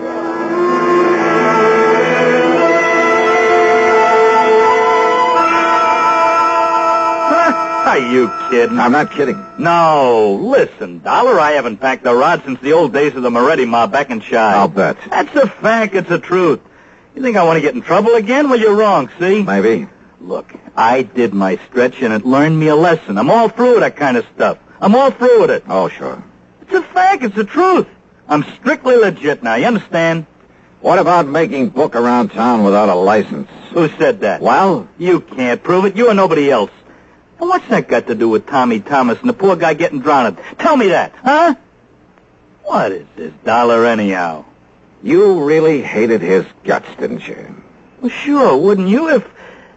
Well... Sure, because when the chips were down, he didn't give you a hand. He let you and the rest of the mob take the rap. Kept his own skirts clean at your expense. Listen, what are you trying to do? Get me excited? Say something I shouldn't say? I don't mean... Keep talking, Charlie. Sure I hated him. I could have killed him. At first, that is. Only at first. Anybody would have felt that way. But, you know, after a few years in the clink, you learn better. What good's it do you? Those things don't matter. You've learned your lesson. I know I did. Oh, you became a paragon of virtue, I suppose. I don't know what you're talking about, but that's all over. You hear me? When I just happened to find him living here in Vegas, that was all over. Let bygones be bygones. I mean it. We was pals. Charlie, there's about as much truth in that. That's a fact. That's the truth. Then why did you kill him? That's a lie. You can't prove it. That's where you're wrong. Huh? I have absolute proof. Oh, yeah? Yeah. I found it on his body.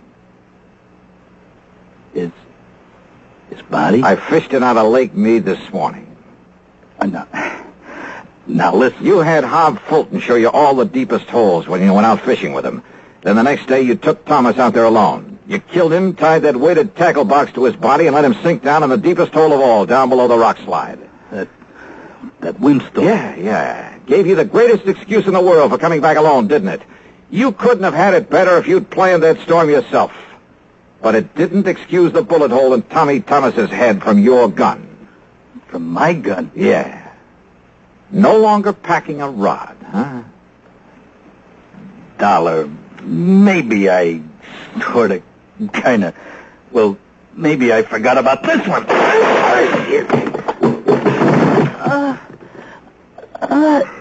Trigger man, huh? You're a lousy shot. And pretty slow draw, thank heaven. You know something? Now I think I have got proof. Yeah, this gun of yours.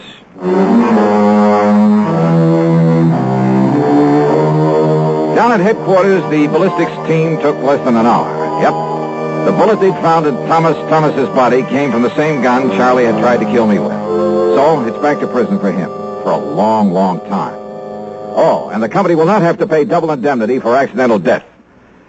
Expense account total, including a couple of days of excellent fishing with Hob Fulton and the trip back to Hartford, $196.45. Yours truly, Johnny Dollar.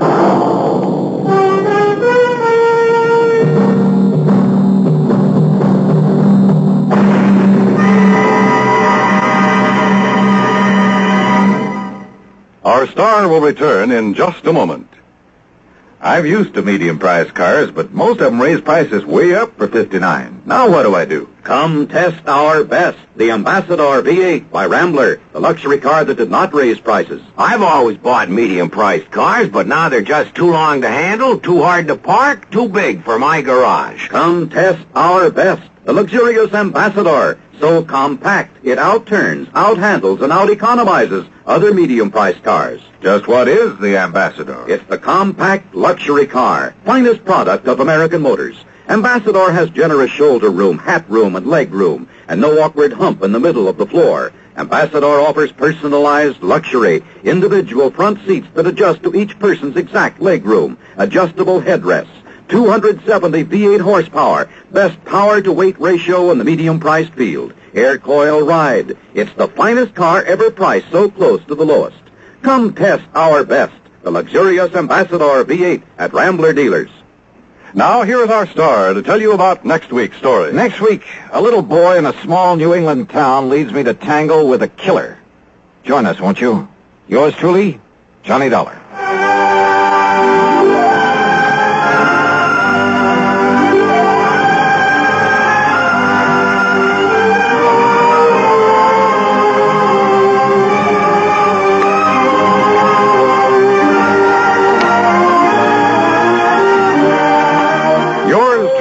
Johnny Dollar, starring Bob Bailey, originates in Hollywood and is written, produced, and directed by Jack Johnstone.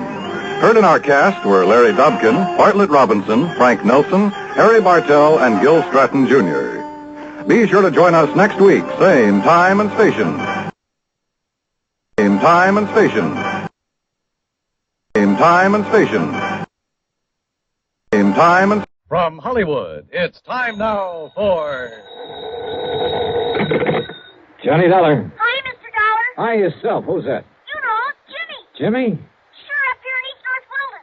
East North what? And I saved up the money for this long-distance call for my newspapers. Use my own money, because it's very, very important. Oh, well, I'm sure it is. But now you haven't told me Jimmy who. Jimmy Carter. You remember the artist. Artist? I helped you solve that case about the crook you were looking for up here. Remember? Oh, sure, in East North Weldon, Massachusetts. Yes, sir. Well, what are you calling about, Jimmy?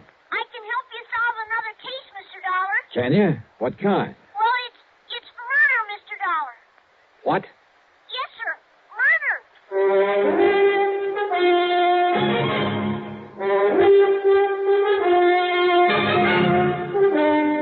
Bob Bailey in the exciting adventures of the man with the action-packed expense account.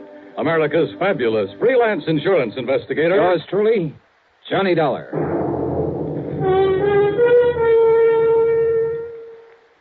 The station to which you're listening right now is an affiliate of the CBS radio network. That fact makes several important differences in the kind of radio service you receive whenever your dial is set here. Take the matter of news. Over this station, you hear frequent reports gathered by the foremost broadcast news organization, CBS News.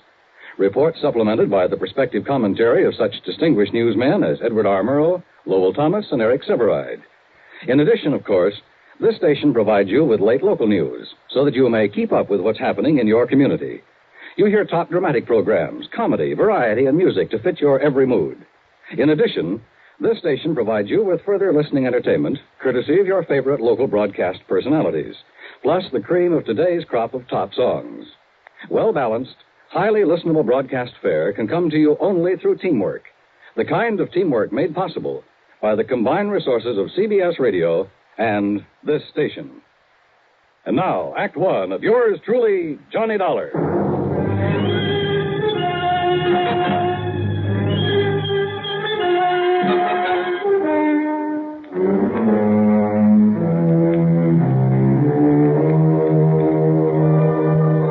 Expense account submitted by Special Investigator Johnny Dollar to the Amalgamated Life Association, Home Office, Hartford, Connecticut. Following is an account of expenses incurred during my investigation of the Jimmy Carter matter.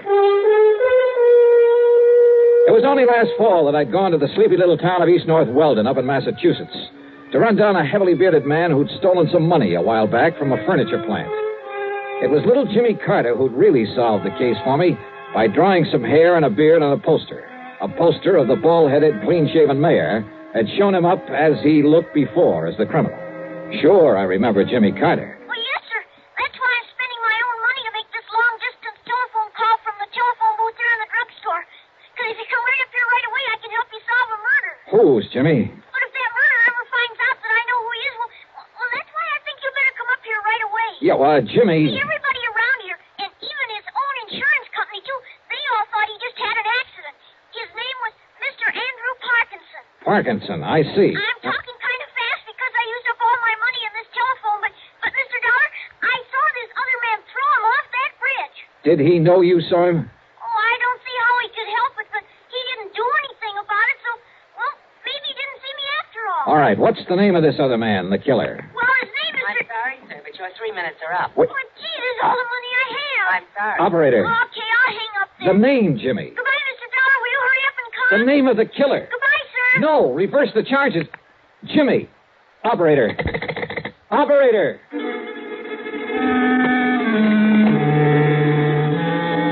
Expense account item 1, 10 cents. Phone call to the Auto Club for some route information. Item 2, another dime for a call to Pat McCracken at Universal Adjustment Bureau. It was pretty early in the morning, but fortunately he was in his office. Yes, Johnny? Hey, Pat, listen. I'm driving up to Massachusetts as fast as I can. Well, good for you. Listen, will you? What? Andrew Parkinson. Get that? Yeah, Andrew Parkinson. What about him? Well, he died that is...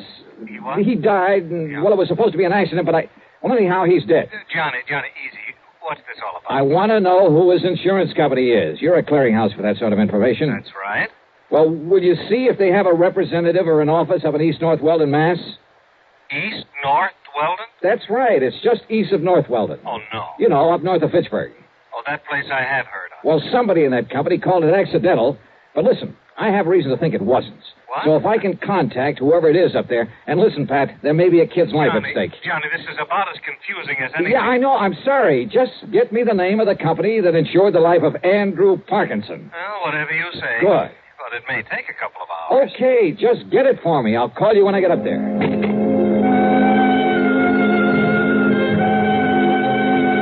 Item 3, $4 even for a tank full of gas. By the time I got to Fitchburg, it was a little afternoon, thanks to a slight argument with a highway policeman along the way. I made another phone call. Item 4, 55 cents. Pat McCracken. Did you find out that insurance company for me? Oh, Johnny? That's right. Ah, yes. It's one of the smaller outfits, Johnny. Does a lot of rural business. Amalgamated Life Association. Okay, thanks. Policy on Andrew Parkinson was issued by their local representative, Mr. Waldo Bottomley. They're in East North Weldon? That's right. Good. And the company's report on Parkinson says that his death was accidental. It's already been reported? Mm-hmm. Well, when did he die, Pat? Day before yesterday. And a claim's been filed? Yes.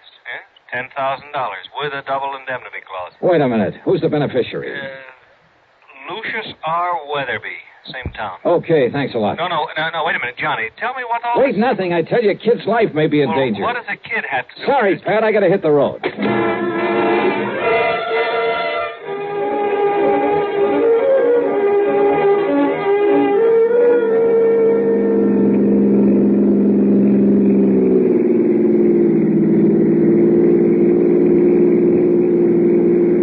After 2 p.m. when I finally pulled up in front of the combination drugstore and mercantile at the one business corner in the village of East North Weldon.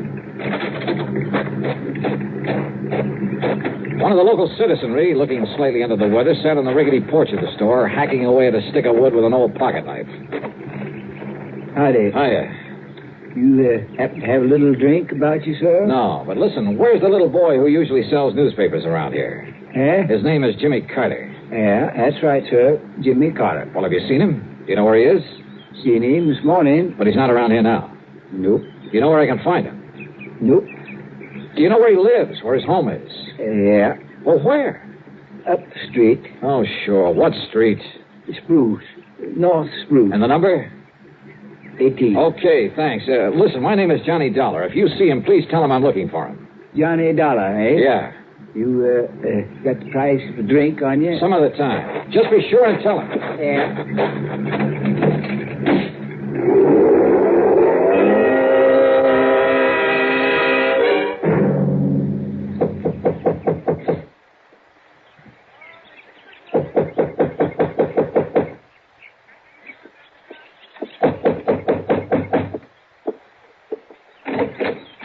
Yes, Mrs. Carter? that's right. My name is Johnny Dollar. Mr. Dollar, where is he? What have you done with him? What?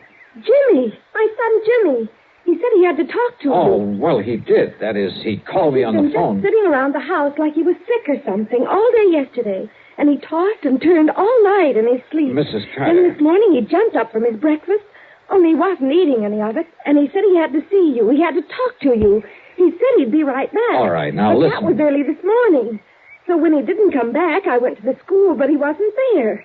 So I went down to the corner where he picks up his papers every noon from the bus. But he hasn't been there. You're sure? The papers, the bundle of papers, they were all still there. Now, listen, Mrs. And he Carter. hasn't come back here. Something's happened to him, Mr. Dollar. Something's happened to Jimmy.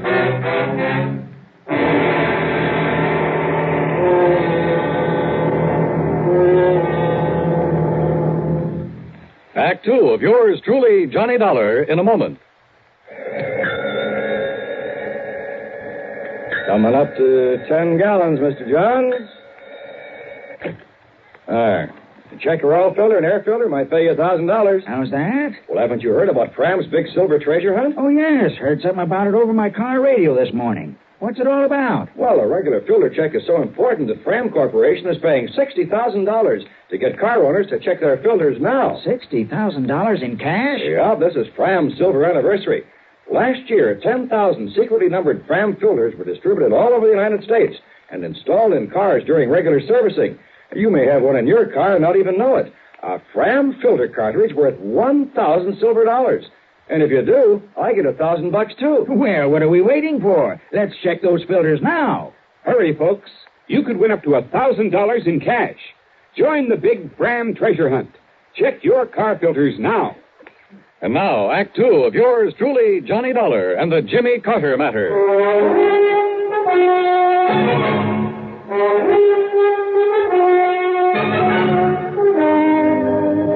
Jimmy Carter, the cute little kid who'd helped me solve an embezzlement case up in the small New England town with the unlikely name of East North Weldon, would call me on the phone to report a murder. But when I got there, Jimmy was gone, disappeared. Jimmy said he was going to talk to you, Mr. Dollar. But that was early this morning, and he hasn't come back. What did you do with him, Mr. Dollar? Where is he? Well, I haven't seen him, Mrs. Carter. But he said Well, he was he going... he telephoned to me down in Hartford, asked me to come up here and see him because he asked me to come up and see him. He idolized you, Mr. Dollar, ever since you were up here last fall. And when he said he had to talk to you, I thought you were already in town again. But I wonder what he was so anxious to see you about. Oh, well... And he's been acting very strangely the last day or two. Ever since poor old Mr. Parkinson fell off the bridge and was killed the other night. How well did he know this man, Parkinson? Oh, as well as he knew everybody in town, Mr. You don't think his disappearance this way could have anything to do with Mr. Parkinson being killed? Oh, well, what? How? How could it? I'm sure I don't know. Doesn't everybody say Mr. Parkinson's death was an accident? Yes. Yes, they do. Still... Oh, now stop worrying, Mrs. Carter. Jimmy'll show up. If he doesn't, I'll find him for you. Oh, dear. Sure. Jimmy's okay. He'd better be. Jimmy had said he was calling me from a booth at the drugstore. As I drove back to it, I noticed the name of the proprietor on the side of the fly-specked window. Waldo Bottomley. The man who Pat had said was local representative for the insurance company. There you are, Mrs. Atterbury. You just go in to take one of these every 2 hours. By tomorrow, you'll be all right again. Yes, sir? Mr. Bottomley? Yes, sir. My name is Johnny Dollar. I'm an insurance investigator. I've heard of you, sir. All right, good. Now, look. But if you're here in connection with the death of Mr. Parkinson... Yeah? Well, in addition to representing Amalgamated Life Association, and the claim on Mr. Parkinson's insurance has already been sent down to Hartford. I know that. Well, I'm also the coroner hereabouts. Then it was you who pronounced his death as accidental? Yep. After Dr. Herbert examined the body for me. All right, now listen to me. Mr. Parkinson was an old man, Mr. Dollar. Had trouble with his feet. Eyesight wasn't so good either. Mr. Bottomley. So when he tripped against that old railing on the bridge the other night, and the railing gave way and he fell to the rocks below... Did anybody you know of actually see him trip and fall? Well, no, sir. Well, I think that Parkinson was murdered.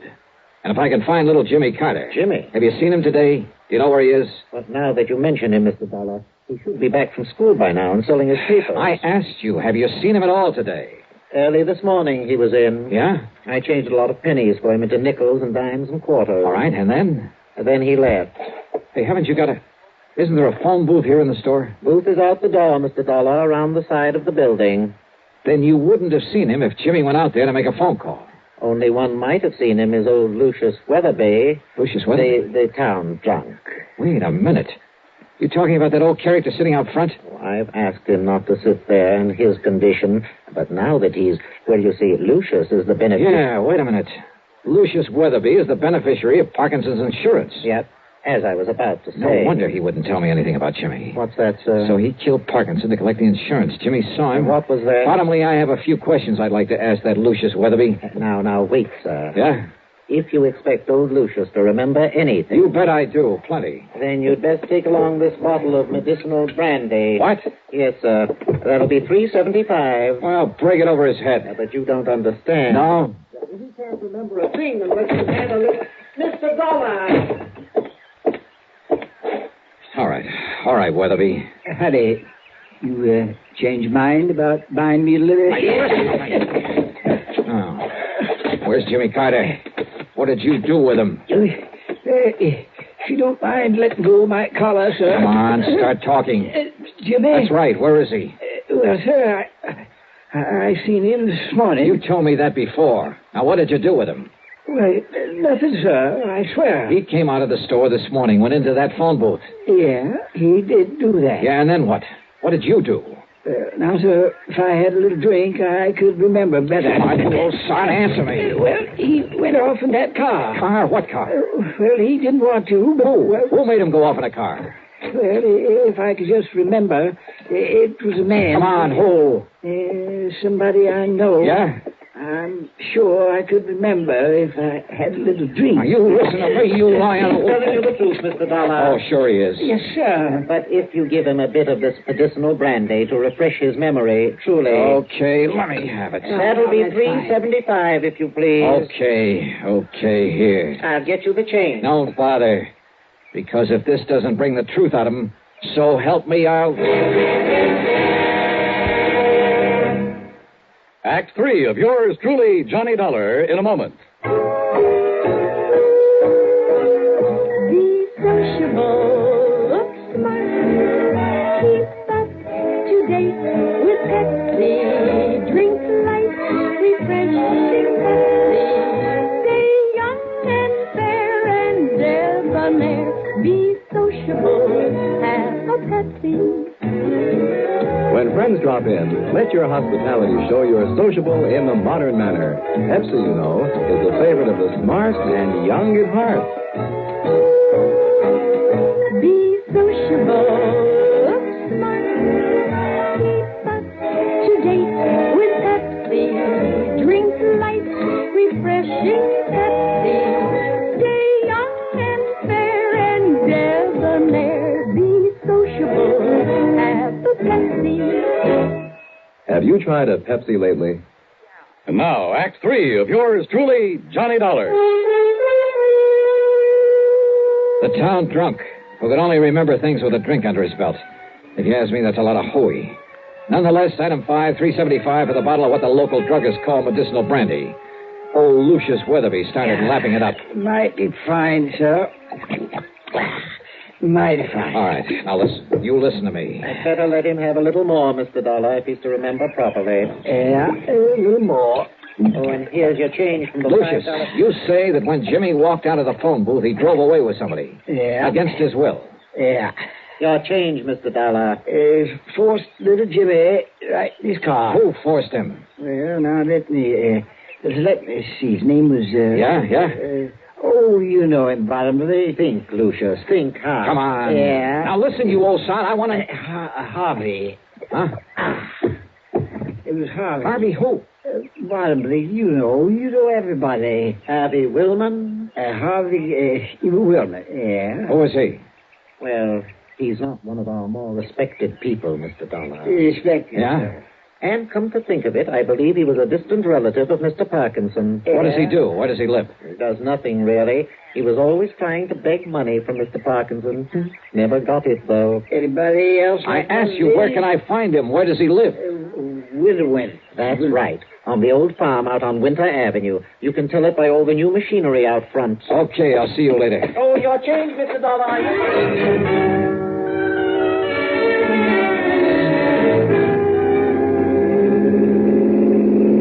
On the way out to Harvey Woman's farm, I suddenly realized that for once in my life I'd forgotten to bring along a gun. Judging by all the equipment out front, Woman must have gone through the Alice Chalmers catalog and taken one of everything. But the farmhouse was nothing but a one-story clapboard shack. Half hidden at the back of it was a beat-up old sedan. Come on, open up, open up. Jimmy! Jimmy! All right, Willman, open up this door. I'll break it down. Willman! Okay, brother, you asked for it.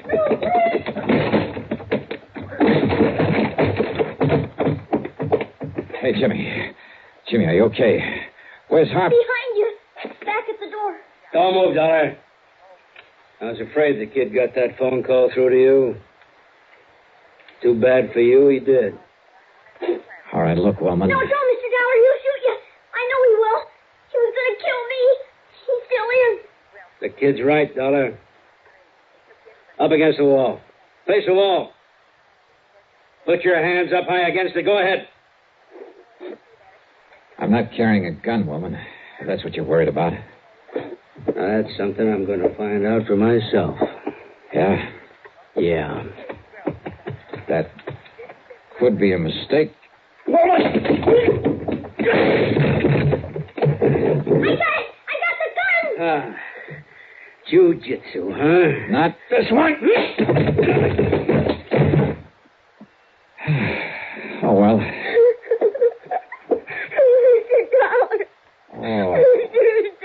Oh, hey. Come on now, Jimmy. Hey, Jimmy, it's okay now. Everything's okay. He was going to kill me. He was going to kill you. Oh, look, you and I kind of stopped in his tracks, didn't we? Hey, you know something, Jimmy? Now you're a real hero. Because this time you trapped a killer for me. Gee.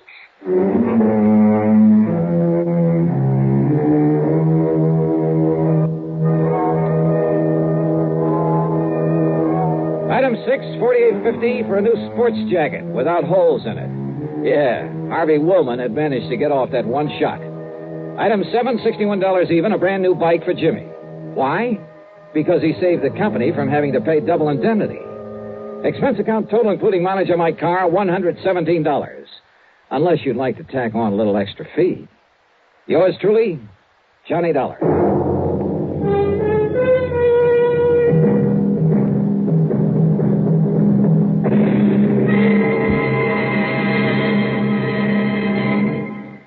Our star will return in just a moment. If your 1957 income was more than $5,000, last year, when you filed your federal income tax report, you had to use Form 1040, the long form. Those who earned $5,000 or less were permitted to use the short form, Form 1040A, if they chose.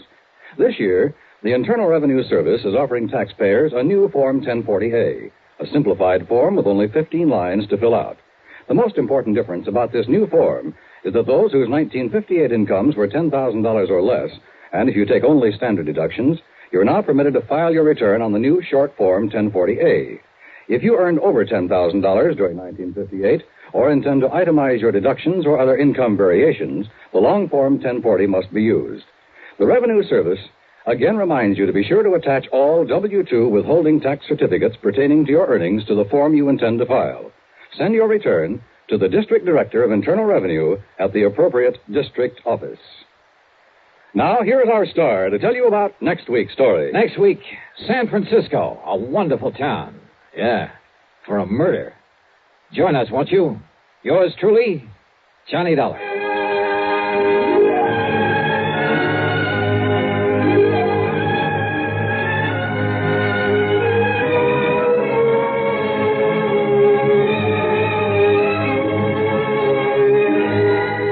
Yours truly, Johnny Dollar, starring Bob Bailey, originates in Hollywood and is written, produced, and directed by Jack Johnstone.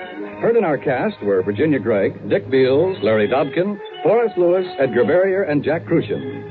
Be sure to join us next week, same time and station, for another exciting story of yours truly, Johnny Dollar.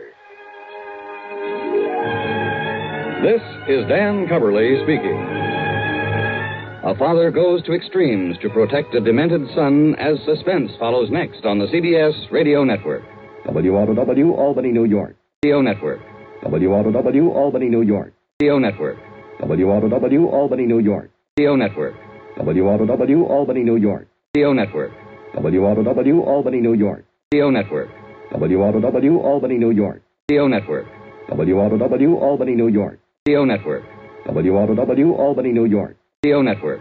WRW, Albany, New York. Radio Network. WRW, Albany, New York.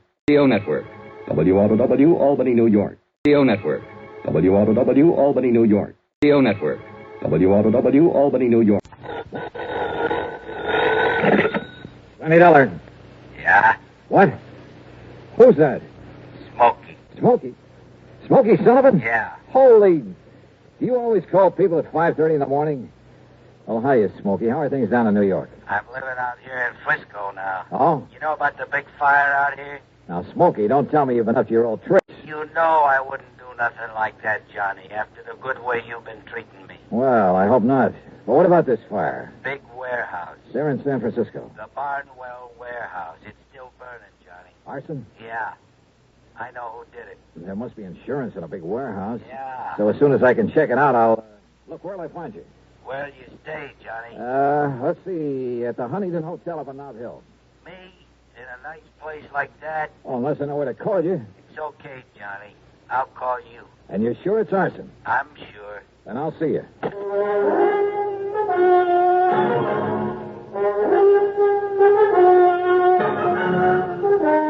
Bob Bailey in the exciting adventures of the man with the action-packed expense account. America's fabulous freelance insurance investigator. Yours truly, Johnny Dollar. A handcuffed thief makes a desperate bid to escape a frantic dope addict. Crashes through a fiberboard wall at the police station house. It's part of the daily routine in New York's 16th Police Precinct, Hell's Kitchen.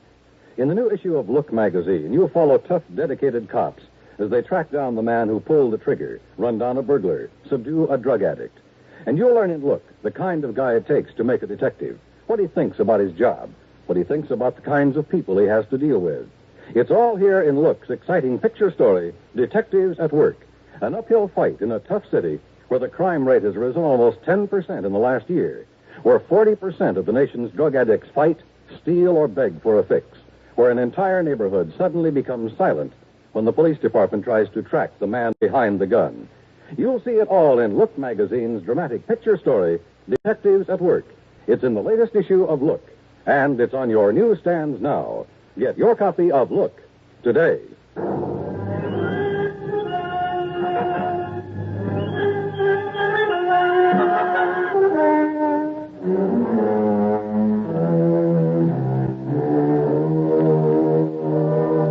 Expense account submitted by Special Investigator Johnny Dollar to the Greater Southwest Insurance Company, San Francisco office.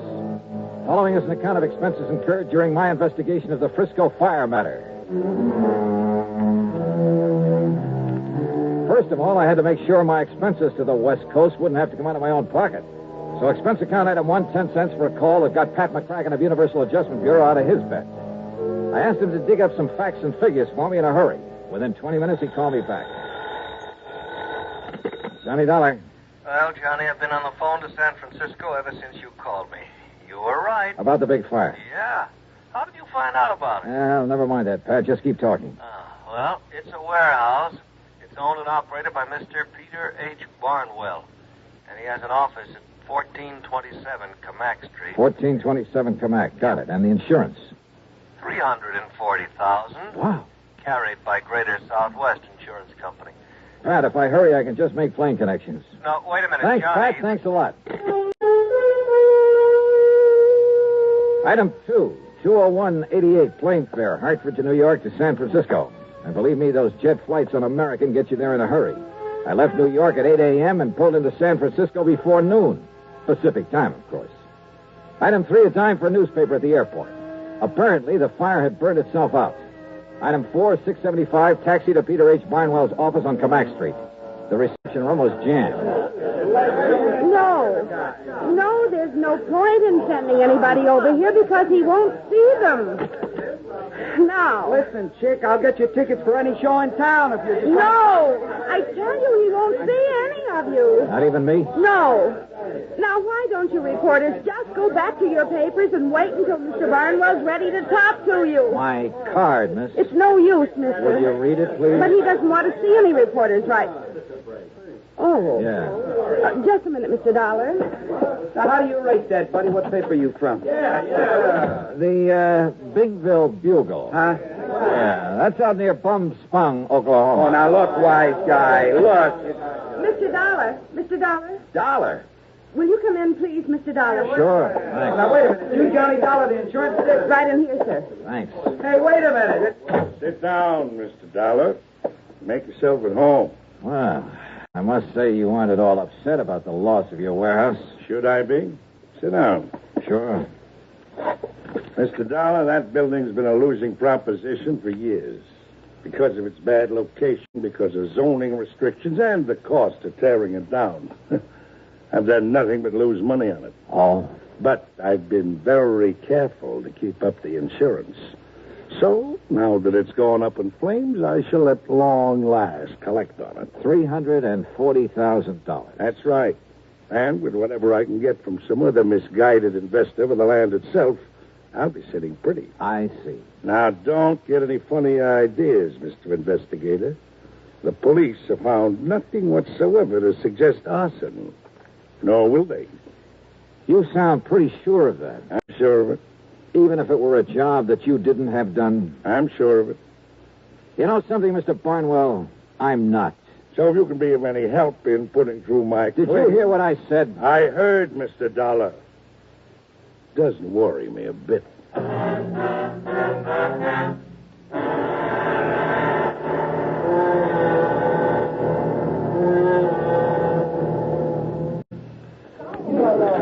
Hey, fellas! My car filter may be worth $1,000. How's that? Heard over the radio that the people who make Fram filters have a big treasure hunt on. Oh, I checked my oil and air filter. And I'll be doggone if there wasn't a specially marked Fram air filter that might pay me $1,000. No kidding. My service station man said whatever I win, he'll win the same amount. Told me a regular filter check is important to today's cars. So important that Fram Corporation is paying $60,000 to get car owners to check their filters now. Cash money? Sure. This is Fram's silver anniversary. Last year, 10,000 secretly numbered Fram filters were distributed all over the United States and installed in cars during regular servicing. Every one of them is worth cash, some as much as $1,000. Why, one of you guys may have one in your car and not even know it. Say, what are we waiting for? Let's get those filters checked. Hurry, folks.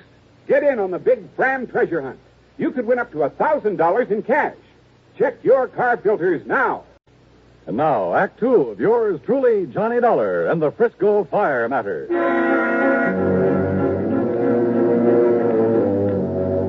Expense account item 5, $2 for a taxi. In my opinion, Peter H. Barnwell had the warehouse fire set. But opinions don't count in my business. You gotta have proof.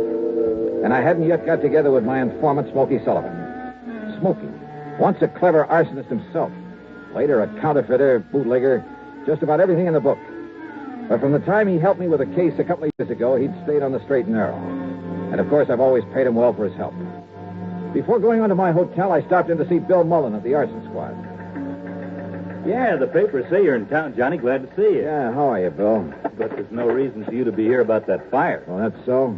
We've already found out how it started. How, Bill? Some old derelict, name of Stumpy Moran. He used to sleep there every night. Had an old iron bed and a little sort of shack on one side of that warehouse. Yeah? So last night, like a lot of the darn fools all over the country every night, he went to bed loaded and lit a cigarette. Result? No more mattress, no more shack, no more warehouse. Well, are you holding him? Also, no more Stumpy Moran. He died in the fire? Yep. And you're sure that's how it started? Johnny, when you've combed through evidence on as many cases like that as I have, there's no mistaking it. But now, Bill, listen. All the way from the source of the blaze to the empty bottle. The carbonized paper from the cigarette. The foil from the cigarette package. The hair from the mattress. 1,001 little things that the ordinary person wouldn't even think to look for. So listen. Yeah?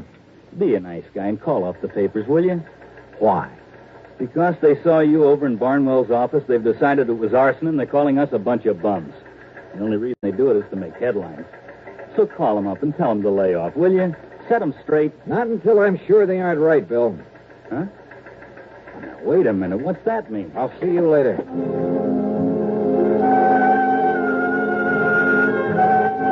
Item 6, another taxi to the Hotel Huntington up on Nob Hill. I went straight to my room and sat down to wait for Smokey Sullivan to call. I didn't have to wait long.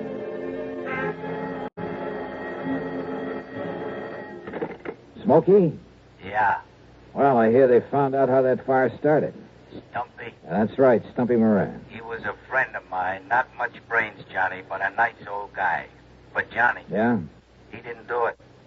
But they found all the evidence. He'd been drinking and smoking in bed. He never touched a drop, Johnny. You sure? He didn't smoke, neither. I know. He was my pal. Where are you, Smokey? You know where the Hungry Angel is? The cocktail bar over on the... That's right. Take the alley and back. I'm in the phone booth at the end of it. I'll be waiting for you. Okay. Now, listen. Yeah? Do you know who did set that fire? Yeah. The only guy in the whole country who could leave no trace. Wait a minute. And they won't even question him because he's been living straight for so long. Touchy Thompson. Yeah. Lives in a nice house on Aldea Drive, 527. But he ain't there. How do you know? A note on his door says gone fishing.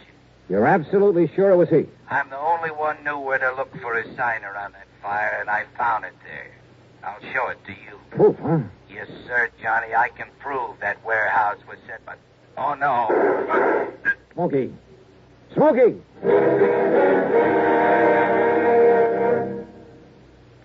Sociable, up-to-date, debonair. What's this, a new word game? No, I'm just mentioning the qualities that people admire in other people. Oh, I see. If you're sociable, up-to-date, and what was another word? Debonair? Yes, debonair. But listen to it this way.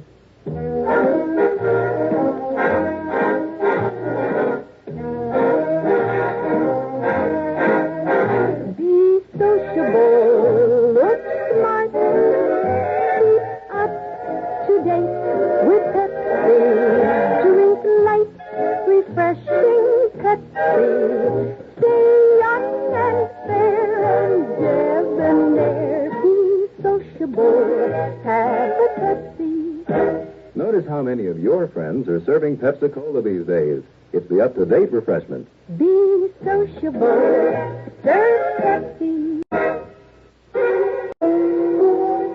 In the alley behind the Hungry Angel, I found a couple of policemen carefully going over every inch of the phone booth where Smokey called me. Yeah, that's right. Conroy heard the shots and came running back here. You get the angle of that bullet, old Conroy? Hey, listen. What about Smokey? City hospital, but he isn't going to live, Dollar. Not a chance. And you have no idea who shot him? No. But you're a smart dick. Why don't you find out for us? All right, now look. And let me tell you something else, too, Dollar. If that warehouse fire had been a torch job, which it wasn't, like you're blabbing it out to all the papers, your dear pal Smokey Sullivan is the only one who could have done it. So his being knocked off is good riddance. Why Smokey? Because we got every other firebug in this town nailed down. That's why. Want to bet?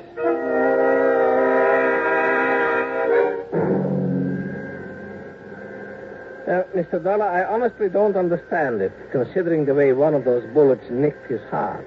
But it looks as though that man Sullivan will live. The point is, Doctor, can I talk to him? Well, you can try, of course. Oh, this way, Mr. Dollar. But he was not able to give anything to the police, who just left. And listen, Doctor, do everything you can for him, will you? I'll foot the bill. Oh, very well. Right in here. Okay. You, mind if I talk to him alone? If you like. And if you can. Thanks.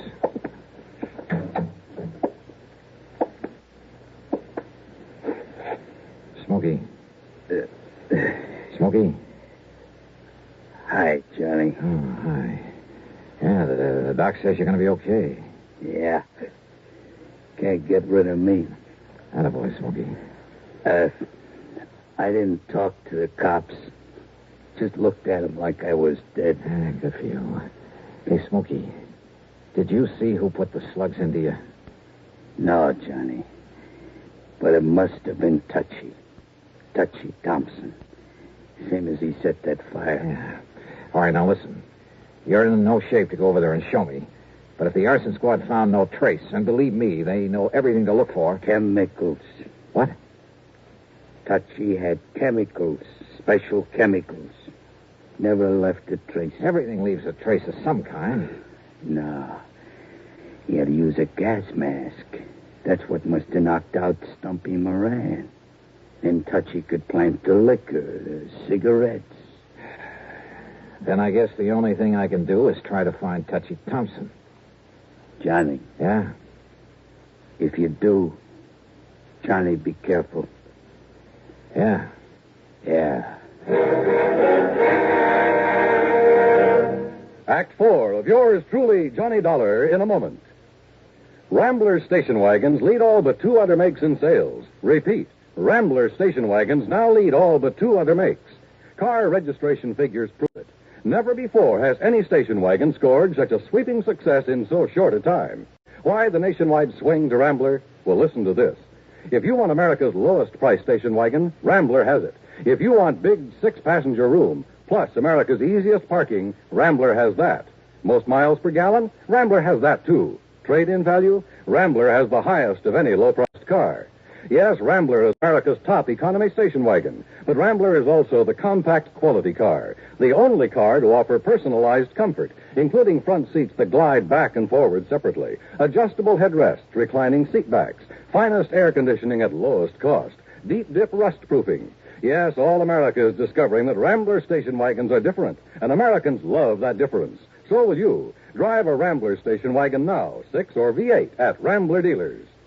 And now, Act 4 of yours truly, Johnny Dollar.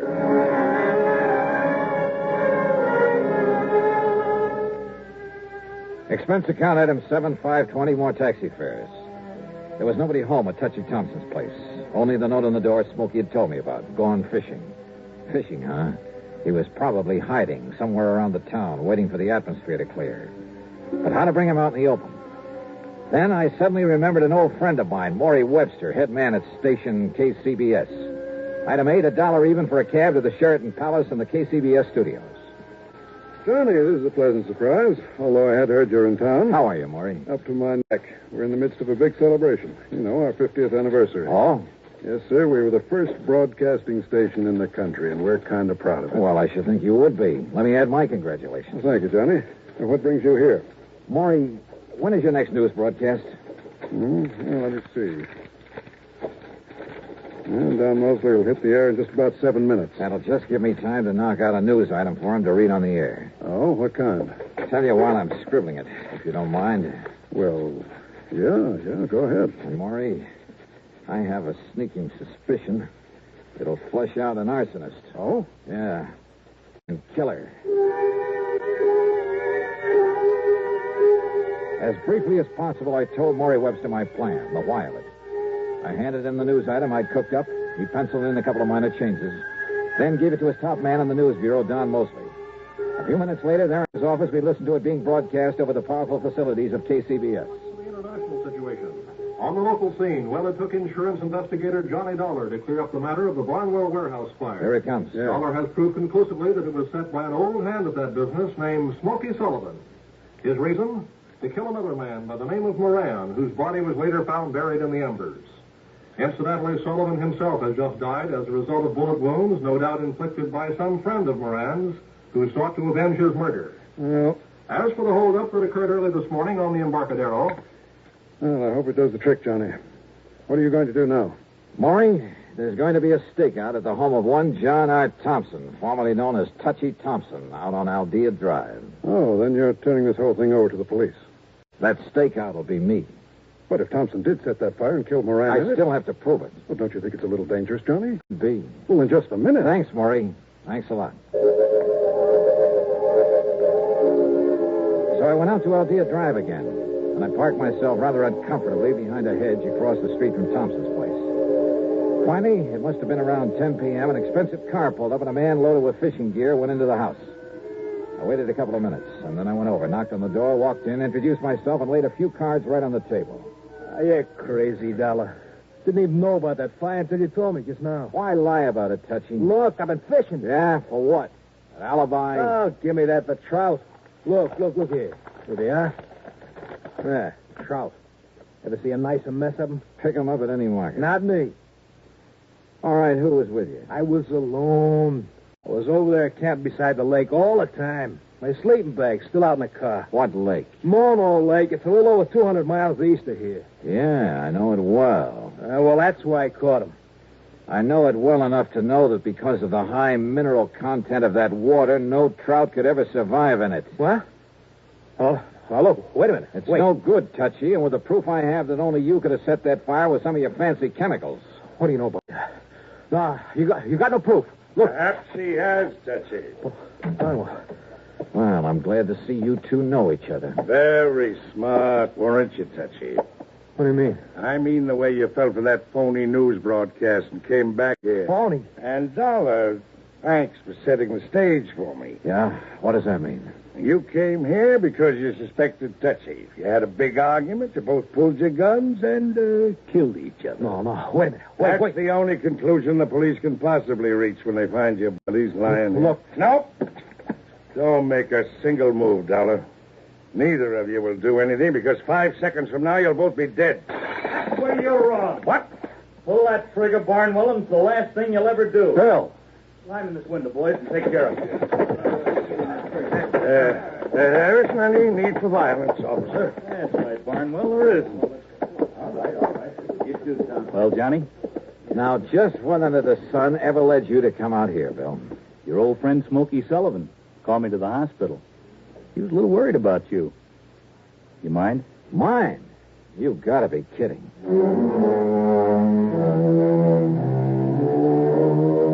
Yeah, they were both in it up to their ears. Each, in trying to defend himself, just put the other in there much deeper. And by the time the courts get through with them, they'll be sorry they ever lived. The expense account total, including the trip back to Hartford and a good hefty gratuity for Smokey Sullivan, plus all his hospital bills, $923.91. Yours truly, Johnny Dollar.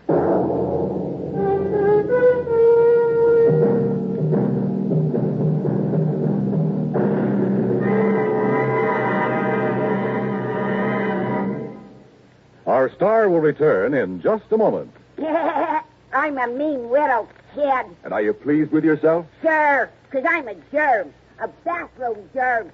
Bathrooms is where the meanest germs get to live. Do I have fun causing odor and spreading disease? Well, you better watch out, son, or your landlady may find out about Lysol brand disinfectant. Lysol? Oh, Lysol. That's what I said. Lysol. Well, anyway, a lot of women are finding that a dash of Lysol in their cleaning suds every week wipes out nasty bathroom disease germs like you. Disinfects from one cleaning to the next as no other product can. Wipes out many deadly viruses, too. Lysol makes every cleaner work better. It's the easy, modern way to get bathrooms really clean and free of odors.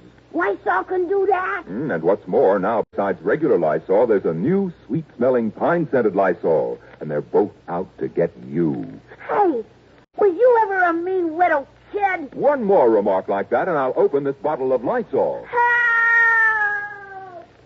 Now, here's our star to tell you about next week's story. Next week, a quiet little ranch in Oklahoma. Quiet, that is, until the shooting starts. Join us, won't you? Yours truly, Johnny Dollar.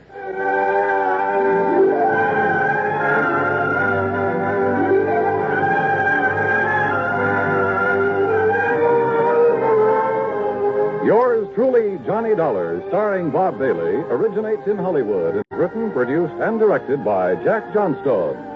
Heard in our cast were Virginia Gregg, Vic Perrin, Larry Dobkin, Alan Reed, Gil Stratton Jr., Paul Dubois, Bartlett Robinson, Don Mosley, and Tony Barrett. Be sure to join us next week, same time and station, for another exciting story of yours truly, Johnny Dollar. This is Dan Cubberly speaking. This is the CBS Radio Net. This is Dan Cubberly speaking. This is the CBS Radio Net. This is Dan Cubberly speaking. This is the CBS Radio Net. This is Dan Cubberly speaking. This is the CBS